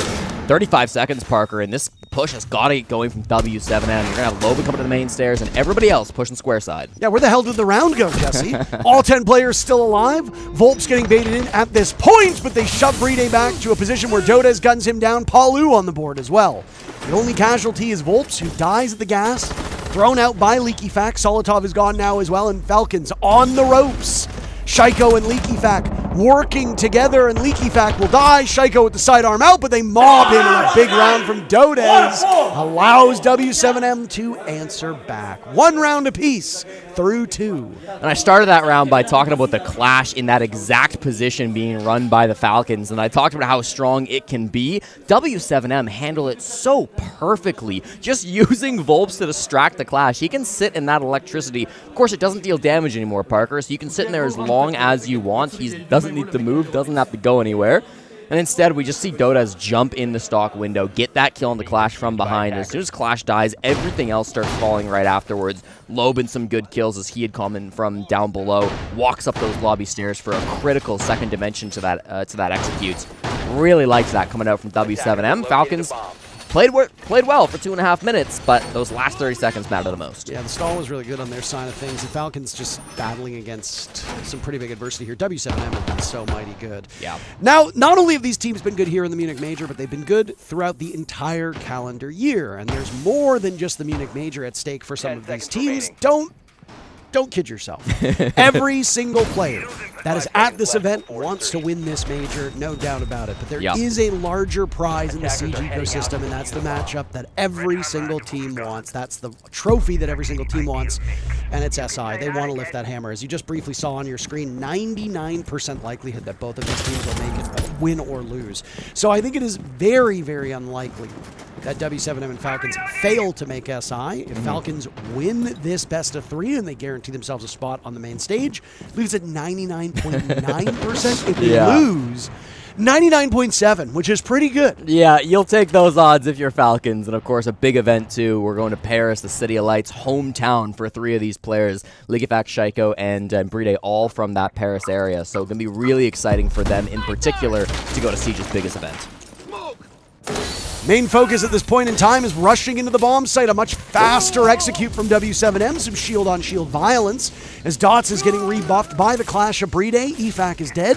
So there go all of your gas canisters. That's one of your best operators to deal with this. But the Clash of Bride is proving to be such a nuisance. Volps couldn't hit water if he fell out of a boat. A bit of a bad entry for him, but there's Dodez to the rescue. Almost team kill from Uzis and Shaiko, as Shaiko is now gunned down, and W7M have brought all the thunder and all the fury, and Dodez finds a quad kill on the Zofia to send this round away and give W7M the lead. And that's exactly what you come to expect from this squad, man. Some big plays happening on the A stream, it does sound like, but Dodez following up Dots, right? That's how this team likes to operate. Dots is the distraction, walks in on the blitz, gets to a plant spot, forces Falcons to deal with him. He creates that problem that Falcons now need to respond to, but as they do that, Dodez is able to get in with the knife. He ends up meleeing down the Clash, finds so many more frags after that. I mentioned it the last time we casted them, but Dodez has the most kills of any player globally here in Stage 2. He's been amazing. Doesn't quite have the top spot in this major. That title actually goes to Solotov, who got 28 kills yesterday through 2 best-of-1s, but he's not too far behind, 23 in the 2 BO1s that W7M played just yesterday. 28 kills in 23 rounds. Dodez, 23 kills in 22 rounds, so both of them well above 1 per round, which, again, might not seem like a lot, but if you are able to constantly trade yourself out, that makes the job of your teammates so much easier. Every single round, you are basically guaranteed to get a kill. That is huge, huge value. In terms of the ratings of these players, a lot has changed because other teams have played. So it's hard to say who has the highest rating heading into today, but it should surprise nobody that Solotov is the highest rated player still at this event. Dodez is not far behind in 5th place. So you got some heavy hitters. Shaiko just a little bit outside the top 10 at 13, and then Palu and Loban at 17 and 18. That rounds out the top 20. So you've got really good players on both sides, and W7M are a team that you should not be sleeping on at this point. Absolutely not, no. We've got the Solus coming back from Falcons, and this time it is being brought by the captain, Likifac, running this operator as he so commonly has. So you see the flexibility in that Falcons roster as they slightly adjust to bring a Tubarao in. They want Saltov on that operator, so Likifac happy to pick up the Solus. W7M completely changing up their lineup. They're going to be bringing in this Sens. They got the Fuse shield coming in from Dots. I know your opinions on that, Parker, but can really be effective if he's getting on those hatches to clear out some of that util down below.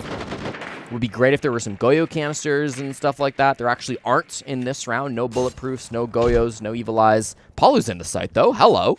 It angers me immensely that you talk about the Fuse shield, Jesse. I don't even know if I can cast the remainder of this matchup. I'm just so furious. Paulu walks right in. You're absolutely correct. The Tubarao Solotov has now been dispatched to deal with Paulu, and he's unfortunately his attention is split between two different factions on the side of Falcons. It allows an equalizer to happen, and some dissension in the ranks of W7M as now Lobin will join him in the afterlife.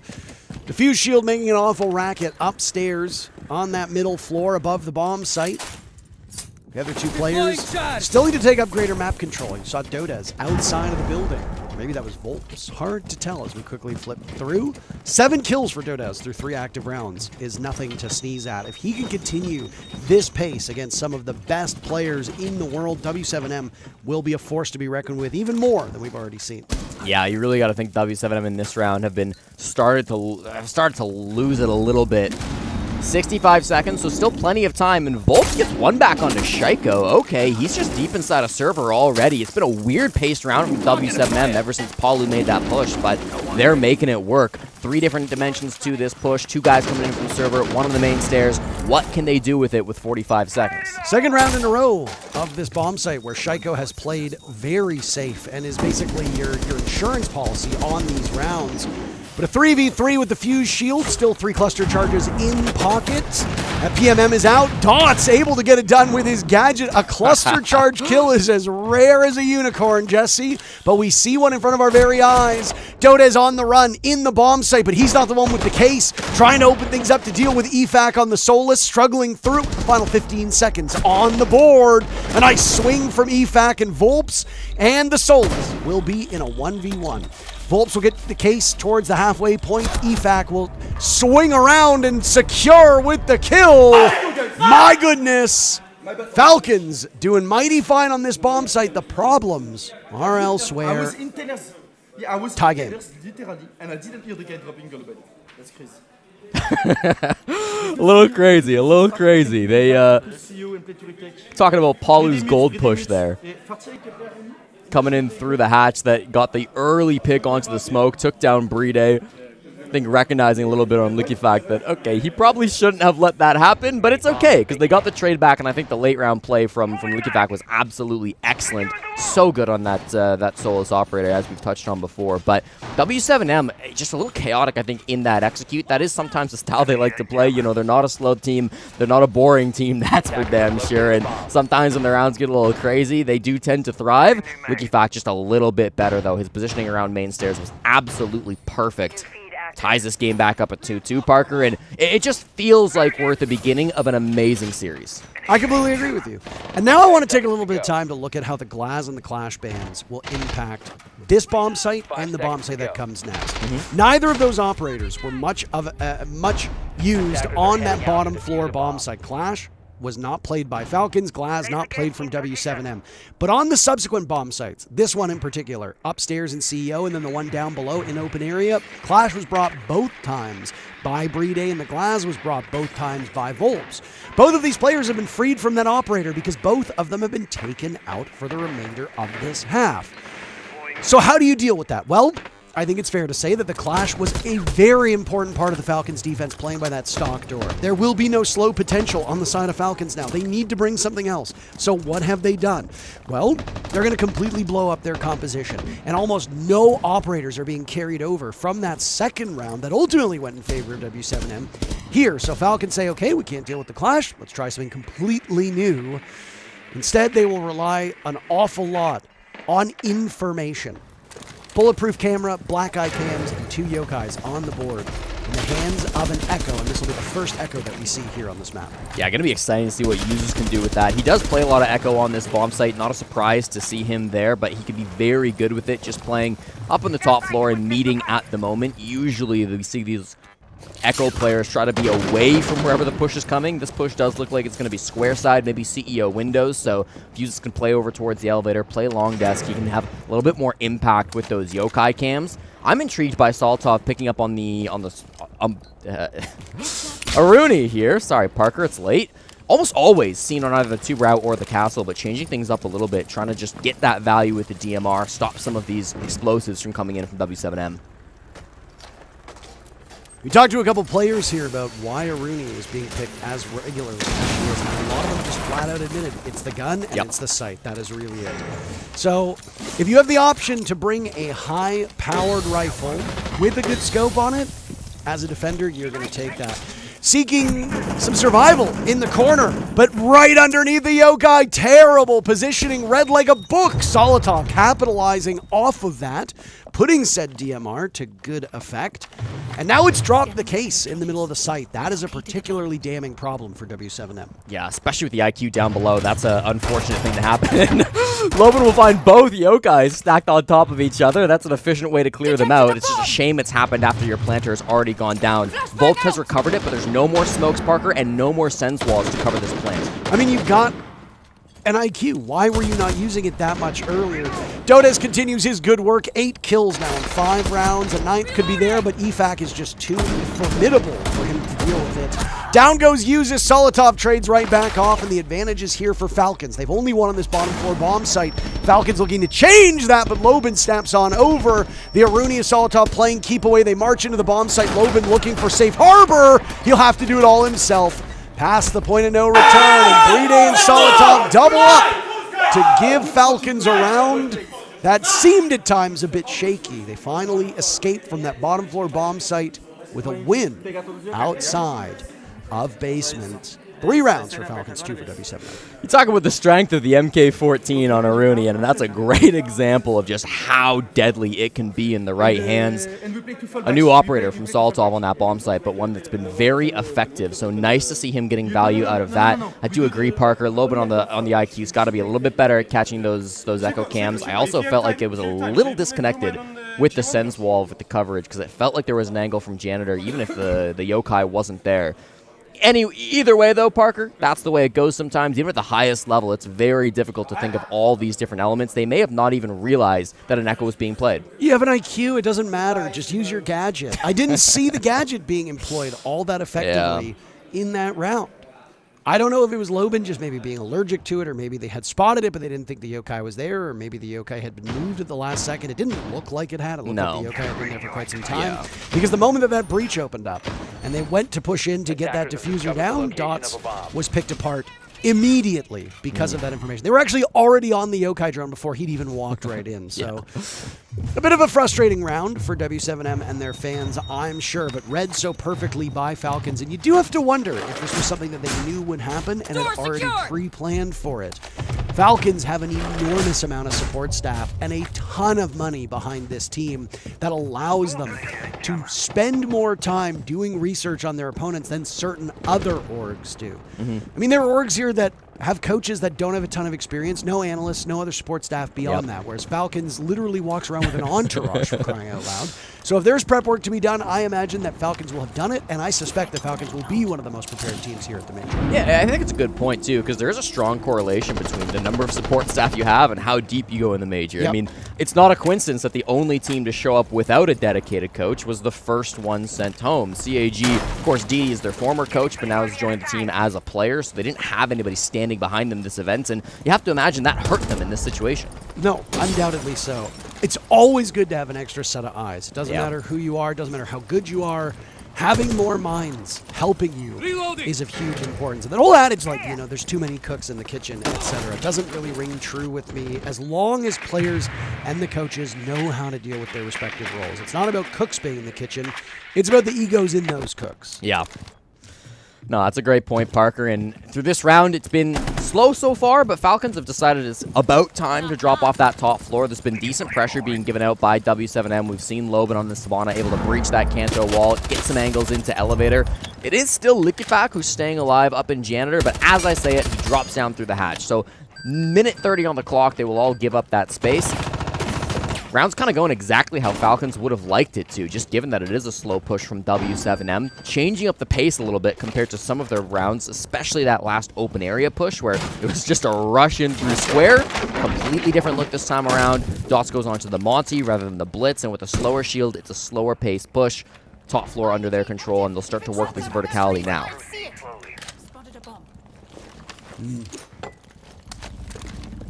I was going to lose my mind if I didn't see Dodez on that gadget. I was absolutely going to lose my mind. The Commando is a great gun, don't get me wrong. And IQ is still a strong operator, especially now that she's got nades back, albeit, applied a little bit differently than when she had it the last time. But Intel again is the name of the game here. Hold on a second. Dodez drops into the bomb site, trades himself out, but still the advantage is in favor of Falcons. Volps on the board, Palu as well. Usus keeps things level. Volps and Palu standing against Solotov and Usus now in 2v2 with 30 seconds to go, encroaching upon the territory. Solotov has gone unseen and has a read on the final two players. He's down and finished one of them. And oh my God! The flag goes! 4-2 the scoreline through the first half. Falcons with the lead as we swap sides.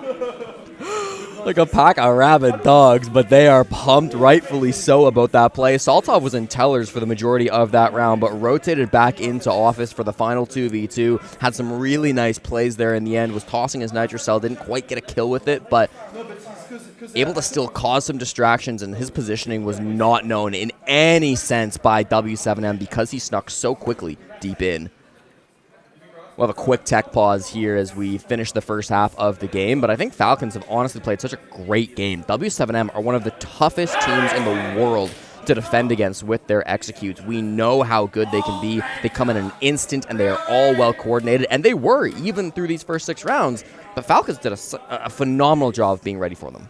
No, absolutely. They read into this W7M team very effectively, and that's been one of the Achilles heels of a lot of these squads is W7M are catching them off guard, right? It has been very challenging to prep for and account for this W7M team. Enterprise giving them a very strong run, but that was mostly reactive. Yep. That wasn't something that they knew ahead of time. That was Enterprise fragging out on a very frag-heavy map. Even for that, though, I mean, Enterprise were mostly finding success when W7M were on the defense. Their attacks have always been good. They were the best attacking team yesterday, winning 80% of their offensive rounds. Nobody would expect them to keep up such a stat through the entire tournament, but it's still a statement to come into day one and drop numbers like that.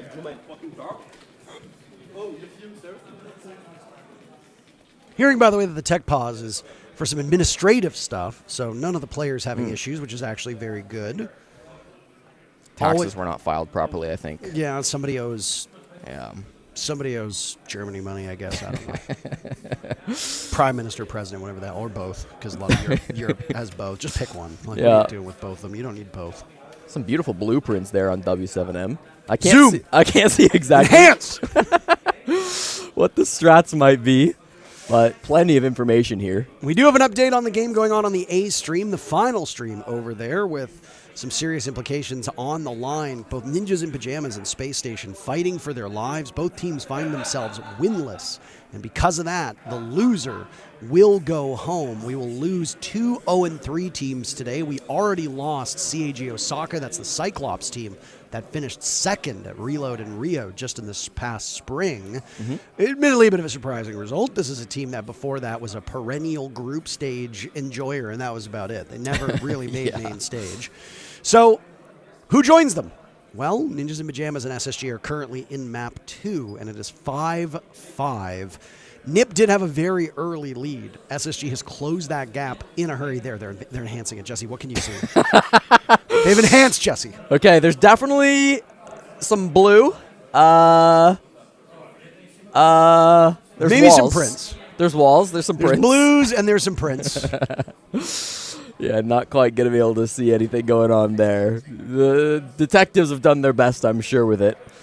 Can we enhance more? No, I don't think. I think that's the maximum. That's the max the zoom goes. Yeah. Unfortunate. We don't have the spy movie technology. I was going to say, when they would they would enhance on somebody's reflection of a car door on somebody's eye, and it would show exactly what the key looked like, and then they make the key so that they could unlock the lock. That's not how technology works. No, it is. It is. We just don't necessarily have it here. I don't think that's correct. Okay.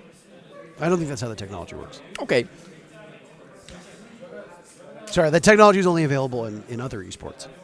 Nice, I'm sure, for these two teams to have a bit of a not as stressful of a moment here. Sometimes these tech pauses happen in much more dangerous situations. We're still map 1. I'll remind the viewers, this is a best of 3, so plenty of games still to be played. Even if W7M lose this first map, they can rest easy knowing this is the Falcons map pick. This is still a series that they're deep in and will be fighting hard to get out of in first place. I don't know exactly how the seeding would work, who would be the number 1 seed and who would be the number 2 seed, but you're guaranteed a top 2 seed. It's either you or M80, and I believe that comes down to the Buchholz score, which is too complicated of math for me to do, unfortunately, here, but I'm sure Sprabuni will be on it. Sounds like we've sorted the tech issue, so the coaches will be able to talk for 20 seconds here in halftime. As for tomorrow, we got some exciting games coming for you. We'll be starting off the A stream with Enterprise versus Furia. Both of those teams will be fighting for their lives. Loser of that game goes home. We could send another APAC team home, or Furia could end up going home, depending on how that matchup goes. Over here on the B stream, we'll have Secret versus Weibo, and very different expectations in that one. Those are two teams that are looking to make main stage. So the winner of that series, whether it be Secret or Weibo, will go to the main stage. The loser still has one more opportunity to qualify. Depending on the results in this match, we will see whether Falcons and W7M play wild card. And then over on the other stream, it'll be the winner of NIP SSG playing up against Shopify Rebellion. There is a chance that it could be SSG versus Shopify Rebellion where the loser goes home. Oh, boy. That would be intriguing. Troy Canadian playing up against one of his former orgs that he won a world championship with many, many moons ago. And then we round out the day with some known quantities. Dplus versus G2. Loser of that matchup goes home. And on the B stream, it'll be BDS versus FaZe Clan, where the winner of that goes forward if memory serves correctly, but you'd have to fact check me on that one. Yeah, that'll be a winner's game for sure. Gonna be an exciting set of games. All of those sound incredible. You and I are not casting tomorrow. We have the day off. Nope. So we get to take in some beautiful Siege and maybe explore the beauty that Munich has to offer. We're going to get back into the action. 10 seconds to insertion. Bottom floor bomb site, the first place that W7M is going to go to. This was a fortress for Falcons when they defended. They were successful both times. Will this be Falcons bomb site, Jesse? Are they going to go 3 for 3 on it, despite them being on attack? Or will it stay in the defender column and W7M pushes that gap a little bit closer to just one round? It's going to have to be an incredible performance from Falcons. This is the strongest bomb site on the map for defenders, and we once again did not ban the Kaid, but Habana and Ace both got removed, so hard-breaching those hatches is going to be really, really difficult. Paulu's going to jump on that Kaid operator, try to keep these hatches closed. He would usually be the one playing the Mira on this team on the bomb site if that was left up, but that was the first operator actually getting banned out by the Falcons, so not wanting to play any games with that. Happy to deal with the electricity instead. Only EMPs to deal with it, but they also have Liquefact, of course, here on the Maverick. Dots ends up being the first one to go down, though. Soltop pushes deep through dirt for the opening pick. 45 seconds, and Dots is typically among the bottom players in terms of prowess, in terms of rating on his team. Falcons very quick to the punch here, Jesse. We're just about a minute into action, and 3 players on Falcons now assembled over on the side of server. That's Brede taking up an awful lot of space. Neither of these walls leading into the A bomb site have been reinforced, so all they need is some level of soft destruction to open this up. Hatches also mostly open above them. It will be incumbent upon EFAC to get those open. A can opener as well in the pocket up Brede in for Uses. As there goes a Zoto canister just to slow things down and give more information to the defenders. Deep freeze will eventually be thawed. Action will once again commence, but for now we're at the halfway point. Yeah, this is likely to take a while to just get these hatches open, get yourself secured, because there is that Tubarao. There's also the Kaid, which is keeping some of those hatches still closed. I believe one was on the gold hatch, and another one maybe just over inside the server. So they've got a lot of utilities still to work through. Goyo canisters, too, to burn throughout, and they've just wasted their last nade to try to clear those, so they might have to try to bait this one. Otherwise, going for a late round plant could be a problem. But the biggest upside, of course, Parker, they've got so much time still on Falcons. There was no roam to speak of from W7M, and Bride is starting his first plant. There is an old joke about the rhythm of trying to get a successful plant down, and that's a default spot for Bride right on that open panel, but we'll have to bait out all of this utility.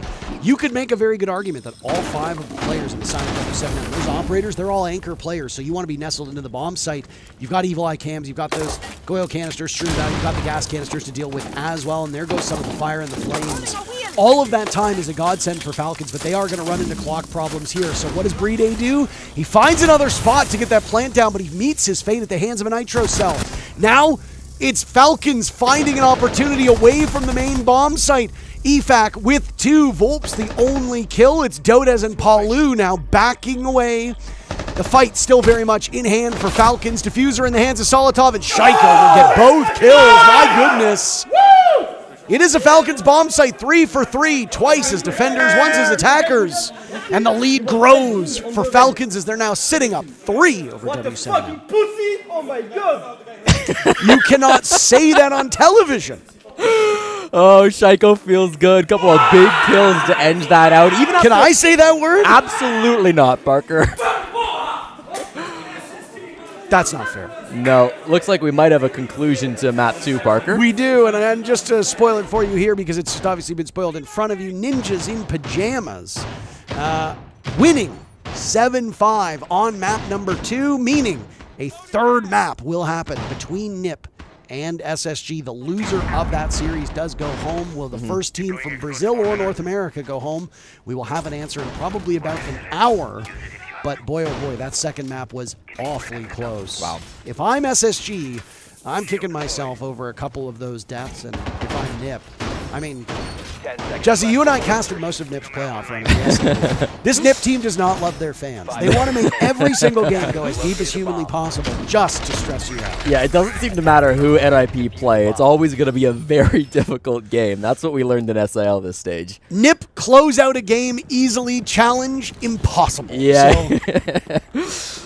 It's been tough, but listen, they've also had some great historic success throughout Siege. They are SI champions from back in the day. Falcons hoping to do much of the same this year in Paris, and with this major coming up, their fans have not had the most to celebrate over the years, so we know they're hungry for more. I mean, NiP won their championship in Paris during one of those COVID championships. Yeah. That was after NiP had already gone to the SI Finals just the year prior, if you remember. There's a fun little quirk there, right? I mean, you had SSG and NiP in 2020, and then NiP goes to the Grand Finals in 2021, and they win. What happens in 2022? You have G2 and W7M go to the Grand Final. G2 wins. W7M goes to the Grand Final in 2024, and then they win. So you have these teams bouncing back. That would mean that we could potentially see one of those 2 combatants make the finals at the Paris SI, which has been advertised here on the stream. Yeah, I mean, FaZe did the exact same thing, lost in the finals, then went on to win it, so the pattern repeats. Really forgot about that one? Yeah, it's been a long history of losers going on to get revenge the very next year. Falcons, they are absolutely hoping that that's going to be them, but they got to get to the playoffs of Munich first. Palu opens up with a kill on a Solotov to start this round. It's going to be a pretty fast push, I think, coming in through these windows. Very, very important that they are able to get these opening picks. Loban dies at the hands of Leaky Fac, and they're also scouting out Volps in this position. EFAC will try to smoke him out, maybe bait him in and then fire away. That's a good read, but he just wasn't expecting the smoke of Volps to hit the ground. Leaky Fac, by the way, breaking double digits, the only player in the lobby to do so. Solotov and Dotez both sitting at 9 kills. Dotez has fallen off a little bit. He was 7-1 at one point now, just 2 kills and 4 deaths since then. Dots has really not been able to muster much in the killing feed either, as he dies at the hands of Falcons. Volps shatters any hopes and dreams of Shaiko, and back to a 3v3 we go. Waits on Lickifac's shoulders. He's got to find a way to get some opening. Bride can't get into the site until somebody dies on W7M. Pitter-pattering away, uses, tears through Palu. Falcons regain the advantage. Down goes Volps, and Dotez now finds himself in a 1v3. A reminder, this is Falcons' map. They are showing exactly why that is. Dotez breaks 10 kills himself, an 11th, but not a dozen. Let's fucking go! Brady just a little bit too cool for comfort, and Falcons moved to map point. Excellently done by Falcons, even when things start to go wrong. They retake us at 2 on you, Shaiko. They find ways to break through, always managing to win those clutch situations. And I mean, that was a big part of their game just yesterday, with Falcons having some ridiculous clutches, most notably Uzis having 2 massive 1v3s against Dplus Kia back on border.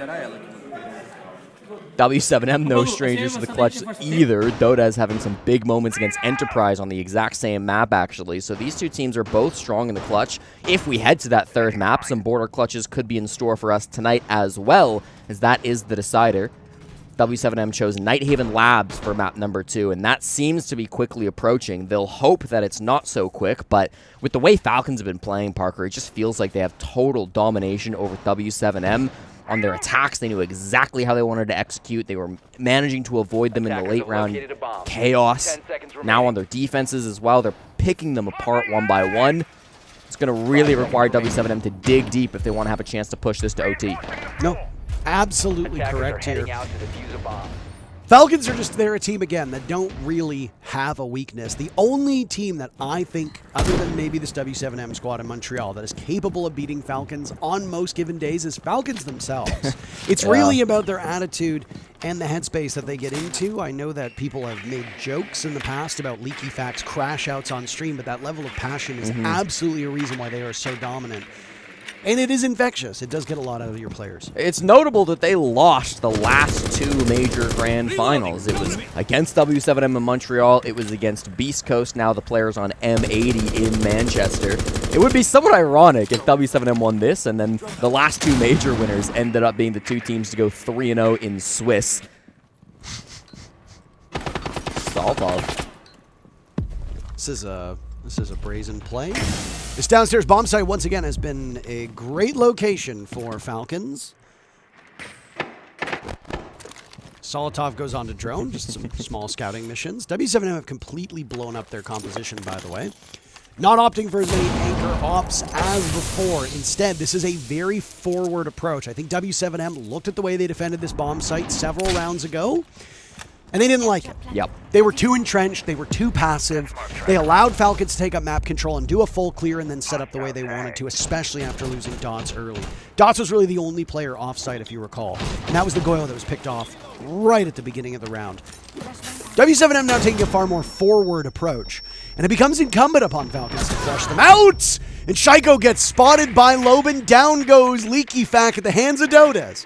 And within the span of a couple seconds, W7M vault up to a 5v3. Some life from the roamers, and that's exactly what they needed. Falcons were aware that they were up there, but they just couldn't handle the aggression. Now they've got to have something going in through Garage. Saltov all by himself knows that these players behind him going in through the other parts of the map will not be able to do it without him. He gets the first one onto Paulu, and the second. Dots goes down. Oh my goodness, Jesse.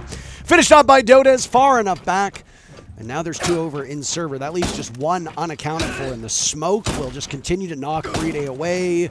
A waiting game as he uses that shield to his best efforts. The smoke continuing to chase him down. All the while, where is this Uzis? Where is this Sledge? Can he affect the outcome of the round? Oh my goodness. Brede trying his damnedest.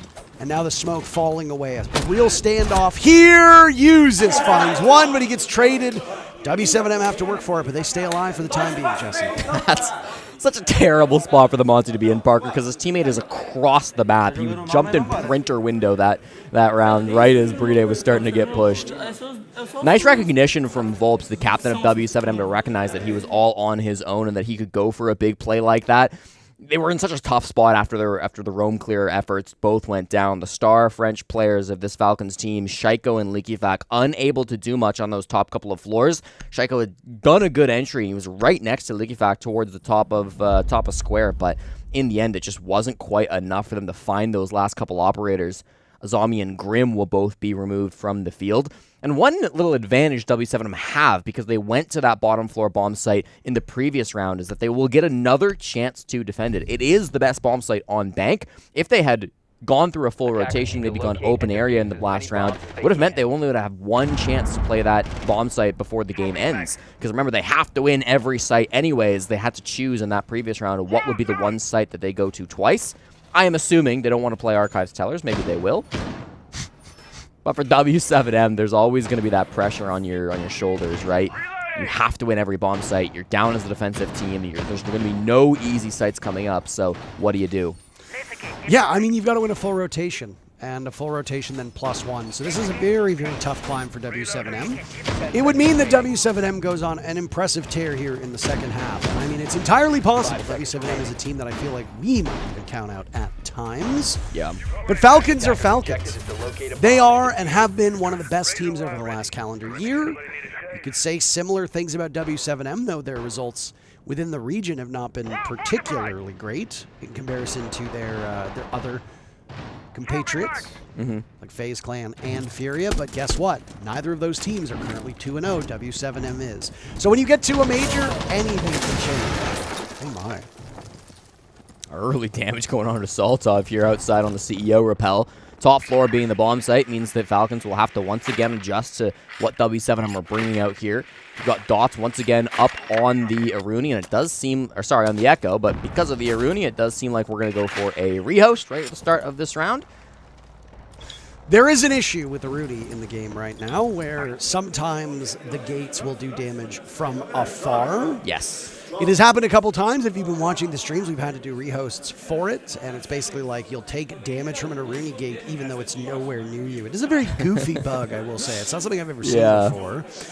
But as you saw, he was on rappel outside. These bank windows tend to be a pretty big culprit for it. I think it also afflicted M80. Gunnar was actually talking to us about it, if memory serves correctly.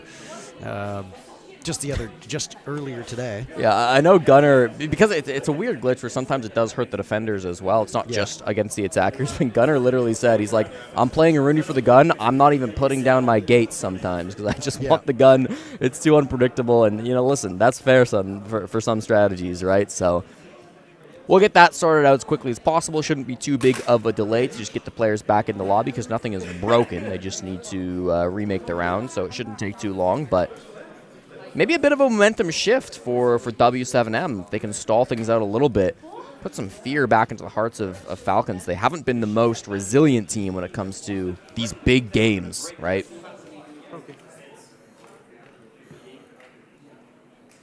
I think it's fair to say you got players on both teams here that have had issues with motivation in the past. I mean, Paulu has looked devastated on the bench of Liquid many, many times. Volps as well has kind of looked a bit down at times. Fair. Some of the players on this Falcon squad, especially when they were on BDS, had issues with mental too.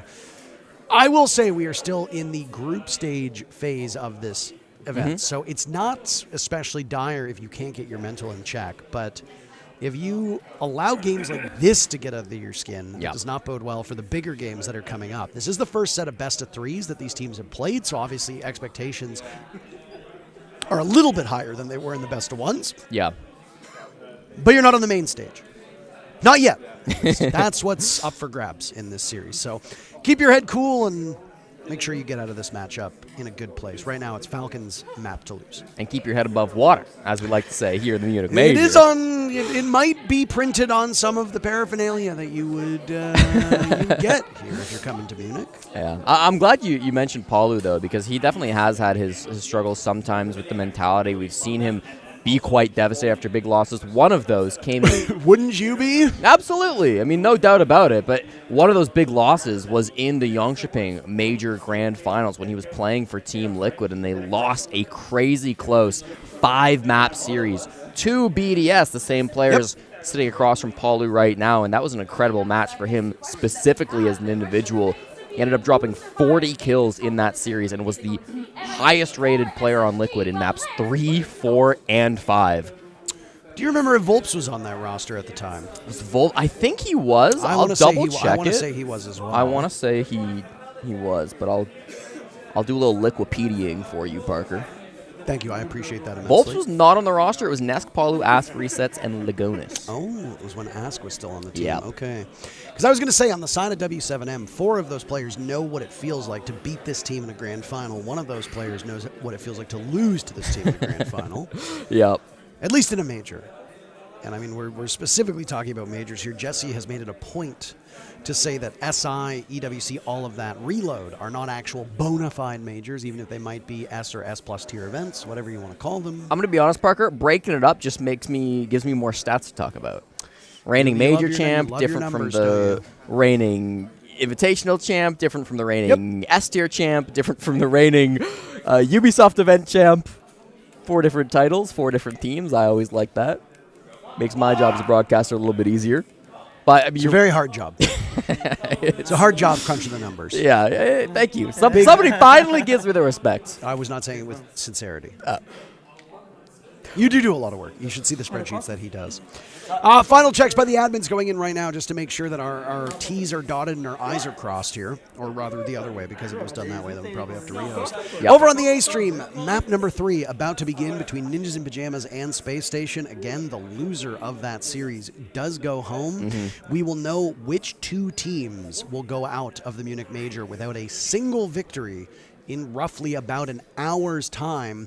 Will that be NIP, the team that finished in first place in the group stage for South America and then struggled to ultimately qualify through some real grueling matches in the playoffs? Or will that be Space Station, the team that finished in first place in Stage 1 in the NA League, almost did it again in Stage 2, just narrowly being edged out by M80, the only team that's made it to the main stage so far. Yeah. From North America, which of those 2 teams will go home? I think it's fair to say that whether it's SSG or NIP, both of them going out 0-3 would be quite a surprise. Yep. And heading into this matchup, into this major, most people probably had them doing quite well. I mean, I had SSG making it in the top 8. I had both teams making top 8 in my Ubisoft predictions, so my pick'ems are already ruined, which is Jesse, one of them's not going to make it. I fear they might not. I've got a bad feeling about me getting all 8 teams right, just based on how today has gone. But you never know.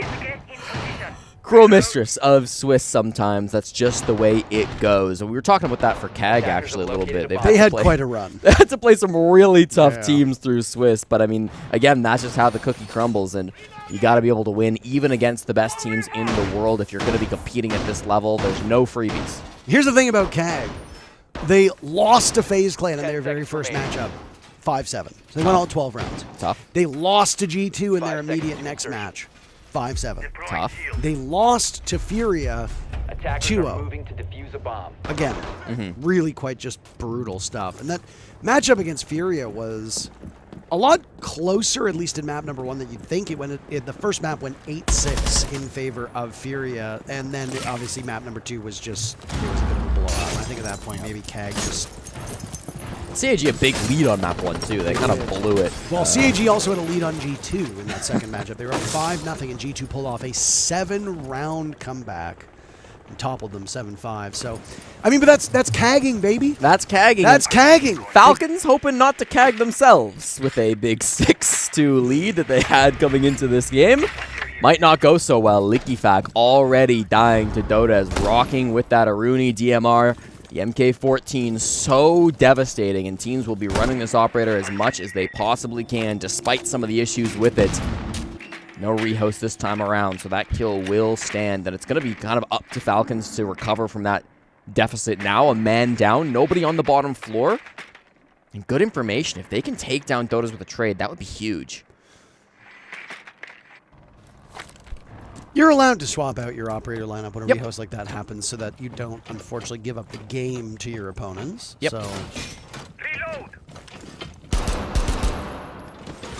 There goes what I imagine was a yokai drone. Certainly. No IQ needed. Just a healthy amount of IQ. From a game perspective for Usus, the only real detriment here is that we've lost the individual stats for the players, but before this rehost began, Solotov leading on his team with 11, and Kifak just shortly behind with 10. Dodez, far and away the best player on W7M with 14 kills, everybody else with 6 or fewer. Solotov and Brine might make this one close. Oh my goodness, it's all up to Dodez inside of Janitor. Get out your brooms, because they sweep through them on that one. All of that waiting just to come back for Falcons to pulverize W7M, take map number 1, and get one map closer to being just the second team to qualify for the Major main stage. Just a few days. Tough one for W7M too, Parker. I think a lot to learn from that matchup. They wanted to go fast on a lot of those pushes, but Falcons were ready for them. Nighthaven Labs will be their second attempt to try to claw this one back, and then Border will need to be the third if we get there. Falcons looking incredibly strong in the EML region. They picked this map. They knew that they would be comfortable on it, and they prevailed. 7-3 being the scoreline. Dota the only player who looked particularly comfortable on the side of W7M. Everybody else, unfortunately, not keeping their head above water on the side of the Bulls. So Falcons getting a little bit of revenge for what happened in Montreal a year ago, but there is still at least another map to be played, potentially two. Yeah. It really just depends on what happens on that Nighthaven Labs map that was chosen by this W7M team. So it should be comfortable soil for them. It should be familiar territory for them. And I have to imagine that a better W7M will show up than what we saw in Bank. Certainly. And I think it's promising to see Dota's posting up such great numbers. He's always been the rock for this team, always been the strongest player. So if that can convert into more round wins on the second map, then I think we're going the distance and we're going to see Border. The only thing I will note on that is that while I agree with you, you got to have the supporting cast show up. If Agreed. Volps and Palu are not able to hang against the offensive power and the prowess of a team like Falcons, a one-man show is just not going to get the job done. That is a recipe to go out in an 0-2 and look for another opportunity to make it the main stage. So will W7M be able to claw it back on their own map, or will Falcons win 2-0 and send another team to the main stage? We'll find out after this break.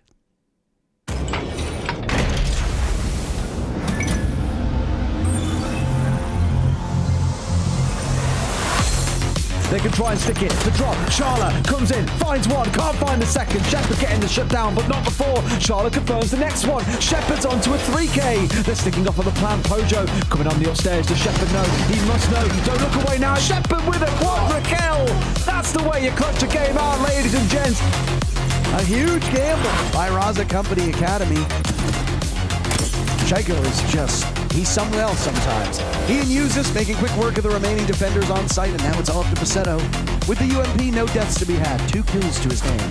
Passetto slaughtered by Shaiko. I don't even think he knew what happened. Over towards default, big kill for Nate, shuts down Shaiko, and suddenly it seems like Furia might just have numbers, but they've lost a couple, and Philippe will see.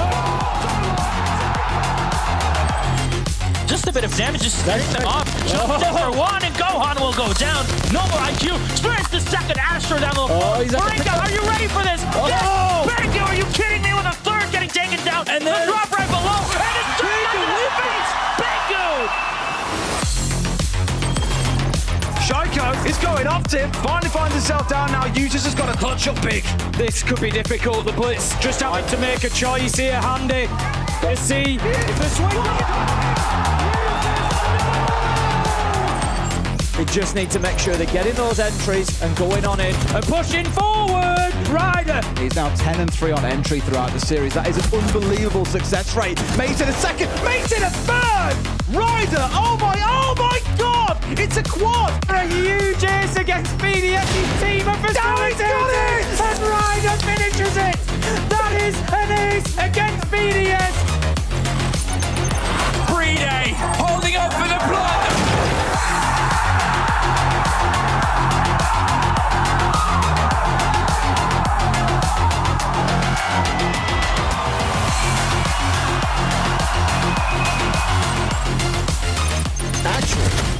NJR destroys Miracle. Groovy is next. Revolver out. 13 kills for him. As there goes a smoke, and a reload is the smart play. Now around. Destroys June. He's on the blitz. We'll all come down to Adrian on the coverage. It's a 1v5. They had everything going. 1v5. Taking everyone down in a flurry of frags, leaving it just onto one man, PZD. Lukid, he has to plant the diffuser. He comes off it for a second though, doesn't fully commit. Waiting to plant the last available second, was hoping he baited them out. But all that means is that when he goes back on, he's left susceptible. Solotov's down, 3 days off.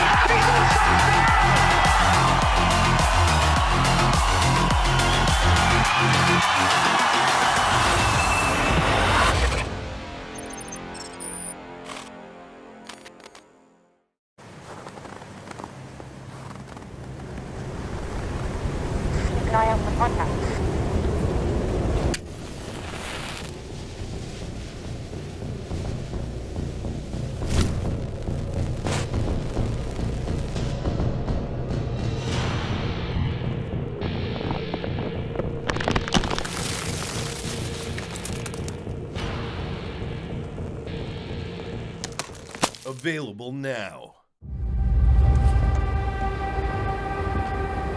On dit qu'au-delà des mers, là-bas sur le ciel clair, il existe une cité au séjour enchanté.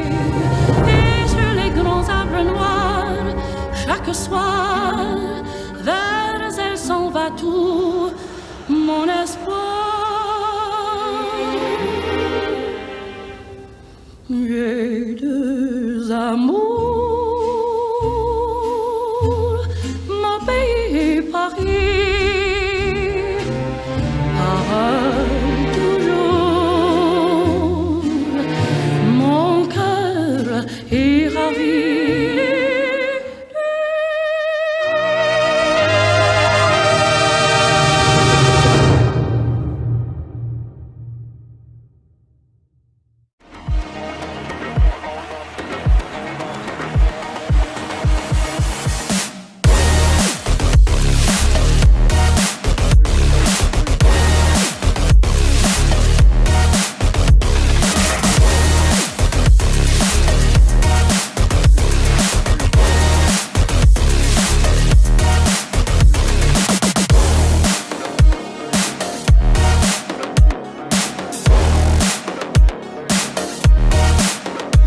Undefeated on this map. They lost it to Weibo 7-1. Yeah. Obviously, that was a really embarrassing game. Perhaps that's what SSG saw. They thought, oh, NIP suck at this map. But before that, I mean, NIP had beat Los, FaZe, ENX, 9Z, and Black Dragons. They've been beating FaZe on like every map that we checked so far. Dude, they're 7-1 FaZe. They own FaZe apparently. Yeah. I mean, it certainly doesn't bode well for SSG. The historical data tells us that this is a very NIP-favored battleground, and the first two rounds have told the same story. Now they've used their tactical timeout. There's no second tack you're going to get. I quite like it being this early because they know that they got to get over the line on attack. Just get those 2, maybe 3 rounds. They'll be okay on the side swap, but it's about that mental boon before you get there, right? If you go down 0-3, 0-4, it's like, okay, guys, we're kind of choking now. Fault, the captain, on the Monty now to help stabilize this round, get that shield in front of them that can call the shots and just move step by step. It's almost like SSG have to pull an NIP. Don't cut the corners. Step by step, communicate what we need, and don't make a blunder along the way. But it comes down to gunfights. We always say this, at the end of the day, Siege is an FPS game, and one-shot headshot is super lethal. Fantasy, one-shot headshot, what? Through the wall perhaps even, takes down Volts. But he's the Monty. Why are you vulnerable? Why is his head exposed? Did he aim down sights? I Surely thought the not. Monty was the perfect ingredient to help SSG. It simplifies things. You just march on forward, you get the info. But no, I mean, now Benja is desperately trying to find one of these players in R6 room. He can't figure out where they are. J90 finally opens the equation for SSG, but it doesn't all add up just yet. There's a lot more to be done as NIP continue to pull back their defense. They got Ash on the flank in the hallway as well, waiting for the right moment. There's a bomb right in front of him and a keeper as well, lock him at bay. Giano goes down, and NIP, they keep fighting. They're not falling back, James. They're fighting every single kill they can get. It's a disaster for SSG. The tactical timeout gives them nothing. Damn. NIP 3 defenses in a row, each one just as convincing as the last. SSG have 2 kills so far in this map. 2 kills in the last 3 rounds. And now in the operator bans, Callout has a chance to talk again, but he was just staring at the wall. They're expecting a shield ban against them, mind you, from that TO. And it didn't happen. It was a Brava. It was a Brava ban.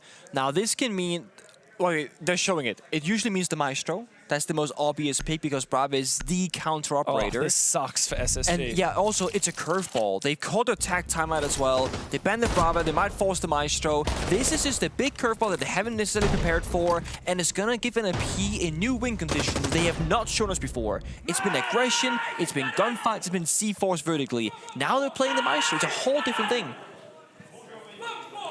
It also means that if Fantasy is not successful at finding its opening pick, they can rely on utility now in a much greater fashion. And also, thinking about this further, if they were anticipating the Shanka ban, Maestro is like a huge plant denial operator. Yeah. Much more reliable than like just a single C4. You get 3 Evil Eyes. We need more nades. We need more explosives. You're kidding me. You're kidding me. We saw the Zofia teased out. We've got Flores, and we don't even have the nades because you ditched the Blackbeard in favor of the Monty. This is not enough explosives. I don't think so either. I can't believe they haven't read this. Pick an Ash, for goodness sake. Mirror window. They literally cannot deal with mirror windows besides the Selma charges. I'm so scared. Maybe if they're a little bit lucky to Flourish Drones not being watched, they can kill them with the Flourish Drones or the Useful Evil Eyes, rather. You could smoke the mirror window. Yeah. The smoke's not going to do anything against the Maestro. The Ying's not going to do anything against the Maestro. You know what would have been really cold here for an IP? A bandit. Like, you hide the bandit, you just trick the exterior wall because they're bringing so little hard destruction, and Kite is banned, so you're not going to be expecting the wall denial, right? I mean, they just use one of the 4 Roteros on a bulletproof camera, meanwhile you got 4 Evil Eyes. 3 Evil Eyes. 3 Evil Eyes. But yeah, it's, I feel like kudos to NIP here. They are making so many different problems for SSG that they are forced to either spread themselves super thin, the jack of all trades, master of none, which is kind of what they're doing here, or they say, screw the Evil Eye, soft destruction, screw the planter, verticality, or the plant denial, verticality, but they need to bring a bit of everything, which means they're gonna be lacking a lot of stuff. Falcons have done what they needed to do on their own map, and now they find themselves 1 map away from being just the 2nd team to qualify for the Munich Major main stage. Try to say that 5 times fast. Munich Major main stage, Munich Major main stage, Munich Major main stage, Munich Major main stage. That's tough. I know. That's really tough. You know what else is tough? What? Winning a best of 3 when you've got a major winning team and another team that has constantly been at or near the top of the standings. So for Falcons, that means you got to get it done on your opponent's map. You're going to go to Nighthaven Labs, facing W7M on very familiar soil and very familiar turf. But I mean, Falcons are Falcons. They have looked so good through their run. They toppled Shopify Rebellion, they punished Dplus, and now here they are in a position where they're going to do some strats. They've got the W7M drones, bots, Nighthaven Labs document right in front of them. At least we know exactly what that is. That's very good. We don't need to enhance that one. Nope. At all. We know exactly where that's going. On the side of W7M, they have some blueprints again, but this is their map. What is going on with all the breathe rate strips that you see on people's noses? I've noticed that. Are they having problems breathing? I've seen a lot in other esports as well, Parker. I just think it's some players like it. They get a little bit more oxygen in their system while they're gaming, and they think it helps them out. I can respect it. I got to try some. Yeah, maybe we do. We here on the cast could get us some more oxygen. Maybe just take some deep breaths here. 78% of you are now giving it to Falcons. That number has ticked upwards after the conclusion of map number 1. So, what happens on Nighthaven Labs?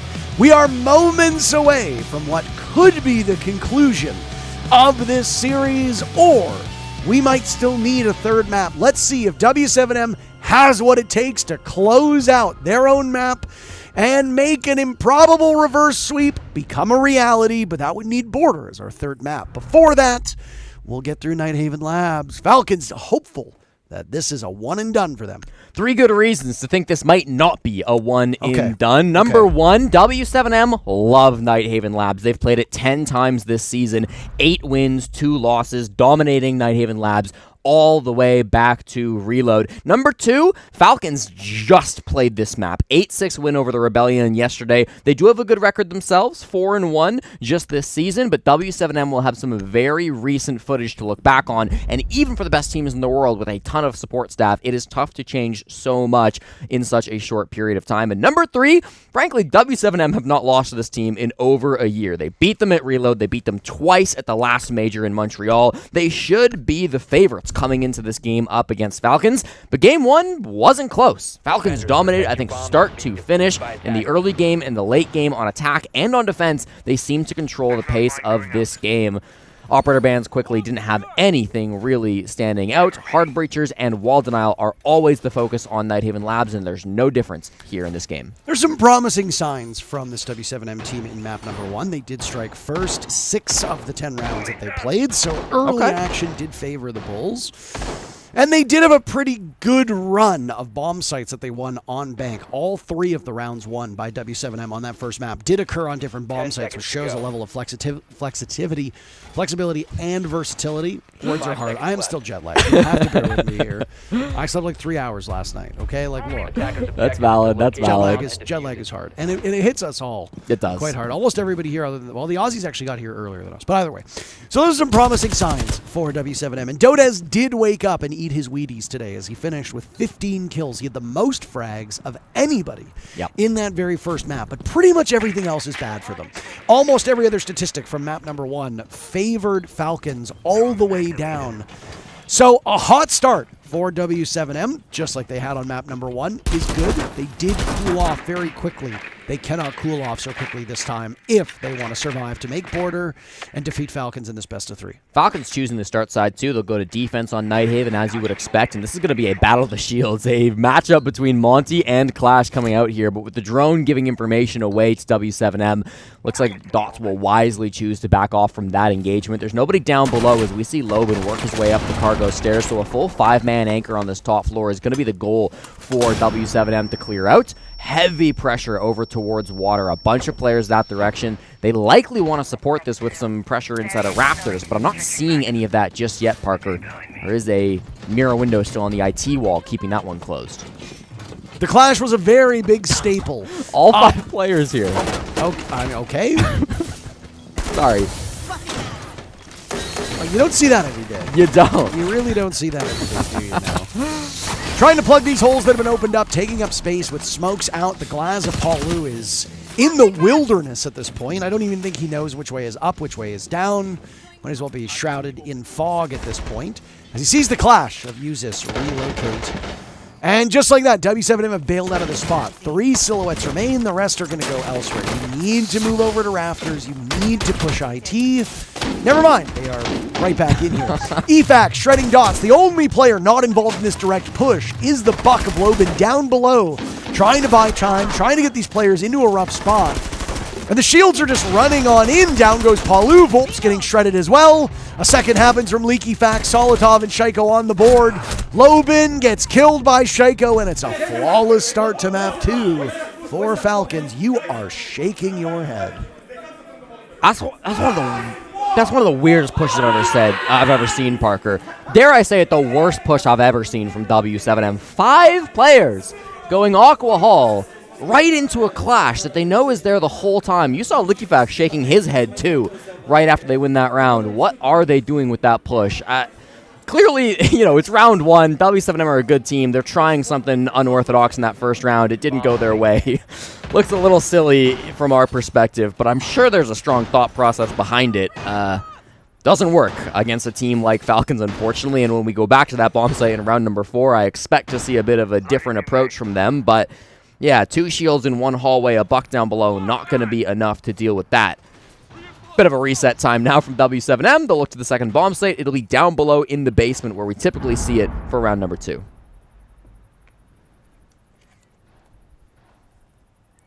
I wish people had been able to see the look on your face. I was so befuddled. I was doing play-by-play, and I just look over and just grimacing. I mean, it's like he's in physical pain. You start with the Clash, and I had to interrupt you because why are 5 people at the top of water? I don't know. We can move on. Unless we see it again in round 4, which would be astonishing. Leakyfax EPS is 231, by the way. After 1 round? I've seen enough.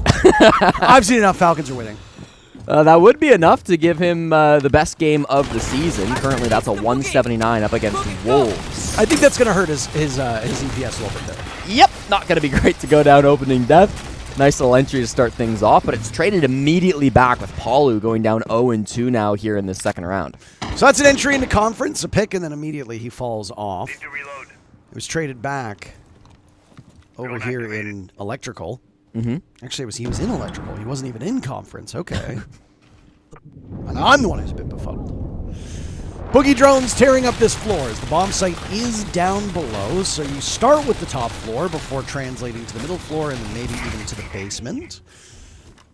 Dodes will survey the wreckage as he's the only person on the team with a kill. Volps will die at the hands of Uses. That's the Clash getting really aggressive. I suspect a Clash ban will come in from W7M at the tail end of this third round. I think that's a safe bet. It was their target third ban on Bank as well. I suspect it will come in here just because of how good she is and just because of how good, oh my, she tends to play with Falcons. Shaiko had a look of glee on his face as he blows dots sky high, and now it's Dodes and Loben. Only a single kill for W7M through 2 rounds at this point. Yeah, nice aggressive play by Uses. You don't see a Clash do that too often. Dodes thinking he has to just hit the site. There's really no better option at this point. You're in a tough situation, so if you can get a pinch onto this Clash, that would be massive.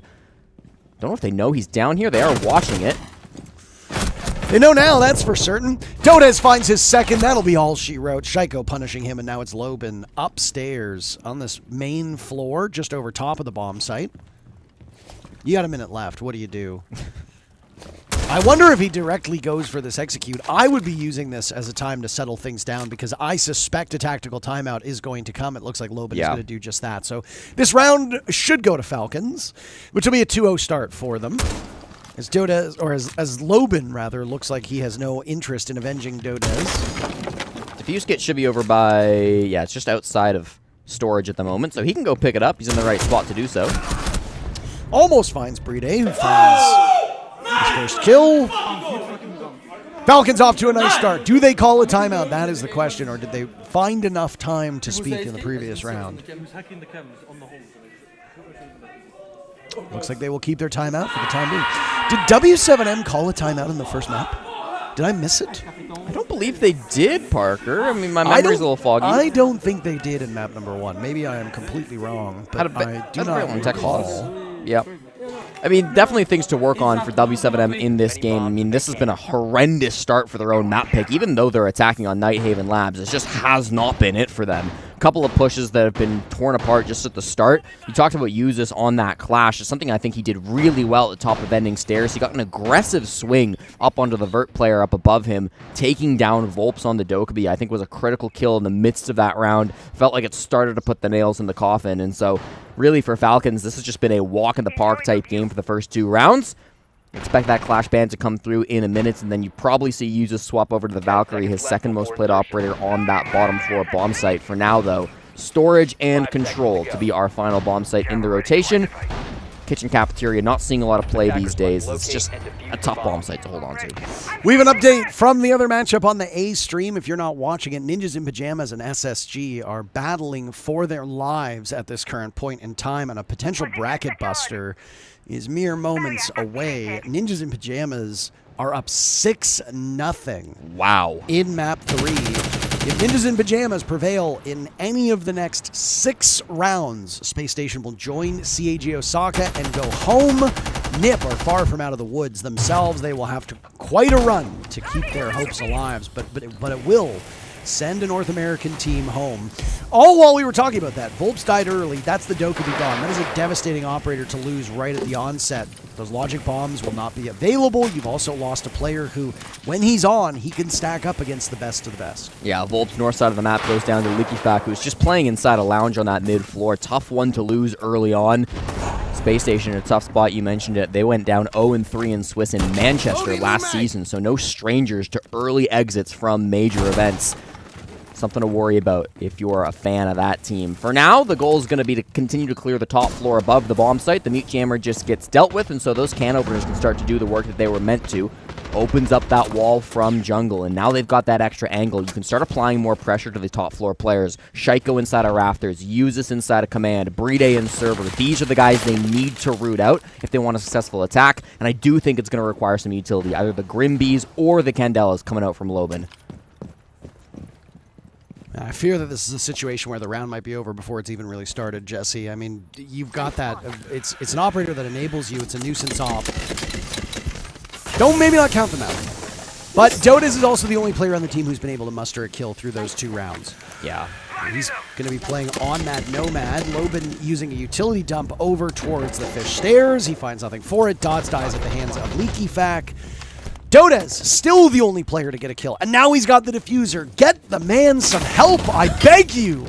Palu dies down below. They finish off Dodes. And now Loben will need to find a pick. as he runs away. Look at the reaction on his face as he heads for the hills, rotating over towards the case that Solotov is sitting on. I don't know if Loban's going to be able to get there in time. No, he won't. 4 players still alive in the Solid Falcons. This is a miserable start for W7M. The Wolves seem to be here in Munich. Didn't think they qualified. I was going to make a joke about how much nicotine you can see on the fingers of Leaky Fack, by the way. That man's outside chain smoking just to level up between the games. It's tough out here, but listen, tougher for W7M. This is a 3rd round now where we've seen Loban really struggling in the late round. They will call their attack timeout now, try to have a conversation to get things involved. We've talked actually yesterday, Parker, about how Loban is often a very solo player on W7M. He's pinching the opposite side of the bomb site. He's going in by himself. He loves to play these individual positions with his team, but it's just resulting in him being the last alive over and over again in this match against Falcons. It does not help that nobody else has been able to get a kill other than Dodez. It really needs to be a whole team effort to wake up. Not sure there's anything strategic specifically that's been going wrong for them. I just think some of their executes have been really poorly drawn up, and nobody's firing on this team. Bad match for W7M, that's for sure. And unless they can turn this around, it'll be Falcons skating into the main stage. We do have an update for you in... That can't be good. We do have an update for you on the NIP SSG matchup. After a spirited 2-map series that went to map number 3, Space Station is officially the 2nd team to go home. Ninjas in Pajamas dominating SSG 7-0 on map number 3. And we say goodbye to a 2nd team today. We'll be saying goodbye to more teams tomorrow, but we now have an answer as to which teams will go out without a victory. The answer is from Japan, CAG Osaka, and from North America, Ninjas in Pajamas, Space Station Gaming. It sucks, Parker, but at a tournament, somebody's got to come in last. Somebody's got to lose. There's always going to be bad teams. That's how it works. Yeah, and I mean, even if there aren't horrible teams, still even the best teams will struggle to have bad moments, and I think that's going to happen from time to time. So Space Station not performing here, nor were CAG Osaka. Falcons and W7M, both still in a spot where they have been performing. I'll remind the viewers that W7M will not face elimination if they get 2-0'd by Falcons. They'll go on to play wildcard in a best-of-3 tomorrow, and that could be a huge rematch as we get to see Dots square off against his old team. Dash square off against his old team, I should say, up against Dots.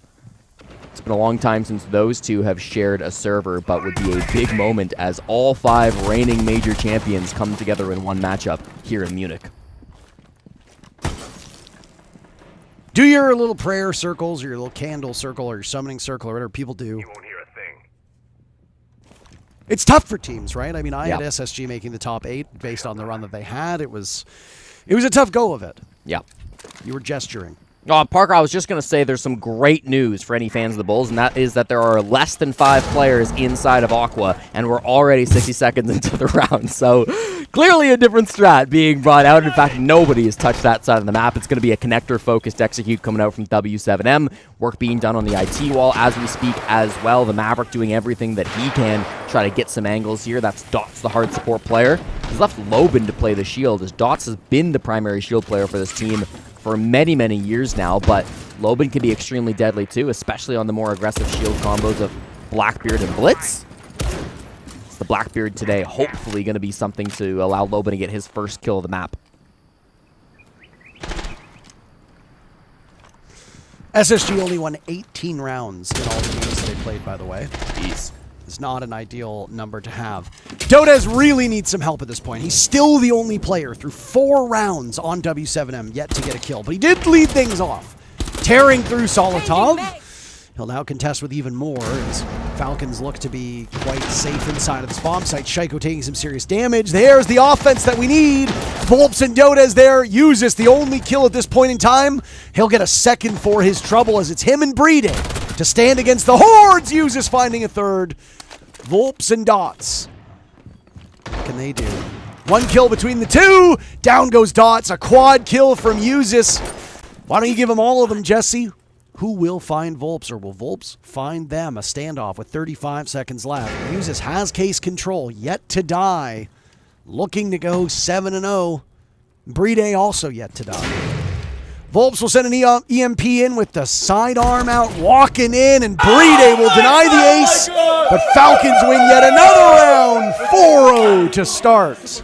Muse is just a monster, man. So good up in top of rafters, playing around that IT breach. They didn't have any other angles coming at him from below or from Aqua Hall. Just hit some brilliant shots on the Ella.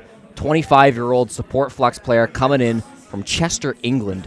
Some ridiculous shots being hit, and even though he plays somewhat support roles alongside Brede, the talent that is on this Falcons roster is absolutely ridiculous.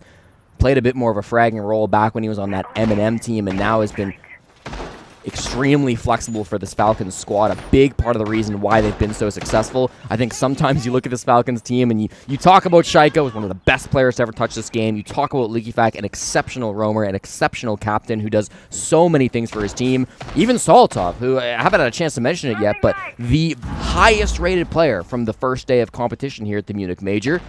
None of them, the main stars for Falcons in that last round. It's uses to come alive instead. Really a nice play coming out, and we'll continue to play that Ella for this round 5 as well. Yeah, I mean, if things are working, why bother changing it up? W7M took the Clash out of action and was hoping for an easier way to the bomb site for the second map in a row. That the British shield op not being favored by the attackers, and for good reason. That Clash was a huge impediment through 3 rounds of the start here of Night Haven Labs, and also had a big impact on 2 rounds on Bank, which is why she was taken out. But Falcons made some changes. Dodez, once again, all but 1 kill on the side of W7M. The offense is sputtering for this Brazilian team. And it's crazy, because again, this was the best attacking team yesterday, Parker, in the entire tournament, an 80% attacking win rate. Dodez is a big part of that, and he continues to be great on the entry, but what does it matter if the team can't follow it up? EFAC is the first one to die. Guess who killed him? Dodez. Dodez killed him! Again, the only player on the side of W7M with some teeth here. Dots has sustained a serious amount of damage. Lobin dropped by Solotov, who's himself had a deceptively quiet run. 3 kills at this point in time. The highest rated player yesterday, and he's looking for more. He'll find it onto Paulu. Brede's been dropped. Can he be retrieved? Will somebody on W7M be baited into securing? Oh my, a good read from Volps, as now he'll find a second for his trouble. Securing Brede, killing Solotov, and W7M, for the first time in this series, have the lead. That's Paulu with credit for the kill onto Brede, so that's going to be a 3rd member on W7M getting out of the donut. Could be more to come. Uses very separated from Solotov, and the team is hitting the site. He is not going to be a factor in this execute if they go fast. Shaiko and Usis combining for 10 kills. They're the last 2 standing, and boy, oh boy, they can come together to do some real great things. Shaiko will take down Dodez, and Volps and Dots are both very low on HP. A single bullet will fell them. Usis finds 2. That's 6 kills in the last 2 rounds. 5-0 for Falcons. W7M have no answers.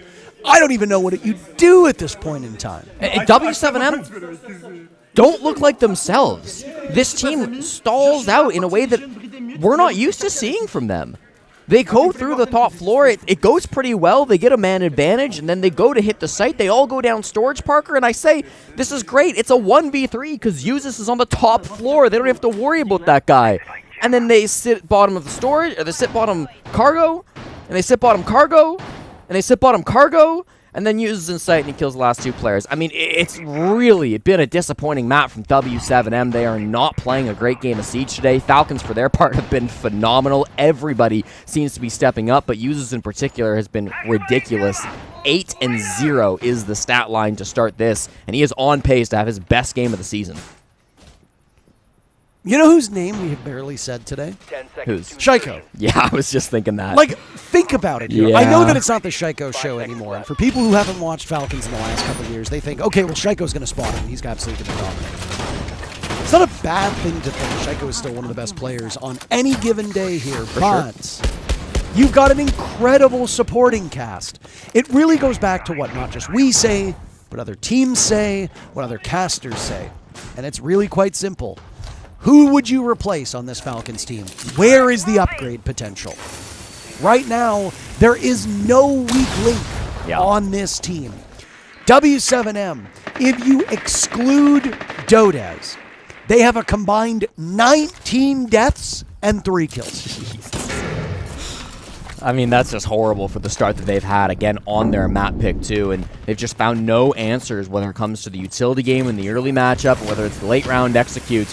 Dodez is still fragging. He will stop LickyFact for going for an aggressive run out. That's a bit of an ego peak from the captain of Falcons, but rightfully deserved, given the scoreline we're staring at. The one player on W7M who's in the server shuts it down, but what else can come from this? User still has not died, by the way. Yep. He has been invincible up to this point. Now it's Shaiko under fire in IT. A nice upside down repel. Dots gets on the board, and another player breaks that goose egg that they have. W7M finally maybe waking up. At this point in time, you need anything you can muster because Falcons are 2 rounds away from a berth on the main stage. This has been surgical by W7M. Brede slaughtering Palu. Uses in a rat spot right now in command center, and he's been droned out. He knows there's another in the same position. Uses takes one down. He's about to be flashed. Completely blind. You've got to be kidding me. Lined up on the door. He pops up, but unable to ADS in time. That's going to leave Brede to clutch a 1v2. And Jesse, you know he's been here before. That he has, Parker. Brede in a very powerful spot. Doesn't have his Nitro cell, so it's got to be all with the SMG-11 shotgun combo. Dodez involves plenty of time to work with. They can recover that defuse kit as well. It's just upstairs with them. It won't be too difficult to pick that one up. They've got strong drones, both of them trying to find this last player right now. If they're finding out exactly where he's not, they'll learn quickly. He's just tucked inside of control. Shoots the drones now, both of them finding him at the same moment. Now is the time to reposition and hopefully clutch this up with Dodez on the kit. It's almost inhuman watching Brede read situations like this. Volps and Dodez, still being alive, are traditionally 2 of their best fraggers, so if you have a chance to take him down, you're going to send these 2 guys after him. Shotgun out to engage in close range. He doesn't have control of the other bomb site. That might prove to be a bit of an impediment. Down goes Volps, reflexively expecting a quick follow-up from Dodez, but he's too far behind. If Brede can wait out the time, it'll put Dodez in a position where he has no choice but to plant. Intel inside of the bomb site, getting in the head of Dodez as he's stalling for time. Dodez taking the opportunity to go with the intel. Brede marching in, and he wins the round. Falcons 6-0. 1 away from the main stage. Let's wrap it up. I haven't seen domination like this in so long, Parker. Did you not watch the NIP SSG game? No, I was casting this game, and honestly, I would wager that this has been more dominant. Falcons look like they're playing a ranked stack at the moment up against W7M, and part of that is the mistakes W7M are making. Part of that is the ridiculous clutch gene that seems to be bred into all 5 of these players, Uses and Brede in particular, putting on a ridiculous clinic that round. That was a 2v4, if I'm not mistaken, with all of those players. 2v5, I was mistaken.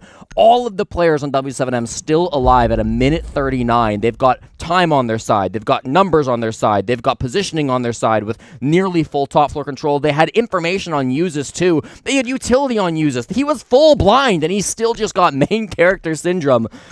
I mean, there's only so much you can say about a performance like this. Uses' best game this season came July 7th against Team Secret. He had an 11-4 KDR with a 146 EPS. He is smashing those numbers right now.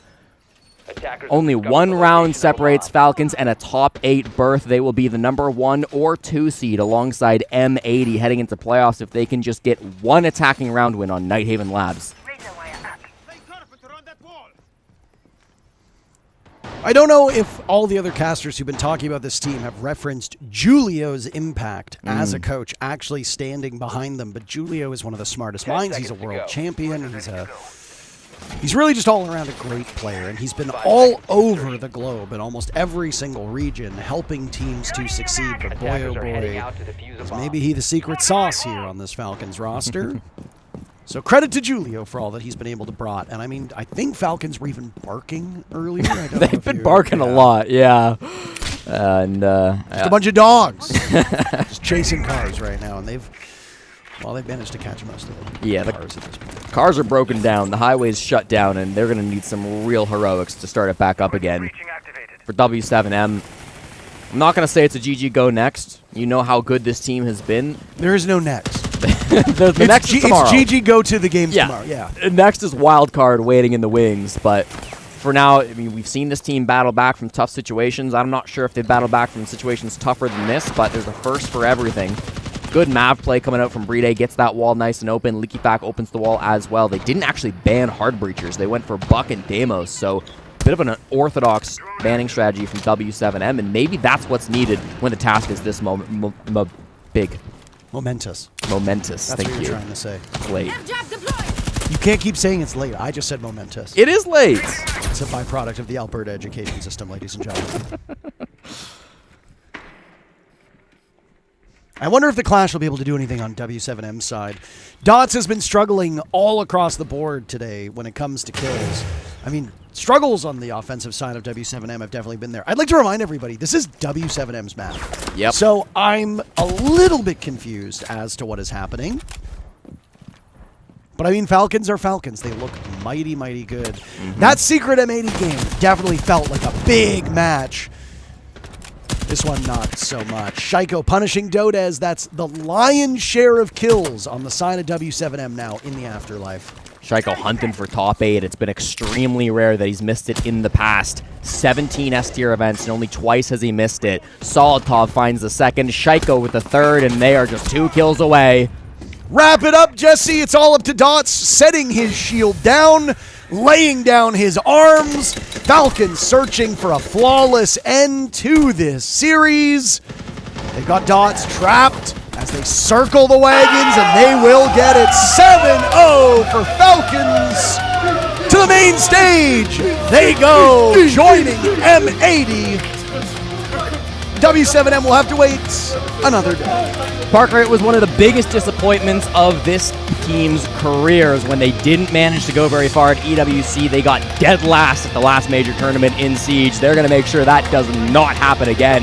Top 8 secured so dominantly against one of the teams that has bested them year after year, moment after moment. The rematch of the Montreal Major Grand Finals ends in a complete upset, with Falcons looking like by far the better team today. Oh, unequivocally so. 3 rounds all W7M could put together across 2 maps. It wasn't even so much about that. It was also the way that they played. Yeah. They looked a little lost when it came to Bank, and they looked even more lost when it came to Nighthaven Labs. Falcons just had an answer for every single question that was asked by this W7M team. Here's what we looked at today when it comes to schedules. Shopify Rebellion starting the day off losing to Weibo, and now it's SR fighting for their lives as they could be eliminated tomorrow. Weibo hoping to be another team to qualify for the main stage. FaZe Clan also looking to qualify for the main stage. Dplus Kia in the elimination matches set for tomorrow. M80 winning that series 2-1 over Secret. Ignore the numbers on your screen. Secret are still very much in this. M80 we won't see for a couple days. And no explanation needed for the bottom of your screen. Falcons demolishing W7M. An incredibly lopsided best of 3 that only needed a quick 2 maps. Both Falcons and M80 will have a well-deserved couple days off before they have to play in the upper bracket of playoffs in a few days' time. So some really exciting games coming up that they can just sit back and watch. W7M, we're going to have to be involved in some of those exciting games where it gets to be do or die. If you get a couple of days more deep, still 2 lives in this Swiss system, but those can disappear fast if you're playing like they just played today. Yeah, I think the question that needs to be asked about this W7M team is, we saw them on the depth chart towards the bottom. All Brazilian teams are still in this. Technically, there are 5 teams that have majority Brazilian rosters because Dplus Kia, despite coming out of APAC, they have an entire Brazilian team. So the question needs to be asked, which of them is the strongest? Some of them are primed to go home tomorrow still. We could say goodbye to a couple of those teams tomorrow. But W7M has looked good so far. Did they have a bad day? Are Falcons just that good that W7M looked like they couldn't hang? Or is W7M regressing to the point that they probably should have been at for most of Stage 2 and now here in Munich? These are questions that we won't be able to answer today. We'll have to look towards tomorrow. And they will have their hands full against Wildcard.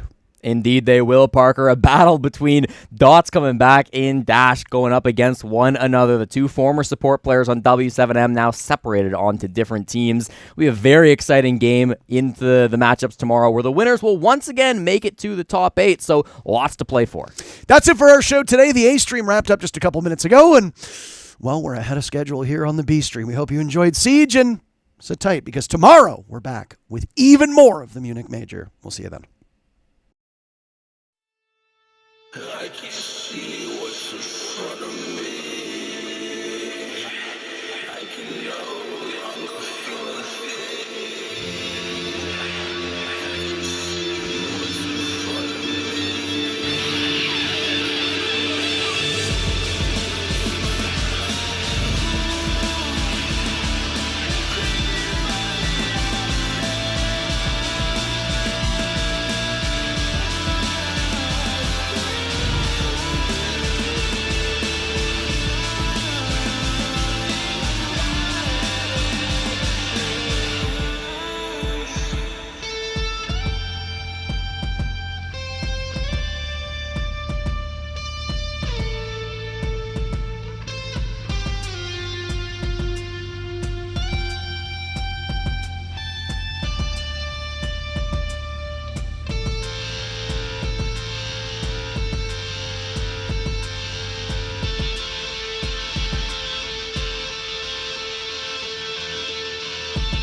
I can't see what's in front of me. I can no longer feel a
I can't see what's in front of me.